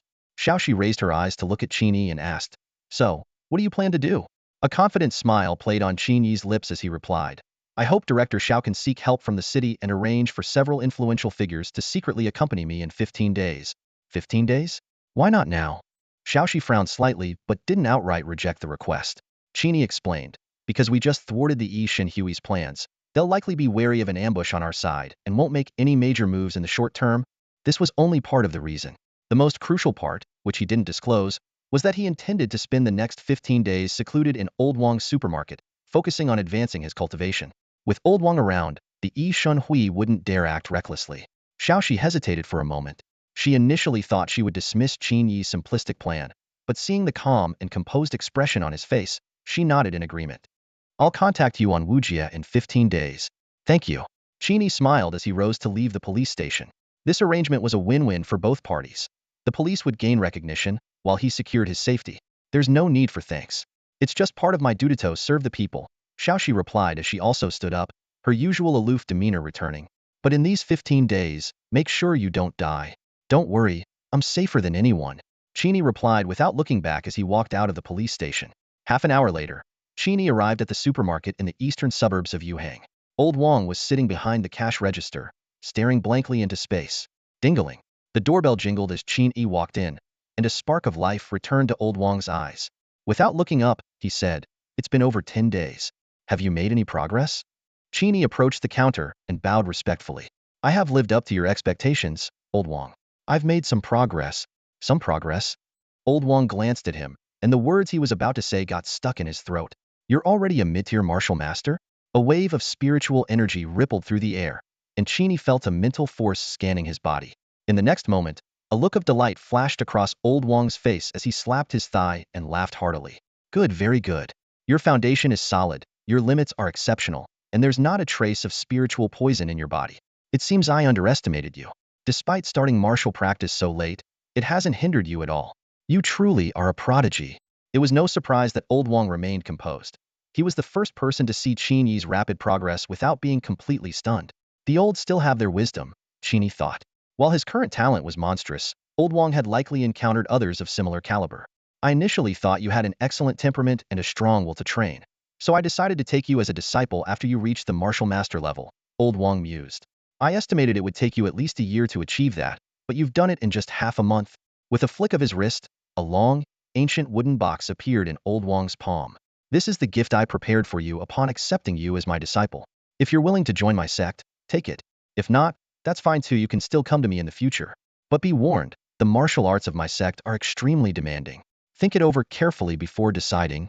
Old Wang placed the wooden box on the counter, closed his eyes slightly, and said no more. Qin Yi respected Old Wang deeply. This elder had shown him great kindness, and he trusted that Old Wang wouldn't lead him astray. Without hesitation, Qin Yi agreed to become his disciple and performed 3 formal bows. "I am not afraid of hardship, only of enduring hardship without growing stronger," he said sincerely. Opening his eyes slowly, Old Wang's admiration for Qin Yi deepened, and he couldn't help but laugh. "Rest assured, the martial arts of our Zhanxian sect surpass even the so-called class techniques of the mortal world. Open the box and take a look. Class techniques can't compare?" Qin Yi's heart surged with excitement as he respectfully opened the box and looked inside. Inside the box lay 2 items: a rolled-up piece of parchment and a withered black seed. Qin Yi carefully unfolded the yellowed piece of parchment. The parchment was densely covered with tiny figures, each performing a different movement. Despite the simplicity of the artwork, the actions of these figures seemed so vivid and lifelike, as if they could leap off the page at any moment. As Qin Yi focused intently on the parchment, an intense pain suddenly shot through his forehead. In a daze, he felt a surge of unfamiliar yet oddly familiar memories flooding into his mind. When he finally regained his composure, the parchment in his hands had vanished without a trace, as if it had never existed. However, the vivid memories replaying in his mind constantly reminded him that everything he had just experienced was real. Through this abrupt influx of memories, Qin Yi learned that the parchment depicted an extraordinary body tempering technique called the Seed of Arms technique. Unlike the commonly known methods that relied on spiritual artifacts to refine the body, This technique was entirely unique and ingenious in its approach. The core of cultivating the seed of arms technique lay in selecting a withered spiritual seed of a weapon. The practitioner had to plant this seed within their body before breaking through to the Grandmaster realm, using their own flesh and blood as soil to revitalize the seed. Once planted, the seed would take root and sprout within the body, its branches growing to strengthen the meridians and expand their capacity. The main stem would fuse with the practitioner's bones, significantly enhancing their durability. Remarkably, at higher levels of mastery, the roots of the spiritual seed could even extend into the practitioner's sea of consciousness, becoming a secondary spiritual root to aid in their comprehension of the Tao.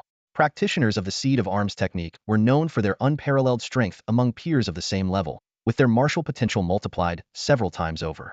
It was no exaggeration to call this technique divine.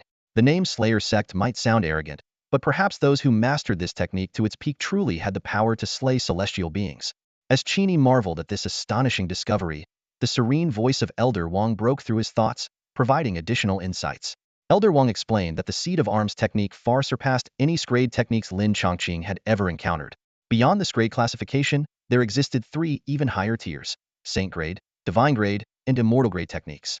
According to the founder of the Slayer sect, the seed of arms technique was considered a divine grade technique. If one were to obtain the primordial spiritual seed of a weapon, its power could even rival that of an immortal grade technique. Elder Wang continued to elaborate on the 3 major challenges of cultivating the seed of arms technique. The first challenge was the arduous process of nurturing the withered spiritual seed back to life.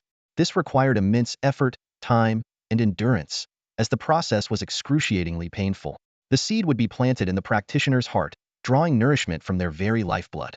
Once it sprouted, its branches and leaves would pierce through the heart and meridians, forcibly reshaping the body, a pain far exceeding the torment of terminal illness. The second challenge arose from the extreme rarity of spiritual seeds, which were nearly extinct. Currently, the only remaining seeds were in the possession of the Slayer sect's leader. At this point, Elder Wang revealed his true identity was the current leader of the Slayer sect and its sole member. The spiritual seed he had given Qin Yi was a 6th-tier seed, a rare and exceptional one left behind by the sect's founder. The third challenge was particularly unique.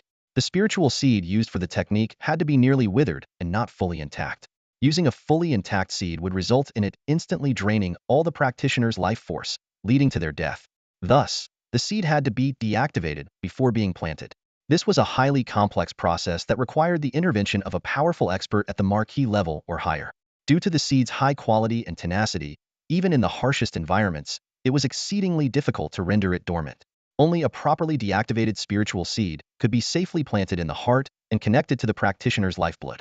Once the practitioner opened their sea of consciousness and gained control over their spiritual energy, they could channel a strand of their spirit into the seed, achieving a state of unity between body and spirit. Elder Wang explained that even a deactivated spiritual seed still posed potential risks to the practitioner, which was why he required Qin Yi to reach the martial master realm before coming to him. After hearing Elder Wang's detailed explanation, Qin Yi grew increasingly curious about the Slayer sect's founder and couldn't help but ask, "Master, what is the name of the founder of our Slayer sect?" A look of nostalgia and sorrow appeared on Elder Wang's face as he sighed and said, "His name was Chen Ziluo. You may not recognize his name, but you might know his title. During his time, all races across the heavens revered him as the heavenly sovereign, the sovereign of 10,000 tribulations." Qin Yi's heart trembled upon hearing this. The sovereign of 10,000 tribulations. This legendary figure, the first human to reach the heavenly sovereign realm, was actually the founder of the Slayer sect. This revelation gave Qin Yi a newfound sense of awe for Elder Wang, whose background was clearly far more formidable than he had initially imagined. Elder Wang continued, "Our founder ultimately fell at the Southern Sea. Since you have joined the Slayer sect, you will need to visit the Southern Sea Paradise someday to pay your respects." He added, "The power granted by the seed of arms technique depends not only on the seed's development, but also on its inherent quality. The 6th-tier seed I gave you is extraordinarily powerful, but it is not the strongest. The strongest seed is an 8th-tier one, known as the Immortal Seed, which was buried alongside our founder in the Southern Sea Paradise. If fate allows, you might find that seed." Qin Yi suddenly realized that the primordial spiritual seed Elder Wang had mentioned earlier was none other than this so-called immortal seed. He solemnly replied, "The Southern Sea Paradise, is it? I will make it a point to go there someday." According to the memories in his mind, Qin Yi also came to understand one additional detail. The seed of arms technique did not limit the number of spiritual seeds that could be planted within one's body. If one's physique and soul are strong enough, planting a second spirit weapon seed might not be out of the question, Qin Yi thought to himself. Not only would it further enhance his power, but it could even reach an almost unbelievable level. Unfortunately, apart from the Tin Tribulation Celestial Venerable, Qin Yi, no one in the Zhanshan sect had ever managed to plant 2 spirit weapon seeds. As for planting 3 or even 4 seeds in a single body, that was pure fantasy. Even Qin Yi hadn't achieved it, it remained a theoretical possibility at best.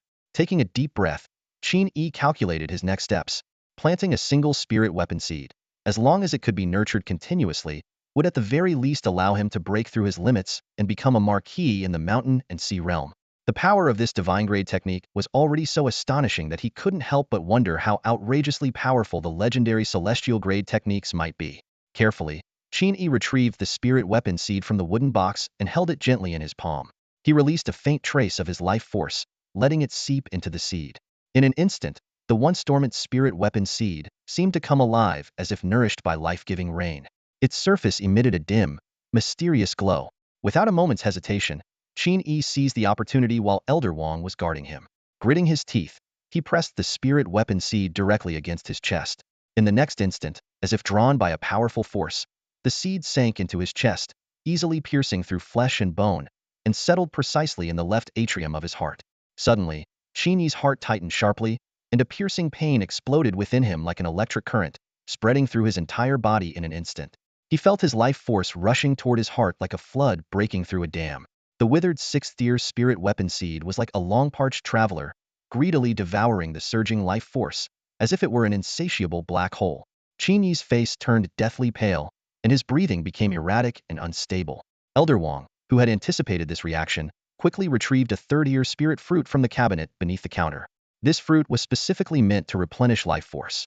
Just as Elder Wang was about to hand it to Qin Yi, an unexpected scene unfolded. Qin Yi's complexion suddenly became rosy, and the weakness he had displayed moments ago vanished without a trace. Elder Wang froze, his hands suspended midair, momentarily at a loss. Could it be that Qin Yi was able to recover on his own without relying on the spirit fruit? How was that even possible? Elder Wang recalled his own experience with planting a spirit weapon seed, as well as the accounts of disciples and even the sect's ancestors. Everyone had required the aid of spirit fruits to endure the process. As someone who had personally undergone this ordeal, Elder Wang deeply understood just how ravenous a newly awakened spirit weapon seed could be for life force and vitality. Even masters at a grandmaster level would find themselves nearly drained of their essence. How could someone like Qin Yi, a junior, possibly withstand it?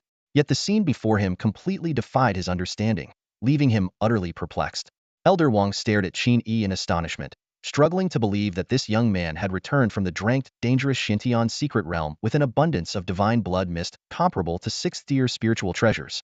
What was even more shocking was that Qin Yi's fourth-level iron stomach could completely digest this precious blood mist left behind by venerable beings, converting it into pure blood energy stored within his cells, ready to be refined into life force at any moment. At this moment, Qin Yi was cultivating his seed weapon technique and urgently needed a blood energy supplement. The refined blood energy from the divine mist proved to be immensely useful. Elder Wang watched Qin Yi intently, noticing his complexion shift between pale and flushed, yet showing no signs of energy collapse. Elder Wang couldn't help but marvel inwardly. This young man's physical potential far exceeded expectations, as he could withstand the excessive energy extraction of the spiritual seed. Nourished by the immense blood energy, the once withered spiritual seed gradually regained vitality, emanating a vibrant aura. Suddenly, a faint crack echoed as the black seed coat split open, revealing a tiny white sprout that slowly emerged, its sharp tip pointing upward as it began to grow and take root. Unlike regular plants, the roots of the spiritual seed grow upward, as they need to penetrate the sea of consciousness located above the heart chamber. After sprouting, the growth of the spiritual root becomes exceedingly slow, often taking years to reach the sea of consciousness and develop branches and leaves. To accelerate this process, the only shortcut is to nurture it with other spiritual materials, which is both costly and time-consuming. However, considering the immense boost the seed weapon technique provides to combat power, the effort is well worth it. Qin Yi recalled the knowledge in his mind. The seed weapon technique consists of 6 stages: sprouting, rooting, branching, leafing, soul infusion, and fruition. The soul infusion stage corresponds to the practitioner's advancement to the Grandmaster realm, where their spiritual consciousness merges with the spiritual seed. The fruition stage signifies the practitioner's ascension to the Marquis realm, marking the seed's maturity. Subsequent development paths vary, allowing the practitioner to enhance the spiritual seed's tier or cultivate a second seed. The choice would ultimately rest with Qin Yi. Elder Wang earnestly advised, cultivating the seed weapon technique is a long-term endeavor. Don't rush it, take it step by step. Once you've stabilized your realm, I'll teach you a combat-oriented technique for battle. Qin Yi respectfully replied, Understood, master. He exhaled a deep breath, stood up, and expressed his gratitude to Elder Wang, brimming with anticipation for the combat techniques of the Immortal Slayer sect he was about to learn. Taking the opportunity, Qin Yi mentioned to Elder Wang that he needed to stay at the supermarket for a few more days to receive deliveries and continue his cultivation. Elder Wang agreed readily, but asked curiously, What did you order? A few spiritual fruits to aid in cultivation, Qin Yi replied honestly. Elder Wang nodded approvingly. In that case, you can cultivate in the storage room. There's a bed there, and the space is ample. Time flew by, and a day passed in the blink of an eye. Staying in Elder Wang's supermarket, Qin Yi felt an unprecedented sense of security and enjoyed a restful sleep. Although martial artists at the warrior realm generally don't require sleep, Qin Yi found that sleeping helped restore his mental state and alleviate fatigue, so he occasionally indulged in a nap. Upon waking, Qin Yi sat cross-legged on the bed and directed his inner vision toward his heart chamber. To his disappointment, 24 hours had passed, but the spiritual seed remained unchanged. The sprout looked exactly as it did when it first emerged. He couldn't help but sigh at the slow growth. After sprouting, the spiritual seed's absorption of nutrients from the body transitioned from aggressive extraction to a steady trickle, no longer burdening the martial artist. Qin Yi suddenly had a thought. Could actively nourishing the seed with blood energy accelerate its growth? To play it safe, he decided to consult Elder Wang. Understanding the impatience of youth, Elder Wang calmly replied, If you can control the amount of nourishment precisely, it's worth a try. However, if the quality and quantity of blood energy are too low, the effect on the spiritual seed will be minimal. Producing high-quality blood energy is challenging for someone at the warrior realm. Using spiritual fruits as a supplement to increase the quantity is a viable option, but don't overdo it, or you'll risk undermining the seed's foundation. A poorly rooted spiritual seed won't grow properly. Qin Yi thought to himself that with the divine blood energy still abundant in his body, there was no need for spiritual fruits. Yesterday's sprouting had consumed less than 1/10 of the stored energy. I'll give it a try, Qin Yi said eagerly. He found an open space, sat cross-legged, and began channeling the divine blood energy stored within his cells to nourish the spiritual seed. The divine blood energy was slowly absorbed by the spiritual root. The tiny sprout, which had barely broken through the seed coat, began growing visibly upward. In less than half an hour, it had reached a length of 5 centimeters, almost touching the wall of the heart chamber. Qin Yi opened his eyes, slightly frustrated. Only 5 centimeters? He had already expended 1/5 of his divine blood energy, yet the growth was far below his expectations. He resolved to save the remaining energy for breakthroughs in his cultivation, as the spiritual seed, before taking root, offered him no benefits and was merely a burden. He returned to Elder Wang with a troubled expression. Elder Wang, however, seemed to have anticipated this outcome and offered reassurance. So, you've tried it? The quality of your blood energy at the warrior realm is too low to have much effect. Using quantity to compensate would only hinder your cultivation. It's not worth it. Stick to the steady approach, one step at a time. Qin Yi nodded in agreement. You're right, master. I put in so much effort, and yet the root only grew 5 centimeters. 5 centimeters is already weight. Did you say 5 centimeters? Elder Wang's eyes narrowed, his tone suddenly shifting. Confused, Qin Yi repeated. Yes, 5 centimeters. 5 centimeters, 5 centimeters? Elder Wang released his spiritual consciousness to examine Qin Yi's body, clearly perceiving the 5-centimeter-long root within his left heart chamber. It took Elder Wang an entire year in his youth to cultivate a root to this length. Yet Qin Yi had achieved it in just one day? This was monstrous. Is something wrong, master? Is there an issue with 5 centimeters? Qin Yi asked nervously, fearing he had made a mistake in his cultivation. Elder Wang glanced at him, silently marveling at the absurdity of such rapid growth with a stable foundation. Fortunately, his extensive experience allowed him to mask his shock quickly. Shaking his head, he said, No, there's no issue. You've done very well. Keep practicing like this, and perhaps it won't be long before you surpass me. Elder Wang's tone was filled with mixed emotions. Qin Yi scratched his head, about to say something more, when a knock at the door interrupted them. Turning to look, he saw Jin Pongzi standing at the entrance of the supermarket, beaming with a grin and holding a spatial storage pouch in both hands. The 5th-tier spiritual fruits had arrived. Jin Pongzi went to great lengths to curry favor with Qin Yi, even personally acting as a deliverer man. He escorted a 5th-tier spiritual fruit all the way from the city center of Yuhang to the eastern suburbs to demonstrate his utmost sincerity. Now, standing in front of the supermarket in the eastern suburbs, he wore a carefully maintained smile, though inwardly, he was puzzled. By all logic, Qin Yi should be living in a ground-floor apartment. Why, then, was the delivery address listed as a supermarket? Could it be that Qin Yi had come into some wealth and secretly purchased the supermarket? As a seasoned businessman, Jinpongzi knew well how to interact with martial artists and wisely chose to keep his thoughts to himself. Ding ding ding, the crisp sound of the doorbell rang as the supermarket door swung open. Qin Yi poked his head out, his gaze first landing on Jinpongzi and then shifting to the kindly-looking elder standing behind him. Qin Yi immediately understood the situation. This was the classic combination of a young heir accompanied by an elder bodyguard. After observing for a few seconds, he could tell the elder was no ordinary figure, clearly a grandmaster-level expert. Qin Yi couldn't help but speculate how a family could command such a powerful individual to serve them. Noticing Qin Yi's gaze, Jinpongzi took the initiative to explain. Haha, brother Qin, it's been a while. I heard the eastern suburbs have been rather unsafe lately, so I specifically invited Elder Chu to accompany me here. His candid introduction of the elder revealed not only his cautious nature, but also the strength of his family's influence. Qin Yi withdrew his assessing gaze and smiled as he accepted the storage pouch from Jinpongzi. A gentle mental probe revealed a heart-shaped, extraordinary fruit inside. Even within the sealed storage space, the fifth-tier spiritual fruit exuded a faint essence of vitality, brimming with astonishing life energy. In addition to the fruit, the pouch also contained what appeared to be a simple blue robe. Jinpongzi, with a look of anguish, began to explain. This fifth-tier spiritual fruit is called the Ice Heart. Despite the name, it contains no cold energy, only pure life force. It's exceptional for healing injuries or tempering the body. His eyes lingered on the pouch in Qin Yi's hand, filled with reluctance. This fruit was personally bestowed by my father, and is likely the only fifth-tier spiritual fruit in all of Yuhang right now. Jinpongzi's deliberately pained expression was undoubtedly an attempt to leave a lasting impression on Qin Yi. Qin Yi, seeing through his intentions, found the man rather amusing and decided it might be worth forming a good relationship with him. Nodding, he said, "Thank you, young Master Jin. The Jin family certainly lives up to its reputation for integrity. I can see that now. But I'm curious, what is the purpose of the blue robe in this storage pouch?" Jinpongzi, encouraged by Qin Yi's response, smiled even more broadly.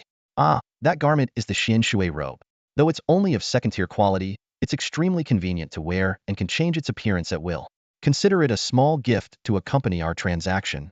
Hearing this, Qin Yi immediately took out the robe and put it on.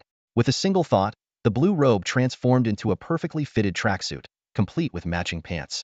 "This is excellent," Qin Yi remarked, inwardly relieved this solved his long-standing concern about tearing through his clothes during combat. "In the future, he'll have more beast corpses for you, all guaranteed to be at least second tier. They'll contact you when the time comes," Qin Yi said, admiring the tracksuit and marveling at how well capitalists understood the art of winning people over. Jinpongzi, knowing when to retreat, refrained from lingering further. "Haha, no problem at all. Just stay in touch. I won't disturb your cultivation any longer," he said before departing with Elder Chu. Excited, Qin Yi hurried back into the supermarket, eager to consume the spiritual fruit. Seeing this, Old Wang, who worked at the supermarket, immediately asked, "Did your spiritual fruit arrive? Did you buy a third-tier or a fourth-tier one? If it's too high-tier, with your current cultivation level, it will be difficult to purge the spiritual toxins. It could harm your foundation." Elder Wang had already done his utmost to overestimate Qin Yi's capabilities, yet he still underestimated the young man's true potential. When Qin Yi took out the Ice Heart fruit from his storage pouch, the entire supermarket was instantly enveloped in a rich, vibrant vitality. The energy radiating from the cracks of the fruit even revitalized the greenery along the roadside, causing the branches and leaves to flourish several times over in mere seconds. Elder Wang's eyes widened in disbelief as he stared at the fifth-tier spiritual fruit before him. This was far beyond what ordinary martial artists could ever come into contact with. Even in the martial world, if such a fruit were put up for sale, priced at 1,000,000,000 contribution points, it would be snatched up in an instant. Anyone capable of acquiring such a high-level spiritual fruit was undoubtedly someone with exclusive insider connections and advanced notice. Faced with such a rare treasure, Elder Wang was momentarily speechless. He opened his mouth but ultimately chose to respect his disciple's privacy, refraining from inquiring about the origin of this fifth-tier spiritual fruit. "The spiritual poison of a fifth-tier fruit is far too potent for you," Elder Wang said with a frown. "If you want to consume it at the martial master level, you'll need to have it processed by an alchemist, or allow me to dissipate half of its spiritual energy." However, for Qin Yi, who possessed the ability of adaptive evolution, this so-called poison was nothing short of a divine blessing. There was no way he would let anyone reduce half of the fruit's spiritual essence. Scratching his head, Qin Yi calmly lied to his master, "Master, I discovered some time ago that I'm immune to spiritual poison. It might be due to my unique constitution. No matter the level of spiritual poison, it has no effect on me." In the vast multiverse, martial constitutions were incredibly diverse and peculiar. Although Elder Wang's extensive knowledge contained no records of a constitution immune to spiritual poison, Qin Yi's earnest expression quickly convinced him. Perhaps it's precisely because of your unique constitution that your spiritual seed is growing so rapidly, Elder Wang remarked, not only believing Qin Yi's words, but even offering an explanation for the abnormal growth rate of his spiritual seed. Qin Yi was secretly astonished, amazed that his calm and composed demeanor had proven so effective. It seemed as though this ability to lie without batting an eye truly enhanced the credibility of his words. He couldn't help but wonder to himself, could this be some kind of divine skill for deception?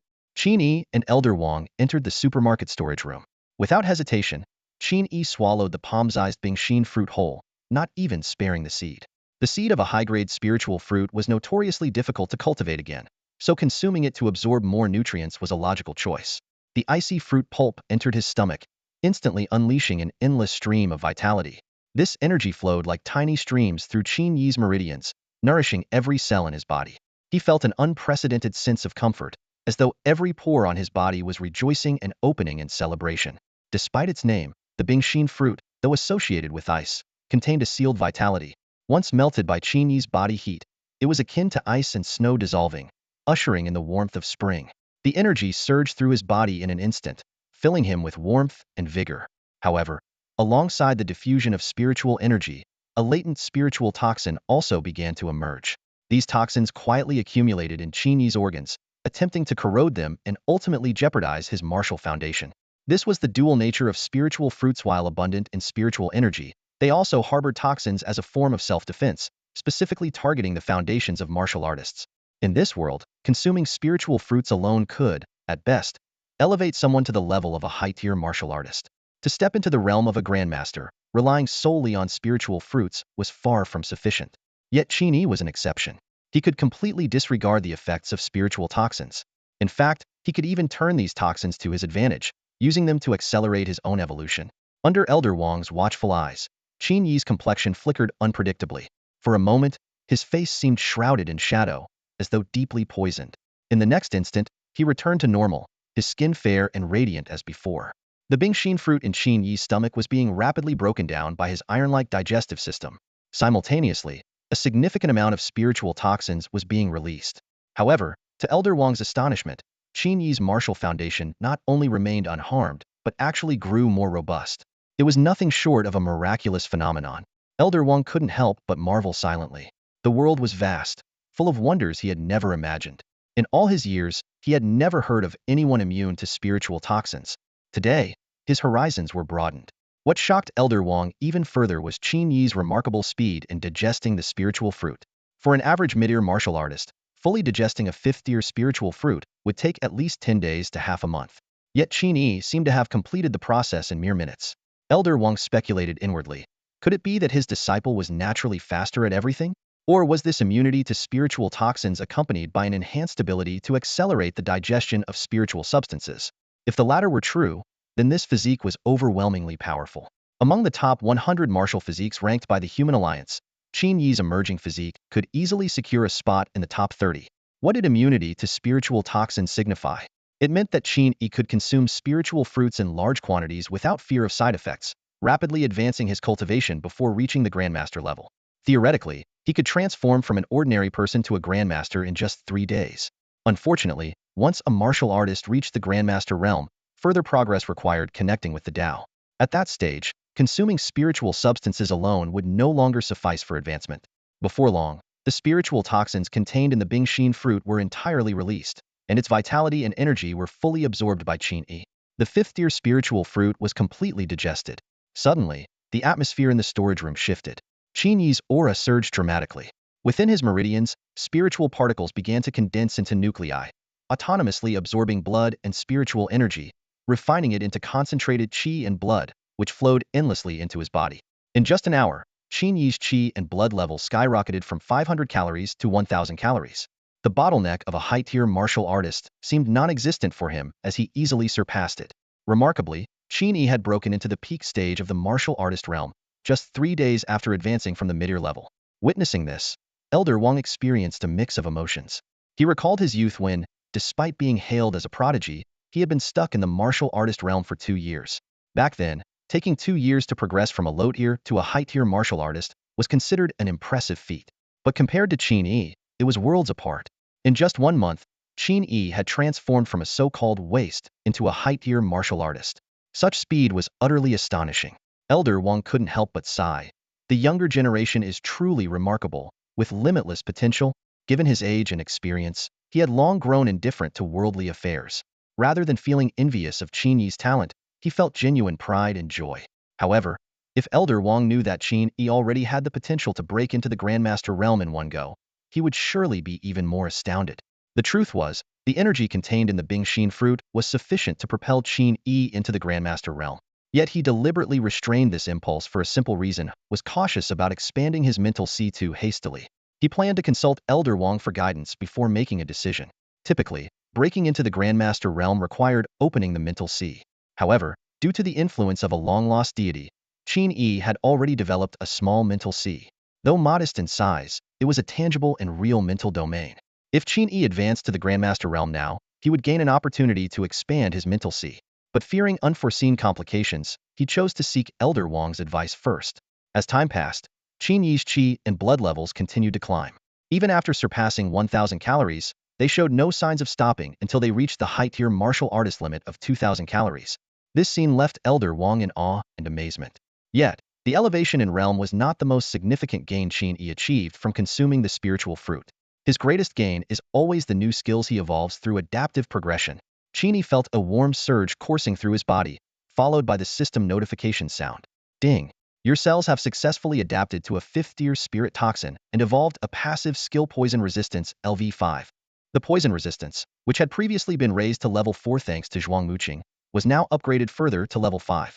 Qin Yi calculated silently at level 4, he could already ignore most 4th-tier poisons. Now that it had reached level 5, he could probably drink 4th-tier poisons like beverages without worry. Level 5 corresponded to the 5th tier, meaning that if he encountered a Shanghai realm expert whose primary attack involved poison, Qin Yi might even have a chance to defeat them with his level 5 poison resistance. After all, his physical body was enhanced with a level 1 immortal golden body, comparable to that of a grandmaster.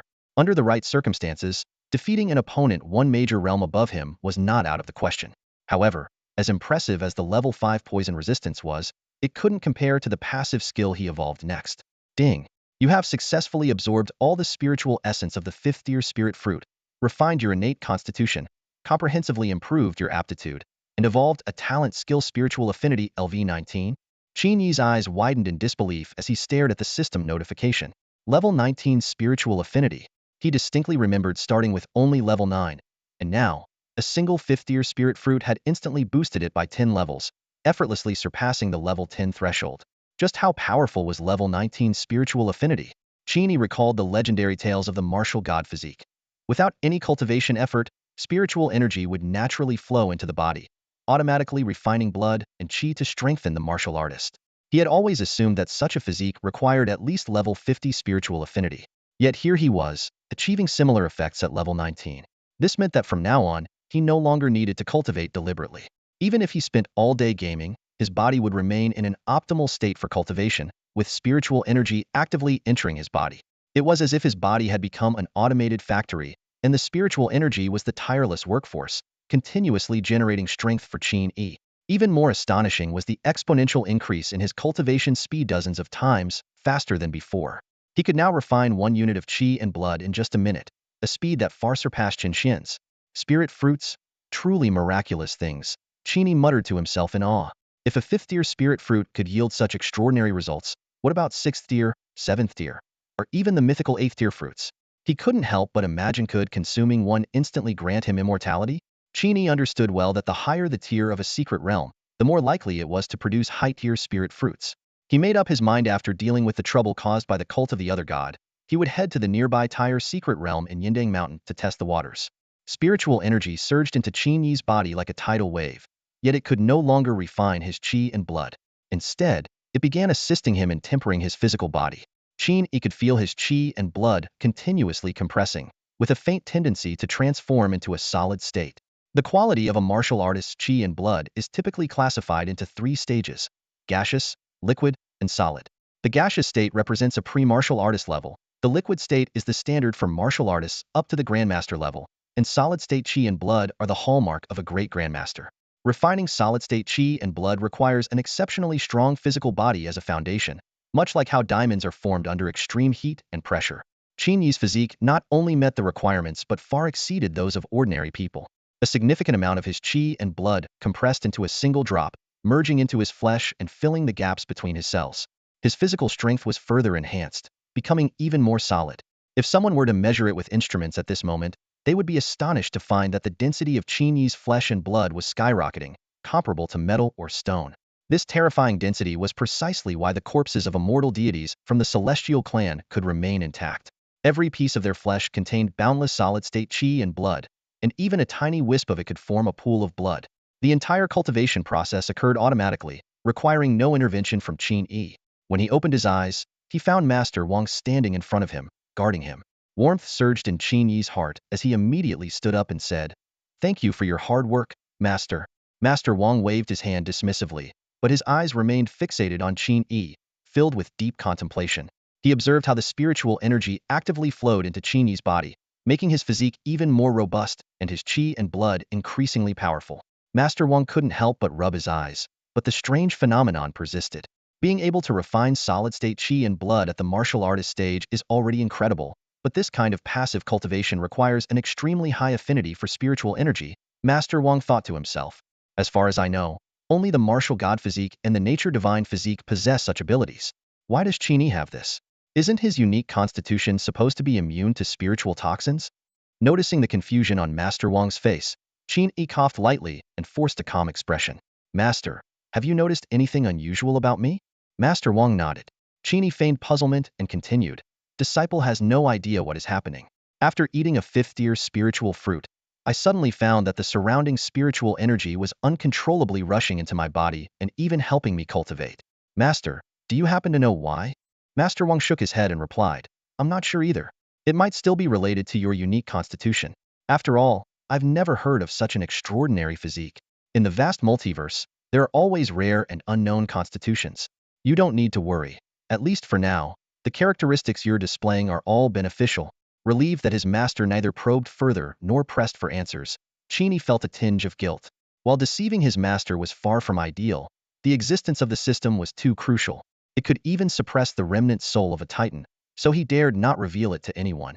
Having temporarily concealed the matter, Qin Yi shifted the topic to ask about the breakthrough to the Grandmaster level. Master Wang's expression turned serious as he solemnly said, "Breaking through from the martial artist stage to the Grandmaster stage requires opening up the sea of consciousness, which is highly dangerous. A single mistake could leave you severely injured, or even turn you into a fool." Being well-versed in the Grandmaster realm, Master Wang cautioned, "The process of opening the brain domain must be gradual. Start by using a strand of qi and blood as a vanguard to explore the path. Determine which areas are safe to touch, and which are not before proceeding further. Everyone's brain structure has slight differences, so following someone else's path may not work for you. It's best if you..." He was about to share his experience in opening the brain domain when he noticed Qin Yi wearing an awkward smile. "What is it? Do you have any questions?" Master Wang frowned. Qin Yi pointed to his head and replied, "Master, your disciple accidentally opened the sea of consciousness while still at the martial artist stage. Now I need advice on how to expand it." Master Wang froze in disbelief. "Opening the sea of consciousness at the martial artist stage? Why don't you just ascend to the heavens already?" The sea of consciousness is one of the most critical parts of the human body, even more so than the heart. It exists in a peculiar state, half real and half illusory, which is why Master Wang hadn't noticed that Qin Yi had already developed it. Only upon reaching the true king realm does the soul and sea of consciousness fully materialize, becoming visible to the naked eye and even tangible. Qin Yi had previously experienced this when he swam through the sea of consciousness of a titan. Before it fully materializes, it's incredibly difficult for others to detect its existence unless they specifically investigate. Elder Wang carefully focused a strand of his divine sense and cautiously infiltrated Qin Yi's brow. As he probed deeper, he indeed discovered a confined space resembling a crevice Qin Yi's sea of consciousness. Although this sea of consciousness was not brimming, merely enough to fill the narrow gap, it appeared weak in Elder Wang's eyes. However, considering that Qin Yi was only at a martial artist's level yet possessed such a sea of consciousness and mental power, it was enough to astonish even the most powerful experts. Even Elder Wang, who had weathered countless storms, couldn't help but feel a tinge of inadequacy. He silently mused to himself, "A soul defying the heavens, an indomitable physique, unparalleled talent. What kind of monstrous disciple have I taken in? With such freakish potential, he could easily leave his peers in utter despair. No, not just his peers, even martial geniuses 2 generations ahead of him might find themselves overtaken, or worse, defeated by Qin Yi. Elder Wang took a deep breath and said to Qin Yi, I didn't expect your mental strength to already reach about 150 points. Since your sea of consciousness has opened, when you break through to the Grandmaster level, you can attempt to expand it outward. However, be cautious, do not deepen it downward for now. After a brief pause, he elaborated, during the martial master stage, control over chi and blood is still crude and imprecise. Attempting to deepen the sea of consciousness recklessly could inadvertently damage critical brain nerves, leading to severe consequences. On the other hand, lateral expansion is relatively safer. As long as you don't overextend, there shouldn't be any major issues. After all, you've already opened a crevice there, and the fact that nothing went wrong suggests the surrounding area is viable for further development. Qin Yi listened attentively, his expression thoughtful. After a moment, he posed another question. Then, if my control over chi and blood reaches a level of meticulous precision, would it be possible to deepen the sea of consciousness at that point? Meticulous precision? Elder Wang was momentarily stunned. That was a level pursued by nobility and rulers, a realm even he had only barely reached in recent years. His first instinct was to refute Qin Yi, to caution him against aiming too high. Yet, recalling the countless miracles Qin Yi had already performed, he hesitated. While Elder Wang was still deliberating, Qin Yi had already taken action. He extended his index finger and gently beckoned. Instantly, a strand of qi and blood surged from his body. It moved like an obedient toy, morphing into various shapes under Qin Yi's control, dancing freely in the air. Elder Wang stood there, utterly dumbfounded, his mouth agape. Unable to suppress his astonishment, he blurted out, How about you become my master instead? Being able to manipulate vital energy and blood so effortlessly was already a testament to Qin Yi's exceptional level of control. Master Wang, faced with such a remarkably gifted disciple, was momentarily at a loss for words. All he wanted was a moment of quiet contemplation. However, before departing, he still needed to fulfill his promise by imparting the introductory cultivation techniques to Qin Yi. Considering that Qin Yi had already opened his sea of consciousness, Master Wang skipped the traditional method of physical transmission. Instead, he condensed a strand of unique divine consciousness, shimmering with radiant light, and sent it directly into Qin Yi's mind. In an instant, Qin Yi's mental space was imbued with 2 vivid memory sequences, containing the cultivation techniques of the Zhanxian sect. Eager to explore, Qin Yi immediately accessed the first memory. Before his eyes unfolded an awe-inspiring scene. A celestial sword, towering and boundless, pierced through the void and descended from the heavens. Its sword energy swept across 1 billion miles, and even though it was merely a memory, Qin Yi could feel the piercing intent of the sword, sending chills down his spine. This was none other than the ultimate technique of the Zhanxian secta divine-grade cultivation method known as heaven-splitting sword. As Qin Yi continued to observe, he gradually began to grasp the essence of this lethal technique. After the celestial sword completed its heaven-cleaving strike, it vanished, leaving in its place a strikingly handsome young man in elegant robes. He exuded a refined and scholarly demeanor, yet carried an imposing and sharp aura, like a sword ready to strike. Qin Yi was certain that this figure must be the founder of the Zhanxian sect, the legendary one Jie Tianzun, Chen Ziluo. Chen Ziluo stood silently above the heavens, with an endless, abyss-like sword scar beneath his feet. Though he neither moved nor spoke, Qin Yi managed to perceive the true meaning of the heaven-splitting sword. This technique was not merely about wielding a sword. The foundation of the Zhanxian sect lay in its mastery of weapon techniques, where practitioners could embody the sword itself to unleash this move. The essence of the heaven-splitting sword did not lie in the sword, but in the concept of splitting the heavens. Comprehending the profound meaning behind these words was the key to mastering the technique.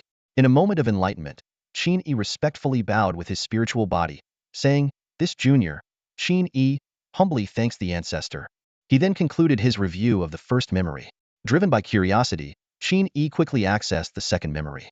This time, he found himself surrounded by absolute darkness and void, filled with an oppressive silence and emptiness. Qin Yi waited patiently, and after what felt like an eternity, a single star began to shine in the darkness, gradually growing brighter and brighter, emitting countless rays of light. Soon, a second star appeared, then a third, then a fourth. In the blink of an eye, the once pitch-black night sky was adorned with a dreamlike sea of stars, glittering and dazzling. As Qin Yi carefully observed this celestial scene, he began to notice that each star pulsed rhythmically, like waves in a vast ocean, rising and falling in a harmonious cadence. These stars seemed alive, as if they were breathing. In a sudden moment of clarity, Qin Yi realized that this was a rare and invaluable breathing technique, the stellar breathing method, likely at least an A-grade technique. Such a method was an exceedingly rare treasure in the martial world, capable of fetching astronomical prices. By visualizing the flickering stars, this technique allowed practitioners to align their breathing with the rhythm of the cosmos, not only accelerating their cultivation speed by more than tenfold, but also aiding them in entering a state of enlightenment in the future.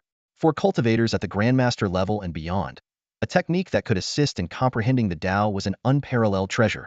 Ordinary Grandmasters often had to rely on external aids, such as the legendary Enlightenment Leaves, to achieve such a state. Naturally, entering enlightenment was a privilege reserved for the most extraordinary talents. Qin Yi couldn't help but marvel at the generosity of the Zhanxian sect. Joining the sect had bestowed upon him such valuable gifts, making him feel like a cherished seedling nurtured with utmost care. He was eager to begin his cultivation immediately, curious to see how far he could progress in just 15 days with the combined advantage of his level 19 spiritual affinity and the A-grade breathing technique. Perhaps he wouldn't even need Shaoxi to seek reinforcements from the city. He might be able to handle any adversaries on his own. However, his thoughts were abruptly interrupted by a notification on his phone screen, reminding him that a delivery was about to arrive. The spiritual fruits and techniques he had ordered from the martial world were on their way, and the courier was almost at his doorstep. Qin Yi decided to postpone his cultivation plans until the evening. After all, there was no rush, had plenty of time ahead. Qin Yi stood up and, with an apologetic smile, said to Master Wang, "Master, I have a few deliveries arriving soon. I need to go sign for them now." Master Wang's eyelid twitched, and his expression immediately grew tense. He couldn't help but speculate. Could it be another fifth-tier spiritual fruit? Or even sixth-tier? Don't scare this old man. Clearly, Qin Yi's actions had been putting the elderly man through quite the emotional roller coaster. In just 2 days, his emotional ups and downs had far exceeded the total of the past 10 years. Qin Yi was amused by his master's exaggerated reaction and quickly clarified, "How could it possibly be another fifth-tier spiritual fruit? It's just some third-tier ones, along with 2 techniques. One is a grade concealment technique, and the other is a grade movement technique." He thought back to his earlier contemplation on the subway and had ultimately decided to spend the majority of his contribution points on the concealment technique, which cost a hefty 700,000 points. In comparison, the movement technique was a mere 100,000 or so. He now had just over 200,000 contribution points left in his account. "Oh," Master Wang exhaled, an inexplicable sense of relief washing over him. He nodded in approval of Qin Yi's purchasing decisions. "With your talent, it's indeed wise to keep a low profile." But then he added, "However, this concealment isn't for playing the underdog or showing off in human society. The main purpose of buying a concealment technique is to deal with alien races and the beasts in secret realms. As for human society," his tone suddenly lightened, "you don't need to hide your strength or talent. Be as bold as you like. Even if it catches the attention of the alliance leader, it won't matter." Qin Yi was taken aback. He had assumed his master would caution him to be more discreet, especially with the old adage, "The tallest tree in the forest is the first to be felled." To his surprise, Master Wang not only refrained from discouraging him but actively encouraged him to showcase his abilities in human society. This reaction left Qin Yi puzzled. Why? He couldn't help but ask. Master Wang cast him a sidelong glance, a faint smile playing on his lips as he said with a calm demeanor, "Wondering why I didn't tell you to keep a low profile? It's simple. The brighter you shine, the more resources and support you will get from those above. As for danger," his tone carried a hint of pride, "you're my disciple. In the human alliance, no one would dare lay a finger on you." With those words, the weight of Master Wang's previously pent-up negative emotions seemed to lift, leaving him feeling refreshed and invigorated. He looked at Qin Yi, whose eyes now sparkled with admiration, and finally felt the joy of being a master. Internally, he couldn't help but feel a bit smug. At last, I get to show off in front of my disciple. This is what being a master is all about. If Qin Yi could have read Master Wang's thoughts at that moment, he would have stifled a laugh, thinking how endearingly amusing his aging master could be. Master Wang's strength was unfathomable, and to this day, Qin Yi still couldn't accurately gauge his master's level. This lingering question had been on his mind for a while. Finally, today, he mustered his courage and asked in a roundabout manner, "Master, your disciple still doesn't know what level of martial artist you truly are. If you could enlighten me, I might better judge who I can provoke and who I should avoid. After all, if I offend someone I shouldn't, and you can't handle it, wouldn't that be embarrassing?" Hearing this, Master Wang's face immediately darkened. Waving his hand dismissively, he replied with a touch of exasperation, "I just said I'd protect you, and now you're already thinking about stirring trouble? Fine, since you're asking, I'll tell you. Your master has been in the true king realm for many years, but the barrier of this realm has nearly trapped me. I'm afraid I might not have the chance to advance further in this lifetime. At this point, a trace of melancholy crossed Master Wang's face. The true King realm was nearly the pinnacle of human strength within the alliance.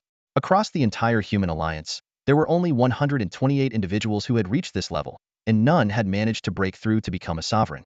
This alone demonstrated the immense difficulty of such a breakthrough. Throughout history, anyone who had achieved the title of king was undoubtedly a prodigy of their era. Yet, in the presence of the one and only celestial sovereign, even they seemed insignificant. This world was dozens of times larger than the Earth from Qin Yi's previous life. Even excluding the hidden realms and secret dimensions, it was still 10 times the size of Earth. Within the borders of Huaxia alone, the population exceeded 5 billion. Yet there were only 68 true kings, already the most of any region in the human alliance. By comparison, the entire European Union reportedly had only 32 true kings. Qin Yi firmly believed he wouldn't be stuck at the true king realm. Not even the celestial sovereign realm could stop his progress. However, seeing his master's silence, he carefully chose his words to lighten the mood. Master, I've read online that those in the true king realm can live for over 800 years. You're still young, it's entirely possible you'll break through. Besides, you have your disciple here. Once I forge an invincible body, I'll definitely find rare treasures to help you overcome your bottleneck. Although Qin Yi spoke in a joking tone, his sincerity was evident in every word. Master Wang could sense the genuine concern in his disciple's voice. Having lived for so many years, ever since his own master, Chen Ziluo, perished in battle, Master Wang had been alone. This was the first time in a long while that someone had shown him such heartfelt care. Feeling a warmth in his heart, Master Wang replied in a lighter tone, "When you leave, don't go causing trouble. If someone challenges you openly, I won't interfere. But there are some sinister organizations out there. If you're too reckless, you might face assassination attempts. Be cautious in your daily life. While humanity is united on the surface, there are always some scoundrels secretly colluding with otherworldly beings. I can't be by your side at all times, but if you ever encounter a problem you can't handle, come find me." Qin Yi nodded solemnly, committing his master's words to heart. This conversation had unknowingly brought the two of them closer. When the discussion concluded, Master Wang gracefully left, returning to the front desk of his shop to continue his cashier duties.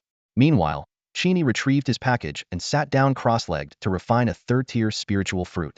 Though such fruits no longer had much effect on him, the pure energy they contained could nourish the spiritual seed within his heart, aiding its growth. At this moment, Qin Yi needed to focus on cultivating 6 different techniques: the heaven-splitting sword, the seed-bearing art, the star-breathing method, 2 techniques he had purchased from the martial world, and the 7 wounds frenzy fist. In addition to these, he also needed to prepare for his breakthrough to the Grandmaster realm.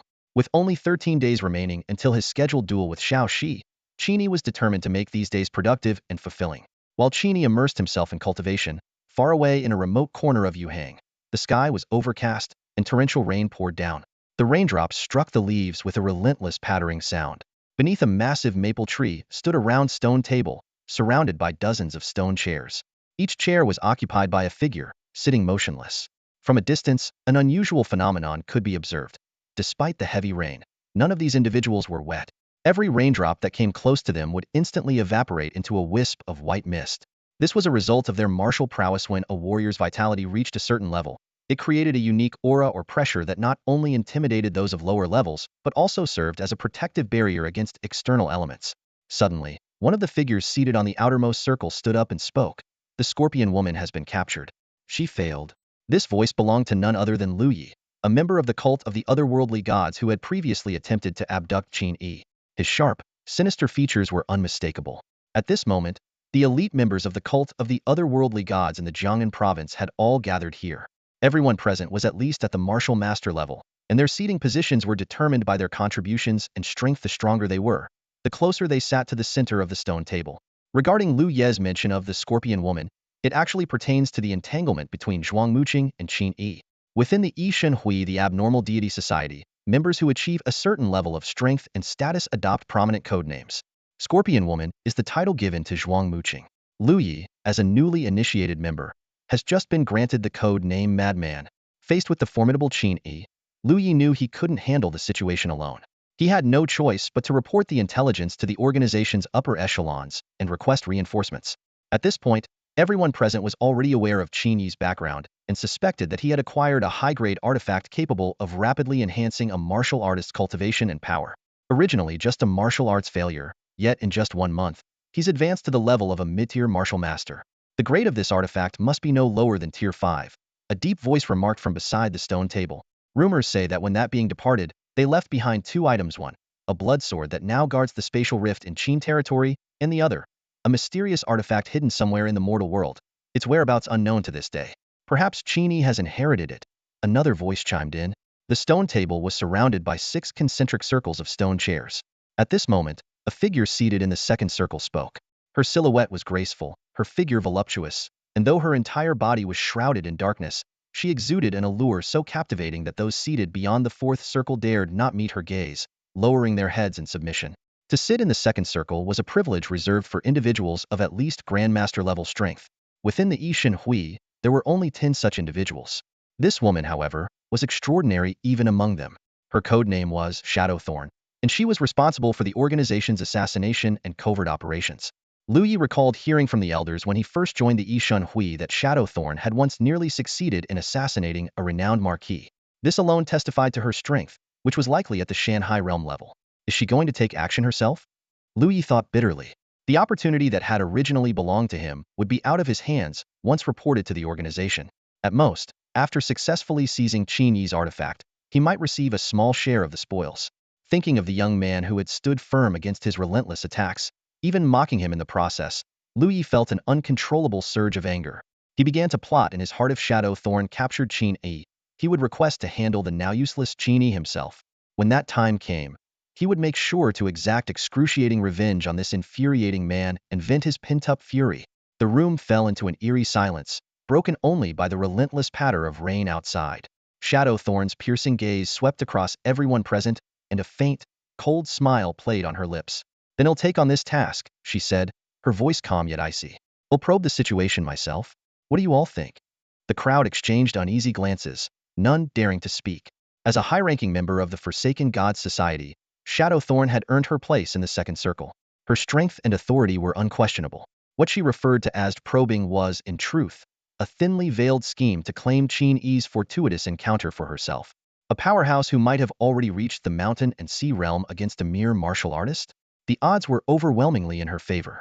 Even if Qin Yi possessed extraordinary talent and the ability to fight above his level, the gap of 3 major realms was insurmountable. There was no escaping a mountain and sea realm expert who was qualified to be titled a marquis. But then, a deep, gravelly voice broke the silence. Sitting beside Shadowthorn, a burly man as solid as a mountain spoke up. That kid, Qin Yi, handed Scorpion Woman over to the police. He's probably already tied to the Yuhang authorities. You'd better tread carefully, don't let this blow up in your face. The man, codenamed Stone Man, was also seated in the second circle, granting him the right to speak to Shadowthorn as an equal. His words, though framed as a warning, carried a subtle, mocking undertone. The contrast between his massive, imposing physique and his sly, sarcastic tone was jarring. Beneath her mask, Shadowthorn's expression darkened, and a chilling aura spread from her, sending shivers down everyone's spine. But before anyone could react further, the stone table at the center of the room emitted a low, resonant hum, startling everyone. This unassuming stone table was, in fact, a crucial artifact for communicating with the Forsaken Gods Society's otherworldly patrons. Viewed from above, the table's surface was carved with intricate, dark purple runes that radiated an ominous, malevolent energy. As its name implied, the Forsaken Gods Society revered these alien deities, serving their immortal will. Without the protection of these powerful beings, the group would have been eradicated long ago under the strict surveillance of the Huaxia authorities. The 3 martial artists closest to the stone table, seated within the innermost circle, turned pale and immediately prostrated themselves. Despite being formidable marquis-level warriors, they displayed no dignity or resistance, clearly under the complete control of the alien gods. These 3 had served the deities for years and knew that their master's interest wasn't merely in Qin Yi's potential fortuitous encounter. The true focus was on a man who had risen to prominence over a decade ago, the Heavenly King, Lin Chongqing. The mere thought of his name sent shivers down their spines.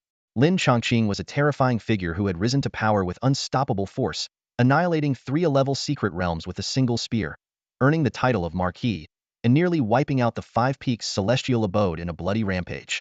After claiming his title, he brought stability to the chaotic Jiangnan province before departing for the Arctic Ocean, leaving behind a legendary blood sword and a mysterious inheritance in his hometown of Yuhang.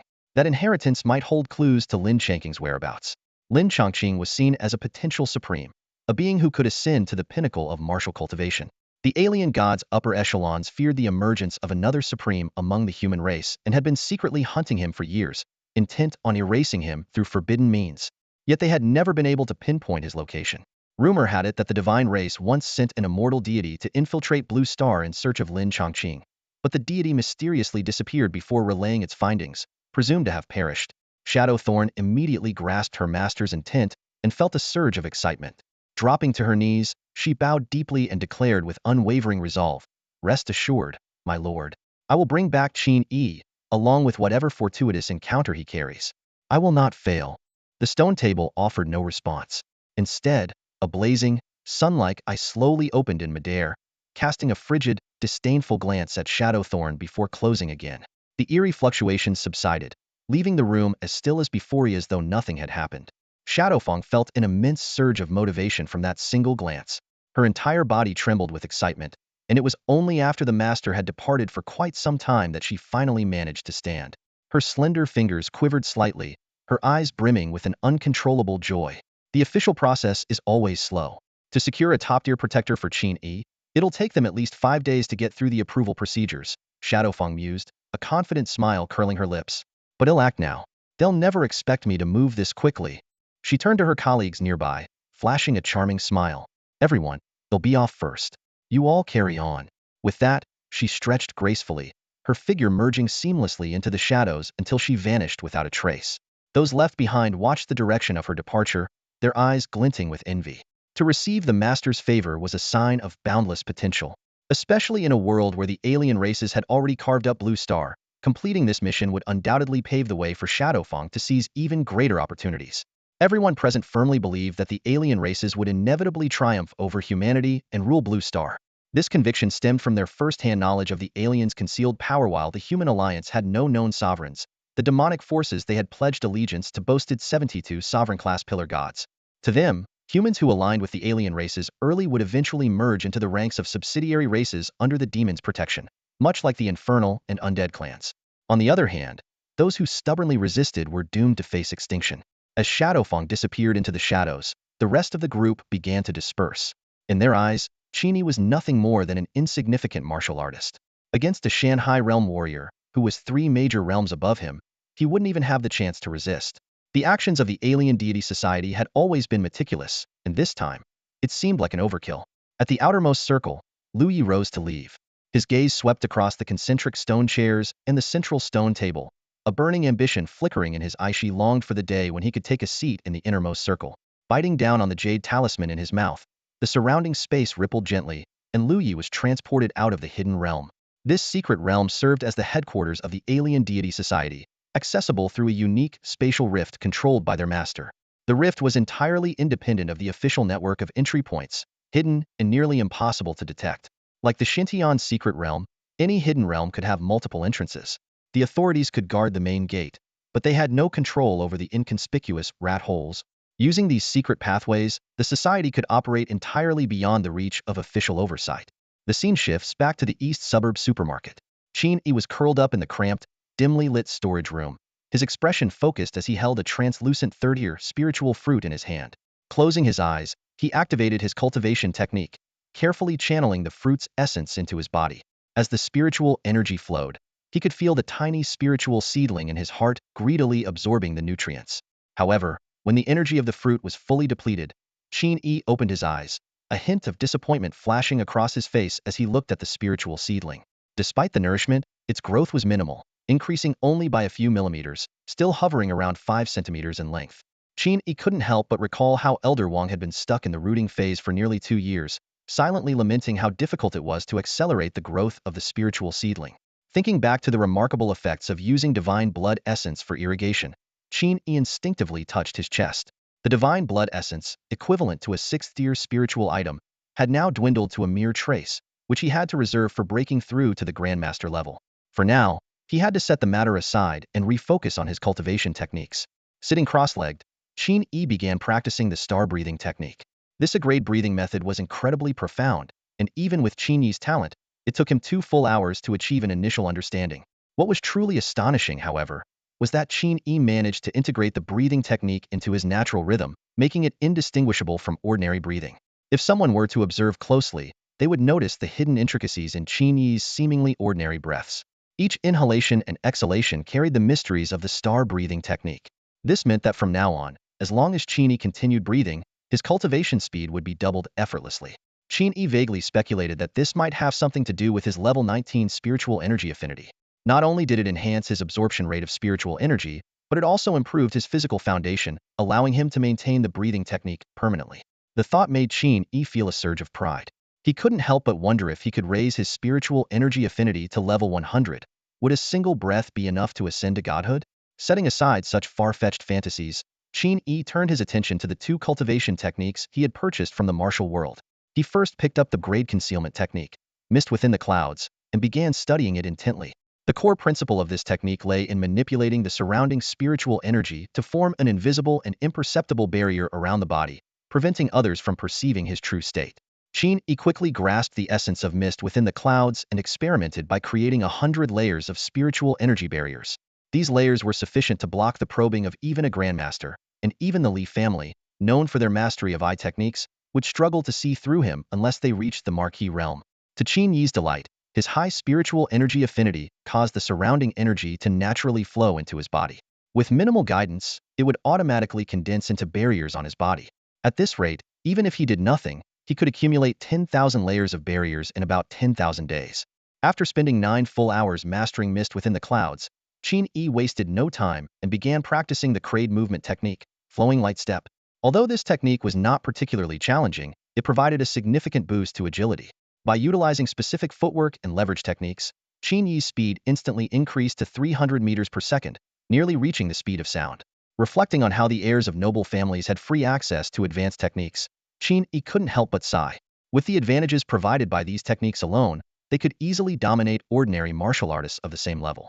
A single Crade movement technique cost over 100,000 contribution points, equivalent to nearly a year's income for an average martial artist. Fortunately, Qin Yi had his own ways of earning money. He calculated silently. If funds ever ran low, he could always pay a visit to the second-tier brood nest in the Xintian secret realm. At this moment, there was probably no one in the world who hoped for that second-tier broodmother to advance to the third tier more than Qin Yi, perhaps not even the broodmother herself.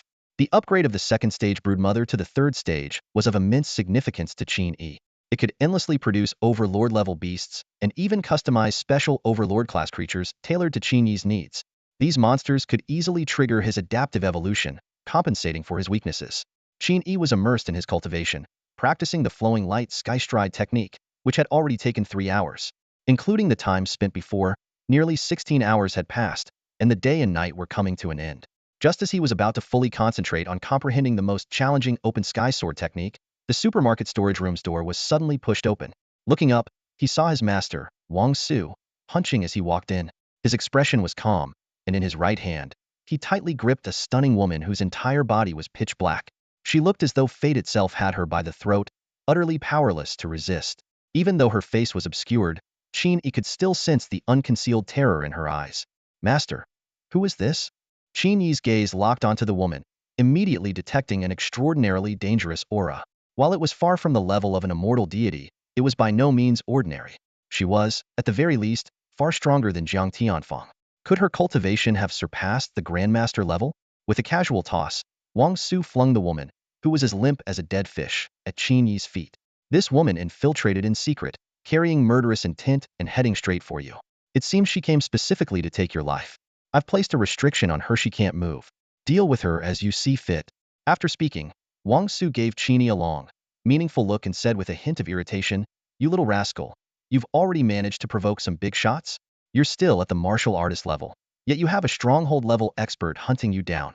What the hell did you do to stir up such trouble?" Qin Yi felt a bitter ache in his heart. When had he ever provoked anyone? He had planned to quietly grow stronger and only reveal himself once he was invincible. But the Heretic Gods Association clearly had no intention of letting him stay under the radar. At this point, how could he not realize that the woman lying on the ground was one of their members? However, Qin Yi's bitterness was nothing compared to the overwhelming regret coursing through Yingxi's mind. She had finally received a mission that could potentially change her fate and had come meticulously prepared, confident that success was within her grasp. Yet, who could have foreseen that her target would have a true king as his protector? Damn it! Wasn't Qin Yi supposed to have no backing, just a bottom-tier resident? Yingxi cursed inwardly. How could a rootless nobody have a true king guarding him? Lu Yi, what kind of garbage intel did you give me? You've completely ruined me. Qin Yi briefly explained his entanglement with the Ishan Society to Elder Wang.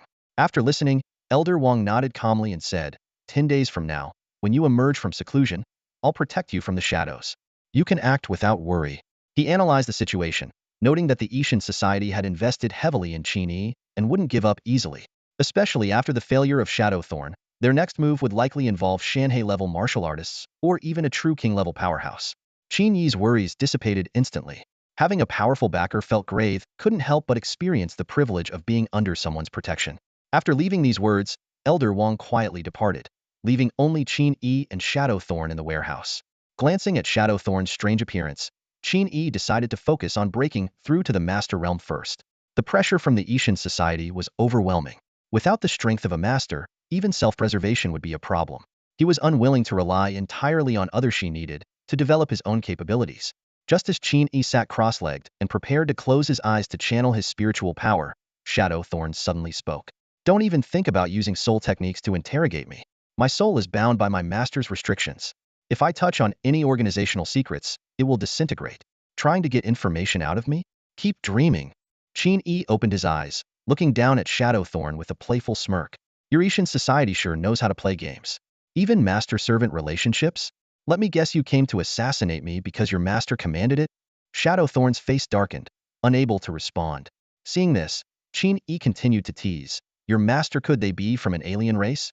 Playing servant to an alien TSK, that's quite the taste. If Shadowthorn had facial features, she would have been gritting her teeth in fury. Qin Yi leaned in closer, carefully examining her pitch-black skin. As he ran his hand over it, he mused, this black skin of yours is quite unique. What kind of technique is this? If it weren't for my master, you might have actually succeeded in killing me. Shadowthorn trembled with rage at Qin Yi's actions. Suddenly, Qin Yi extended a finger, recalling the destructive sword strike he had once unleashed. With a casual flick toward Shadowthorn's waist, a sharp burst of sword energy sliced through her skin, causing blood to spatter. However, within seconds, Shadowthorn's wound began to heal rapidly. But the newly regenerated skin was no longer pitch black, it was normal, fair skin, standing out starkly against the rest of her dark complexion. Qin Yi's eyes lit up with realization. So that's how it works. Your concealment technique relies on perfection. Even the smallest flaw ruins the whole thing. Shadowthorn was inwardly shocked. Though she had lost the ability to fight back, her physical body was still at the Shanhai level. How could a high-level martial artist like Qin Yi break through her defenses so effortlessly? That seemingly casual sword strike had filled her with dread. She silently thought to herself, Qin Yi is far from the poor nobody described in the intelligence reports. This man's background runs deep. With a true king supporting him, he could very well be a prodigy sent by some hidden aristocratic family for training. Losing interest in Shadowthorn, Qin Yi refocused on his goal of breaking through to the Master Realm. He kicked Shadowthorn into a corner and said coldly, stop putting on an act. I'm not falling for it. If you want my life, don't expect any mercy from me. Qin Yi had no intention of showing kindness to someone who had tried to kill him. Magnanimity was not a virtue he extended to his enemies. Qin Yi sat back with a satisfied smile, calculating that this powerful cultivator in the mountain and sea realm could at least fetch him 1,000,000 contribution points. He steadied himself, focused his mind, and resumed controlling his spiritual energy with precision, pushing forward in his breakthrough. Meanwhile, Shadowthorn, who had been flung into the corner, was seething with rage, her blood surging violently. She struggled in vain to break free from the restriction left by Elder Wang, but no matter how she tried, she remained trapped. Humiliated by Qin Yi, her fury burned intensely, yet she had no choice but to endure the insult in silence. That pathetic virgin, she sneered through gritted teeth, claiming he's indifferent to women, bet he can't resist my charm. She attempted to provoke him with her words, suppressing her anger. However, Qin Yi remained utterly unbothered, fully immersed in his cultivation. Shadowthorn clenched her jaw and forced herself to lift her head, carefully observing Qin Yi's state. To her shock, she noticed a faint, dark glow emerging between his brows, a clear sign that he was on the verge of opening his sea of consciousness. In just 2 days, Qin Yi had advanced from a mid-level martial master to the peak of the high-level martial master realm. His vitality was as vast as an ocean, his foundation solid and profound, as if he had been cultivating at this level for years. At this rate, he could step into the Grandmaster realm at any moment. Shadowthorn's heart was gripped with alarm. Such extraordinary talent, if Qin Yi were allowed to continue growing, he would undoubtedly become a grave threat to the Divine Discord Alliance in the future. She grew wary, determined that this danger must not be allowed to persist. Even so, Shadowthorn forced herself to remain calm. She calculated silently. The Divine Discord Alliance had true kings among its ranks, and this mission to capture Qin Yi had even drawn the attention of the Supreme Leader. Surely, the Guild Master would personally intervene.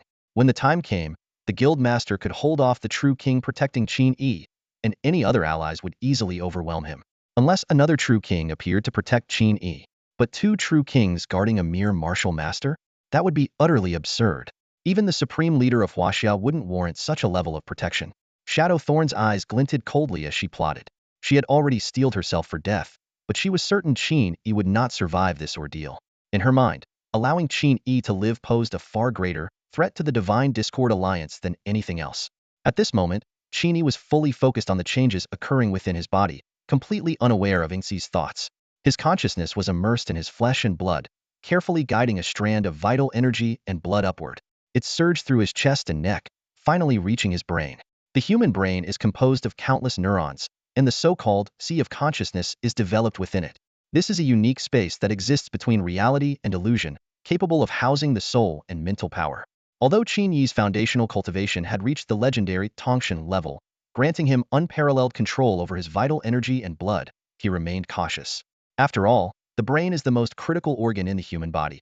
Even the slightest mistake could lead to paralysis or even death. Qin Yi's eyes were tightly shut, his brows slightly furrowed, and beads of sweat formed on his forehead. His fingers trembled faintly, revealing his inner tension. Yet, his breathing remained remarkably steady, his chest rising and falling rhythmically, demonstrating extraordinary composure. From the very beginning of their journey, martial artists are trained to channel spiritual energy into their bodies, allowing it to flow through their meridians and nourish their organs and bones. As a result, every martial artist possesses an intimate understanding of their own body, including the structure of the brain. To open the sea of consciousness, one must locate the Tianyuan within the brain. Only by developing the sea of consciousness at the Tianyuan can safety be ensured. Typically, advanced martial masters require at least half a year to pinpoint the location and boundaries of the Tianyuan before attempting a breakthrough. However, some exceptionally gifted individuals with unique souls may experience the spontaneous manifestation of the Tianyuan. For such individuals, as long as their foundation is solid, stepping into the Grandmaster realm becomes significantly easier. Undoubtedly, Qin Yi belonged to this category of prodigy. While his physical body lacked martial talent, his soul was extraordinarily powerful, endowing his brain with the innate qualification for the Tianyuan to reveal itself. Not long ago, within the remains of the giant god, he had even achieved the astonishing feat of opening the sea of consciousness as a martial artist, a feat unheard of. Now, Qin Yi had already identified the location of the Tianyuan, and a small fissure had been carved into his sea of consciousness. The vital energy and blood he had channeled were divided into two streams, one to expand the sea of consciousness and the other to deepen it. This dual approach maximized efficiency. If anyone were to witness this precise multitasking, they would undoubtedly be shocked. Even those with microscopic-level control rarely dared to handle their own brain in such a manner. Qin Yi's choice to employ this method stemmed entirely from his absolute confidence in his abilities. Time was of the essence, and Qin Yi was acutely aware that the remaining 10 days might not be sufficient. The heaven-splitting sword, a lethal technique of the Zhanqian sect, was far too profound, and even a basic grasp of it could take an extended period. To allocate more time for mastering the heaven-splitting sword, he had to accelerate the process of developing his sea of consciousness. Though confident, Qin Yi was not arrogant. He treated his life with the utmost caution, meticulously controlling his vital energy to expand the sea of consciousness. He cleared his mind of distractions and maintained a steady state of focus. As time passed, the sea of consciousness expanded slowly but steadily. Before he realized it, another day and night had passed. In the storeroom, Yingxi kept a close watch on Qin Yi. He noticed the increasing brilliance at the center of Qin Yi's forehead, with no signs of dimming. From this, he deduced that the development of the sea of consciousness was progressing smoothly with no complications. Typically, a martial master breaking through to the Grandmaster realm only required a few hours. The longer the process took, the higher the individual's soul aptitude appeared to be, as it indicated a larger sea of consciousness than that of an ordinary Grandmaster. Qin Yi had been immersed for an entire day and night without waking, prompting Yingxi to speculate. How vast could his sea of consciousness become? Could it rival that of a mid-tier Grandmaster? Yingxi recalled the information he had gathered. An entry-level Grandmaster generally possessed a mental power total of around 100 points. While this number might seem modest, it was actually 10 times that of a pre-Grandmaster martial artist. Before reaching the Grandmaster realm, martial artists were unable to cultivate mental power, leaving their total mental power fixed at approximately 10 points. Only by consuming rare spiritual fruits could they slightly increase this number. After solidifying their foundation, a low-tier grandmaster could see their mental power grow to around 300 points after a few years. However, cultivating mental power was far more challenging than refining vital energy. Relying solely on spiritual energy to temper mental power was not only slow but also mentally exhausting. Only certain rare spiritual materials or environments could accelerate this process. For instance, martial arts associations around the world often operated dream chambers, specialized facilities for training mental power. However, the cost was exorbitant: 1,000 contribution points per hour, making even ordinary grandmasters reluctant to use them frequently. Beyond the low-tier grandmaster level, mid-tier grandmasters typically possessed a mental power total of around 500 points, while high-tier grandmasters ranged from 800 to 1,000 points. Once mental power surpassed 1,000 points, the sea of consciousness could form a small pool, and mental power would begin to evolve into divine Sansi, hallmark of a great grandmaster. Previously, Qin Yi's personal stats panel had displayed a mental power attribute of 150 points. This figure represented his total mental power, and in Yingxi's eyes, it was utterly astounding. For a martial artist who had not yet broken through to the grandmaster realm, to possess a mental power total of 150 points was nothing short of miraculous. However, that figure of 150 points was now a thing of the past. When a martial artist broke through to the grandmaster realm, their mental power would inevitably experience a significant surge, often doubling or more. Yingxi couldn't help but marvel at the enormous leap Qin Yi was about to achieve. Buzz! The storage room of the supermarket suddenly rippled with invisible waves, shaking the items on the shelves as if an unseen storm had erupted. At the eye of the storm, Qin Yi sat cross-legged, his face expressionless, while the glow at the center of his forehead burned ever brighter. In the corner, Yingxi's eyes widened in shock as a persistent buzzing filled her ears. Her mind felt foggy, her spirit unsettled. As a Shanghai realm expert, she found it unbelievable that she was being intimidated by a mere junior who had just entered the rank of grandmaster. This could only mean one thing: Qin Yi's mental power had already condensed into something tangible, forming a divine consciousness. Reaching grandmaster and already possessing 1,000 points of mental power? How is that even possible? Yingxi muttered to herself, her gaze sweeping again over the still trembling items. She knew well that ordinary mental power couldn't affect physical objects unless deliberately directed. Yet, Qin Yi had caused such a violent reaction merely through passive release. This was undeniably the power of divine consciousness. A storm raged within Yingxi's mind. What exactly was the Yishan society plotting? Why were they targeting such an extraordinary genius? As she was about to delve deeper into her thoughts, realization struck her: Qin Yi's astonishing potential only further confirmed the possibility that he might possess the inheritance of the Heavenly King. Let him break through if he wants, Yingxi consoled herself. No matter how impressive he is, it doesn't change the fact that he hasn't been cultivating long enough. He'll still die at the president's hands. If I failed here, that cautious president will definitely send the strongest forces to kill him. Before she could finish her thought, a crisp snap echoed through the room. At some point, Qin Yi had completed his breakthrough and was now standing right in front of her.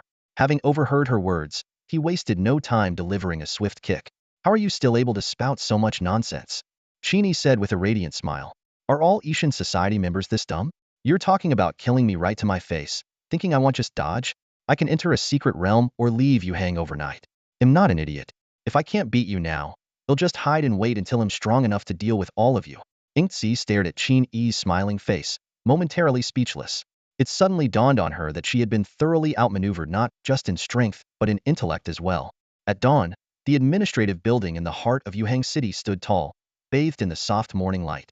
Xiaoyang drove up punctually, nodding and smiling at his subordinates as he passed, before stepping into the elevator. The lift descended directly to the top floor, which housed only 2 rooms, the chief executive's office and the most secure archive room in all of Yuhang. Xiaoyang entered the area unimpeded, a clear testament to his status. He pushed open the door to his office, hung up his coat, and had just taken his seat when his eyes fell on a sealed document lying on the desk. Any file delivered here was bound to be extraordinary, either of great importance or from someone with significant influence. Xiaoyang, unfazed by such occurrences, casually opened it. Skimming through the densely packed text, his eyes landed on the sender. Dongjiao Police Department, Xiaoxi. My daughter, he murmured, raising an eyebrow as his curiosity piqued. Xiaoxi had always been known for her strict adherence to fairness and impartiality, rarely seeking exceptions. For her to send a document directly to him hinted at something extraordinary. Although the Xiao family had deep roots in the central South province, Xiaoyang and his daughter had been stationed in Yuhang, Jiangnan province, due to the Human Alliance's unwritten rules. These rules mandated that descendants of prominent families could enter politics but were barred from serving in their home territories. As Xiao Yang carefully read through the document, his expression grew increasingly peculiar. Xiao Shi had requested the deployment of at least 2 grandmasters, possibly stronger, to protect a young man who was merely at the martial master level. The reason? The youth, possessing a remarkable fortune, had caught the attention of the Heretic Gods Society and had already evaded their grasp twice.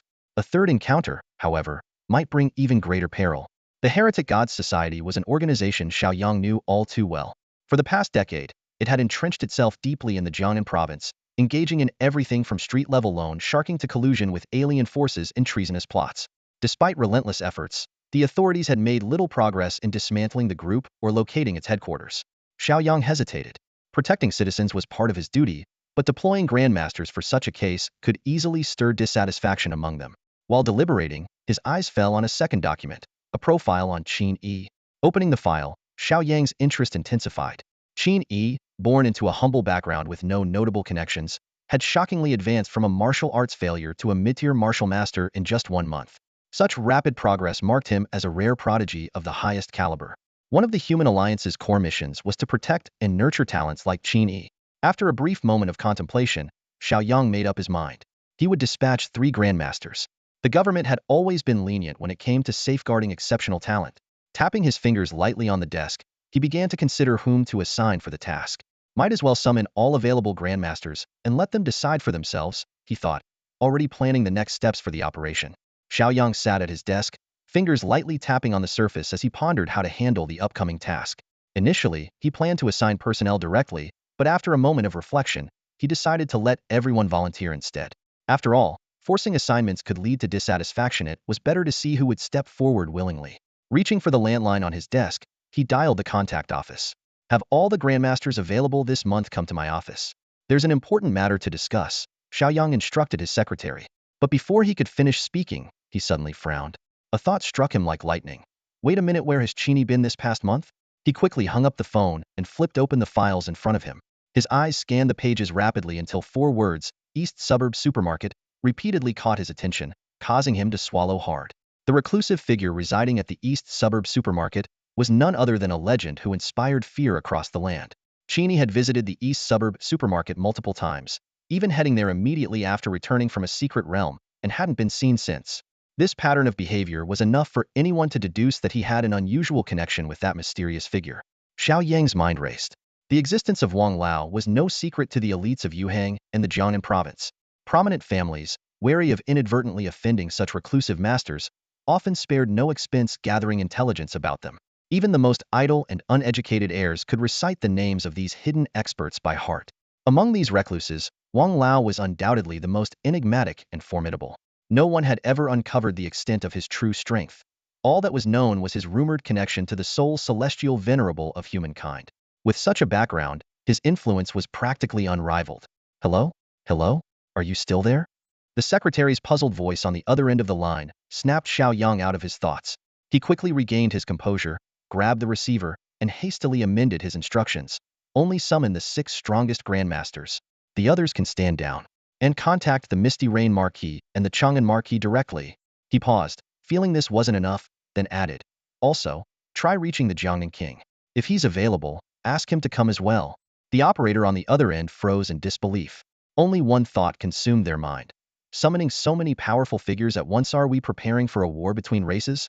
Qin Yi, who was quietly staying in the eastern suburbs, had no idea about the storm he had stirred up in the city. He was completely absorbed in studying his personal stats panel after breaking through to the Grandmaster level, his eyes gleaming with excitement. The data on the panel was astonishing. Name, Qin Yi. Life level, Stellar level human race 15. Strength, 316, just increased from 315. Constitution, 600. Agility, 240. Spirit, 1000. Talent, Cellular Adaptive Evolution. The skill section was packed with high-level abilities.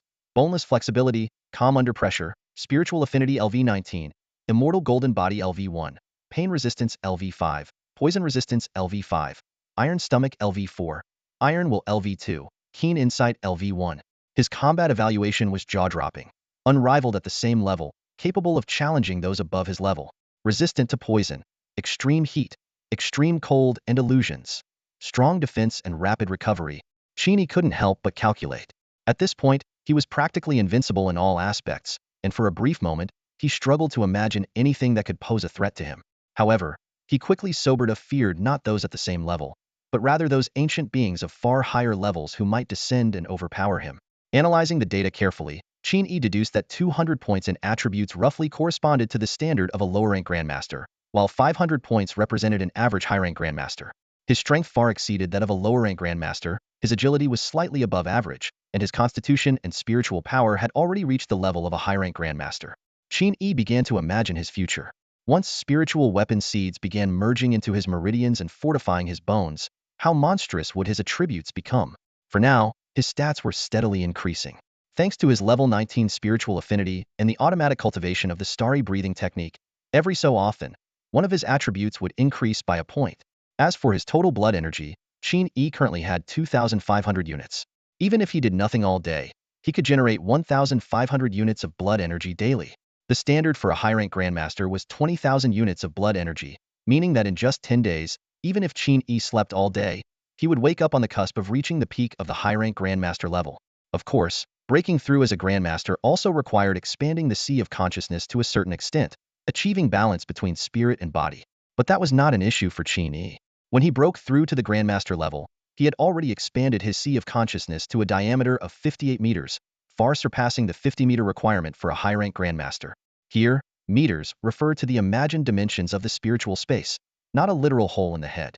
The larger the sea of consciousness, the farther his spiritual sense could extend. Qin Yi speculated that once he reached the high-rank grandmaster level, the benefits of automatic cultivation would diminish. Blood energy cultivation would eventually hit a ceiling, and without comprehending the Tao, further breakthroughs would be impossible. Perhaps if he elevated his spiritual affinity to level 30, the talent might even enhance his comprehension ability. But raising spiritual affinity was incredibly challenging. He had already consumed 5th-tier spiritual fruits, and 6th-tier ones were nearly impossible to find. After pondering for a moment, Qin Yi thought of another approach, engaging in life-or-death battles with high-level martial artists. He recalled that a month ago, after fighting Lu Yi from the cult of the other gods, his spiritual affinity had increased. Additionally, Qin Yi had just spent 3 hours attempting to comprehend the heaven-splitting sword, but his progress was minimal. He concluded that mere contemplation would not suffice to master the technique required honing through actual combat.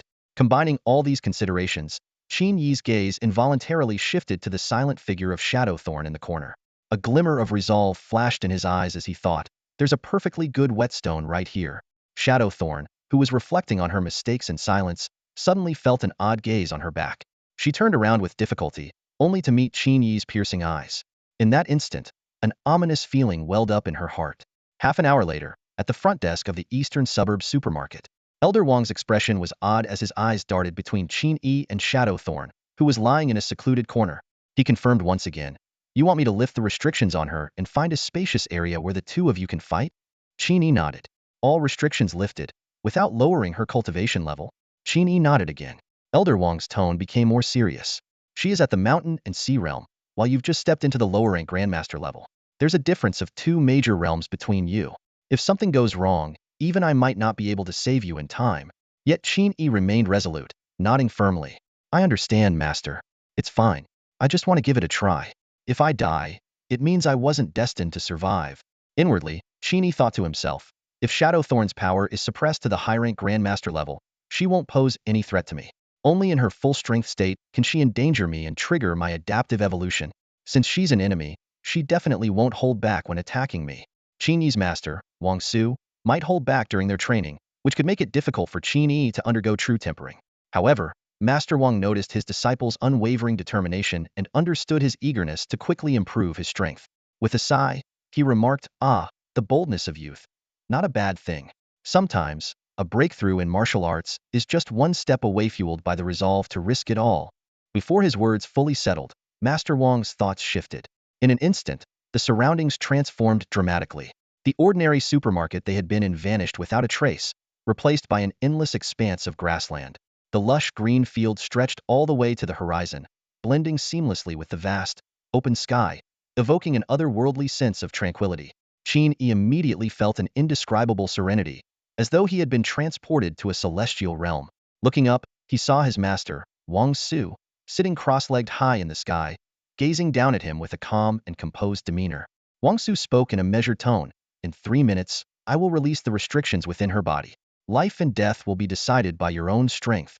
A gentle breeze brushed past, and Qin Yi squinted as his gaze fell on a small depression in the grassland a few hundred meters away.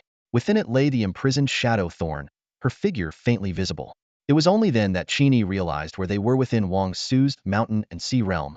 This was a small world formed by a true king's comprehension of the great Tao, a manifestation of their power, also known as the true king's domain.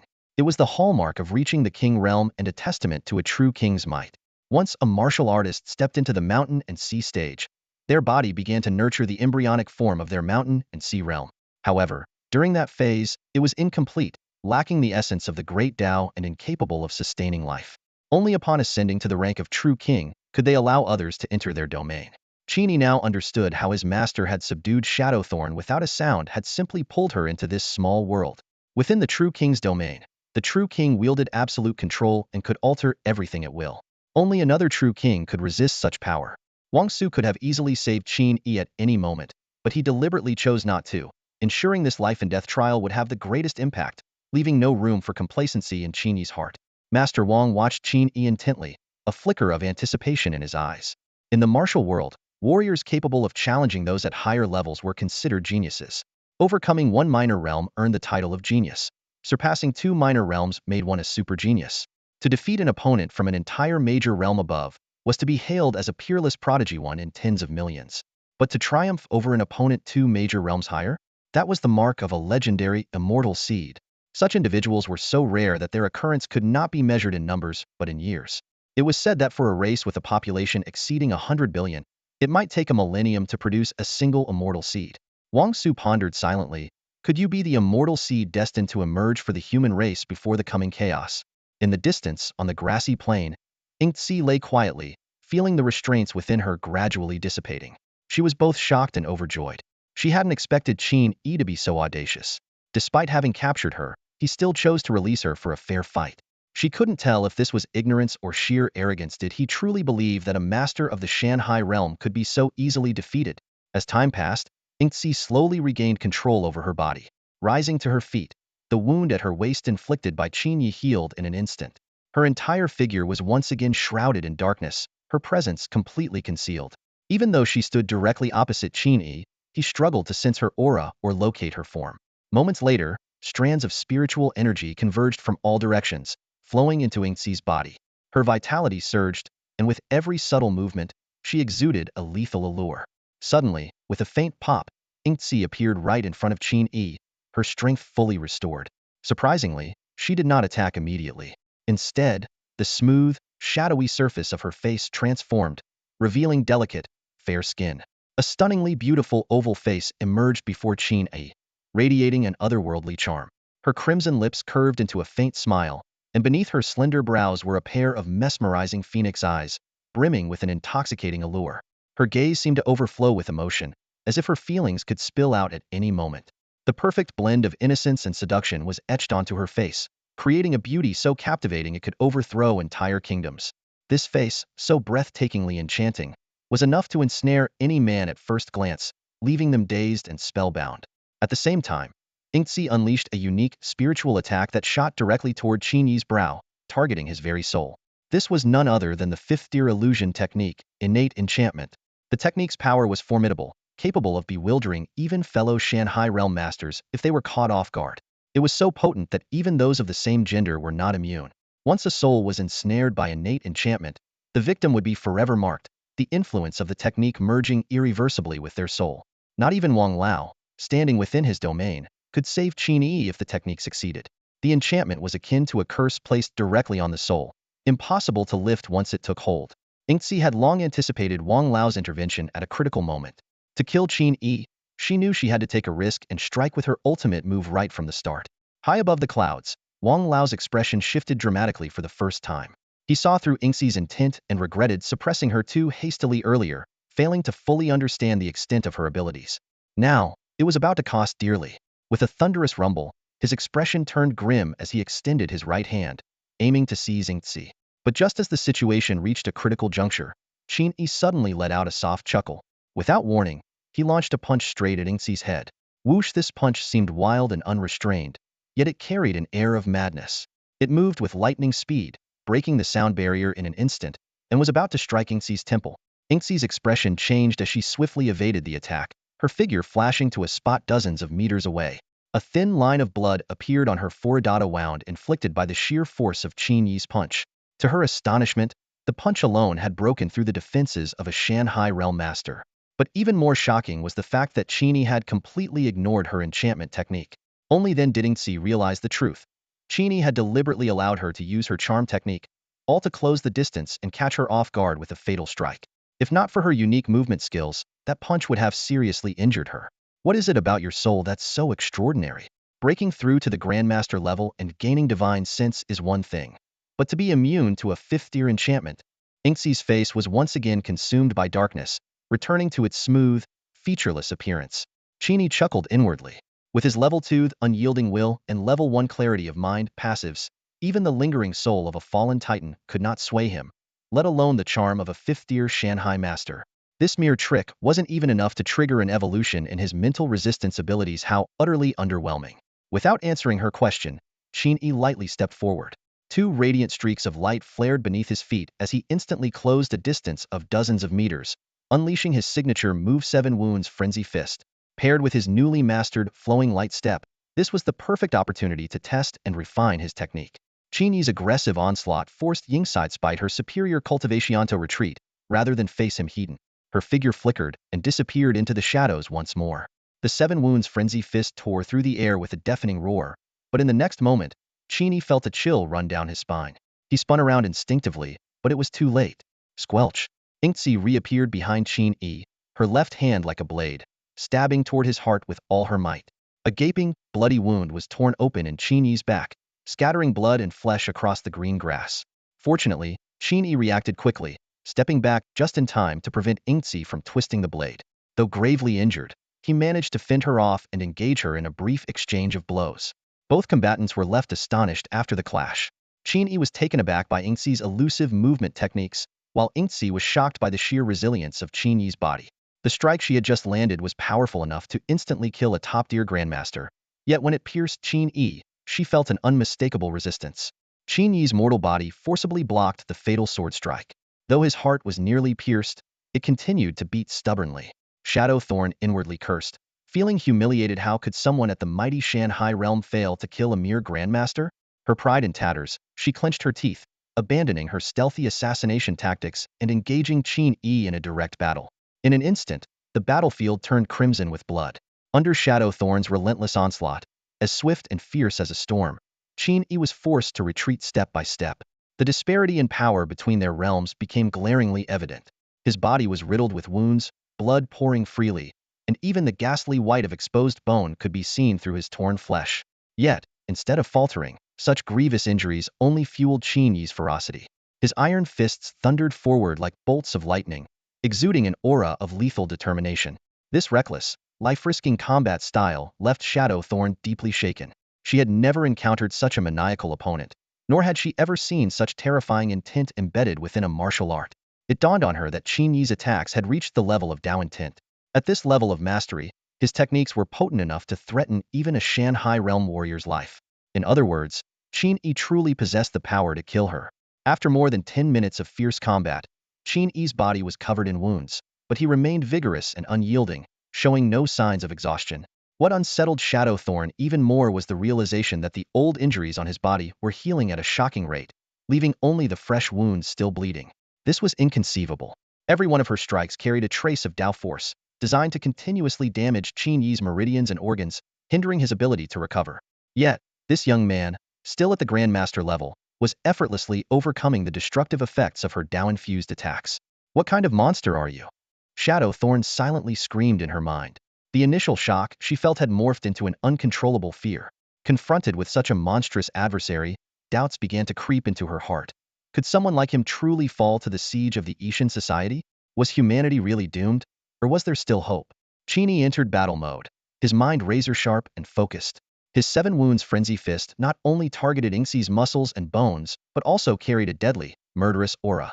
Startled by the ferocity of his counterattack, Yingxi's eyes turned icy cold as she decided to avoid a hidden clash. As Qin Yi unleashed another frenzied punch aimed directly at her face, Yingxi's figure vanished in an instant. The next moment, she reappeared behind him, striking like lightning and leaving a bloody gash across his back.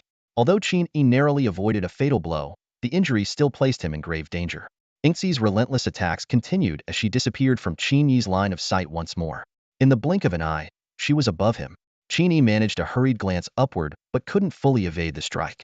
Her right leg lashed out like a whip, slamming into his shoulder. A shockwave erupted, sending Qin Yi hurtling dozens of meters like a kite with a broken string. Blood gushed from his wounds. Though not dead, the blow had nearly claimed half his life. Under normal circumstances, Qin Yi would need 3 minutes to recover. However, Yingxi had no intention of granting him that luxury. Still airborne, Qin Yi suddenly sensed a deadly threat closing in from behind. Yingxi had once again flashed into position, targeting the wound on his shoulder for a finishing strike. Alarm bells rang in Qin Yi's mind as he realized her elusive movement technique allowed for nearly unlimited teleportation. In this life-or-death moment, Qin Yi cast aside all hesitation. With 2 fingers forming a sword, he summoned the image of his ancestor Chan Ziluo's legendary strike and slashed with all his might. Sword energy erupted, sweeping through the air like a tempest.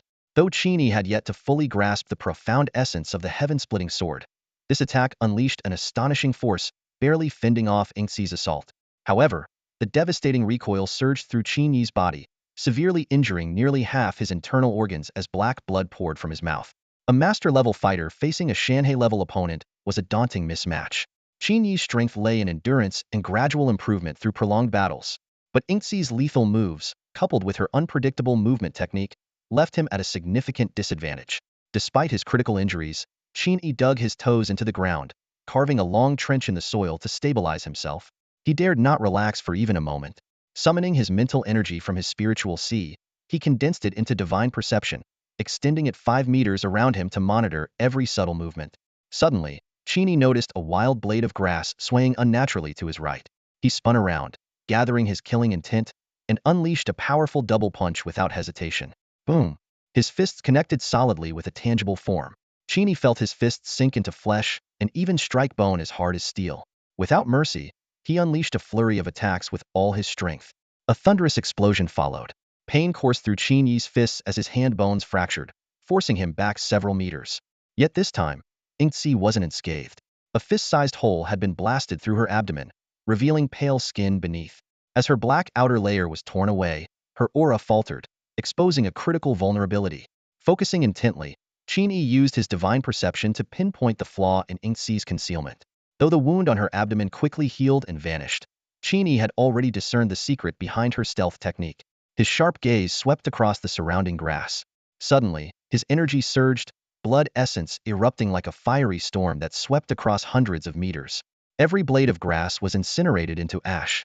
A muffled groan sounded as Yingxi was forced to reveal herself at Qin Yi's side, caught completely off guard. Her shadow-based technique was nullified, leaving Yingxi nowhere to hide.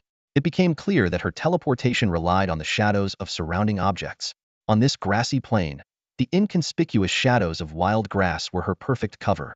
If she had used Qin Yi's own shadow to move, she would have been exposed after just one attempt. Though her movement technique was ingenious and her abilities highly elusive, they became powerless once her true nature was uncovered. By erasing the shadows she relied on, her technique backfired, dealing her severe damage and forcing her into the open. Seeing Yingxi temporarily incapacitated, Qin Yi seized the moment. With a single thought, his killing intent and blood essence surged forth, coalescing into a towering blood-red sword in midair. Without hesitation, he brought it crashing down. The heavens dimmed, and the winds howled as the earth seemed to shatter. This sword is called Qin Yi. Qin Yi silently recited in his heart, his eyes gleaming with an unprecedented resolve. He had finally grasped the first profound principle of the Kaitian sword technique: everything in existence could become a sword. There was no need for a physical blade in hand. As Qin Yi's thoughts aligned, his sword intent erupted like a storm. The space around him distorted, the earth trembled, and a blinding white light streaked across the sky. When the radiance faded, a deep, unfathomable sword mark scarred the boundless grassland. At the base of the sword mark lay Yingxi, his body drenched in blood. His once impenetrable black exterior was shattered, exposing his true form, now unconscious and defenseless. High above the heavens, Wang Lao watched the scene unfold in utter shock. As his gaze fixed on the young man standing alone atop the sword mark, he seemed to see the shadow of their sect's founding master, Chen Ziluo. A single thought flashed through his mind. The sect of immortal slayers is about to rise again. Wang Lao recalled the dying words of Wan Jie Tianzuan, the sect of immortal slayers founding master. Until the sect produces another revered one, never reveal our existence. The reason was simple: the sect's techniques were either painstakingly created by Qin Ziluo or inherited from ancient times. Even the ancient star clans regarded them with fear. If their identity was exposed, the sect would undoubtedly face annihilation at the hands of alien tribes. Without hesitation, Wang Lao descended swiftly to Qin Yi's side. The young man stood motionless, his face pale as paper, clearly gravely injured. Wang Lao retrieved a spirit fruit radiating vibrant life energy and was about to hand it to Qin Yi, but the latter raised his hand to refuse. "Master, my injuries aren't serious. I'll recover on my own," Qin Yi said softly. Wang Lao scrutinized Qin Yi's condition. Half of his meridians were severed, his internal organs were nearly destroyed, his bones were riddled with cracks, and his skin was fractured, with blood seeping out incessantly. How could this possibly be considered not serious? He was clearly hanging on by a thread, barely clinging to life. "You call this not serious? Stop being stubborn. There's no way your body can heal from this on its own." Wang Lao's words trailed off mid-sentence as he suddenly noticed something unusual happening to Qin Yi's body. He stood there, momentarily speechless. Elder Wang's spiritual sense swept over Qin Yi's body, and he was astonished to find that every single cell was brimming with vitality, so active it was almost unbelievable. Despite receiving no treatment or consuming any spiritual items, Qin Yi had managed to stabilize his severe injuries purely through self-healing. After all, Shadow Thorn was a formidable expert at the Shanhai realm, and without Qin Yi's clever tactics, the outcome would have been unpredictable. When Elder Wang handed him a healing spiritual fruit, Qin Yi politely declined and instead asked him to bring a few high-grade nutrient sticks from the supermarket. Qin Yi had tasted these nutrient sticks when he first crossed over. They were rich in all the nutrients the human body needed, with just one stick enough to sustain an ordinary person for a whole day. The high-grade ones were specially refined from the flesh and blood of Tier 1 and Tier 2 ferocious beasts, not only providing immense energy but also tasting far better than the previous plastic-like texture. It was even said that long-term consumption could extend one's lifespan. Although high-grade nutrient sticks were expensive, costing 10 contribution points each, many martial artists still bought them in bulk for expeditions into secret realms. After all, before reaching the Shanhai realm, martial artists still needed to eat and couldn't forego food entirely. However, these nutrient sticks were only effective for filling the stomach and had no healing properties. Elder Wang couldn't help but ask, "With injuries like yours, even a Tier 2 spiritual fruit would struggle to heal you, let alone nutrient sticks. You're just relying on your body's recovery to stabilize the wounds. Do you really plan to endure like this without proper treatment?" He was genuinely worried about Qin Yi's condition. This disciple had crossed 2 major realms to defeat Shadow Thorn, clearly showing the potential of a true celestial being. If such a prodigy were to perish prematurely due to an accident, Elder Wang would deeply regret it. "Master, I'm really fine. I'm just hungry. Once I'm full, I'll recover," Qin Yi insisted. He had finally found an opportunity where someone fought him with full force, nearly beating him to death. If he let others treat him, how could he achieve adaptive evolution? He could feel his cells on the verge of transformation, only needing a bit more energy. Seeing his master still unconvinced, he added, "Master, I wouldn't joke about my life. Just bring me more high-grade nutrient sticks, and that'll be enough." Hearing this, Elder Wang finally gave up on the idea of giving him spiritual fruits and medicines. With a flash of his figure, he returned with 10 high-grade nutrient sticks. One stick was enough to meet a martial artist's energy needs for an entire day. Even with a voracious appetite, a martial artist could only consume up to 3 sticks a day, while a martial master might manage 6 at most. However, to Elder Wang's astonishment, Qin Yi devoured all 10 in one go and still looked unsatisfied, asking if there were more. Elder Wang's mouth twitched as he silently fetched an entire box from the storage room, containing 36 high-grade nutrient sticks. To his shock, Qin Yi finished them all in just half an hour, leaving not a single crumb behind. After consuming 46 high-grade nutrient sticks, Qin Yi was finally full. Every cell in his body was now bathed in a sea of energy, greedily absorbing the nutrients. His once gaunt face regained its fullness, and Elder Wang was stunned to see Qin Yi's entire being radiating vitality, with so much life force it seemed to seep from his pores. His cells were undergoing a cycle of death and rebirth, transforming in the process, and his previously life-threatening injuries were healing at a visible rate. Qin Yi felt a warm, soothing sensation throughout his body, so comfortable he almost let out a moan. He sat cross-legged, focusing inward to observe the changes in his body. Suddenly, the system's notification sounded. Your muscles, meridians, organs, and bones have been subjected to the blood energy impact of a Tier 5 Shanghai realm martial artist. Through destruction and renewal, you have successfully evolved the innate ability Immortal Golden Body LV2. As the notification ended, golden patterns appeared all over Qin Yi's body, radiating an aura of eternal immortality. Elder Wang sensed this aura and, losing his usual composure, exclaimed in disbelief, "Immortal essence? Isn't this a symbol of the sovereign realm?" How could Qin Yi? His emotions were a whirlwind of joy and melancholy. He was overjoyed that his disciple had developed immortal essence at the martial master level, even if it was just a trace, as it signified a guaranteed future as a sovereign. Yet, he couldn't help but feel disheartened that something he had pursued for most of his life had come so easily to Qin Yi. Snapping back to reality, Elder Wang's first thought was to keep this secret safe. His spiritual sense spread out, covering the entirety of the eastern outskirts, ensuring no one was spying on them before he felt slightly at ease. No matter how talented Qin Yi appeared outwardly, it was crucial that no one discovered he possessed immortal essence. A martial artist with exceptional talent might still be hindered by the sovereign threshold, and even other races would hesitate to hunt them down at all costs. The sovereign realm was notoriously difficult to achieve since Chen Ziluo. No human had reached it in decades. But with Qin Yi showing signs of immortality so early, reaching the sovereign realm was no longer a question of if, but when. The Immortal Golden Body ability integrated several of Qin Yi's passive skills, such as Copper Skin, Iron Bones, and his remarkable physical recovery. This upgrade brought comprehensive enhancements to his capabilities. Moreover, the evolution Qin Yi gained from this clash wasn't limited to this alone. The system chimed again. Ding! Your cells have withstood the spiritual energy and blood energy impact of a Tier 5 Shanghai realm martial artist, successfully evolving the innate skill, Spiritual Energy Affinity LV20. The intense physical confrontation with the Shanghai realm martial artist had allowed Qin Yi to fully endure the Tier 5 spiritual energy and blood energy within Shadow Thorn. This level of energy was nearly equivalent to a Tier 5 spiritual fruit in terms of enhancing his abilities. Although this upgrade only increased the skill by one level, it broke through the significant threshold of level 20. However, Qin Yi didn't notice any immediate changes. In the past, upgrades to spiritual energy affinity always brought obvious transformations. After some tentative exploration, he finally discovered, to his delight, that reaching level 20 had enhanced his comprehension and innate talent. When he opened his eyes to look at the air again, he could see not only the drifting spiritual energy, but also the hidden patterns in its movements. These patterns were the laws of the universe, the Tao itself. Qin Yi focused intently on his surroundings, only to be disappointed as he realized that, for now, he could only glimpse the Tao through the movement of spiritual energy. The Tao of spiritual energy? That seems reasonable, he thought to himself. The name itself suggests a connection to spiritual energy. To truly comprehend the underlying laws governing all things in the universe, it seems I'll need the evolution of other innate talents. Shaking off his wandering thoughts, Qin Yi returned his attention to reality. He noticed that Elder Wang was still standing frozen in place, his expression dazed. Qin Yi approached his master and waved a hand in front of him.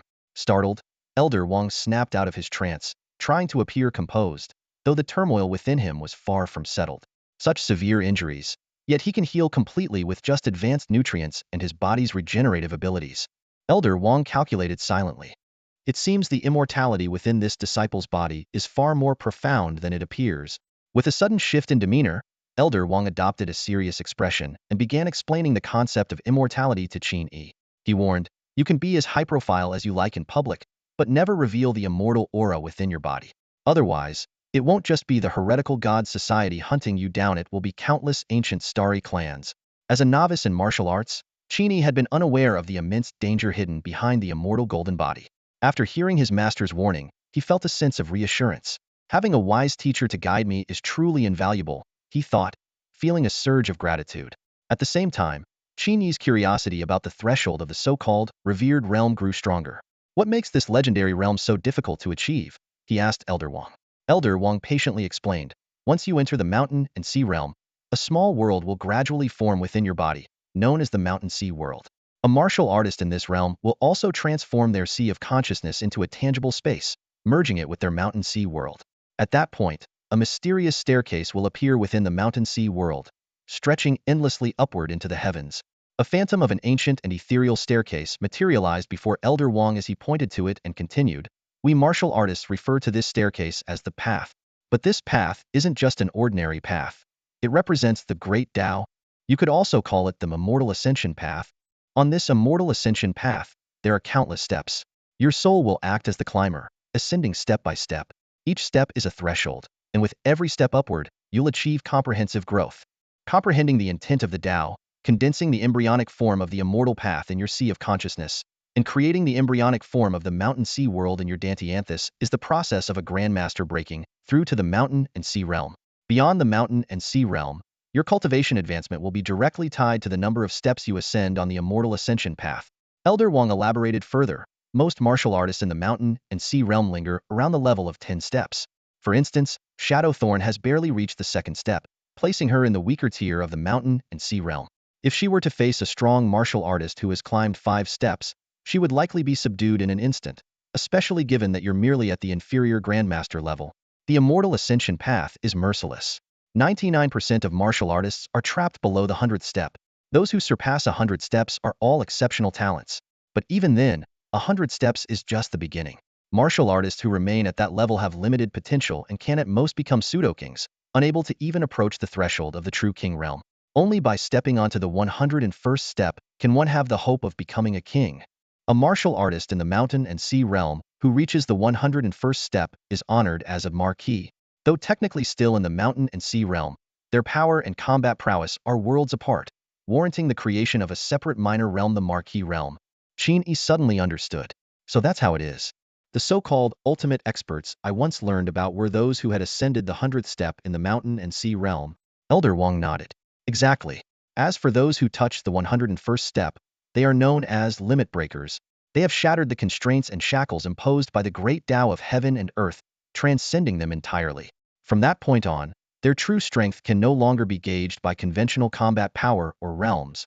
After hearing this thorough explanation, Qin Yi finally grasped the purpose behind Su Jinhe, the Martial Arts Union's first president, establishing the martial artist limit ranking. Su Ruoxu wasn't lying, he thought. The purpose of this ranking is to inspire human martial artists, encouraging them to maintain peak performance at every stage so they can better prepare to become marquises and kings in the future. Elder Wang continued. Those who linger between the 101st and 200 steps are classified as first limit breakers. From the 201st to 300 steps, they are second limit breakers, and so on. It's said there are 10 levels of limit breaking, but no one has ever reached such heights. The strongest human on record is the Myriad Tribulation Sovereign, Chan Ziluo, who ascended 650 steps, making him a 6th limit breaker. At this point, Elder Wang's expression grew somber as he sighed. I, too, was once as ambitious as you, brimming with confidence as a so-called prodigy. Yet despite exhausting all my efforts, I could only reach the 3rd limit. Since then, I've been unable to take even one more step forward. Worse, the hidden injuries within my body have accumulated and remain incurable.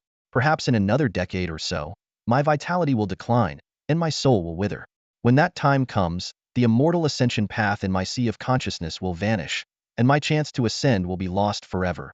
The prerequisite for becoming a venerable is to break through the limits of the 4 stages, which means ascending all 500 steps of the staircase. Elder Wang looked at Qin Yi with a trace of regret in his eyes. In this lifetime, I don't think I have any chance left, he said slowly. I once witnessed my master achieving the breakthrough. The moment you step onto the 500th step, an immortal aura will surge from within, granting your flesh and meridians the quality of immortality. That is the reward of conquering the 500 steps. A look of reminiscence appeared on Elder Wang's face, as if he had returned to that exhilarating moment. Back then, my master stood on the 134th step, gazing toward the higher levels. From the 700th step, he saw a tombstone. Though he was filled with curiosity, he never reached it in his lifetime to read the inscription on the stone. Elder Wang turned to Qin Yi, his eyes glowing with anticipation. I hope you can fulfill his long-cherished wish. Qin Yi nodded firmly, etching this mission into his heart. It suddenly dawned on him that, due to his innate divine ability, the immortal golden body already possessed a hint of immortality without ever stepping onto the path of ascension. This meant that even if he failed to conquer the 500 steps one day, he still had a chance of becoming a venerable. That said, if given the opportunity, Qin Yi was determined to give it his all. He was curious to see how far he could climb. People often said the path of ascension was treacherous, with each step posing tremendous challenges. Qin Yi thought to himself, wouldn't that mean every step forward would subject him to immense pressure? Such a harsh environment seemed perfectly suited for his adaptive evolution. However, a question lingered in Qin Yi's mind. Could his soul also undergo adaptive evolution? By nature, the soul originates from the cells of the body. Would putting pressure on the soul be equivalent to pressuring brain cells? He wasn't entirely sure. After all, No one had ever delved deeply into the connection between the soul and brain cells before. It seemed he would have to test it himself to find an answer. Through Elder Wang's account, Qin Yi gained a new understanding of the martial realm beyond that of a grandmaster. If he hadn't joined his master early on, he figured he would have spent considerable effort searching for information about these stages. As their conversation ended, Qin Yi's gaze swept ahead. The massive sword mark he had carved into the ground not long ago had already vanished, and the grassland had returned to its original tranquil state. About 70 or 80 meters away, Xi lay unconscious and motionless on the grass. Qin Yi stared at her from a distance, and an amusing thought suddenly crossed his mind. Master, you'll leave this woman to me to handle, right? Qin Yi asked with a playful smirk, his gaze falling on the unconscious Xi lying on the ground. Master Wang gave a slight nod, disinterested in dealing with such small fry. However, the mischievous glint in his disciple's eyes piqued his curiosity. With a gentle wave of his hand, an invisible force moved the unconscious Xi to their feet. Xi's body still bore traces of Qin Yi's heaven-splitting sword qi. The strange black skin she used to conceal her aura was tattered, revealing patches of pale, snow-white skin. Qin Yi, unfazed by the suggestive scene, crouched down, reaching for the artery on her wrist. At that moment, Xi suddenly regained consciousness, her eyes snapping open and locking onto Qin Yi in shock and disbelief. She vividly remembered the devastating power of her killing move and had been certain Qin Yi would be gravely injured, if not dead. Yet here he was, alive and well, crouching calmly before her.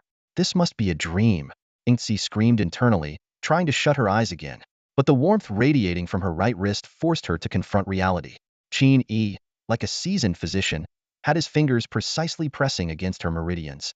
A surge of fiery qi and blood seeped through her skin into her body, causing sharp, searing pain. She struggled to resist, but her limbs felt utterly powerless. What is he doing? Injecting his qi and blood into me? Is he trying to torture me? Xi was baffled. Her body began to react violently, the remnants of her own qi and blood thrashing about in resistance to the invasive force. However, this feeble resistance was obliterated within a single breath by Qin Yi's domineering energy, leaving nothing behind. Qin Yi's qi and blood then flowed unimpeded, skillfully spreading throughout Xi's entire body, even penetrating the smallest capillaries. Suddenly, Xi's limp body convulsed. Her right leg jerked up uncontrollably, landing a hard kick on herself. Her limbs moved erratically, as if each had a mind of its own. After a messy struggle, she managed to stumble to her feet, only to trip and fall face first into the dirt moments later. Master Wang's eyes lit up in astonishment. Are you using such precise qi and blood control to infiltrate her flesh and blood, achieving a puppet-like manipulation? He marveled at Qin Yi's ingenuity, calling it the foundation of an entirely new technique. Yet, he was puzzled. Such meticulous and extensive control required splitting one's qi and blood into millions of threads, something that should be impossible without reaching the Tongshan transcendence level. Master Wang couldn't help but take another long look at Qin Yi, inwardly amazed. Just how many surprises could this disciple of his bring? This blood manipulation technique of yours, once refined, could probably be classified as a brank martial art, Master Wang praised. Unfortunately, most martial artists lack the level of qi control you possess, so even if it's written down, few would be able to use it. Qin Yi chuckled inwardly at this. A casual experiment of his had the potential to become a legitimate martial art? How amusing. After another hour of repeated trials, Qin Yi had largely figured out the functions of various parts of the human body. He could now control Xi to perform simple actions like walking, running, and standing. During this process, Xi's mental state shifted from confusion to shock, and finally to sheer terror. She never imagined she would be reduced to a mere puppet, completely at Qin Yi's mercy.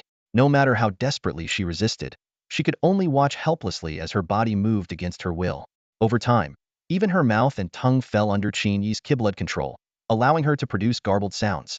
At this point, Xi had become a complete marionette in Qin Yi's hands, utterly stripped of control over her own body. This voice, it's not what Shadowthorn intended to say at all. What kind of sorcery is this? Qin Yi was inwardly shocked, his brows knitted tightly. He turned his gaze toward Elder Wang, and a bold idea began to take shape in his mind. Master, Qin Yi spoke slowly, a sly glint flickering in his eyes. Once I fully master controlling Shadowthorn, could I send her back to the Divine Order as my undercover agent? I could remotely control her actions. Elder Wang furrowed his brows slightly upon hearing this and fell into deep thought. Qin Yi seized the opportunity to elaborate. The biggest issue is the intensity of my spiritual force. Right now, I have 1,100 points of mental power, plus the 100 points I gained automatically during my deadly fight with Shadowthorn. giving me a spiritual coverage range of only 11 meters. If the distance gets too far, the connection will break. After a moment of careful consideration, Elder Wang finally shook his head. This method of controlling through blood energy threads has its limits. Either your spiritual force isn't strong enough for long-distance control, or your mastery of the technique is insufficient. The only solution is to wait until your mental power improves further. Hearing his master's rejection, Qin Yi shrugged, ready to abandon the idea. Suddenly, a new inspiration struck him. Could I implant a program inside Shadowthorn, so she acts like a robot, following a preset plan? Qin Yi suggested, immediately diving into experimentation. After some effort, he managed to achieve partial success. He left a simple program within Shadowthorn, and then asked his master to send her out of the True King domain. Shortly after, the master and disciple also exited the domain and returned to the supermarket. Standing at the supermarket entrance, they watched as Shadowthorn's figure gradually disappeared into the distance. She turned left, then right, and soon vanished at the end of the street. Where does your program ultimately lead her? Elder Wang asked curiously. A faint, cunning smile appeared on Qin Yi's lips. Nowhere special, he replied nonchalantly. Just to the East Suburb police station to turn herself in. Oh, and shall also declare that it was the virtuous citizen, Mr. Qin Yi, who captured her, reformed her with love over several days, and inspired her to see the light and surrender herself. Elder Wang was momentarily speechless. The image of the police officers at the East Suburb station hearing such an absurd confession popped into his mind, and he couldn't help but imagine the sheer astonishment on their faces. The scene would undoubtedly be a spectacle to behold. On the eastern outskirts of Yuhang, the weather was clear and cloudless. The main street buzzed with activity, bustling with people and filled with the sounds of chatter and commotion. Suddenly, a woman dressed entirely in black caught everyone's attention. Her outfit, a peculiar mix of a robber's attire and cosplay, concealed her features entirely, yet she still managed to draw countless stares. Passers-by stopped in their tracks, curious and intrigued. Murmurs filled the air. What kind of new trend is this? Can she even see where she's going? Her figure's not bad, though. Young people these days really take things to the next level. A few bold onlookers even pulled out their phones, eager to snap a photo. Hey, miss, can I take a picture with you? Someone called out. But no matter who approached or tried to strike up a conversation, the woman in black ignored them all and continued walking without a word. Why act so aloof? Dressing like that is obviously meant to grab attention, someone grumbled in frustration. However, a few martial artists among the crowd recognized the enigmatic figure. Their expressions shifted dramatically as they quickly checked their phones, only to pale in shock. Without hesitation, they fled the scene. The woman in black was none other than Qin Yi, an S-class fugitive of Jiangnan Provincia Grandmaster-level assassin with a bounty of 5 million contribution points. Qin Yi had once nearly succeeded in assassinating a high-ranking official of the Jiangnan provincial government, a Fenghao-level executive, and had managed to escape unscathed. While not all members of the Yishan society were wanted criminals, someone like Qin Yi, who frequently targeted key figures, was inevitably placed on the wanted list. Several martial artists watched her departing figure anxiously. She seems to be heading for the East Suburban Police Station. We need to alert them immediately. They hurriedly pulled out their phones to contact the station. Meanwhile, Qin Yi had already slipped out of the crowd's view and was nearing the East Suburban Police Station. Outwardly, she appeared calm, but internally, she was deeply distressed. As an assassin accustomed to working in the shadows, she despised being the center of attention. The hundreds of staring eyes earlier had been nothing short of torment for her. But now, even the ability to end her own life was beyond her control. Her body moved forward, as if following a preset trajectory. Hatred burned within Qin Yi's heart for Qin Yi and Lu Yi. If it hadn't been for Lu Yi feeding her false intelligence, she would never have recklessly come to target Qin Yi. At last, Qin Yi arrived at the police station's entrance. Just a few more steps, and she would be within its perimeter. Outside the station, over a dozen officers stood in formation, their expressions tense and resolute. They had evidently been informed of her arrival and were bracing for her. The officers' nerves were stretched to their limits. Upon learning that the infamous Qin Yi was heading their way voluntarily, some of the less experienced ones nearly fainted on the spot. Most of the officers at the East Suburban Police Station were martial artists between the 6th rank and the lower martial master levels, far from being a match for someone like Qin Yi. Even the station's chief, Xiao Shi, was only a high-level martial master, just half a step into the Grandmaster realm. Against Qin Yi, escape seemed almost impossible. The atmosphere was suffocatingly tense. The officers knew that their only hope lay in reinforcements from the city, and their immediate goal was to stall for time. Despite his outward composure, Officer Chen Chen's nervousness was betrayed by his hands, which fidgeted restlessly. Xiaoxi stood at the station's entrance with her colleagues, her sharp eyes fixed on the approaching Qin Yi. She couldn't fathom why such a notorious figure would seek them out. Could it have something to do with their recent arrest of Scorpion Woman? The situation was dire. Though Xiaoxi carried a few life-saving artifacts gifted by her family, they would only protect her. Her colleagues would likely perish. Both her sense of duty and her conscience made it impossible for her to abandon them. Are you here to rescue Scorpion Woman? She's already been transferred to the North Suburban Prison. She's not here, Xiaoxi said coldly, trying to buy time. But Yingzi ignored her entirely, continuing her steady advance toward the station. Although Yingzi hadn't displayed any overt signs of power or unleashed the overwhelming aura of a grandmaster, everyone present felt an immense pressure. It was as if an invisible mountain weighed down on their chests, leaving them struggling to breathe. You can't go any further.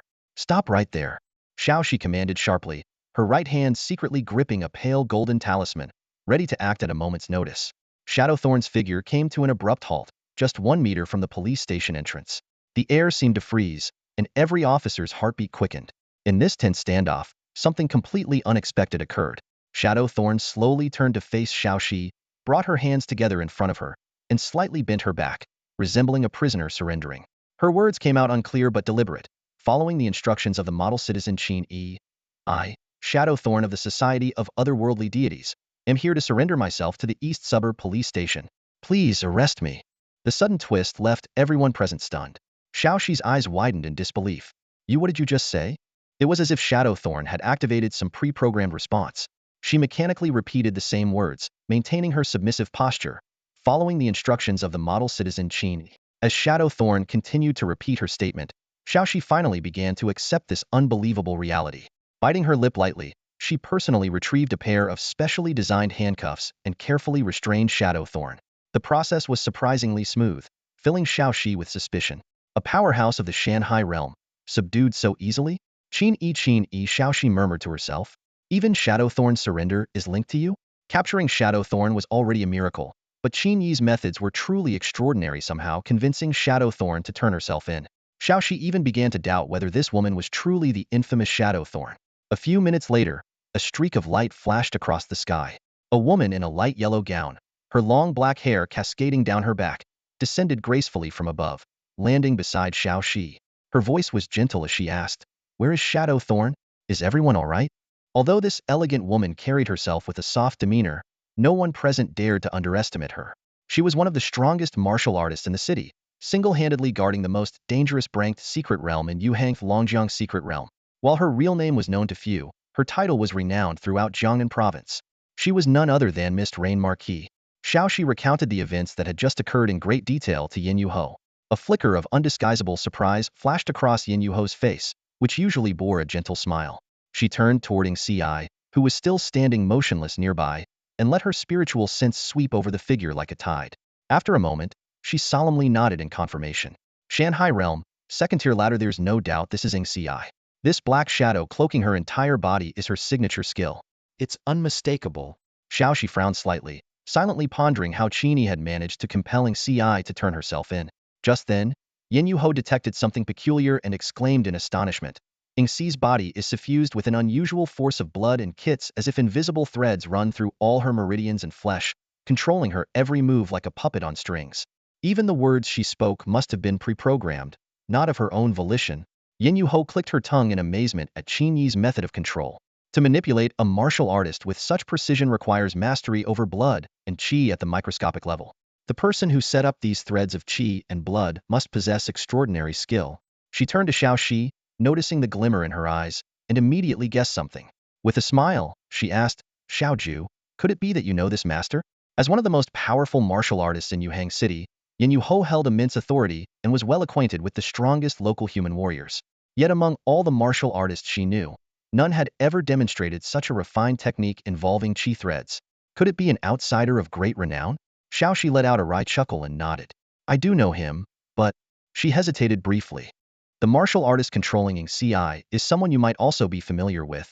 Yin Yuho raised an eyebrow, intrigued. "Oh, who might that be?" She couldn't imagine anyone she knew possessing such remarkable skills.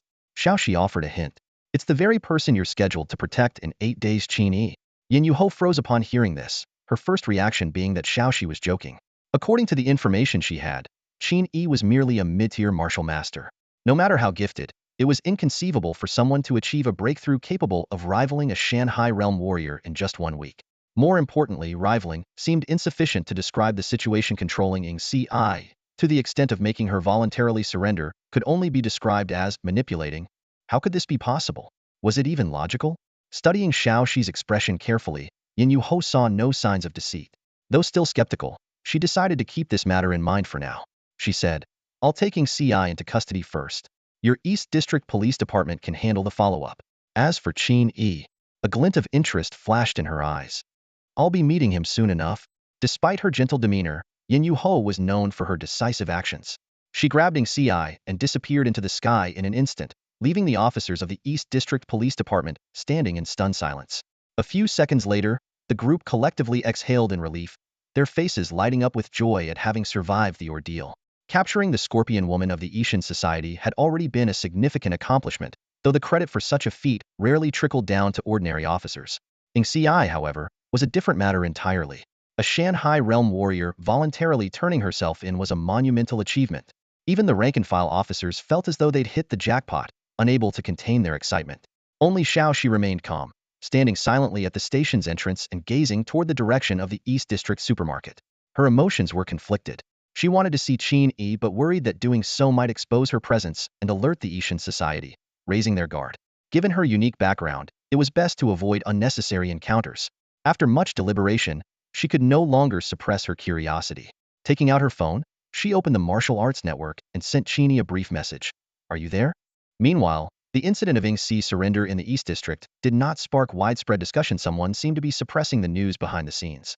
Otherwise, the story would have undoubtedly caused a sensation online.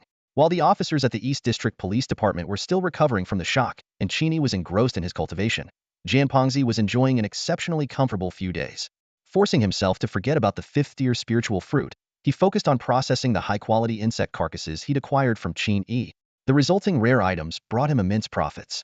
Although Qin Yi had earned a significant amount of gold cards from him, Jian Pengzi couldn't help but feel that suppliers of raw materials could never outearn product processors. Take the most common second-tier firefly insect, for example. While Jian Pengzi paid around 3,000 contribution points to purchase one from Qin Yi, the insect's stomach contained a second-tier spiritual material, luminous matter. This substance could be used to craft at least 30 luxurious hanging lamps. These lamps required no electricity to emit a soft, bright glow and could last for decades. With their ornate designs, they were especially popular among the wealthy, particularly those with little martial prowess. Such individuals loved purchasing extravagant goods made from fierce beasts to flaunt their strength. Perhaps it was a case of compensating for their deficiencies. In any case, a single firefly lamp could sell for as much as 1,500 contribution points under the right circumstances, earning Jian Pengzi several times the cost of the raw materials. His only expenses were minimal processing fees and distribution costs. The Jian family, with its hundreds of shops and dozens of auction houses, had no trouble selling the products. Striking it rich, hehe.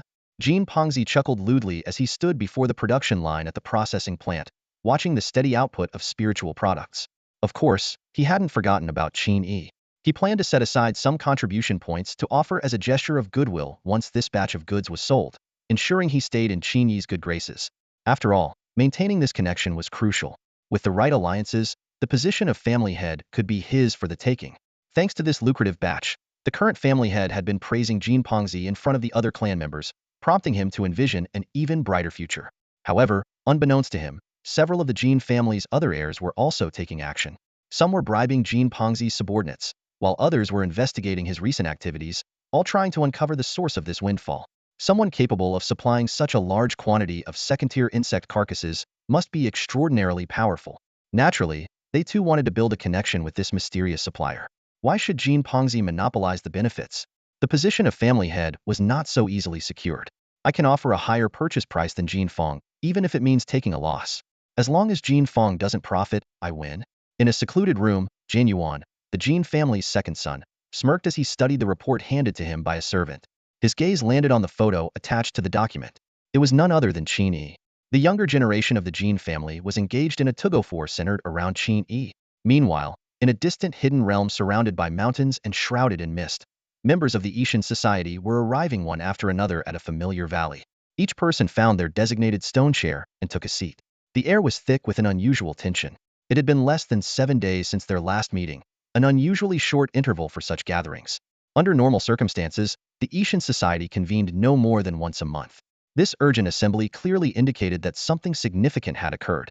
Without a doubt, the matter at hand was once again related to Qin Yi. The second circle powerhouse, Shadow Thorn, who had been dispatched to Yuhang fully armed to apprehend Qin Yi, had been out of contact for several days since leaving. The Ishan Society had completely lost communication with her. According to intelligence gathered through their own network, not only had Shadow Thorn failed her mission, but she had also voluntarily surrendered herself to the authorities.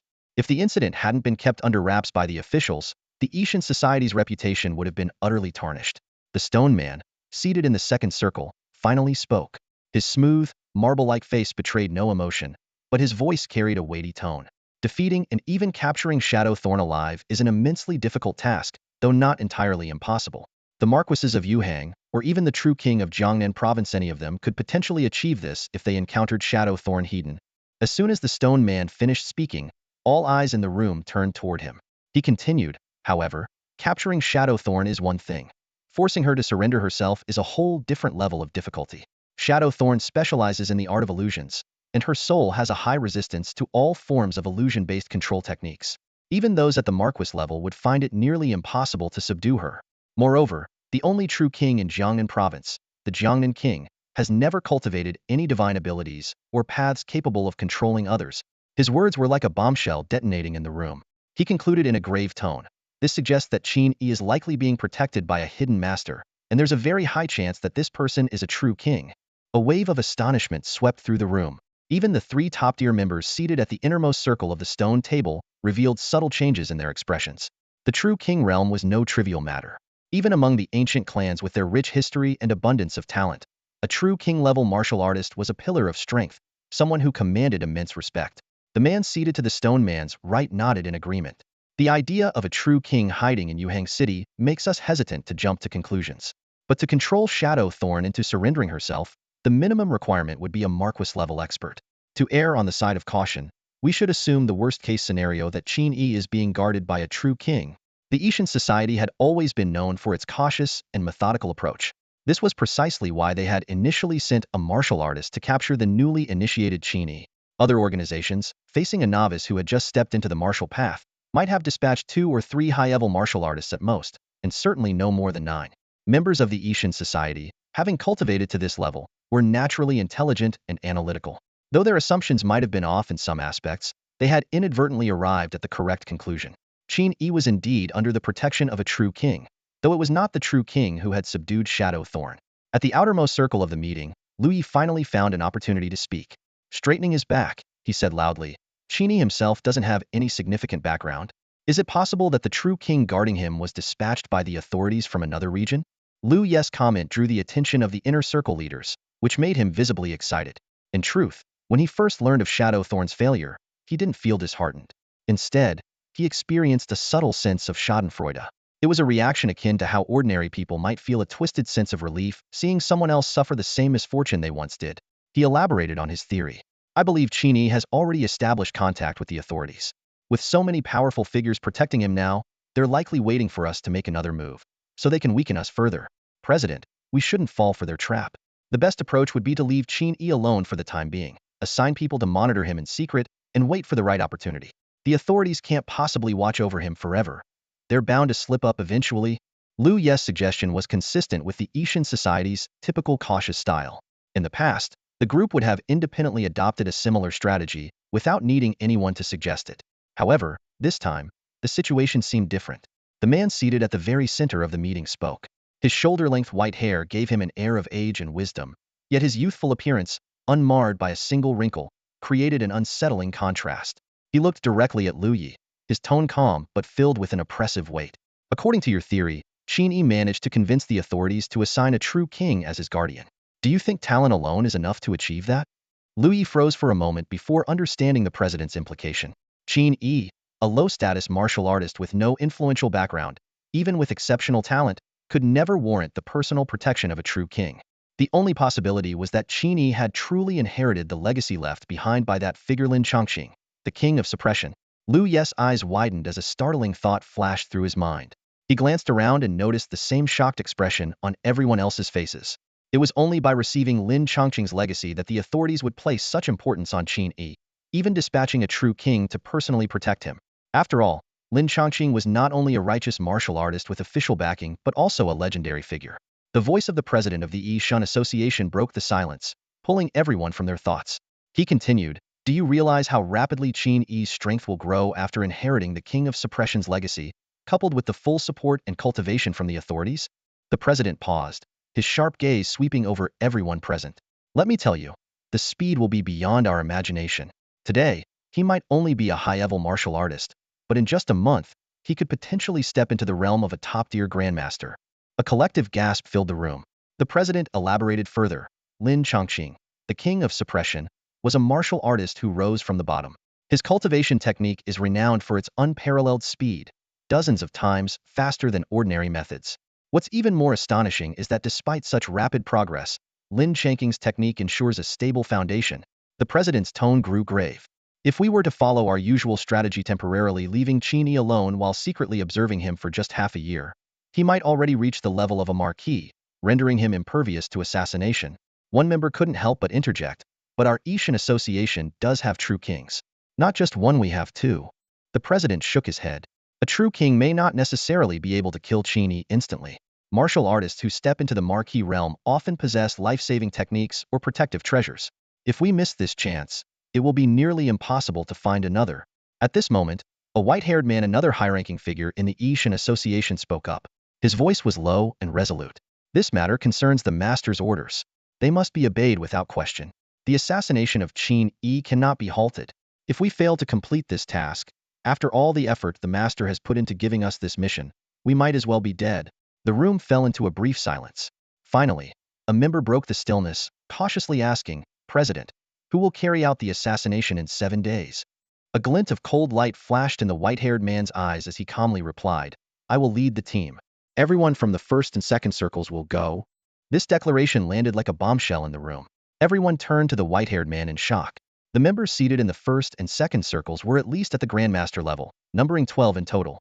Among them, 3 from the first circle, including the president and the silent vice president, were in the true king realm.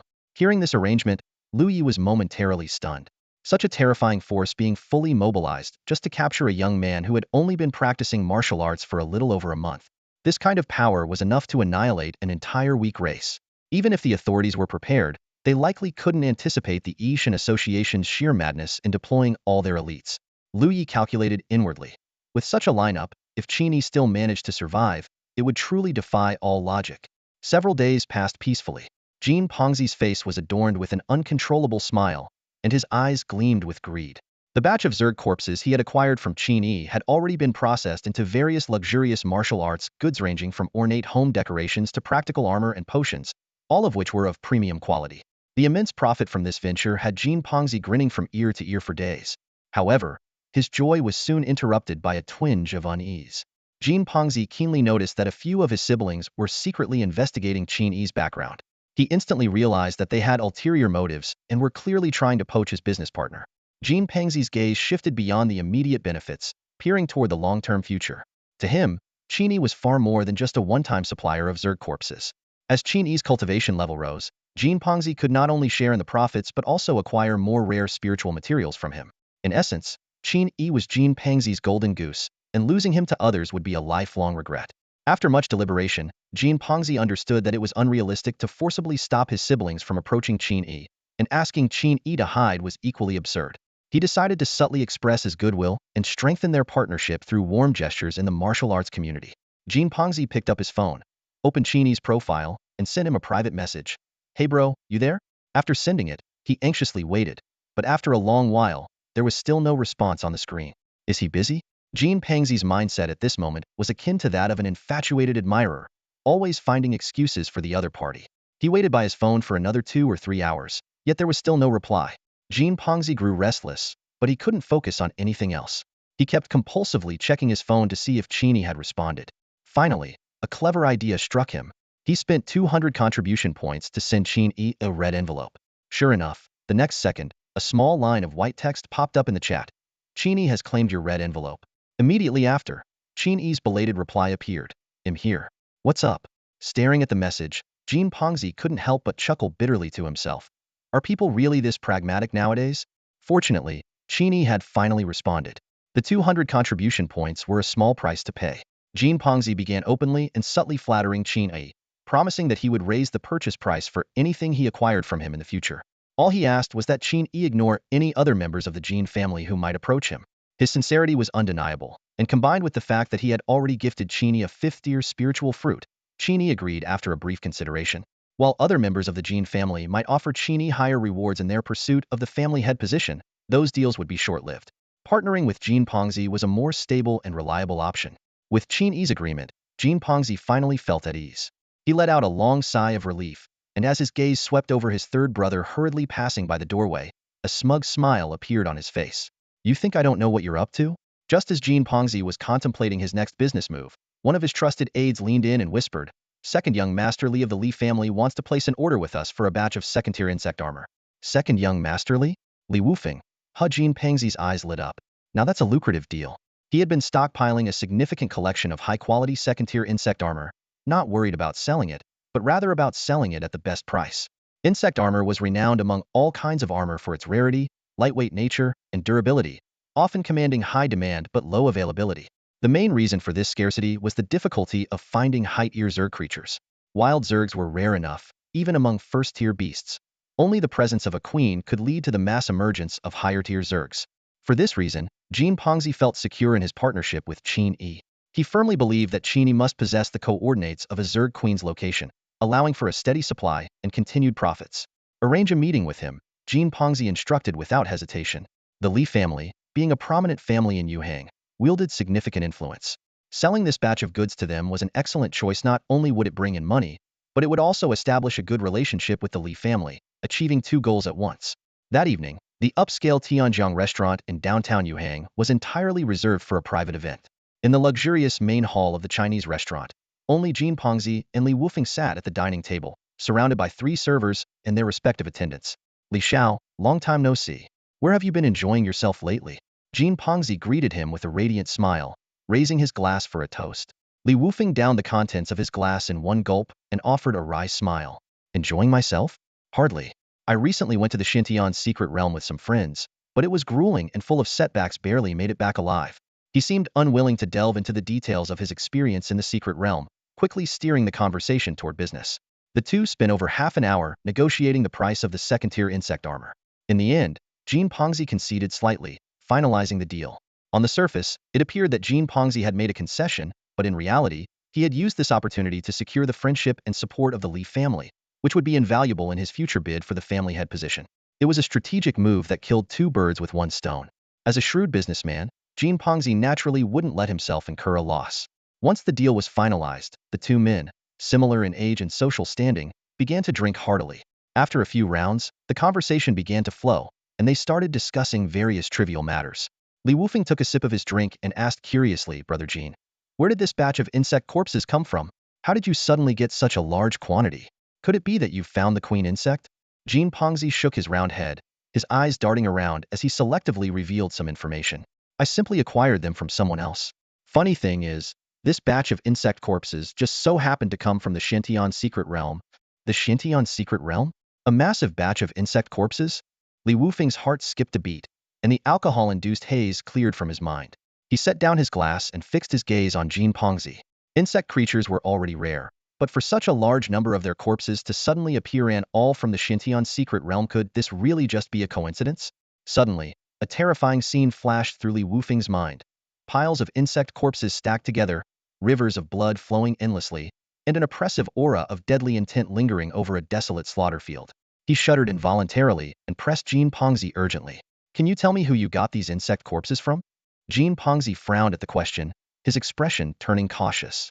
He shot a sidelong glance at Li Wufeng, thinking to himself, could it be that the Li family also has processing channels? Is this Li Wufeng trying to poach my supplier? Noticing the change in Jin Pongzi's demeanor, Li Wufeng realized he had been too hasty.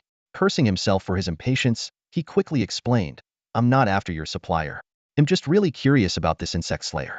You might not know, but I happened to witness a battlefield between martial artists and these insects in the Xintian secret realm." To show his sincerity, Li Wufeng decided to share a secret he had been keeping. He vividly described the terrifying strength of the insect slayer, claiming that the individual was at least of marquis-level cultivation. Hearing this, Jin Pongzi was stunned. struggling to maintain his composure while internally bursting with excitement. No way. So Master Qin Yi is already at the marquee level? I've really hit the jackpot with this connection, he thought, almost giddy with delight. After carefully listening to Li Wufeng's account and determining he wasn't lying, Jin Pongzi hesitated for a moment before deciding to reveal two words. Qin Yi, Jin Pongzi said in a low voice. He's just a young man, around 20 years old.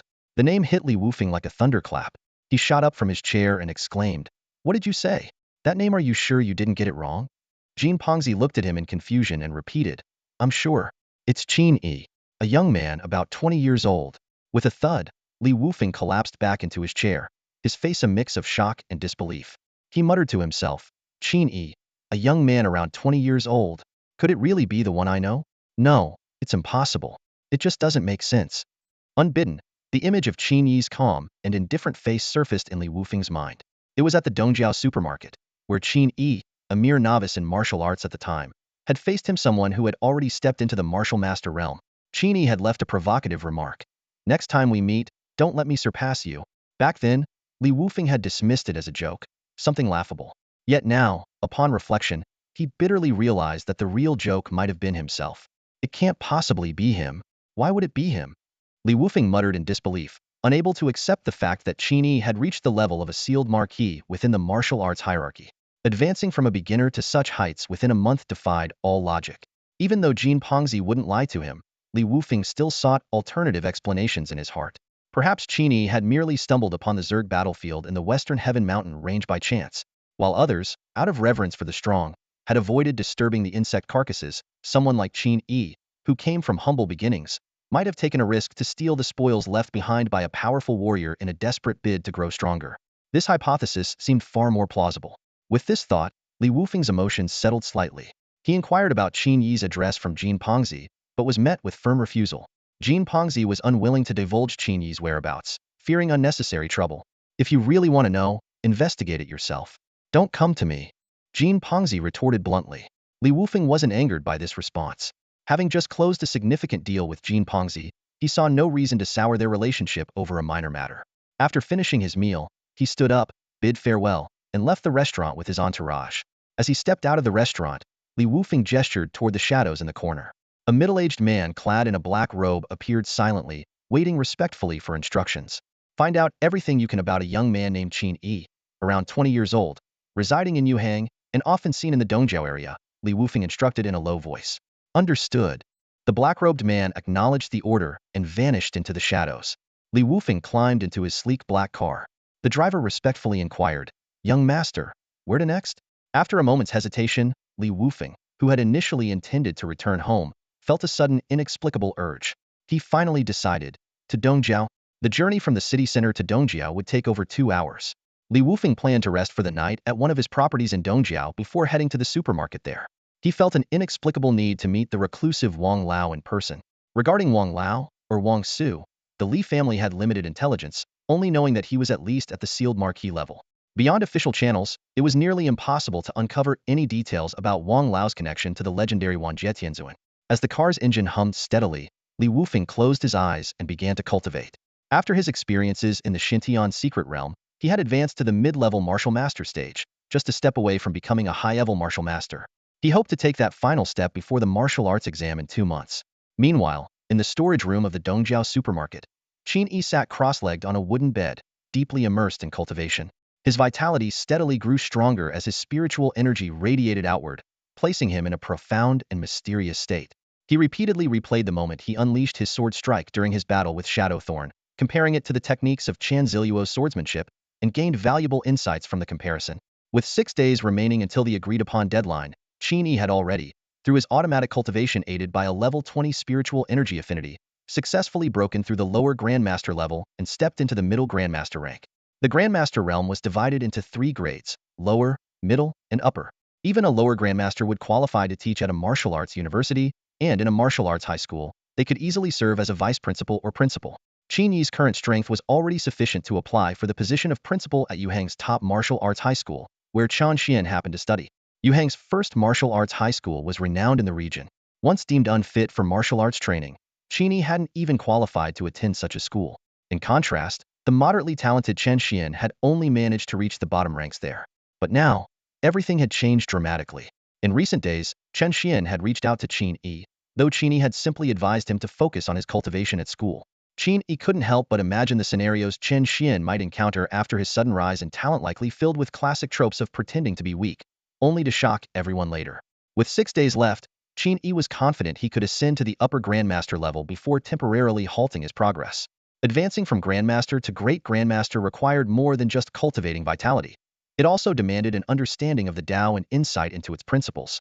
While Qin Yi could rely on the frenzied intent of the Seven Wounds Mad Fist, or the domineering nature of his heaven-splitting sword to reach the Great Grandmaster stage, he felt this wasn't enough. He aspired to forge his own path in the Tao to achieve this breakthrough. Suddenly, a faint hum emanated from Qin Yi's body. Upon investigation, he realized that his vitality had reached 10,000 calories, the peak of the middle Grandmaster level. While the automatic refinement of his vitality was swift, breaking through the bottleneck required his mental strength to keep pace. Fortunately, his spiritual power had already reached 1,500 points, sufficient for a great Grandmaster, leaving no mental bottleneck to overcome. Effortlessly, Qin Yi shattered the barrier of the middle Grandmaster level. His vitality continued to refine automatically, pushing toward the upper Grandmaster limit of 20,000 calories. Just as he opened his personal status panel to review his updated attributes, the Tier 3 Spirit Beast talisman in his pocket trembled faintly. Is Big Dog about to wake up? A wave of anticipation rose in Qin Yi's heart. Ever since he had used Jiang Tianfeng's gifted Tier 3 Spirit Beast talisman to subdue Big Dog, he had kept the talisman in his pocket, though Big Dog had remained dormant. Now, it seemed the creature's transformation was finally nearing completion. The monotony of solitary cultivation had left Qin Yi longing for the days of bantering with the lively Big Dog. Within the Spirit Beast talisman, a void of chaos floated silently. Apart from the nutrients necessary to sustain the life of spirit beasts, the space was utterly barren. Most spirit beasts confined within would fall into a deep slumber. At this moment, Qin Yi held the talisman in his hand, and a thread of his spiritual consciousness probed into it, allowing him to clearly perceive the situation inside. In the center of this chaotic realm, a blood cocoon, veined with eerie patterns, hovered motionlessly. Pure, surging life energy emanated from it, and the veins on its surface bulged and twisted violently, as though on the brink of bursting. Suddenly, a faint cracking sound echoed. A fine crack appeared on the cocoon's shell, rapidly spreading and expanding until it covered the entire surface. With a sharp snap, the cocoon shattered, scattering into countless drops of blood that dissolved into the void, vanishing without a trace. What remained in its place was a scruffy stray dog.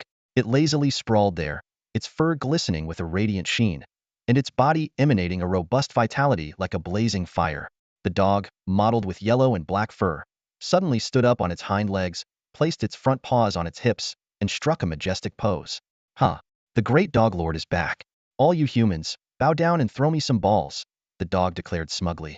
Qin Yi couldn't help but laugh, saying, as expected of the great dog just out and already reeking of dog, the dog had just absorbed a significant portion of the purest divine blood, advancing its realm from the first tier to the third tier, equivalent to a mid-level human grandmaster. It was no wonder it was feeling a little arrogant. Even more astonishing was that half of the pure divine blood remained dormant within its cells, continuously nourishing its body, enhancing its potential, and paving the way for future cultivation. As a reincarnated being, the dog possessed the foundation and experience of its previous life, ensuring that its path this time would go even further. At this moment, it was eager to leave the Spirit Beast talisman and showcase its newfound strength. In its mind, judging by Qin Yi's cultivation speed, the human was likely still lingering at the advanced martial artist level, at best reaching the lower Grandmaster tier. I'll definitely outshine him, the dog thought smugly. With a slight movement, it extended its spiritual power, triggering the mechanism of the Spirit Beast talisman. With Qin Yi's permission, it successfully exited the talisman, materializing on the storeroom floor. The moment the dog appeared, it saw Qin Yi sitting cross-legged on the bed, smiling at it. Just as it was about to boast, it froze. It couldn't discern Qin Yi's cultivation level. How is this possible? The dog thought in astonishment. My titanium alloy eyes are comparable to a class ocular technique. Coupled with my mid-level grandmaster strength, no martial artist at the warrior level should be able to conceal themselves from me. Qin Yi's faintly amused expression further irked the dog. It immediately employed its ultimate skill, insightful gaze, and a class ocular technique exclusive to the canine race. However, even with this divine ability, Qin Yi's aura remained elusive and indistinct, impossible to pinpoint. In the dog's eyes, Qin Yi seemed shrouded in layers of mist, his figure flickering in and out of clarity, veiled and unreachable. No matter how hard it tried to probe, it could only see an endless haze. Eventually, the dog reluctantly concluded that Qin Yi had at least reached the lower Grandmaster tier. What concealment technique did you cultivate? How is it that even my dog eyes and a class ocular technique can't see through it? The dog asked indignantly, its previous arrogance diminishing considerably. Qin Yi merely smiled without answering. Recently, his cloudy mist technique had been automatically layering itself, and in his spare time, he had even added a few layers manually for fun. Now, his body was surrounded by 10 layers of spirit energy barriers. Even martial artists of the same level with a class ocular techniques would struggle to see through it, let alone the dog, who was a level lower. What? We've only been apart for a few days, and now you're hiding things from me? Aren't we supposed to be brothers? The dog grumbled, clearly intrigued by Qin Yi's concealment technique. Do I look like a dog to you? Brothers with you? Qin Yi teased, though he eventually revealed the technique. It's just a class technique, nothing special. Class? The dog was skeptical. How is that possible? You're using a class concealment technique to block my A-class ocular technique? But as it listened to Qin Yi's explanation of the cloudy mist technique, its expression changed dramatically. This technique is a perfect match for you. It can stack infinitely and even generate layers automatically. Suddenly, the dog had a realization. Wait a second. When did your aptitude become so monstrous? You can now automatically refine your vitality, and your speed is faster than my Fulin cultivation? The dog, having painstakingly achieved its transformation, was stunned to find that Qin Yi had effortlessly surpassed it. Is there no justice in this world? No fairness? It shouted in frustration. Remove your spirit energy barriers and let me see your true level, the dog demanded, still unconvinced. Qin Yi didn't argue. He simply dispelled the outermost layers of his barriers, revealing his true cultivation level. When the overwhelming vitality of a top-tier Grandmaster and the spiritual power of a Master Grandmaster level divine sense entered Big Dog's eyes, he felt a sharp pain pierce through his vision. Instinctively, he covered his eyes with his paws and shouted, "You maniac! You're blinding my poor dog eyes." His voice carried a mix of shock and envy. Over 10,000 units of vitality, spiritual power transformed into divine sense. Damn it, I should never have compared myself to you. What was I thinking? Big Dog shook his head in regret, his earlier excitement from breaking through instantly evaporating. With a defeated sigh, he plopped onto the cold floor, legs sprawled out, his gaze filled with frustration. Just cover yourself up already, he muttered listlessly. I can't take it. My Dao heart might not survive this. Suddenly, Big Dog glanced around, his eyes flickering with a hint of confusion.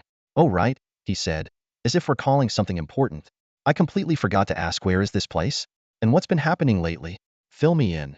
Qin Yi nodded slightly and began recounting his experiences in detail. He spoke of his return to the human world, the assassination attempts by the Order of the Other Gods, and the process of joining the Sect of Immortal Slayers.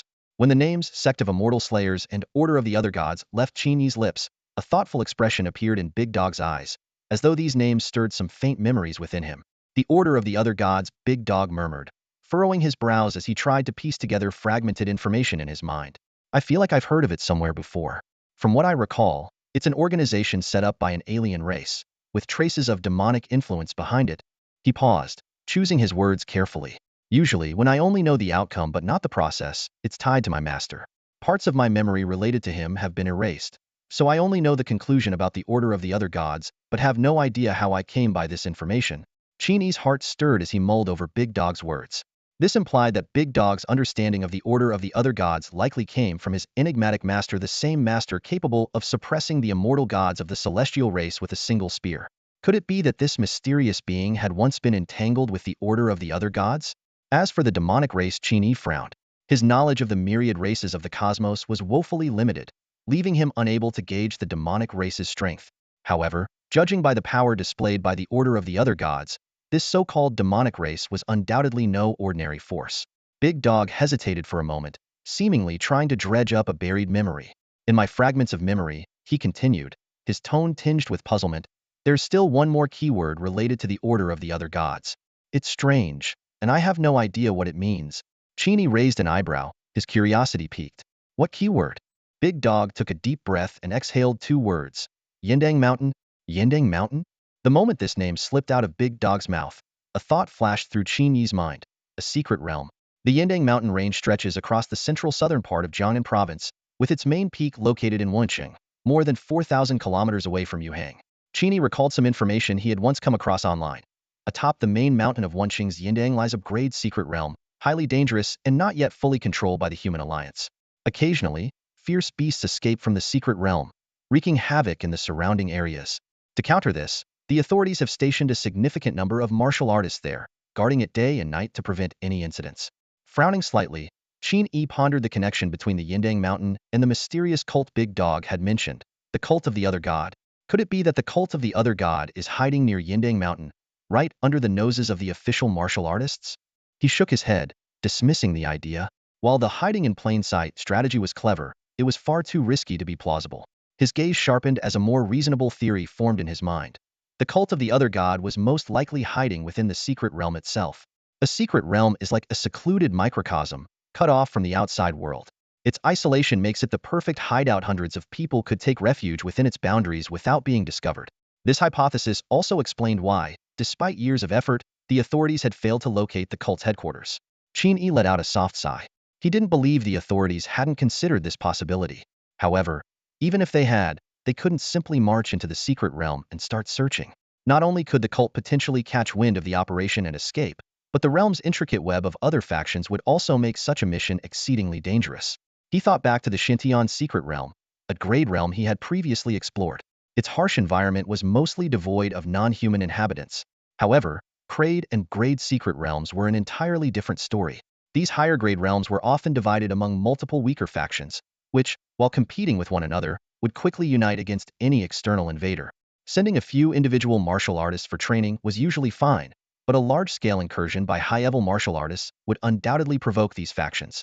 Worse still, many of these weaker factions were backed by powerful races. Should tensions escalate, the situation would only grow more complicated. Qin Yi's expression fluctuated, his brows tightly knit. Noticing this, Big Dog glanced around cautiously before speaking in a low tone using his unique canine language. Ever since I broke through to the third tier, fragments of vague memories have surfaced in my mind. These memories seem to hint at a great opportunity hidden in Yindang Mountain, something connected to my master. I don't know the specifics, but as they say, don't let good fortune fall into the hands of outsiders. If you get the chance, you must visit Yindang Mountain and see if you can find that opportunity. Although Big Dog had no idea what his master had left behind, he was certain it wasn't meant for him and that he couldn't use it anyway. Since that was the case, he figured it was better to give it to Qin Yi. Qin Yi snapped out of his thoughts, his eyes narrowing as he said meaningfully, Yindang Mountain. It's not the right time yet. Whether I can enter depends on what happens 6 days from now. He was now almost certain that the cult of the other god's headquarters was hidden within the Yindang secret realm. Since the cult had already targeted him, entering the secret realm would first require neutralizing the cult's threat. How much he could weaken the cult's forces in 6 days would determine whether he could set foot in Yindang Mountain. If no cult members came to assassinate him and their core members remained intact, he wouldn't dare to venture into the secret realm recklessly. Qin Yi was willing to take risks, but he wouldn't foolishly throw his life away. Opportunities only mattered if one lived to seize them. Dying halfway would render even the greatest chance meaningless. Suddenly, Qin Yi recalled Big Dog's earlier boasts and asked, by the way, didn't you claim to be a master of runes? Now that you've advanced to the third-year Grandmaster level, can you inscribe runes for me? At the mention of runes, Big Dog's tail immediately shot up, wagging enthusiastically. Puffing out his chest, he bragged, I'm not exaggerating here. Remember that Grandmaster Jiang Tanfeng you met before? When it comes to runes, he'd call me his master. No, scratch the they'd have to address me as his Grandmaster. Big Dog's pride was palpable, as if he might float into the air at any moment. Tell me, what kind of rune do you want? Just say the word. With my current level, I can consume a bit of divine blood and boost your strength by 30.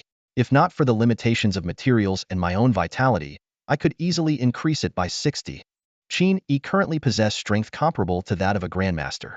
In a fight, he could even hold his own against a Shanhadier expert. Big Dog was well aware of this, as Qin Yi had previously shared his victory over the assassin Xi. Knowing this, Big Dog's bold claim of a 30 boost seemed more than just empty talk. A dog that actually understands the intricate art of rune formations? This world truly never ceases to amaze. Qin Yi frowned slightly, recalling the information Chun Xian had mentioned before. The art of runes was far more challenging than martial cultivation, requiring exceptionally high innate talent. Out of over 3,000 freshmen at Yuhang's first martial academy, only 12 had passed the rune test, earning the qualification to become rune formation masters. For the average person, this ratio would translate to 1 in nearly a million. Qin Yi's gaze fell on the self-assured dog, his eyes flickering with a hint of mischief. Suddenly, an interesting idea came to him, and he spoke up. If I provide you with unlimited materials and find a few rune masters on Jiang Tianfeng's level to assist you, What level of a killing formation could you create? He deliberately avoided mentioning the topic of inscribing runes onto physical bodies, clearly more intrigued by the potential of formations. The dog let out a pleased grunt, its tail wagging slightly.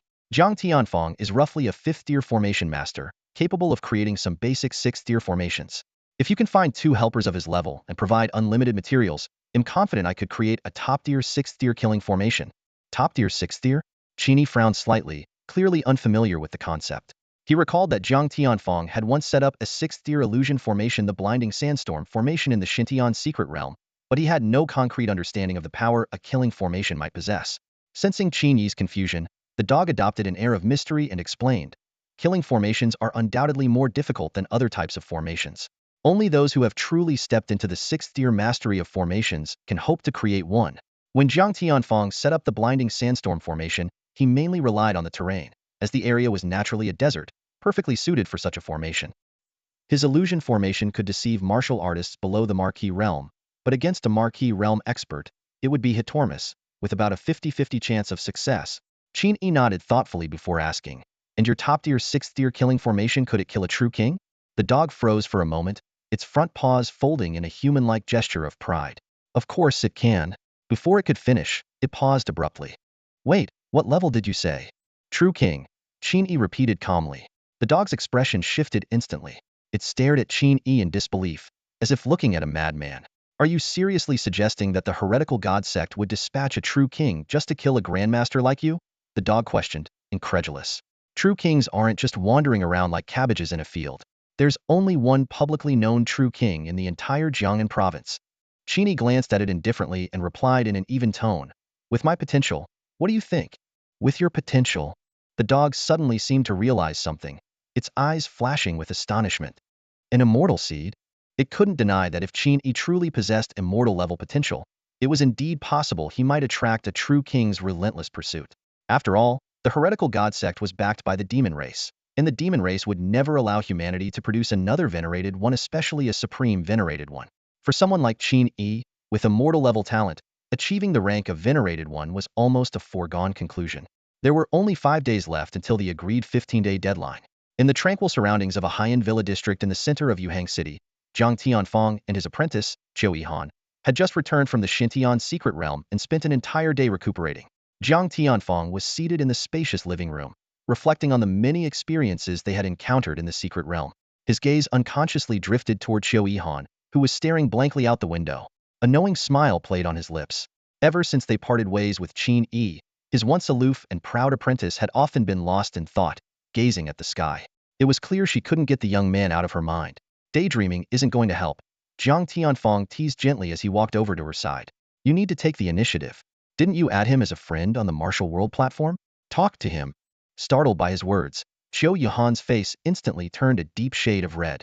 She quickly turned her head away and retorted, "Master, what are you talking about? I don't understand." Her flustered reaction betrayed her true feelings. Jiang Tianfeng sighed inwardly. As someone who had experienced these things before, he knew all too well the power of emotions. With a serious tone, he advised her, "I won't stop you from pursuing what you want, but remember, not everything you do will succeed. Even if you fail, you must pick yourself up and move forward. Your cultivation is what matters most. No matter what you lose, someone with strong cultivation will always fare better than someone without it." "I understand, Master," Zhou Yihan replied, nodding slightly as though she half grasped his meaning.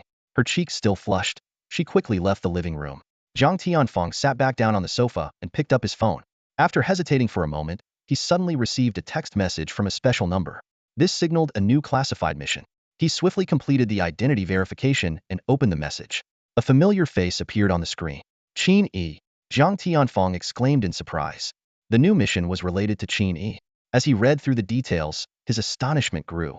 In just half a month, Qin Yi had not only advanced from a martial artist to a grandmaster, but had also single-handedly dealt with 2 members of the Divine Discord Society, one of whom was a Shanghai realm powerhouse. If it had been anyone else, Jiang Tianfeng would have dismissed it as impossible. But the impression Qin Yi had left on him was far too extraordinary. Thinking back to when he had considered taking Qin Yi as his apprentice, Jiang Tianfeng couldn't help but chuckle at himself. A genius like that could only be taught by a true king, and even then, probably not for long. Without hesitation, Jiang Tianfeng accepted the mission. On one hand, he owed Qin Yi a favor. On the other, As a fellow prodigy of their kind, he couldn't stand by and do nothing. No matter what, this was a mission he had to take on. Zhang Tianfeng had just completed his remote identity verification and signed the mission regulations when a private message notification sounded in his Wu Realm interface. Opening it, he was surprised to see that it was a private chat initiated by Qin Yi. Feeling a surge of delight, Zhang Tianfeng quickly replied and began exchanging pleasantries with Qin Yi. However, as their conversation progressed, the discussion shifted toward the upcoming mission. Qin Yi got straight to the point, speaking of the plan 5 days later. Uncle Zhang, this time the Yishan Society is coming with the intent to kill me. We can't underestimate them. In planning to set up a killing formation as a trump card, just in case, Zhang Tianfeng felt confident about this, as killing formations were his specialty. He immediately volunteered, saying, "Leave the killing formation to me, Uncle Zhang will handle it. Just let me know what level of formation are you aiming for." There was a brief pause on the other end of the screen before 2 words appeared. 7th tier.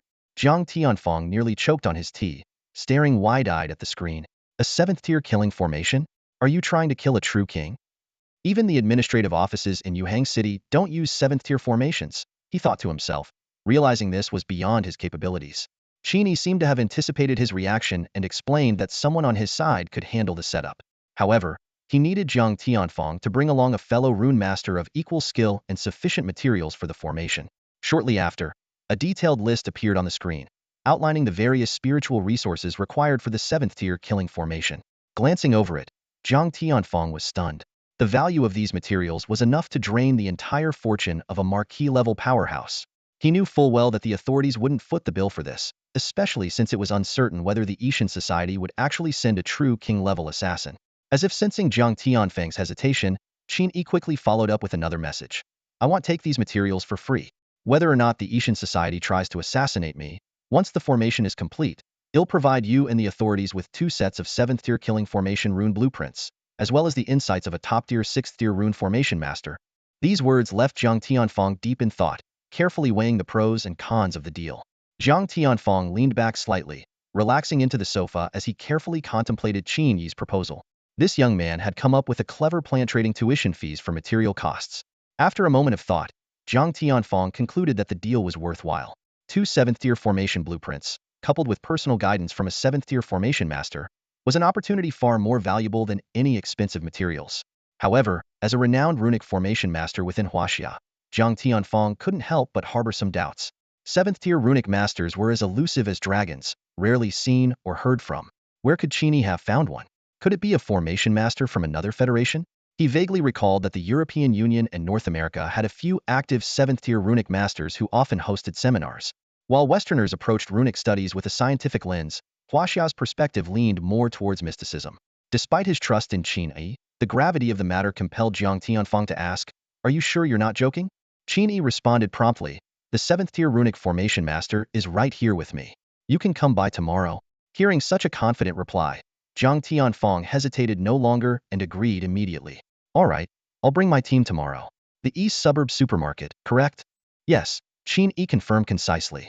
After ending the call, Zhang Tianfeng didn't set his phone down. He searched through his contacts and dialed a close friend. On the other end of the line, Zheng Wei, a peak 5th tier runic formation master, was stunned into silence after hearing Zhang Tianfeng's explanation. He repeatedly asked for confirmation that a 7th tier master was indeed willing to share their expertise. In the end, out of their long-standing friendship, Zheng Wei reluctantly agreed to participate. With 2 assistants already prepared, the next step was to procure the materials for the formation. Zhang Tianfeng glanced at the list Qin Yi had sent over and couldn't help but gasp. Void stones, fire phoenix feathers, black dragon whiskers. The list contained a plethora of 6th tier spiritual items, many of which were exceedingly rare. To top it off, a 7th tier spiritual item was required as the formation's core. Although they wouldn't need to supply the 7th tier item themselves, the remaining materials were enough to make anyone's jaw drop. "This is going to drain both mine and old Zheng's reserves dry," Zhang Tianfeng muttered under his breath. As a peak 5th tier runic formation master, he and Zheng Wei were quite wealthy, with well-stocked private collections. Money had never been a concern for them, but gathering the items on this list would be a monumental task that would undoubtedly take a toll on their resources. After deliberating together, the 2 gritted their teeth and worked tirelessly through the night, barely managing to piece together the required materials. By early morning, Zhang Tianfeng carefully packed the overflowing spatial storage bag and quietly left his home. After meeting up with Zheng Wei, they set off together for the East Suburb Supermarket in Yuhang. Zhang Tianfang decided against bringing his apprentice, Zhou Yihan, along. According to Qin Yi, there was a strong likelihood that the Yixin society would dispatch a true king-level expert, and he didn't want to expose his apprentice to such danger even inform her of the situation. During the journey, Zhang Wei couldn't stop asking questions about the mysterious 7th-tier runic formation master, clearly uneasy. Offering up such rare and valuable spiritual items in exchange for a chance to break through to the 6th tier was a gamble. If they were deceived, the frustration alone might make them vomit blood. While Zhang Tianfang outwardly reassured Zhang Wei with calm confidence, inwardly, he was just as uncertain, silently praying that Qin Yi wouldn't let him down. Before long, the two arrived at the East Suburb supermarket. The street was quiet in the early morning, with only a few pedestrians passing by. Although the supermarket displayed an open sign, the interior appeared deserted, save for an elderly man sitting behind the cashier's counter. A 7th-tier runic formation master, living in a place like this? Zhang Tianfang mused skeptically. Could it be the old man at the counter? A hidden master in disguise? The two hesitated at the entrance, observing the scene. Suddenly, a thought struck Zhang Tianfang, and he grabbed Zheng Wei's arm, whispering, "This place. It might be one of the secluded residences of a hidden expert." As a formation master with official affiliations, Zhang Tianfang was privy to the list of reclusive experts in Yuhang City.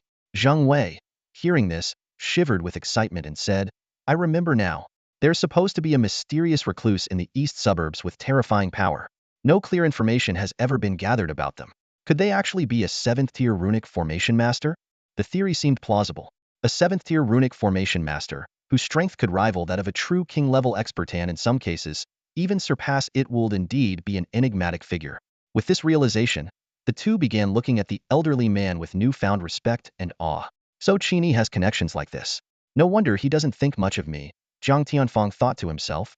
The two cautiously entered the supermarket, intending to greet the elderly man.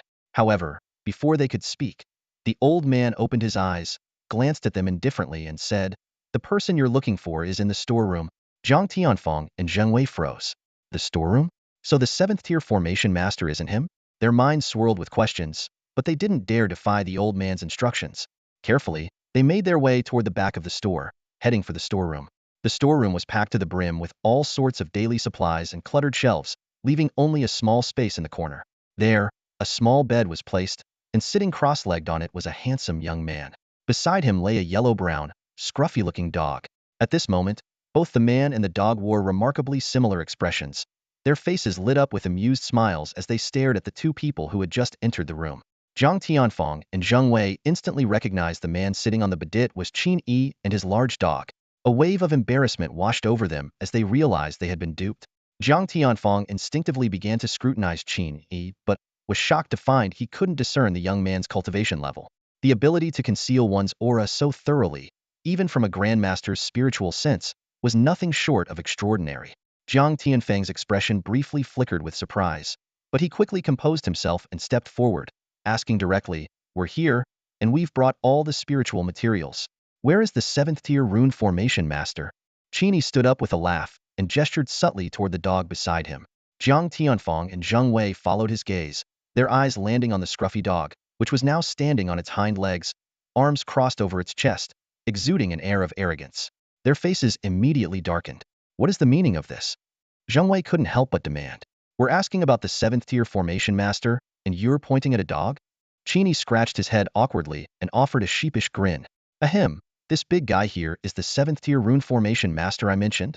For a moment, Zhang Tianfang and Zheng Wei's expressions were a sight to behold. They wanted to laugh, but were too stunned to do so. After all the effort they had gone through gathering such rare spiritual materials to find a top-tier teacher, they were now being told that the teacher was a dog? Their emotions were a tangled mess of disbelief and frustration. The dog, however, had clearly noticed their disdainful looks and was visibly displeased. With a snort, it spoke in a distinctly human-like tone. "What's wrong with being a dog? Are you discriminating against dogs? Dogs can learn formation techniques too and better than you, might I add."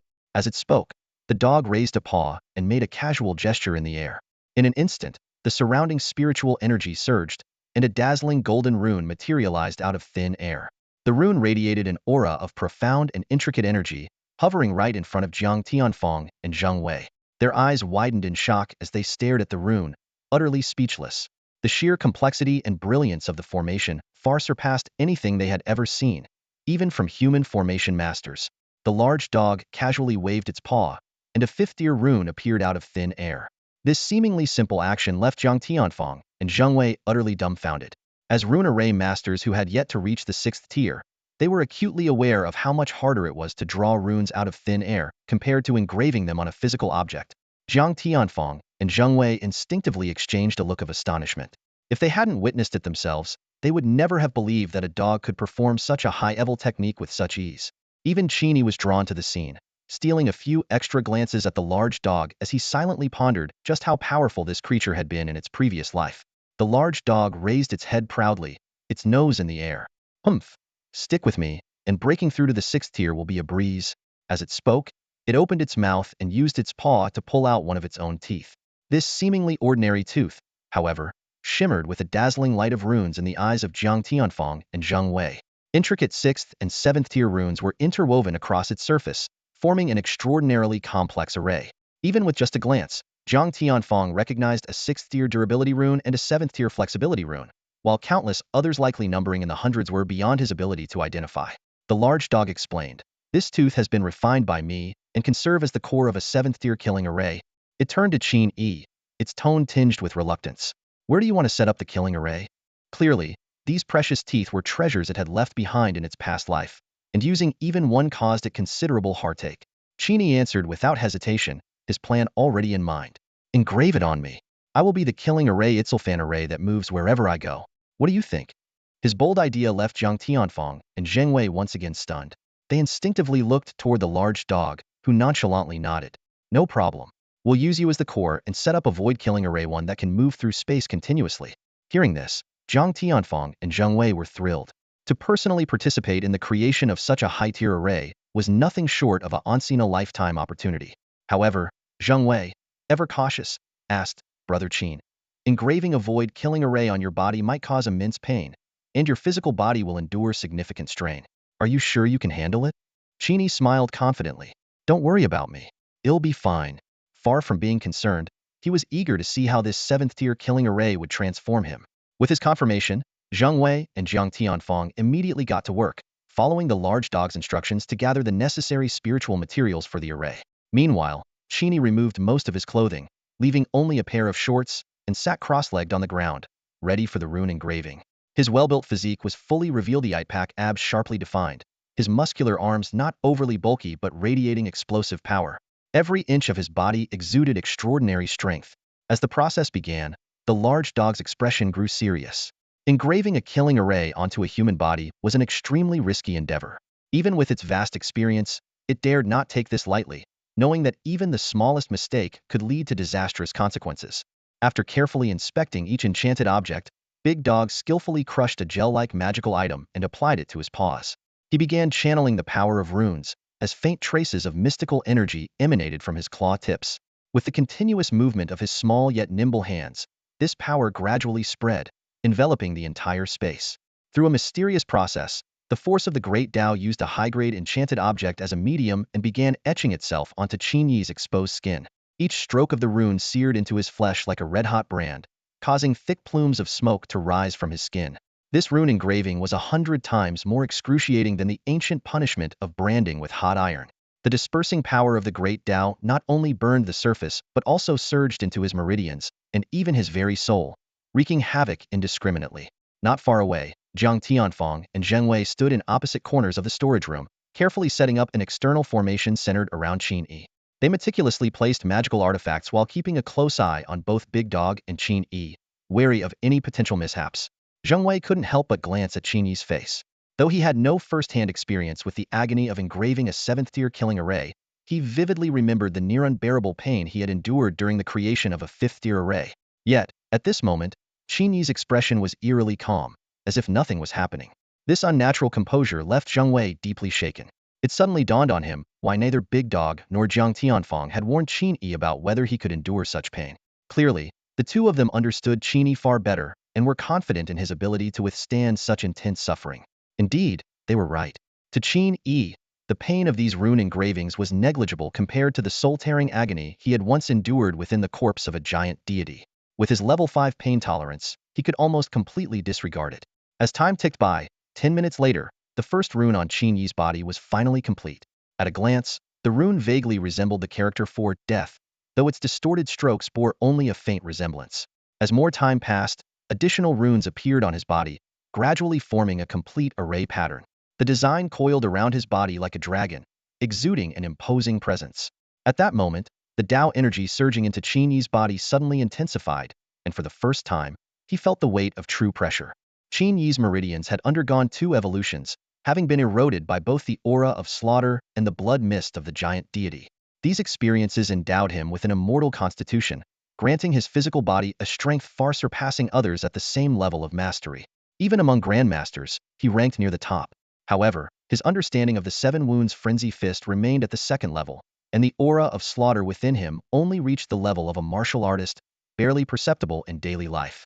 As for the blood mist of the giant deity, being the remnants of a deity who had perished decades ago, its quality had greatly diminished, barely qualifying as a 6th-tier spiritual material equivalent to the Marquis realm. At this moment, Qin Yi was enduring an unprecedented level of pressure.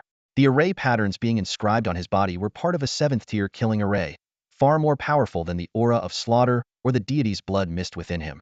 As the first pattern was completed, fine cracks spread across Qin Yi's skin, and pale golden blood began to seep out, dripping to the ground.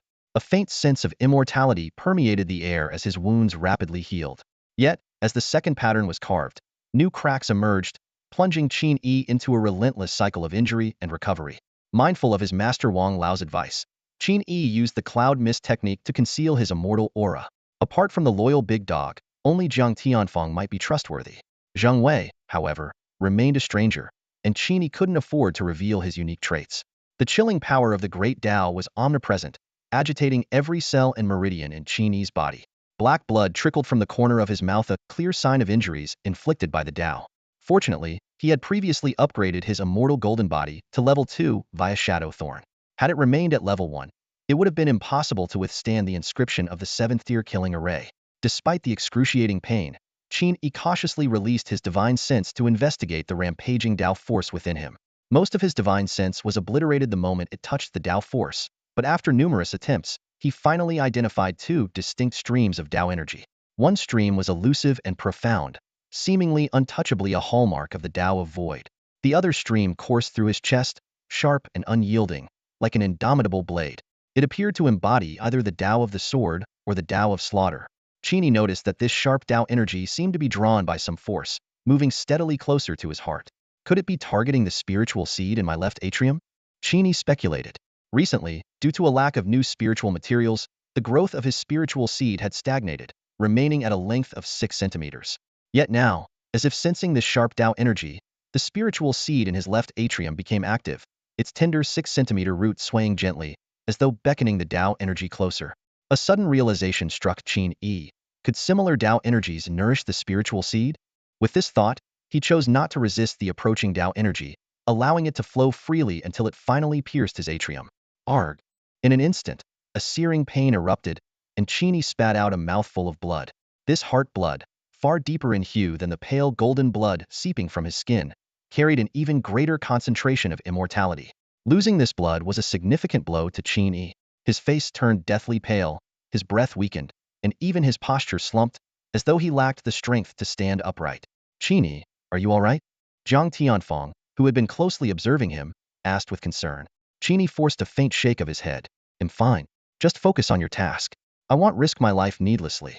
If I'm truly in trouble, they'll let you know. All right. Relieved to hear Qin Yi could still speak, Jiang Tianfeng resumed his work. The cloud mist technique concealed Qin Yi's aura and cultivation level, leaving Jiang Tianfeng to rely solely on visual cues like his complexion to assess his condition. What Jiang Tianfeng didn't know was that while the sharp Tao energy's intrusion had dealt Qin Yi a heavy blow, it brought an even greater benefit in return. To Qin Yi's astonishment, the spiritual seed in his left atrium swayed with newfound vigor. Though its length remained unchanged, its fundamental essence underwent a significant transformation. Originally an ordinary 6th-tier spiritual seed, it had now ascended to a mid-tier 6th level in essence after absorbing the sharp Tao energy. This qualitative enhancement was far more valuable than a mere increase in size. The nourishment of similar Tao energies had allowed the spiritual seed to undergo a fundamental metamorphosis, akin to an ordinary sparrow being reborn as a mythical phoenix. A glimmer of surprise flashed in Qin Yi's eyes. Could this mean that as long as he could provide stable Tao energy of the same type, He could elevate a 6th-tier spiritual soldier seat to the 7th tier, or even the 8th or 9th. He seemed to glimpse a new path unfolding after perfecting the art of soldier cultivation. However, the joy was short-lived as an unexpected crisis struck. The elusive void Tao energy within him suddenly vanished, only to reappear in his brain domain the next moment, unleashing a terrifying surge of power. Cold sweat broke out on Qin Yi's forehead instantly. The brain domain was his most vulnerable area. If it endured the impact of the Tao energy, at best, he would become a fool. At worst, it would claim his life.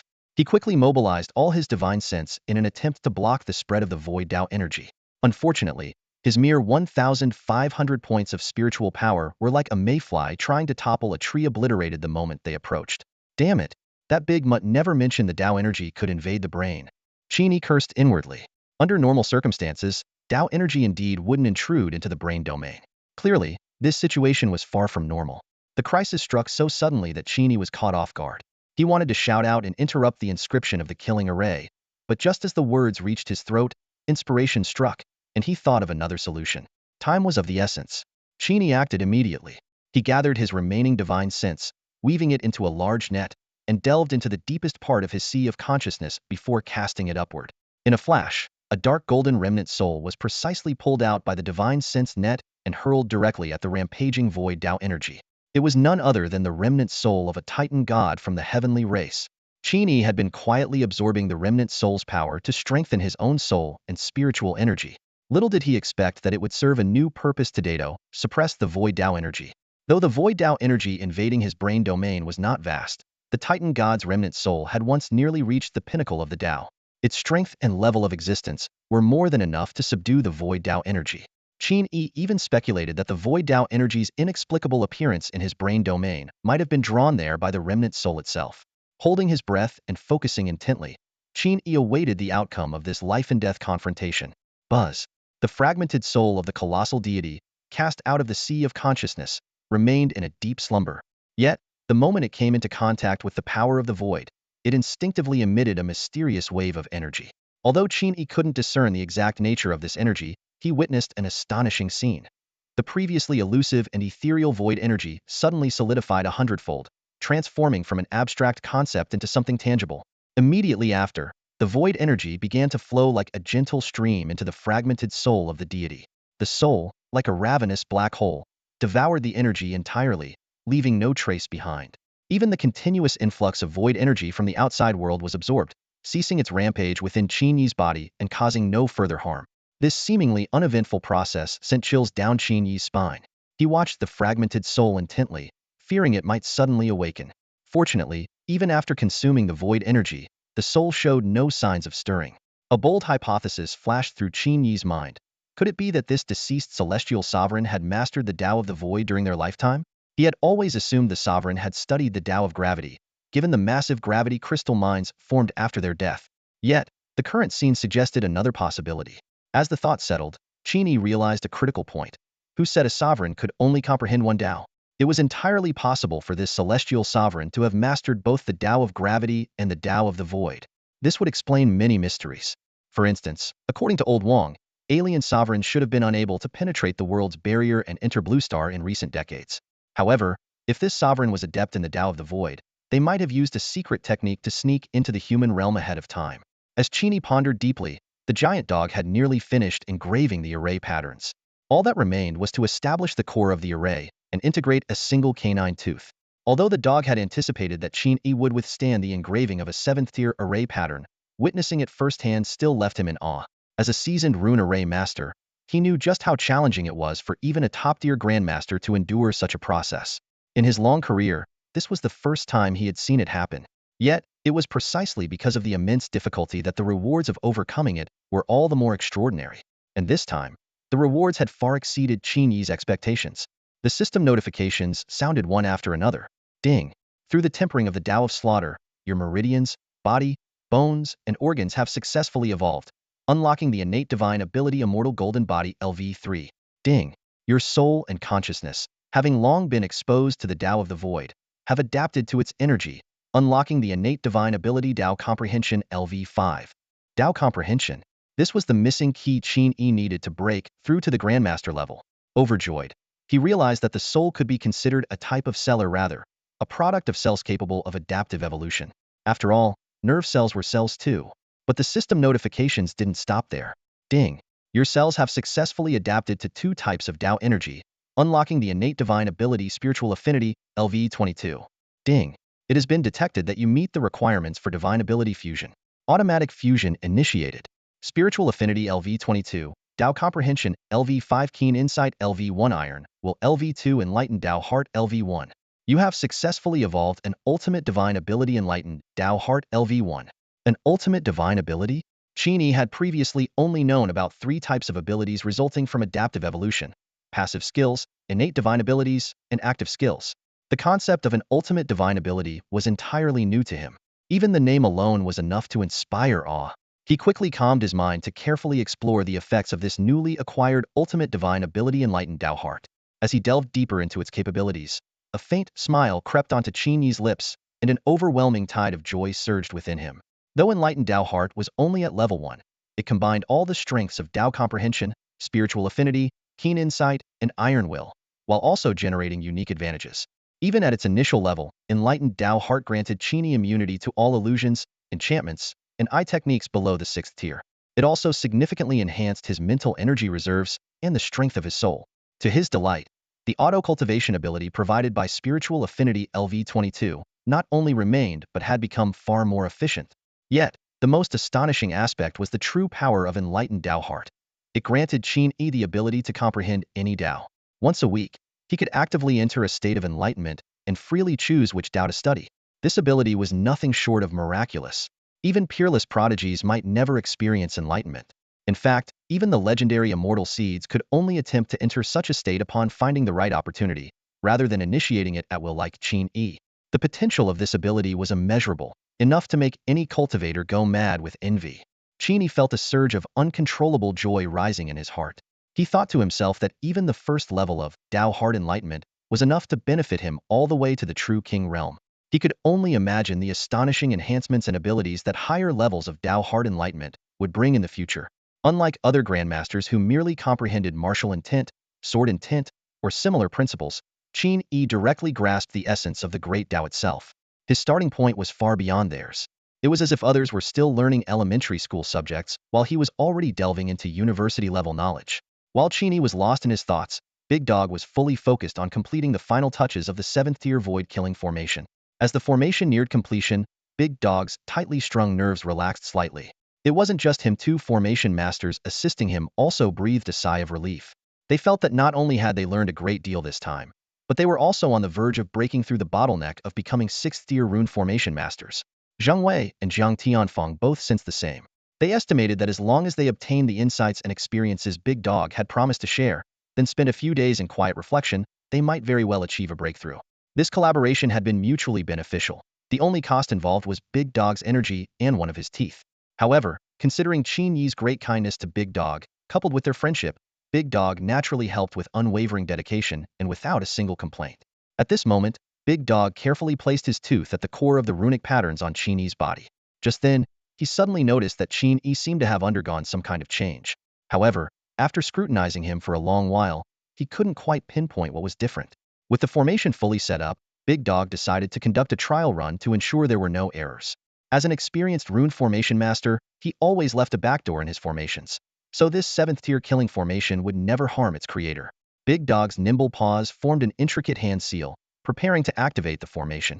At that very moment, the doors of the eastern suburb supermarket were suddenly pushed open. A figure with a respectful expression hurriedly stepped inside. It was none other than Li Wufeng, who had rushed over in a great hurry. After concluding his transaction with Jin Fong, also known as Fatty Jin, Li Wufeng was overcome by an inexplicable sense of foreboding. Instead of heading home to rest, he decided to head straight to the eastern outskirts of Yuhang. By the time he arrived at his destination, night had already fallen. Considering the late hour, he chose not to disturb the enigmatic Elder Wang and instead checked into a modest hotel near the east suburb supermarket. The next morning, Li Wufeng left the hotel at 10 a.m. He understood that a martial artist's intuition often carried a subtle warning, much like an animal's instinct for avoiding danger. Although such a sense was rare among human martial artists, triggering infrequently, and with limited accuracy, Li Wufeng was always cautious and never dismissed these feelings lightly. The street where the east suburb supermarket was located was sparsely populated, and with most residents already off to work, it was eerily quiet. As Li Wufeng pushed open the supermarket door, his eyes immediately fell on Elder Wang, who was seated behind the cashier counter. The old man's gaze was sharp and piercing, locked directly onto him. The supermarket was empty, and the air carried a heavy, tense atmosphere. Li Wufeng could sense a faint yet distinct ripple of spiritual energy pervading the space, carrying an undertone of danger. He followed the source of the energy with his eyes, which eventually landed on the door leading to the storeroom. His throat felt dry, and he swallowed hard unconsciously. Good morning, Elder Wang, Li Wufeng greeted, his voice trembling slightly. Elder Wang scrutinized him intently for a moment, as if he could see right through him, before calmly asking, "You're here for Qin Yi?" Li Wufeng felt a chill run down his spine, his thoughts seemingly laid bare. He knew this seemingly unassuming old man possessed unfathomable power and an uncanny ability to perceive the truth. Very few people, aside from Qin Yi, could elude Elder Wang's penetrating insight. Steadying himself, Li Wufeng replied honestly, "Yes, senior. I came to verify a theory and was hoping I might find Qin Yi here." Elder Wang fell silent, his expression unreadable. He was well aware that Qin Yi was in the midst of crucial preparations and should not be disturbed. The silence stretched on for nearly 10 minutes, the oppressive stillness in the air almost suffocating. Finally, Elder Wang seemed to sense something and spoke. "Qin Yi is in the storeroom. Go ahead." Relieved, Li Wufeng quickly expressed his gratitude. He could still feel the invisible pressure emanating from Elder Wang, a spiritual weight that only someone of kingly stature could exude. This overwhelming presence made Li Wufeng wonder if there was a deeper connection between Qin Yi and Elder Wang, perhaps a master-disciple relationship? With a mix of apprehension and curiosity, Li Wufeng pushed open the storeroom door. A surge of powerful energy hit him like a tidal wave, carrying an aura of blood and fury that made his clothes billow. In an instant, for sharp gazes locked onto him, sending a chill down his spine and causing his heart to skip a beat. Forcing himself to look up, Li Wufeng was met with the sight of 3 individuals and a dog, all staring at him intently. The most suffocating sense of danger came from none other than Qin Yi himself. Seated cross-legged on the floor, Qin Yi appeared calm, his upper body bare. A radiant glow shimmered over his skin as deep, horrifying wounds on his body visibly healed at an astonishing rate, sealing the overflowing energy within him. At that moment, Li Wufeng realized he might have underestimated Qin Yi's true strength.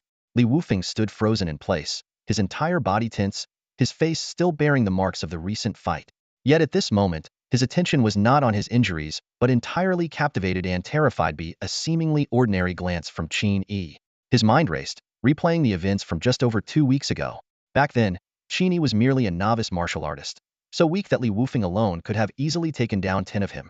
But now, with just a single look, Qin Yi made him feel as though he had plunged into an icy abyss, his entire body chilled to the core.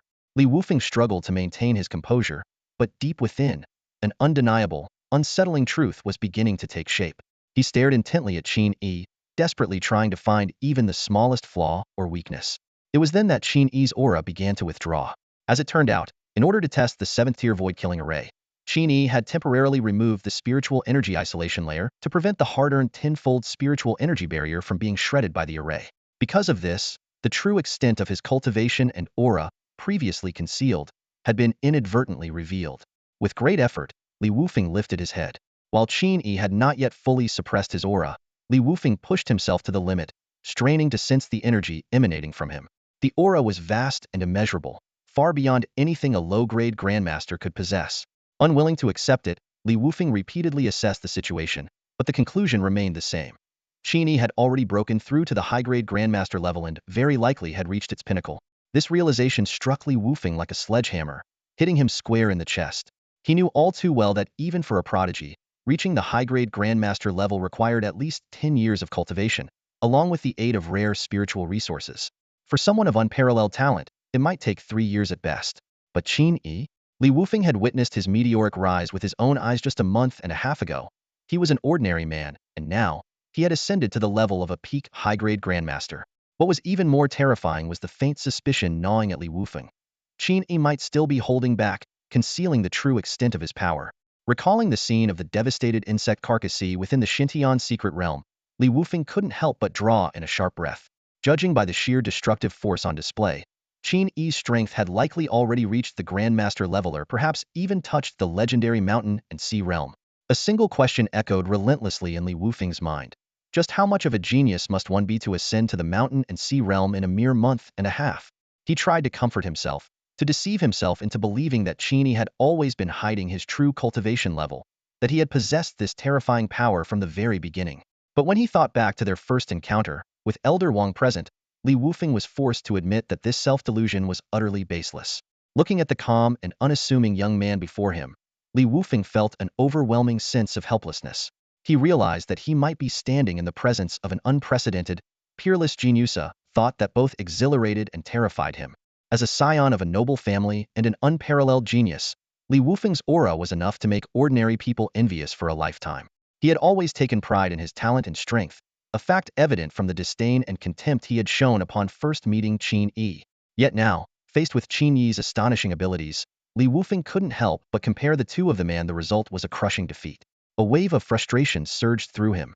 Li Wufeng looked at Qin Yi, whose expression carried a subtle intrigue, his lips trembling as if he wanted to say something but couldn't. The words Qin Yi had said earlier echoed in his mind. "Next time we meet, don't let me surpass you." In an instant, Li Wufeng's face turned ashen. It felt as though his throat was blocked, and he couldn't utter a single word. He stood frozen at the doorway for a few seconds before abruptly turning and walking away in a hurried, unsteady manner, nearly stumbling in his haste. "Hey! You," Qin Yi scratched his head, about to speak. But as soon as Li Wufeng heard his voice, he quickened his pace and disappeared in the blink of an eye. Qin Yi was left baffled. He thought back to his previous bet with Li Wufeng, which had earned him a few first-tier spiritual fruits as starting resources. Though there had been some verbal sparring, Qin Yi hadn't taken it seriously, nor had he intended to humiliate Li Wufeng. Yet, upon meeting again, Li Wufeng had fled as if he'd seen a ghost. "That guy's the second young master of the Yu Hangli family, right? Qin Yi, do you know him?" Zhang Tianfang asked, stroking his chin thoughtfully as he watched Li Wufeng's retreating figure. Qin Yi nodded and replied, "I guess you could say I know him, but we're not close. Was he here to see you?" "I'm not sure." He left without saying a word. "I'll ask Old Wang about it later," Qin Yi said cautiously, deliberately avoiding mentioning his master-disciple relationship with Old Wang, as the existence of the Zhanxian sect was extremely sensitive. With the killing array fully set up, Qin Yi and Zhang Tianfang chatted idly while the large dog lay sprawled on the ground, panting heavily. Given the dog's current cultivation level, it would have been impossible for it to arrange a 7th-tier killing array without the help of pure divine blood. Even so, the effort had drained its energy, and its eyelids drooped as if it were about to fall asleep. However, the dog couldn't resist boasting. "Not bad. Huh? Who else but me could set up such a high-level array at the Grandmaster level?" It struggled to roll onto its side, grinning foolishly as it admired the hidden void killing array now etched into Qin Yi's body. For once, Qin Yi refrained from making a sarcastic remark. After all, the dog had genuinely done its best to help, so he decided to let it enjoy its moment of pride. Zhang Tianfang, on the other hand, didn't dare say a word. He was thoroughly impressed by the dog's expertise in runes, and was even considering asking it to be his master. However, he hesitated not because he feared the embarrassment of having a dog as a teacher, but because he doubted he was worthy of being accepted as a disciple. Better to wait and see for now. I'll try to get closer to the dog first, Zhang Tianfang thought to himself, shifting his gaze to Zheng Wei, who stood silently in the corner. At that moment, Zheng Wei's expression was complex, a mix of shock, hesitation, and confusion. He stood there like a puppet, frozen in place. Zhang Tianfang assumed he was awestruck by the dog's mastery of runes and chuckled as he sent a telepathic message. "Old Zheng, why are you spacing out? Blown away by the dog's skills?" Zheng Wei snapped out of his daze, his face still complicated as he replied, "Aren't you shocked? Qin Yi is only at the upper Grandmaster realm, yet he managed to withstand the inscription of a 7th-tier void killing array." Zhang Tianfang's eyes widened in realization. "Wait, you're right. Based on the aura Qin Yi just leaked, he's only at the upper Grandmaster level. How could he possibly endure the inscription of a 7th-tier array? You know, the Tao energy within those runes invades the host's body and wreaks havoc. It usually requires someone at least at the mountain and sea realm to even attempt it." Suddenly, another thought struck him, and his shock deepened. Hold on. When did Qin Yi suddenly reach the upper Grandmaster level? Recalling that Qin Yi had only been a martial artist when they first met, just 13 or 14 days ago, Zhang Tianfang couldn't help but sigh. Man, you really can't compare yourself to monsters like him. It only brings frustration. The more you compare, the worse it feels. Even my Tao heart feels shaky. Given his age and experience, Zhang Tianfang was more level-headed than someone like Li Wufeng and didn't dwell on such matters. He consoled himself with the thought that at least Qin Yi didn't understand the art of runes, unaware that Qin Yi's innate talent, the Tao heart of clarity, made learning runes far easier for him than for others. "My thanks to both of you," Qin Yi said, clasping his hands in gratitude. As for the dog's reward, I'll make sure to personally deliver it to you both after this matter is settled. However, the assassination attempts by the Yishan Society might affect you as well. Would you prefer to return home and wait for news? Zhang Tianfeng and Zheng Wei exchanged glances before quickly shaking their heads. We'd rather stay and observe the magnificence of the 7th-tier void-killing array. As for the reward, there's no rush. Let the dog rest first, they said. The opportunity to study a 7th-tier void-killing array was too rare to pass up, and they were determined to stay and witness it firsthand. All right, Qin Yi agreed, seeing their resolve. He was about to head off to find his master to ask about lodging when his phone, resting on the bed, buzzed. Picking it up, he saw a message from Xiao Shi. I've arranged everything on my end. How do you want to proceed with the setup? Finally, it was happening. Qin Yi felt a tinge of unease in his heart. Ever since reaching a verbal agreement with Xiao Shi, there had been little communication from the officials. He worried that in the end, only his master, Wang Su, would be willing to collaborate, while everyone else would steer clear. However, the current situation proved his concerns to be unnecessary. Qin Yi quickly replied, "What's your team setup like? Can you send me a list of names to review first?" He began calculating the potential scenarios for this mission. Either things would remain calm with the Yishan Hui staying dormant, or the opposition would mobilize in full force, aiming for a decisive strike. Regardless, if the Yishan Hui made a move, it would undoubtedly be with their full strength. Therefore, the combat capabilities of the official fighters sent to protect him were critical. If their cultivation levels were below the Mountain Sea realm, they might end up being more of a liability, requiring him to protect them instead. Xiaoxi replied with confidence, "Don't worry. The team the officials have sent this time will exceed your expectations. You'll be perfectly safe, no question about it." When Xiaoxi received the personnel list from her father, even she was stunned. The lineup was so formidable, it could easily protect a provincial governor. She immediately forwarded the list to Qin Yi, eager to see his reaction. To her surprise, Qin Yi responded with nothing more than a simple "him" and no further comments. Even with the province's only publicly known true king personally coming to his aid, he remained this composed. Xiaoxi couldn't help but chuckle, thinking to herself that even for someone like her, born into a prestigious family, meeting a true king was no easy feat. Shaking her head, she decided not to dwell on Qin Yi's reaction and instead asked, "With so many high-level fighters around you, how can you be sure the Yishan Hui will still come after you for an assassination attempt?" She was concerned that all their efforts might end up being for nothing, making the trip pointless for the likes of Yin Yuho and Zhang Wang. Qin Yi replied with unwavering confidence, "I can't guarantee it 100, but I'm 80 sure I can provoke the Yishan Hui into making a move against me with their main forces, no less. Just sit back and watch the show." He briefly outlined his plan. Xiaoxi was left in awe. "You can actually pull this off? Is this really something that can be done just because you want to?" Though she had her doubts, Qin Yi's track record of creating miracles made her choose to believe in him. Besides, with the officials already in place, there was no way to send them back now. Meanwhile, near an East Suburb supermarket, a man and woman emerged from a rented guest house, strolling leisurely down the street. The man appeared ordinary, in his early 30s, with unremarkable features.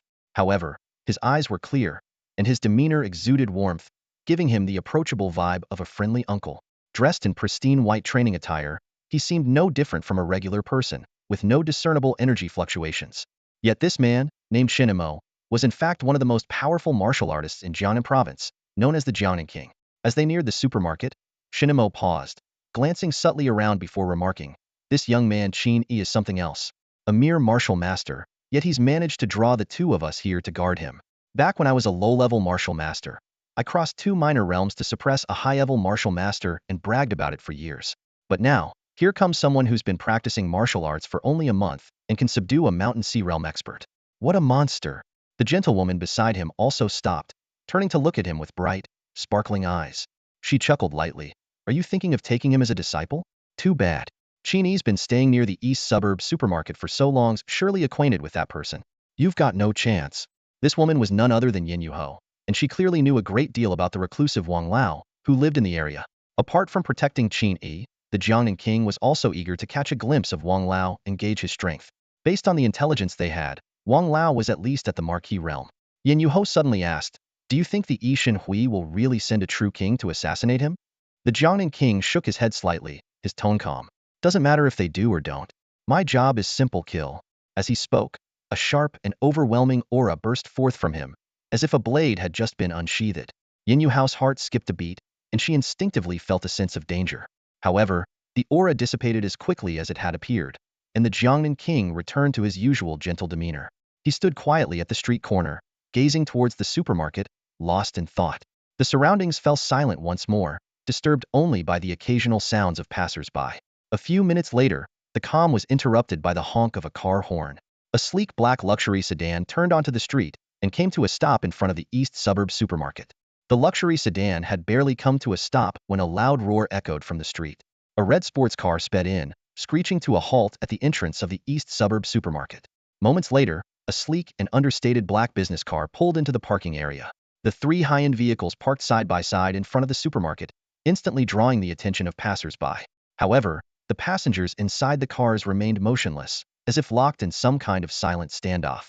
Standing nearby, Jiang and Wang and Yin Yuho exchanged puzzled glances, clearly intrigued by the unexpected spectacle. Their spiritual senses had already scanned the interiors of the vehicles, confirming that these individuals were not members of the Yishun Hui. Their cultivation levels were far too weak to pose any threat to Qin Yi. Inside the cars sat 2 men and 1 woman, their features bearing a striking resemblance that marked them as family. They were none other than the siblings competing for the position of the next head of the Jin family. Jin Pengzi's elder brother, younger brother, and elder sister. Having gone to great lengths to locate Qin Yi's residence, they had rushed here, fearing they might miss their chance. Through the car windows, the 3 Jin siblings exchanged knowing smiles. Breaking the silence, the youngest spoke, first via sound transmission. "Brother, sister, how about we work together to split second brother Jin Pengzi's channel?" The eldest sister smiled and replied, "No rush. Let's each try to forge a connection first. If that fails, we'll join forces." The eldest brother nodded in agreement. With their preliminary plan in place, the 3 adjusted their appearances and slowly made their way toward the supermarket. Suddenly, the eldest sister halted in her tracks, rubbing her eyes in disbelief. She had spotted Yin Yuho standing at the supermarket entrance. Quickly changing direction, she plastered a friendly smile on her face. "Yin Yuho, my lord, what brings you here?" Her 2 brothers hurried over, joining in the polite greetings. Though their curiosity about Yin Yuho's presence was evident, they dared not ask directly.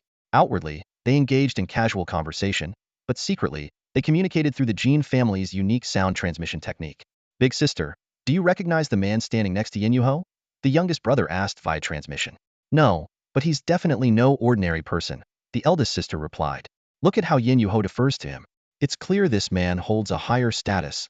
The 2 brothers exchanged uneasy glances, their demeanor growing even more respectful. They subtly steered the conversation toward the enigmatic man beside Yin Yuho, hoping to establish some rapport. For now, their original target, Qin Yi, was temporarily forgotten. Although Qin Yi was mysterious, he was merely someone suspected to have reached the Marquis realm. How could he possibly compare to these 2 true powerhouses standing before them? The 3 siblings of the Jin family chatted while observing, but their intentions were quickly seen through by Jiangnan King Shinamo and Yin Yuho. Yin Yuho furrowed her delicate brows, a trace of displeasure evident on her face. She did not want Shinmo's identity as the Jiangnan King to be revealed, fearing it might jeopardize their plans. If the Yishin Hui learned that the Jiangnan King was present in the eastern outskirts, it would be tantamount to announcing that Qin Yi had a true king protecting him. However, Shinmo seemed unfazed by this. He transmitted his voice to Yin Yuho, saying, "It's fine if you tell them my identity." In truth, not only the 3 Jin siblings but the entire eastern outskirts of Yuhang were under Shanmo's control. His divine sense had already silently left its mark within the 3 siblings. If they so much as attempted to divulge anything, the Jiangnan King would instantly know. Reassured by Shinmo's approval, Yin Yuho eased her concerns. She knew Shinmo was always meticulous in his actions, and his agreement meant there was no chance of a leak from the Jin siblings. Thus, she introduced herself, saying, "I'm merely accompanying the Jiangnan King for a casual stroll today." Jiang what? Jiangnan King? The Jin siblings were stunned upon hearing this. The elusive number 1 expert of the Jiangnan province, someone even their family head had never met, was now standing before them in person. The youngest of the Jin siblings, overwhelmed with excitement, couldn't hold back and blurted out, "You and the Jiangnan King are out Harido. You need any assistance? If there's trouble, I'd be happy to help." As soon as these words left his mouth, the eldest sister and brother of the Jin family turned pale with anxiety, glaring at their younger brother. Whatever the Jiangnan King and Yin Yuho were collaborating on was far beyond their station to inquire about. The youngest brother's rash comment was utterly reckless. Despite their internal competition, the Jin siblings ultimately prioritized their family's interests. They knew that such an impulsive statement from their younger brother could potentially bring trouble to the entire Jin family. Realizing his mistake, the youngest brother immediately regretted his outburst. His face turned ashen, and beads of cold sweat formed on his forehead. Fortunately, Shinamo didn't seem to mind. Not only did he take no offense, but he even smiled and responded to the question, "I'm here to find a young friend of mine named Qin Yi." "Qin Yi." The familiar name struck the three siblings of the Qin family like a bolt of lightning. Standing on the bustling street of the eastern outskirts, a flicker of disbelief crossed their faces. Could such a coincidence really exist? The Qin Yi that Jiang Wang and Yin Yu Ho had been searching for, the one they had been tirelessly pursuing, turned out to be the very person they were looking for. The Qin siblings exchanged uneasy glances. Their earlier confidence, the belief that they could easily manipulate Qin Yi, now seemed utterly laughable. This young man named Qin Yi's status was likely far beyond anything they had imagined.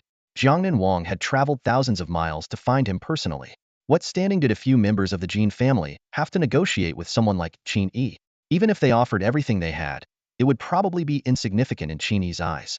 Shock and despair clouded their expressions as they felt their confidence crumble. How on earth did Jin Pengzi manage to connect with someone of this caliber? They wondered silently.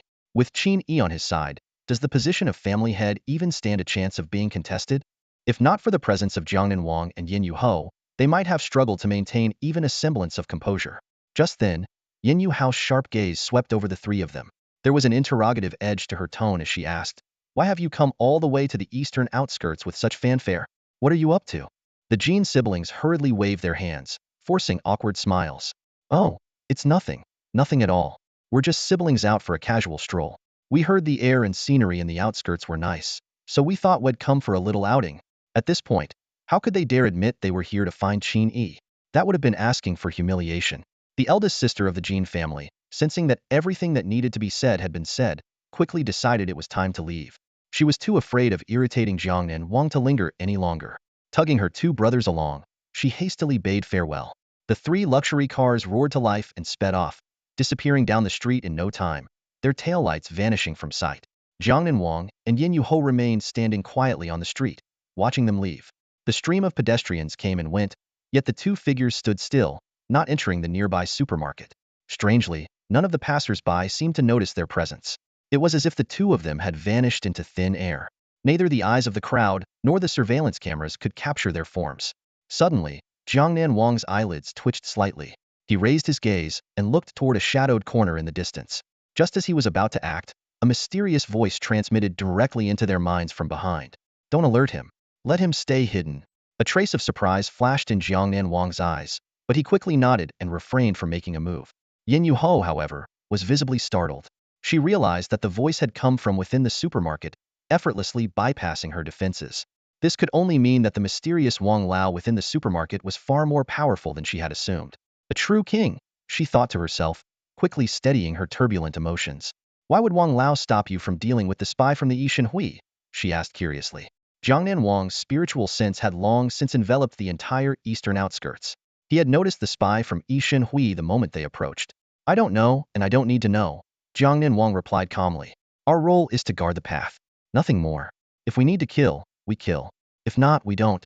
From start to finish, Jiang Wang's demeanor remained composed and indifferent, as if embodying a deeper, unspoken principle. Since he seemed so unconcerned, Yin Yu Ho chose not to press further. The two of them fell silent once more, standing quietly on the street. Meanwhile, inside the eastern outskirts supermarket, Wang Lao had also noticed the presence of the Yishan Hui spy. By usual practice, he would have left some sort of mark on the spy.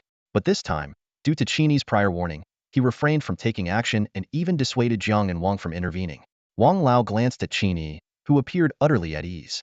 For a moment, he couldn't discern what his enigmatic disciple was planning. "I can't see through him. I can't figure him out," Wang Lao muttered to himself. Qin Yi, casually scrolling through his phone, double-checked that Jiang Wang and Yin Yu Ho were in position. Satisfied, he put his phone away and turned to his master. "Master, I'm heading out for a bit to lure the Yishan Hui agents." Wang Lao gave a silent nod, opting to follow Qin Yi from the shadows. Though he didn't ask how Qin Yi planned to draw out the Yishan Hui, the confident air of his disciple made it clear that a meticulous plan was already in place, one with a high likelihood of success. "We'll just wait and see. No need to ask," Wang Lao thought. The master and disciple exited the supermarket, one after the other. Meanwhile, on the rooftop of the supermarket, three figures, two men and a dog, were crouched down, secretly observing Qin Yi's every move. Jiang Tianfeng, Zheng Wei, and the large dog, while unqualified to participate in the unfolding chaos, couldn't resist the urge to watch. They lay low on the rooftop, quietly spectating. As soon as Qin Yi stepped out the door, he sensed an unusual disturbance not far ahead. Relying on his keen Taoist perception, he faintly discerned two figures. One was clearly visible, a gentle and beautiful woman, The other was blurry, seemingly a man. These two were undoubtedly Jiang and Wang and Yin Yu-ho. Noticing Qin Yi's gaze, Shinamo and Yin Yu-ho turned their heads almost simultaneously, locking eyes with him. In that instant, both were utterly shocked. They could never have imagined that in less than 10 days, Qin Yi had leapt from the mid-level warrior rank, as indicated in their files, to a top-grade grandmaster, with robust vitality and on the verge of breaking through to the great grandmaster realm. Even more astonishing was the fact that Qin Yi, at the grandmaster level, had seen through their concealment techniques. This turn of events was beyond belief. The only reason Shinamo and Yin Yu-ho could see through Qin Yi's clouded mist technique was due to their overwhelming superiority in cultivation. Even practitioners at the Great Grandmaster or Mountain Sea levels were unable to discern Qin Yi's true abilities. Only those at the Marquis or True King levels could achieve such a feat. Following close behind Qin Yi, Wang Lao was equally stunned. He hadn't expected his apprentice to not only possess extraordinary combat prowess and unparalleled talent, but also such remarkable perceptiveness. Inwardly, Wang Lao speculated. Could it be that Qin Yi had cultivated some kind of advanced eye technique? But there were no visible signs of it. Wang Lao couldn't help but feel like he had fallen short in his role as a master. Having just learned of the arrival of spies from the Yixin Hui, Qin Yi had deliberately revealed himself. But what was his purpose? Was he trying to lure the Yixin Hui members into making the first move? Wasn't this approach a bit too obvious? Yin Yu-ho glanced at the lurking figures in the shadows, who were stirring restlessly in the distance, her delicate brows furrowing slightly. Meanwhile, Jiangnan Wang simply shook his head without saying much, though the curiosity and anticipation on his face grew stronger. From the very first moment he laid eyes on Qin Yi, he had sensed that this young man was akin to himself, a person brimming with absolute self-confidence, outwardly humble, yet inwardly bold and audacious. When someone like this takes action, it is always with absolute certainty. Qin Yi began walking down the street, his steps light yet producing a resonant sound with each stride. Just as he was about to step onto the road, he suddenly halted and closed his eyes, standing motionless like a statue. Both Yin Yu-ho and the Yixin Hui spies froze, puzzled by Qin Yi's abrupt action. Qin Yi stood at the edge of the street, his breathing steady, eyes shut tightly as though he had transcended reality, his mind wandering into another realm. Perhaps he was simply sleeping on his feet. Yin Yu-ho and Jiangnan Wang scrutinized him closely and suddenly detected a faint, peculiar ripply Taoist wave emanating from Qin Yi himself. Yin Yu-ho's face betrayed her disbelief as she exclaimed, "Is he comprehending the Tao?" After staying cooped up in a supermarket for so many days, he takes a stroll, walks a few steps, and just starts comprehending the Tao? Are you kidding me? Someone who doesn't know better might think comprehending the Tao is as easy as eating or drinking. For anyone who isn't an unparalleled prodigy, entering the state of enlightenment is incredibly difficult. Even for the most gifted individuals, achieving enlightenment requires a combination of opportunity and fortune. Enlightenment is an enigmatic and unfathomable state. When one enters it, their soul seems to drift away, reaching the legendary source of the great Tao, where they seek the essence of the Tao most aligned with themselves and begin to comprehend it at the closest possible level. In theory, one could suddenly achieve enlightenment while walking down the street. However, when such a moment is witnessed by others, it inevitably leaves them in shock. Qin Yi's level 1 Tao heart transparency talent is truly extraordinary. He can actively enter a state of enlightenment once a week. What's even more astounding is that he can freely choose which essence of the Tao to comprehend. Given enough time, Qin Yi could potentially grasp the 3,000 Das, becoming the only martial artist in history to master such a vast array of paths. Although 3,000 Das is a general term, the actual number of Das likely exceeds this figure. This time, Qin Yi chose to comprehend the Tao of the flesh. Unlike most martial artists who favor the sword Tao or the path of carnage, Qin Yi views his own body as the most powerful weapon of destruction. As for the sword Tao, he could rely on the memory images left behind by the ancestor Chen Ziluo to comprehend it later, so he decided not to waste this opportunity. Qin Yi felt his soul ascending higher and higher, passing through clouds and layers of atmosphere, gazing down at the ever-shrinking blue planet. After an indeterminate amount of time, he arrived in a void-like realm. It was dark, silent, and vast. Within this emptiness, as far as the eye could see, there was only a single drop of crimson blood floating in the void. Drawn toward this drop of blood, Qin Yi approached it involuntarily. Its red hue was extraordinary, a pure and untainted crimson. Despite its minuscule size, the blood emanated an overwhelming sense of fullness, as though it contained an endless ocean of blood, a surging, boundless sea. Suddenly, the scene before him shifted again. His perspective continued to rise, and what had once seemed like an immense sea of blood shrank into a small stream of flowing crimson within the body of an unimaginably colossal creature. Qin Yi couldn't fathom the existence of such a massive being. His gaze couldn't fully capture its form, nor could he discern its true nature. He could only sense the pure and diverse energies radiating from the creature, imbued with the essence of the Tao: dominance, vastness, fragility, resilience, vitality. The Tao of the flesh encompasses countless aspects. Different individuals have different interpretations of the body. Some believe that the larger the body, the stronger it is. Others argue that a body refined to the smallest extreme is the most powerful, capable of evading all attacks and effortlessly bypassing an enemy's defenses. Each Tao contains an immeasurable number of profound insights. Faced with the overwhelming tide of countless Tao principles, Qin Yi made his decision without hesitation. He'll take them all. Meanwhile, on the street outside the East Suburb supermarket, time seemed to freeze. Pedestrians, as if subtly influenced, quickly left the area, and no new passers-by appeared. Yin Yu Ho, Jiangnan King, and Elder Wang stared intently at Qin Yi. They were certain that Qin Yi was indeed in a state of enlightenment. Judging by the Tao energy emanating from him, it was clear he was comprehending the Tao of the flesh. Yin Yu Ho murmured to himself, his tone filled with admiration and awe. No wonder the city was in such a rush, even calling Jiangnan King and me to act as protectors. With talent like this, it's certainly worth it. In China's top-tier cities like Tianjin and Shanghai, the most exceptional prodigies are often accompanied by marquis or true king-level experts as protectors. Of course, this is more of an honorary title, as these prodigies typically follow the true kings for training purposes. Regardless, China's emphasis on nurturing its top talents is no exaggeration. Now it's clear that Qin Yi fully deserves the protection of a true king. He's in no way inferior to the top prodigies of those super-tier cities. Elder Wang glanced at a spy from the cult of the other gods, who had quietly emerged from the shadows. Suddenly, everything became clear in his mind. Qin Yi's earlier instruction to avoid alarming the cult's spy now made perfect sense. He had planned this all along, choosing to achieve enlightenment in the middle of the street, so the spy would report the news back to their organization. After all, when one is in a state of enlightenment, they are at their most vulnerable, making it the perfect opportunity for the cult of the other gods to attempt an assassination. Qin Yi had already demonstrated extraordinary talent at the Supreme Grandmaster level, which undoubtedly left the members of the Yishan Society deeply unsettled. They knew all too well that if such a prodigy were allowed to grow for a few more years, given Qin Yi's irreconcilable enmity with their organization, he would inevitably devote himself to hunting them down and wiping them out.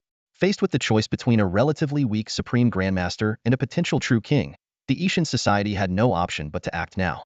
As Qin Yi had anticipated, the undercover agents of the Yishan Society could no longer contain themselves. They skillfully dispersed the bystanders, disabled the surveillance cameras, and emerged stealthily from the shadows. The spies approached Qin Yi cautiously, intending to confirm whether he was truly in a state of enlightenment. If the opportunity presented itself, they were even prepared to strike and capture him on the spot. The Yishan Society maintained their characteristic caution. This time, the agent they dispatched was a marquis-level expert known as Huixin Marquis, one of the three individuals seated in the innermost circle.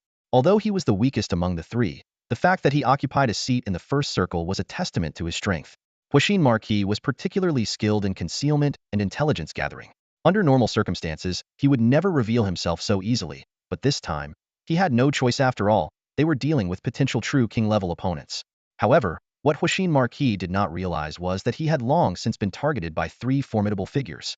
At this moment, he was the one exposed in the open, while Wang Lao and the others remained hidden in the shadows, patiently waiting for the right moment to strike. As Huixin Marquis gradually moved closer, Wang Lao transmitted a telepathic message to the eager Jiangnan King and Yin Yu Marquis: "Do not act. He'll handle this when the time comes." This was in line with Qin Yi's strategy. Wang Lao would deliberately release a faint trace of his aura to intimidate Huixin Marquis. While Wang Lao's identity could be exposed, Jiangnan King and Yin Yu Marquis had to remain concealed. The death of Ingshi had already heightened the Yishan Society's vigilance. They must have deduced that Qin Yi was under the protection of powerful individuals. If Wang Lao refrained from acting, it would only raise further suspicion. As time ticked by, Huixin Marquis continued to cautiously probe the area. Both he and the organization believed that Qin Yi was likely under the protection of a high-level expert, and thus, he dared not approach recklessly. Suddenly, with a faint swish, Huixin Marquis froze mid-step. He had keenly sensed an almost imperceptible fluctuation behind Qin Yi, and his heart sank in shock. A true king. So it's true. His mind was thrown into turmoil as his suspicions were confirmed. The Marquis of Bewilderment, facing the oppressive might of a true king, unhesitatingly unleashed all his trump cards. In an instant, intricate patterns of runes lit up across his body, resembling dozens of dark, serpentine lines slithering over his skin, causing ripples to spread through the surrounding space. This was a top-tier 6th-level teleportation array, meticulously crafted by the rune masters of the cult of the otherworldly god. However, Elder Wang's seemingly slow yet terrifyingly swift palm was already closing in. The sheer pressure of the true king's aura emanating from his hand was enough to suppress the spatial fluctuations, forcing the teleportation array to a standstill. Yet the Marquis of Bewilderment was prepared. He seized the moment to imprint Qin Yi's state deep into his consciousness, then bit the tip of his tongue and spat out a drop of dark green blood. The blood transformed into a mist, spreading and unleashing an astonishingly malevolent energy that temporarily stalled both the true king's hand and his domain. At that moment, the sky split open, revealing a colossal eye filled with malice and fury. It was the eye of a demon lord, its oppressive presence so overwhelming that even an ordinary true king would be compelled to lower their head. Jiangnan King's expression turned to one of shock, once more his second lapse in composure within mere minutes, an unprecedented occurrence. The appearance of the demon lord's eye provided the Marquis of Bewilderment the chance he needed. Without hesitation, he activated the teleportation array and vanished from the scene. Reappearing 300 miles away in a desolate mountain range, the Marquis of Bewilderment remained on high alert. He retrieved a vial of green liquid and, enduring immense pain, poured it over his body to eliminate any lingering traces of the true king's influence. Following this, he activated a 4th-level teleportation talisman to continue his escape. After traversing 1,000 miles and reaching the entrance of the secret realm at Yindang Mountain, the Marquis of Bewilderment finally let out a long sigh of relief. He silently thanked the foresight of both his guild master and his master. This mission had indeed been fraught with peril. Nonetheless, the most crucial piece of information had been secured. Qin Yi's state during his moment of enlightenment was now etched firmly in his mind, ready to be delivered for analysis by the guild master. Meanwhile, above the eastern outskirts of Yuhang, the demon lord's eye lasted less than a second before being bound by the fundamental laws of Blue Star. Countless chains coiled around it, banishing this existence that exceeded the realm of true kings. The eye's aura quickly diminished, and its form faded into obscurity. Yet even in its final moments, it remained fixated on Qin Yi, as if determined to etch his image into its memory forever. If one observed closely, they could catch a fleeting trace of apprehension and hesitation deep within the demon sovereign's eye. This subtle emotion stood out starkly amidst the cold and merciless gaze, as though it foretold an inevitable conclusion. Indeed, about 5 minutes later, the demon sovereign's eye was finally bound completely by invisible chains of rules. These chains, like transparent spider silk, tightly entwined the eye from another realm. With a barely audible hum, the demon sovereign's eye, along with those rule-bound chains, vanished entirely, as if it had never existed. Wang Lao stood silently in place, his eyes fixed on the spot where the demon sovereign's eye had disappeared, his expression unreadable. In the shadows not far away, Jiangnan King and Yin Yu Marquis had also witnessed this heart-stopping scene. At this moment, they gazed thoughtfully at the now empty sky. The rumors of the death of Wan Jie Tianzuan echoed in their minds. It was said that the Tianzuan's demise was not merely to suppress the southern sea cave heaven, but also involved some mysterious means. He had sacrificed something unimaginable to alter the fundamental rules of the Blue Star world. This change ensured that beings of the exalted sovereign level from other races could not set foot on Blue Star, granting humanity a precious respite. A few minutes later, Jiangnan King Shinamo withdrew his solemn gaze and turned toward Wang Lao, who stood behind Qin Yi. A trace of a friendly smile appeared on his face, and his voice carried a hint of admiration. "Friend, that was quite the performance." With this, the Alien Deity Society might be compelled to send a true king-level expert. Shinamo remained inwardly vigilant. He could sense the dangerous aura emanating from Wang Lao, a presence that carried a lethal threat. Though he was reluctant to admit it, Shinamo understood that if the other party chose to act, he might not be able to withstand it. The power gap between true kings could sometimes be far greater than one imagined. Shinamo considered himself one of the elite among the true kings, yet he knew he was still far from the pinnacle. Those who stood at the very summit were known as peak sovereign kings. These individuals, who had broken through the limits of true kings, could even challenge exalted sovereign-level beings. Shinamo speculated inwardly that Wang Lao before him might very well be one of these peak sovereign kings. If such a formidable figure decided to act, the Marquis-level warrior from the Alien Deity Society, regardless of their methods, would likely be instantly subdued or obliterated. As for why the bewitching Heart Marquis had managed to escape, it was not due to the so-called miraculous power of the drop of demon sovereign's blood he carried. In truth, it was merely a deliberate act by Wang Lao to let him go. After all, to stage a convincing performance, the details had to be meticulously crafted. If Qin Yi's side lacked even a single protector yet dared to appear so brazenly, it would have seemed far too suspicious. A true king taking action but allowing a Marquis-level warrior to narrowly escape and bring back critical intelligence, that kind of outcome was far more believable. In the hidden depths of the Yindang mountain range lies a secluded valley. Beneath the shade of towering maple trees, a rustic stone table stands silently, surrounded by concentric circles of stone chairs. Most of the seats are occupied, with a few scattered empty ones conspicuously standing out. In recent days, the Ishan society had suffered losses not enough to cripple them, but sufficient to provoke frustration. Their humiliation was not caused by a renowned elite warrior, but by an unremarkable, low-ranking individual. However, this seemingly ordinary opponent was protected by a true king-level guardian, making their plans for retaliation exceedingly difficult. Under the watchful eyes of the gathered members, the leader of the Ishan society, King Ma Yuan, extended a slender finger and lightly tapped the forehead of Huixin Ho. In an instant, a fragment of memory projected into the air, vivid and unmistakable. As the scene unfolded, the expressions of the society members shifted drastically. Those in the outer circles, in particular, were rendered speechless by the overwhelming power displayed by the senior king. This seemingly effortless gesture, devoid of any overt signs of technique, exuded a suffocating pressure, like a mountain crashing down. Huixin Ho's secret art not only flawlessly captured the visuals, but also preserved the aura, suppression, and Dao force of that moment, immersing the onlookers as though they were present. For many Ishan society members, this was their first time witnessing a true king in action, leaving them deeply shaken. Fortunately, the figure they revered, the demon lord, had intervened just in time. With a mere glance, he had subdued the formidable true king and successfully rescued Huixin Ho. This scene further solidified the members' resolve to align themselves with the demon race. They firmly believed that humanity's current dominance was merely a result of the blue planet's primordial laws favoring them. Once the myriad races of the cosmos descended upon the world, the existing order would be completely overturned. This was an irreversible trend, and they saw themselves as wise individuals embracing the inevitable. Among the outermost circle, Lu Yi felt a sense of relief. He realized that he was powerless to deal with the troublesome Qin Yi, but he wasn't concerned. In his mind, Qin Yi was destined to perish sooner or later, while he himself could rely on the demon race's power to live a far better life than he currently did.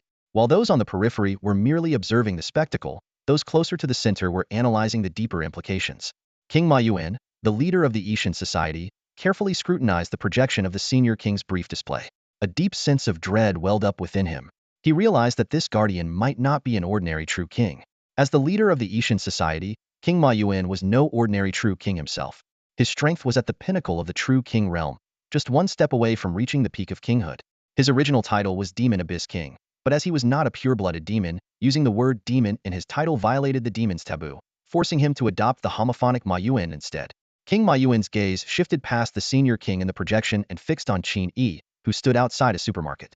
By observing the Dao rhythm emanating from Qin Yi, he confirmed that this individual was indeed comprehending the Dao and deeply immersed in it. The path of the flesh. Qin Yi's talent was monstrously exceptional. He could not be allowed to continue growing. A cold glint flashed in Ma Yuan's eyes as he made up his mind. Though Qin Yi's guardian was overwhelmingly powerful, the Ishan society did not rely on a single true king. Vice leader King Pomi was also a true king, with mid to high level strength, easily capable of suppressing an average true king. Additionally, they had 9 grandmasters or higher-ranking warriors to support them, ensuring their overall superiority. As King Ma Yuan prepared to announce his decision, a member from the third circle raised a concern. Leader, isn't it too much of a coincidence that Qin Yi began comprehending the Dao as soon as he appeared? Could this be a trap? Before Ma Yuan could respond, Vice leader King Pomi sneered. Using a state of Dao comprehension as bait for a trap? That's absurd. To lure someone with such a state, one would have to ensure they could enter it at will. Do you think that's possible? The state of Dao comprehension is tied to countless factors. It's the hallmark of the most exceptional talents and requires fate and opportunity. It's not something one can achieve at will. Besides, if our strength is overwhelming, no trap, no matter how intricate, can stop us. King Ma Yuan chuckled lightly in agreement. He then turned and knelt reverently before the central stone table, murmuring incantations as though attempting to communicate with the demon lord. Moments later, the table began to emit an eerie glow, and the inscriptions on its surface seemed to come alive. Runes floated into the air, coalescing into a shadowy face wreathed in demonic energy, gazing down upon the gathered members. Qin Yi must die. The icy message echoed in the minds of everyone present. The guardian behind him is a warrior who has touched the peak of kinghood. Even the two of you combined may struggle to deal with him. Before the words fully faded, the sky above the Yindang mountain secret realm suddenly darkened. A severed finger, stained with black blood and engulfed in strange flames, tore through the void and appeared above the crowd. I grant you this demonic finger. It is sufficient to subdue a peak king. The Demon Lord, having observed Qin Yi and the Senior King through the Demon Lord's eye, had gleaned much information, including the Senior King's approximate level and Qin Yi's potential. Restricted by the Blue Planet's primordial laws, the Demon Lord could not intervene directly and could only watch. However, the Yindang Mountain's secret realm, as an independent space attached to the Blue Planet, was less constrained by these laws. This allowed the Demon Lord to pierce through countless barriers and send forth a severed finger. The finger's power was suppressed to the level of a revered warrior, far below the Demon Lord's own heavenly sovereign strength. Yet, only by suppressing it to this degree could it be sent through. Moreover, it required Ma Yuan himself, a native of the Blue Planet, to cleanse the finger's foreign aura with his own blood. Otherwise, bringing the finger into the Blue Planet would still trigger complications. The cost of using such a heavenly sovereign's finger was extraordinarily high, highlighting the immense suppressive power of the Blue Planet's primordial laws. Nonetheless, to deal with Qin Yi, it was deemed worthwhile. With the demonic finger, alongside two true kings, capturing Qin Yi alive was now within reach. The Demon Lord's shadowy visage dissipated into the air, and the members of the Ishan society bowed in reverence for a long time before rising. Vice leader King Pomi turned to King Ma Yuan and asked, "When shall we act?" Carefully storing the demonic finger, King Ma Yuan began cleansing it with his blood and replied, "It will take about 3 hours to fully refine the demonic finger." However, Huaxin Ho caused quite a commotion in the eastern outskirts of Yuhang, which is bound to attract official attention. Under normal circumstances, it would be unthinkable for us to strike again so soon after fleeing the scene. He paused, a cold smile forming on his lips. "But we will do the unexpected. We'll act tonight, catching them off guard with a surprise counterattack. Once I've finished refining the demonic finger and recovered slightly, we'll set out immediately." A cruel light gleamed in his eyes. "This time, bring everything we need. We'll take the head of that Peak King and present it to our master as a plaything." The setting sun painted the sky with its golden hues, and stars gradually emerged in the twilight. Workers from the eastern suburbs, bound by the relentless 996 grind, were finally leaving their offices, filling the streets with bustling activity. Yet, several streets near the eastern suburbs supermarket stood eerily deserted, as if they had become ghost streets. Atop the supermarket roof, De Go led Jiang Tianfang and Zheng Wei in setting up a top-tier 5th-level illusion array, concealing their presence and aura. The three lay flat on the rooftop, their gazes fixed tensely on Qin Yi, who stood motionless below. Jiang Tianfang asked respectfully, "Do you think the otherworldly god will show up tonight?" De Go's eyes remained locked on Qin Yi, sensing the increasingly intense surge of vitality coursing through him, like a blazing red sun in the darkness. "I'm not sure," De Go replied, "but tonight feels too quiet. Unnaturally quiet." The aura emanating from Qin Yi was unpredictable, an intertwining mix of dominance, power, coldness, and searing heat. De Go speculated silently that Qin Yi might be attempting to comprehend all the principles of the path of the physical body. Such endeavors were not unheard of in history, but they almost always ended in failure. Meanwhile, Wang Laowang's also noticed Qin Yi's unusual state and sighed inwardly. He resolved to give his proud disciple a stern lecture once they survived this ordeal. As the night deepened, the October breeze swept through the streets. Jiangnan Wang and Yin Yu Ho stood steadfast, their expressions tinged with a solemn determination. Shin Mo had a foreboding sense that a great battle was imminent, suspecting that the otherworldly god would send out their strongest forces. Suddenly, ripples of distortion appeared in the fabric of space. Wang Lao vanished in an instant, engaging a true king in a silent battle within the realm of domains. Moments later, the night sky above the street violently fluctuated. Hua Xian Ho and a crimson-clad true king emerged, striding directly toward Qin Yi. They intended to capture him while Wang Lao was preoccupied. Just as Jiang and Wang Shinmo prepared to intervene, the heavens exploded with a deafening rupture. From a scarlet rift in the sky, a black-clad true king none other than Mo Yuan Wang, the leader of the otherworldly gods faction, fell through, his body covered in wounds. His face was etched with disbelief and terror.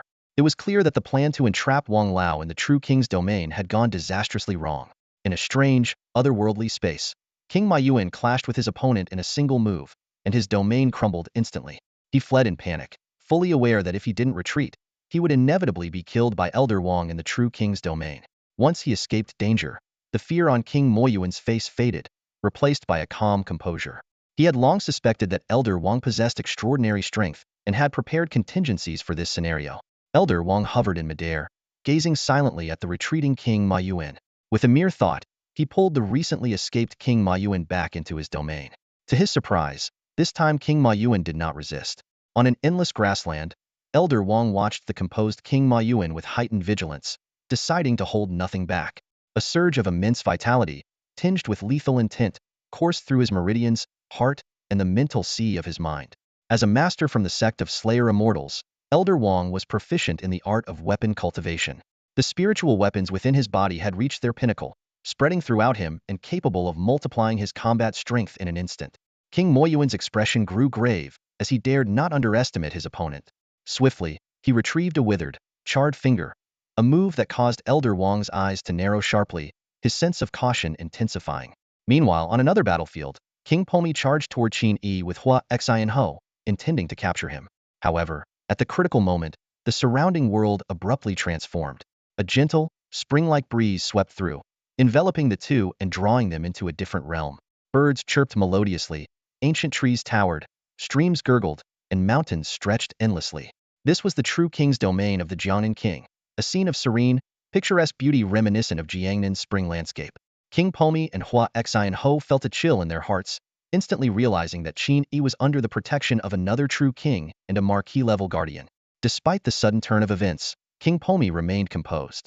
He took solace in knowing reinforcements awaited outside and was confident that even if Elder Wang had reached the pinnacle of a crowned king, he would struggle to withstand King Moyuan wielding the demon sovereign's finger.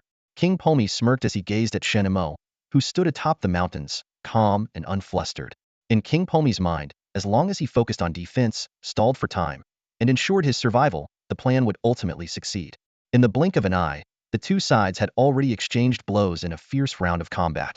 On the supermarket rooftop, De Go and Jiang Tianfeng managed to remain composed, but the less experienced Zheng Wei was left utterly stunned, as though he were witnessing gods clashing in a divine battle. Am I seeing this right? The Yi Shenhui sent not just one true king but two. Zheng Wei's face turned grim. Our Jiangnan province only has one true king officially, right? Jiang Tianfeng explained, officially, there's only one true king, but in reality, there are a few old masters hiding in the shadows. As a leading figure from the previous generation of the Jiang family, he was privy to many secrets. The highest official in Jiangnan province is rumored to have reached the true king level as well. Across Huaxia, there are 68 officially recognized kings, but if you count those in seclusion or hidden within secret realms, the total likely exceeds 100. Still, even if there are over 100 true kings, the number of peak kings wouldn't surpass 10. De Go silently mused. I never imagined that Qin Yi managed to secretly align himself with a peak king. That's already on par with how strong my master was back in the day, isn't it? Based on his fragmented memories, De Go deduced that his master, when arranging for his safekeeping, must have also been at the peak king level.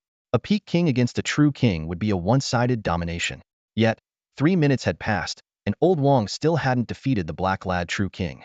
This could only mean the enemy had some kind of trump card. Was it a high-level rune array? Or perhaps a rare spiritual artifact? De Go couldn't be sure. By rune array standards, a first-tier array matched a martial artist, second tier corresponded to a martial master, third tier to a grandmaster, fourth tier to a great grandmaster, fifth tier to the mountain and sea realm, sixth tier to the marquis realm, and seventh tier to the true king realm. To contend against a peak king, at least an 8th tier array would be required. From what De Go remembered, only the capital city and a few grade A secret realms in Huaxia were equipped with 8th tier arrays. In his previous life, at his peak, De Go had only reached the level of a top-tier 7th tier rune master. As for the elusive 9th tier, it likely existed only in dreams. While De Go was lost in thought, another transformation occurred on the street below. Following the arrival of the first wave led by King Moyuan, and the second wave featuring King Premier and King Hua Xian, a third wave of space transmission began. This time, 9 unfamiliar warriors materialized on the street. As soon as they landed, they charged straight toward Qin Yi. The group consisted of 6 grandmasters and 3 mountain and sea realm fighters. Combined with the earlier 2 true kings and 1 marquis, the Yi Shenhui had now deployed a total of 12 high-level combatants. This organization, their strength has reached such a terrifying level? Zheng Wei stared at the 9 shadowy figures moving under the night sky, his face filled with alarm. Should we step in? Something feels very off. Jiang Tianfeng stood up, already prepared to leave the illusionary array to intervene. The officials had only dispatched Jiangnan King and Yin Yu Marquis to this operation, claiming that these were all the high-level forces available in the region, and sending more fighters would just lead to needless deaths. While there was logic in their reasoning, they hadn't anticipated the Yi Shenhui sending 2 true kings, one of whom possessed the means to contend with a peak king. As the group drew closer to Qin Yi, De Go grew anxious as well. However, what followed defied all expectations. The 6 grandmasters and 3 mountain and sea fighters inexplicably slowed down upon nearing Qin Yi, their movements becoming unsteady, as if they were drunk, stumbling and swaying. Jiang Tianfeng and Zheng Wei exchanged puzzled glances, clearly bewildered by this rare phenomenon, and turned to De Go for an explanation. Feigning thoughtfulness, De Go stroked his chin and said, "It seems they've been affected by the Tao intent emanating from Qin Yi. This kind of Tao intent resonance is exceedingly rare and only occurs when the Tao intents comprehended by both sides are highly similar. The path of the physical body is something nearly every martial artist studies to some extent, but to varying degrees. When one martial artist comprehends a specific Tao intent along a certain path and encounters another martial artist exploring the exact same path and intent, this unique phenomenon of Tao resonance occurs, making them appear intoxicated and disoriented." De Go continued, "Such Tao resonance is incredibly uncommon due to the stringent conditions required. Not only must someone be comprehending the Tao, but they must also be on the same path and exploring the same specific intent. It's something you might only see once in 100 years. However, when it comes to Qin Yi, this resonance seems almost inevitable. That's because Qin Yi has chosen the path of I want it all, comprehending all the Tao intents of the physical body path, embracing everything, understanding everything. Tao resonance is a passive phenomenon, and it's especially difficult for martial artists above the grandmaster level to resist its pull. It's akin to how a martial artist can't easily exit a state of enlightenment voluntarily. These assassins who came for Qin Yi have essentially fallen into a second-rate state of enlightenment. For at least the next 2 hours, unless someone from the outside forcibly breaks them out, they won't regain their clarity." De Go's expression was complicated. Entering a state of Tao enlightenment was typically a fortuitous opportunity, but for these enemies, it had become a liability, delaying their mission. For the assassins, the longer this dragged on, the worse their odds of success. Meanwhile, Jiang Tianfeng and Zheng Wei had already begun using their connections, calling for reinforcements through their phones. In an hour, it was likely that a number of grandmasters and mountain and sea fighters would arrive at the eastern outskirts of Yuhang. As De Go stared at Qin Yi, who sat steadfastly and calmly immersed in his Tao comprehension, he couldn't help but bare his teeth in frustration. Could this have been part of Qin Yi's plan all along? If he really foresaw this far ahead, that'd be absurd. Did he deliberately choose to comprehend all the Tao intents of the physical body path? "Let's keep the 7th-tier void-killing array on standby for now," De Go muttered to himself. "If we don't have to use it, we shouldn't. I have a feeling that more is yet to come." He gazed into the night sky, an inexplicable sense of unease gnawing at him. The void-killing array, apart from Qin Yi himself, could also be activated by De Go. This was a sign of Qin Yi's trust in him, as well as a precaution in case Qin Yi lost control or consciousness and couldn't activate it himself. That night, the streets of the eastern outskirts appeared calm on the surface, but beneath the facade, a storm brewed. In the shadows, fierce and terrifying battles raged on. In one distant grassland, demonic energy surged to the heavens. In another mountain range, mist shrouded the peaks, and snow fell heavily. High above, in the origin space, Qin Yi voraciously absorbed Tao intent. Like an insatiable beast, he devoured knowledge endlessly, teetering on the edge of losing himself in the boundless sea of Tao comprehension. The primordial power and intent of the Tao are like a potent poison, their addictiveness capable of ensnaring those who seek enlightenment, leaving them unable to extricate themselves. Even the unintentional release of Tao intent by an enlightened individual can spread like a virus, compelling others to enter a state of profound Tao comprehension. Qin Yi, with his level 1 clear Tao heart, should have been able to resist the allure of the Tao and remain clear-headed. However, his greed drove him to take a reckless gamble. In his first encounter, he audaciously attempted to absorb all the Tao intent of the flesh Tao. It was akin to a novice swimmer attempting to cross an ocean, a decision bound to come with dire consequences. At this moment, Qin Yi was drowning in an endless tide of Tao intent. He desperately tried to absorb it, only to find that the intent not only failed to diminish but instead grew incessantly. His consciousness began to blur, and his understanding of the Tao turned into a dull, instinctual repetition of the same actions. Externally, Qin Yi's physical body underwent astonishing transformations. Every cell in his body began to glow, emitting a unique fragrance. It wasn't an ordinary aroma but a transcendent Tao scent that captivated the surrounding martial artists from the Yishan Hui, who had already been influenced by the Tao. They became even more entranced, losing nearly all sense of reason. The Tao intent and power seeped into Qin Yi's every cell, akin to yeast fermenting a rich, aged wine. Even those dozens of meters away, like Big Dog and the others, felt themselves nearly slipping into a state of bewilderment and intoxication after catching just a faint whiff. Big Dog quickly shut off his sense of smell, his face filled with shock. He muttered to himself, "A body exuding Tao scent, isn't this a sign of achieving sanctification of the flesh? What's happening to Qin Yi?" Legend has it that only saints emit a strong Tao scent upon achieving sanctification, symbolizing the fusion of every fiber of their being with the Tao. The saint realm is a level above the celestial sovereign realm, and on Blue Star, saints are figures of myth and legend. No living saint has ever been seen. Perhaps only the ancient clans among the stars possess such saint realm powerhouses. Nearby, Zhang Tianfeng and Zheng Wei, following Big Dog's lead, held their breath. As grandmasters capable of surviving in the vacuum of space, they could go days without breathing. In their view, Qin Yi's early sanctification of his flesh seemed like a monumental achievement. Big Dog glanced at them and explained. The body of a saint and Qin Yi's current body are on completely different levels. Only a nearly sanctified, eternally indestructible body can serve as a vessel for the primordial Tao and endure its essence while remaining alive.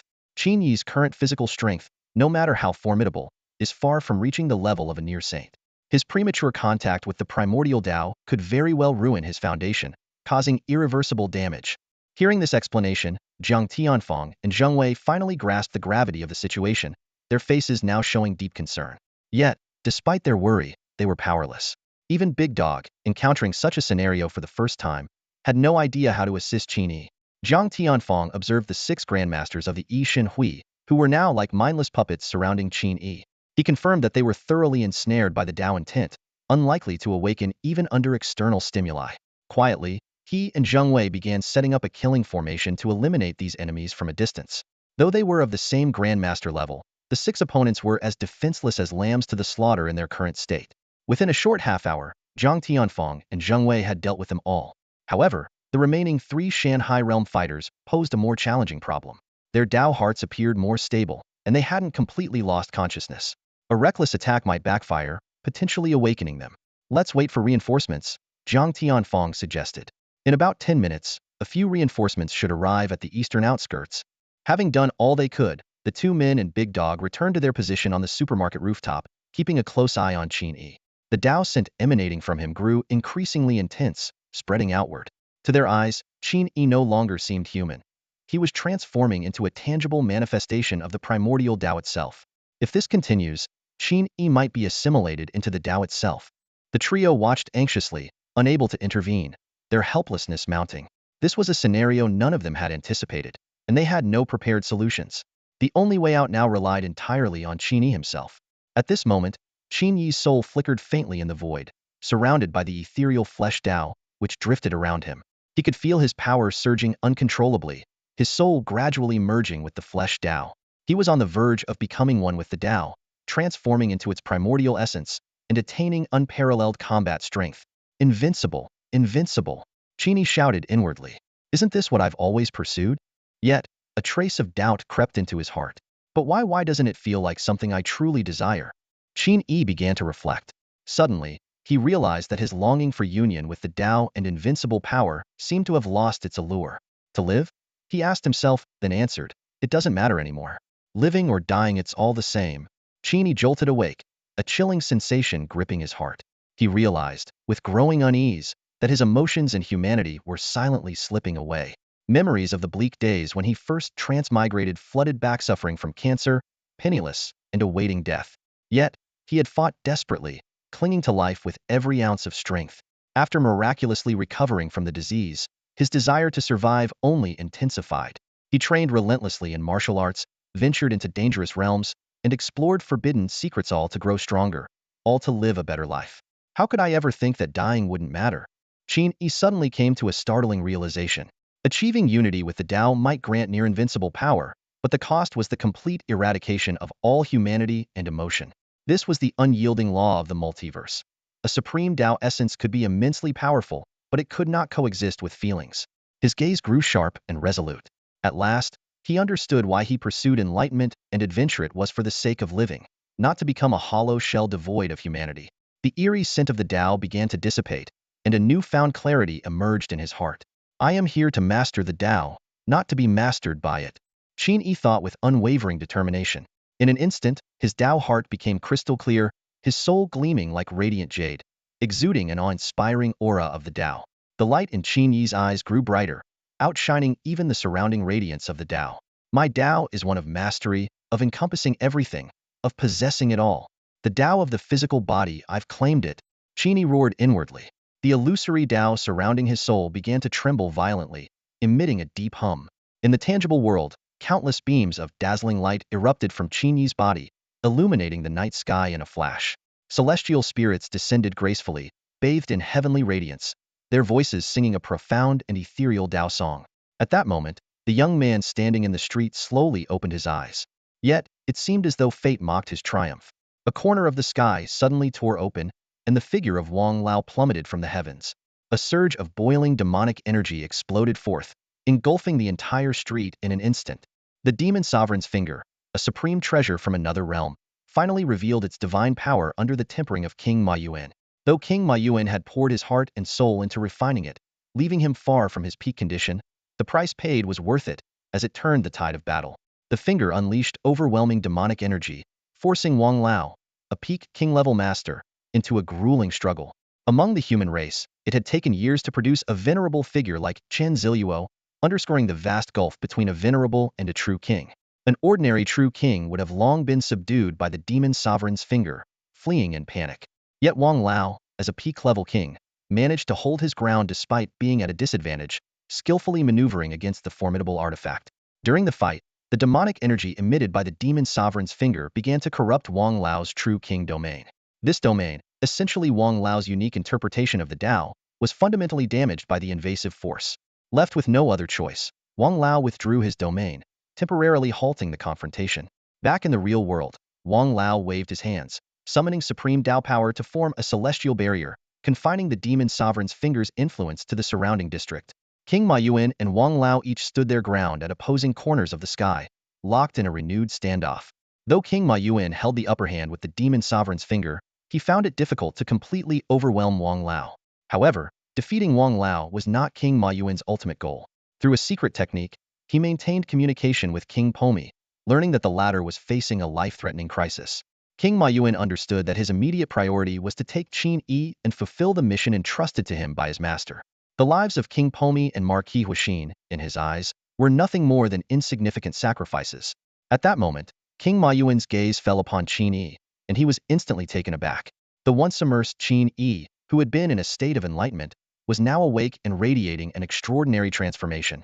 Qin Yi's entire being glowed with Tao light, his skin shimmering, and mysterious Tao patterns emerged on his body, making him appear as though he were on the verge of ascension. The spiritual energy within a 100-mile radius seemed to respond to some invisible call, converging frantically toward Hyman, unmistakable sign of an impending breakthrough.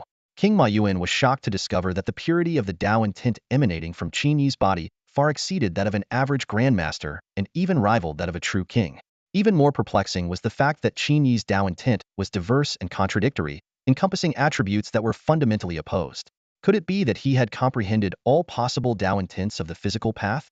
Such an approach, biting off more than one can chew, was typically doomed to fail. Not only was King Ma Yuan bewildered, but even Qin Yi's master, Wang Lao, was left speechless. He had initially assumed that his disciples' enlightenment would yield no results. Yet Qin Yi had not only gained insights but had surpassed all expectations, shattering the limits of a grandmaster and standing on the brink of a breakthrough. The two silently observed Qin Yi's transformation, though King Ma Yuan soon dismissed his curiosity. To him, a man destined to die, no matter how talented, was of no consequence. With a single thought, King Ma Yuan slowly spat out a charred, withered finger.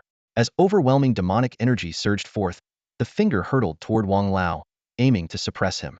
Wang Lao stood prepared, his sea of consciousness unleashing countless divine thoughts that roared like sharp swords. Clang! A sword hum resonated, as though it could tear apart the night sky. A sharp, unyielding sword intent erupted, barely holding back the power of the demon sovereign's finger. This was none other than the signature technique of the Zhuxian sect, the heaven-splitting sword. Compared to the version wielded by the sect's founder, Chen Ziluo, Wang Lao's execution lacked some of its domineering force but carried a more refined sharpness and lethal edge. It exuded a menacing aura, revealing a side of Wang Lao that few had ever seen. Qin Yi keenly observed Wang Lao's Tao intent. With his level 1 state of Tao clarity, he could distinctly discern the presence of 3 types of Tao: the Tao of vision, the Tao of emotion, and the Tao of slaughter. Among them, the Tao of vision was the most profound, followed by the Tao of emotion. This unique combination of Tao intent reminded Qin Yi of Wang Lao's mysterious ability to perceive people's inner thoughts, as if the Tao of vision and the Tao of emotion had been perfectly intertwined. However, he had no time to delve into these details. The king of Mo Yuan had already made his move. With a wave of his sleeve, the starry sky twisted and distorted. This divine technique, akin to a universe within a sleeve, could forcibly shrink its target and capture it into the wielder's hand. Wang Lao was locked in a fierce battle with the demon sovereign's finger and couldn't provide assistance. The king of Jiangnan was still occupied with the king of destruction and was equally unable to intervene. Despite the ferocious attack, Qin Yi showed no intention of resisting. Maintaining his state of breaking through his cultivation level, he allowed himself to be seized into the right palm of the king of Mo Yuan.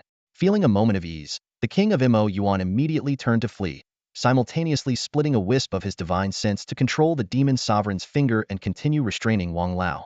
But just as the king of Mo Yuan turned, the space around him suddenly quaked violently. Streams of silvery gray spatial turbulence gushed out from cracks in the void, rapidly forming a terrifying storm. A sharp pain shot through his right hand, and as he glanced down, his pupils constricted in shock. In his palm, the miniature Qin Yi stood bare-chested, with black and purple array patterns forming on his body, emanating a chilling, murderous aura. This power instantly tore apart large sections of flesh from the king of Mo Yuan's palm. Standing amidst the mangled flesh of the palm, Qin Yi curled his lips into a cold smile. Trying to run? He sneered. Before the words had fully left his mouth, a seventh-tier void-killing array erupted into existence. The chaotic void currents were like a sharp guillotine, instantly claiming the lives of 3 powerful cultivators at the Shanhai realm. These 3 were the last Shanhai realm warriors of the Ishan society. Just as they broke free from Qin Yi's Dao intent control, they were seized by King Ma Yuan. The 7th-tier void-killing array erupted, and they were the first to suffer its wrath. Silvery gray spatial turbulence surged violently, reducing the 3 warriors to fine blood mist that dispersed into the currents. Such a peerless killing array could rival the pinnacle of king-level powerhouses. Even a venerable would struggle to escape unscathed, let alone Shanhai realm cultivators. Even King Ma Yuan, who had reached the true king level, was not spared. His right hand was mangled by the chaotic void currents, flesh torn and blood flowing, with deep, jagged wounds crisscrossing his palm. However, this was only the beginning. The runes carved onto Qin Yi's body were merely the array's core. Countless other hidden runes lay dormant in the surrounding space. As waves of violent energy exploded, thousands of dazzling beams of light illuminated the area within tens of meters. Exquisite void runes coiled like serpentine dragons, swirling the winds and clouds, suppressing the entire domain. King Mo Yuan's expression darkened, his composure slipping. He sensed the surrounding space sealing him in, making it impossible to break through in a short time unless he could deploy an array of equal caliber. Unfortunately, King Ma Yuan was not skilled in formations, and the only one proficient in arrays, King Pomi, was currently locked in a desperate battle with King Jiangnan. King Ma Yuan fell silent, withdrawing his divine intent that sought to tear through space. His face grew grim as he fixed his gaze on Qin Yi in his palm, finally realizing he had fallen into a carefully laid trap. At this moment, the runes on Qin Yi's body grew darker and extended outward, intertwining with the surrounding array patterns, fully activating the 7th-tier void-killing array. The terrifying void currents coalesced into a massive blade, poised to sever King Mo Yuan's right hand and free Qin Yi. King Ma Yuan sneered coldly. Breakthrough? You still think you can safely break through? Even if I die here today, I'll make sure to take you down with me. Within the 7th-tier void-killing array, the space was sealed so tightly that even the true king domain could not be unleashed. The space around King Ma Yuan continued to fracture, revealing the pitch-black void beneath. Endless chaotic currents poured in, further constricting his already limited survival space. Already gravely injured from earlier battles, King Ma Yuan now found himself struggling even more within the killing array. His robes were in tatters, his body riddled with wounds, and hundreds of gashes deep enough to expose bone marred his frame, a horrifying sight. In stark contrast, Qin Yi remained steady, as calm as a fisherman, fully focused on his breakthrough. Enraged and on the brink of losing control, King Ma Yuan launched a ferocious attack. His right hand pierced through multiple layers of spatial barriers, disregarding the chaos of the void currents. Even as his flesh was torn apart, his hand surged forward, aiming directly at Qin Yi. This was the desperate gamble of a true king, and it might just be enough to breach the array's defenses. Within the void-killing array, the space around Qin Yi twisted like layers of folded paper. Though King Ma Yuan appeared to be only 4 or 5 meters away, his strike had actually traversed thousands of meters of warped space to reach its target. The mere distance of 4 or 5 meters felt as vast as the ends of the earth. The demonic hand of King Ma Yuan advanced slowly, as if its movement had been slowed down thousands of times. On the rooftop, Zhang Wei and Jiang Tianfeng stood up nervously, their eyes fixed on the scene. As the hand inched closer to Qin Yi's nose, they were on the verge of shouting, urging him to dodge. Meanwhile, the large dog remained calm, crossing its paws over its chest, silently observing the changes in Qin Yi. Qin Yi seemed entirely detached from the situation, fully immersed in his breakthrough. His total energy surged past the critical threshold of 20,000, nearing 25,000 calories. His entire being radiated an aura as intense as a blazing sun. Between his brows, his spiritual sea churned and rippled, while countless strands of the physical path's Tao intent cascaded down like ocean waves, nourishing the depths of his soul. Under the baptism of these Tao intents, Qin Yi's soul underwent continuous transformation, exuding unprecedented vitality. As he absorbed the Tao intents and his soul evolved, in that moment, his soul transcended its mortal limits, ascending to become a divine soul. If someone could peer into Qin Yi's spiritual sea at this time, they would witness the myriad Tao intents washing over his soul, complex, diverse, and all-encompassing. However, upon closer inspection, it would become evident that Qin Yi's comprehension of most of these Tao intents was relatively shallow. Only 3 of them had reached a state close to perfection. Considering that Qin Yi had been comprehending the Tao for merely a day or so, achieving near perfection in 3 Tao intents in such a short span was nothing short of extraordinary. This undoubtedly reflected his luminous Tao heart. Despite being at only level 1, his potential was nothing less than astonishing. At this critical moment, King Moyuan's hand finally came to a halt. Though it was mere millimeters away from Qin Yi's forehead, it could advance no further. However, King Moyuan's assault did not end there. An eerie force of Tao power, viscous and dark like black sludge, seeped through the currents of his palm strike, invading Qin Yi's body through his pores. In an instant, Qin Yi's previously immaculate body cracked open with countless black fissures. Disgusting, inky black Tao energy oozed out from the cracks, dripping relentlessly. The scene was utterly horrifying. The Tao power of King Mashwan surged into Qin Yi's body like a tidal wave, reminiscent of the onslaught of the 7th-tier Void Slaughter Array. Qin Yi's meridians shattered inch by inch, and the black Tao energy spread wildly, threatening to engulf his entire body and assault his sea of consciousness. His 5 senses were instantly stripped away, his thoughts mired as if trapped in quicksand, unable to flow coherently. The sheer force of this strike was so overwhelming that the Tao energy carried by the palm's wind alone almost claimed Qin Yi's life. Had the strike landed directly, death would have been instantaneous. The chasm between a half-step grandmaster and a true king was laid bare in that moment. Fortunately, Qin Yi was protected by the 7th-tier Void Slaughter Array, preventing this fatal blow from physically touching him. Even so, the sinister Tao energy he was enduring now had already pushed him to his limits. However, drawing from his previous experience dealing with Void Tao energy and the power of slaughter, Qin Yi's immortal golden body had advanced to level 3, and his level 1 Tao heart's clarity offered further protection to his soul. Though the situation appeared dire, it was, in fact, under his control. That said, Qin Yi's current state was undeniably wretched. His entire body seemed tainted by some ominous force, with black, viscous liquid seeping continuously from his wounds. The liquid dripped to the ground, producing a piercing corrosive sound as it instantly ate through large sections of the concrete beneath him. Qin Yi appeared as though he were coated in sludge, his aura entirely obscured. This was the Tao energy of the Path of Darkness. King Mashwan specialized in the Path of Darkness, comprehending Tao intent deeply intertwined with darkness and coldness, which manifested in such eerie effects. Is Qin Yi really going to be okay? On the rooftop, Zheng Wei and Jiang Tianfeng, who had just sat down, stood up again, their faces full of worry. Big Dog, however, remained calm and unbothered, waving his paw to signal the two to quiet down. Relax. Just sit back and watch Qin Yi show off. This is nothing. Back in the Xintian secret realm, the corpse of the venerated one was far more dangerous than this, and Qin Yi still made it through. Look at how composed he is, definitely got something up his sleeve. Big Dog felt certain that he understood Qin Yi thoroughly. His large amounts of dark Tao energy seeped into the ground, corroding it and releasing a hazy vapor that completely obscured Qin Yi's figure. At the same time, a terrifying killing force erupted, accompanied by a torrent of chaotic void energy, slashing down like a sword. Clang! Silver-gray streams of energy burst forth, and a flash of crimson streaked through the air. King Mashwan's outstretched right hand was severed in an instant, the dismembered limb consumed by the chaotic void currents within moments. The residual power of the 7th-tier slaughter array continued unabated, slashing directly toward King Mashwan. The wounded King Mashwan grimaced in pain, hastily conjuring a barrier with his divine sense to slow the onslaught of the killing force, barely avoiding the fatal strike. Glancing at the severed stump of his right arm, he noticed traces of void Tao energy lingering on the wound, hindering his body's natural regeneration. It would take considerable effort to purge it. By this point, it was clear that his defeat was inevitable, and any chance of turning the tides had vanished. Yet, knowing that his dark Tao energy had successfully infiltrated Qin Yi's body, he felt no despair. Instead, He burst into a fit of maniacal laughter, utterly unrestrained. I'm already a broken mandying means nothing to me. But Qin Yi, he's different. He's destined to become a venerated one. To drag him down with me? What an honor. Ha ha ha. A crazed expression spread across King Mashwan's face as he faced the oncoming void currents. Instead of evading, he charged headfirst into them. Hearing this, Zhang Tianfeng and Zheng Wei's blood boiled with anger.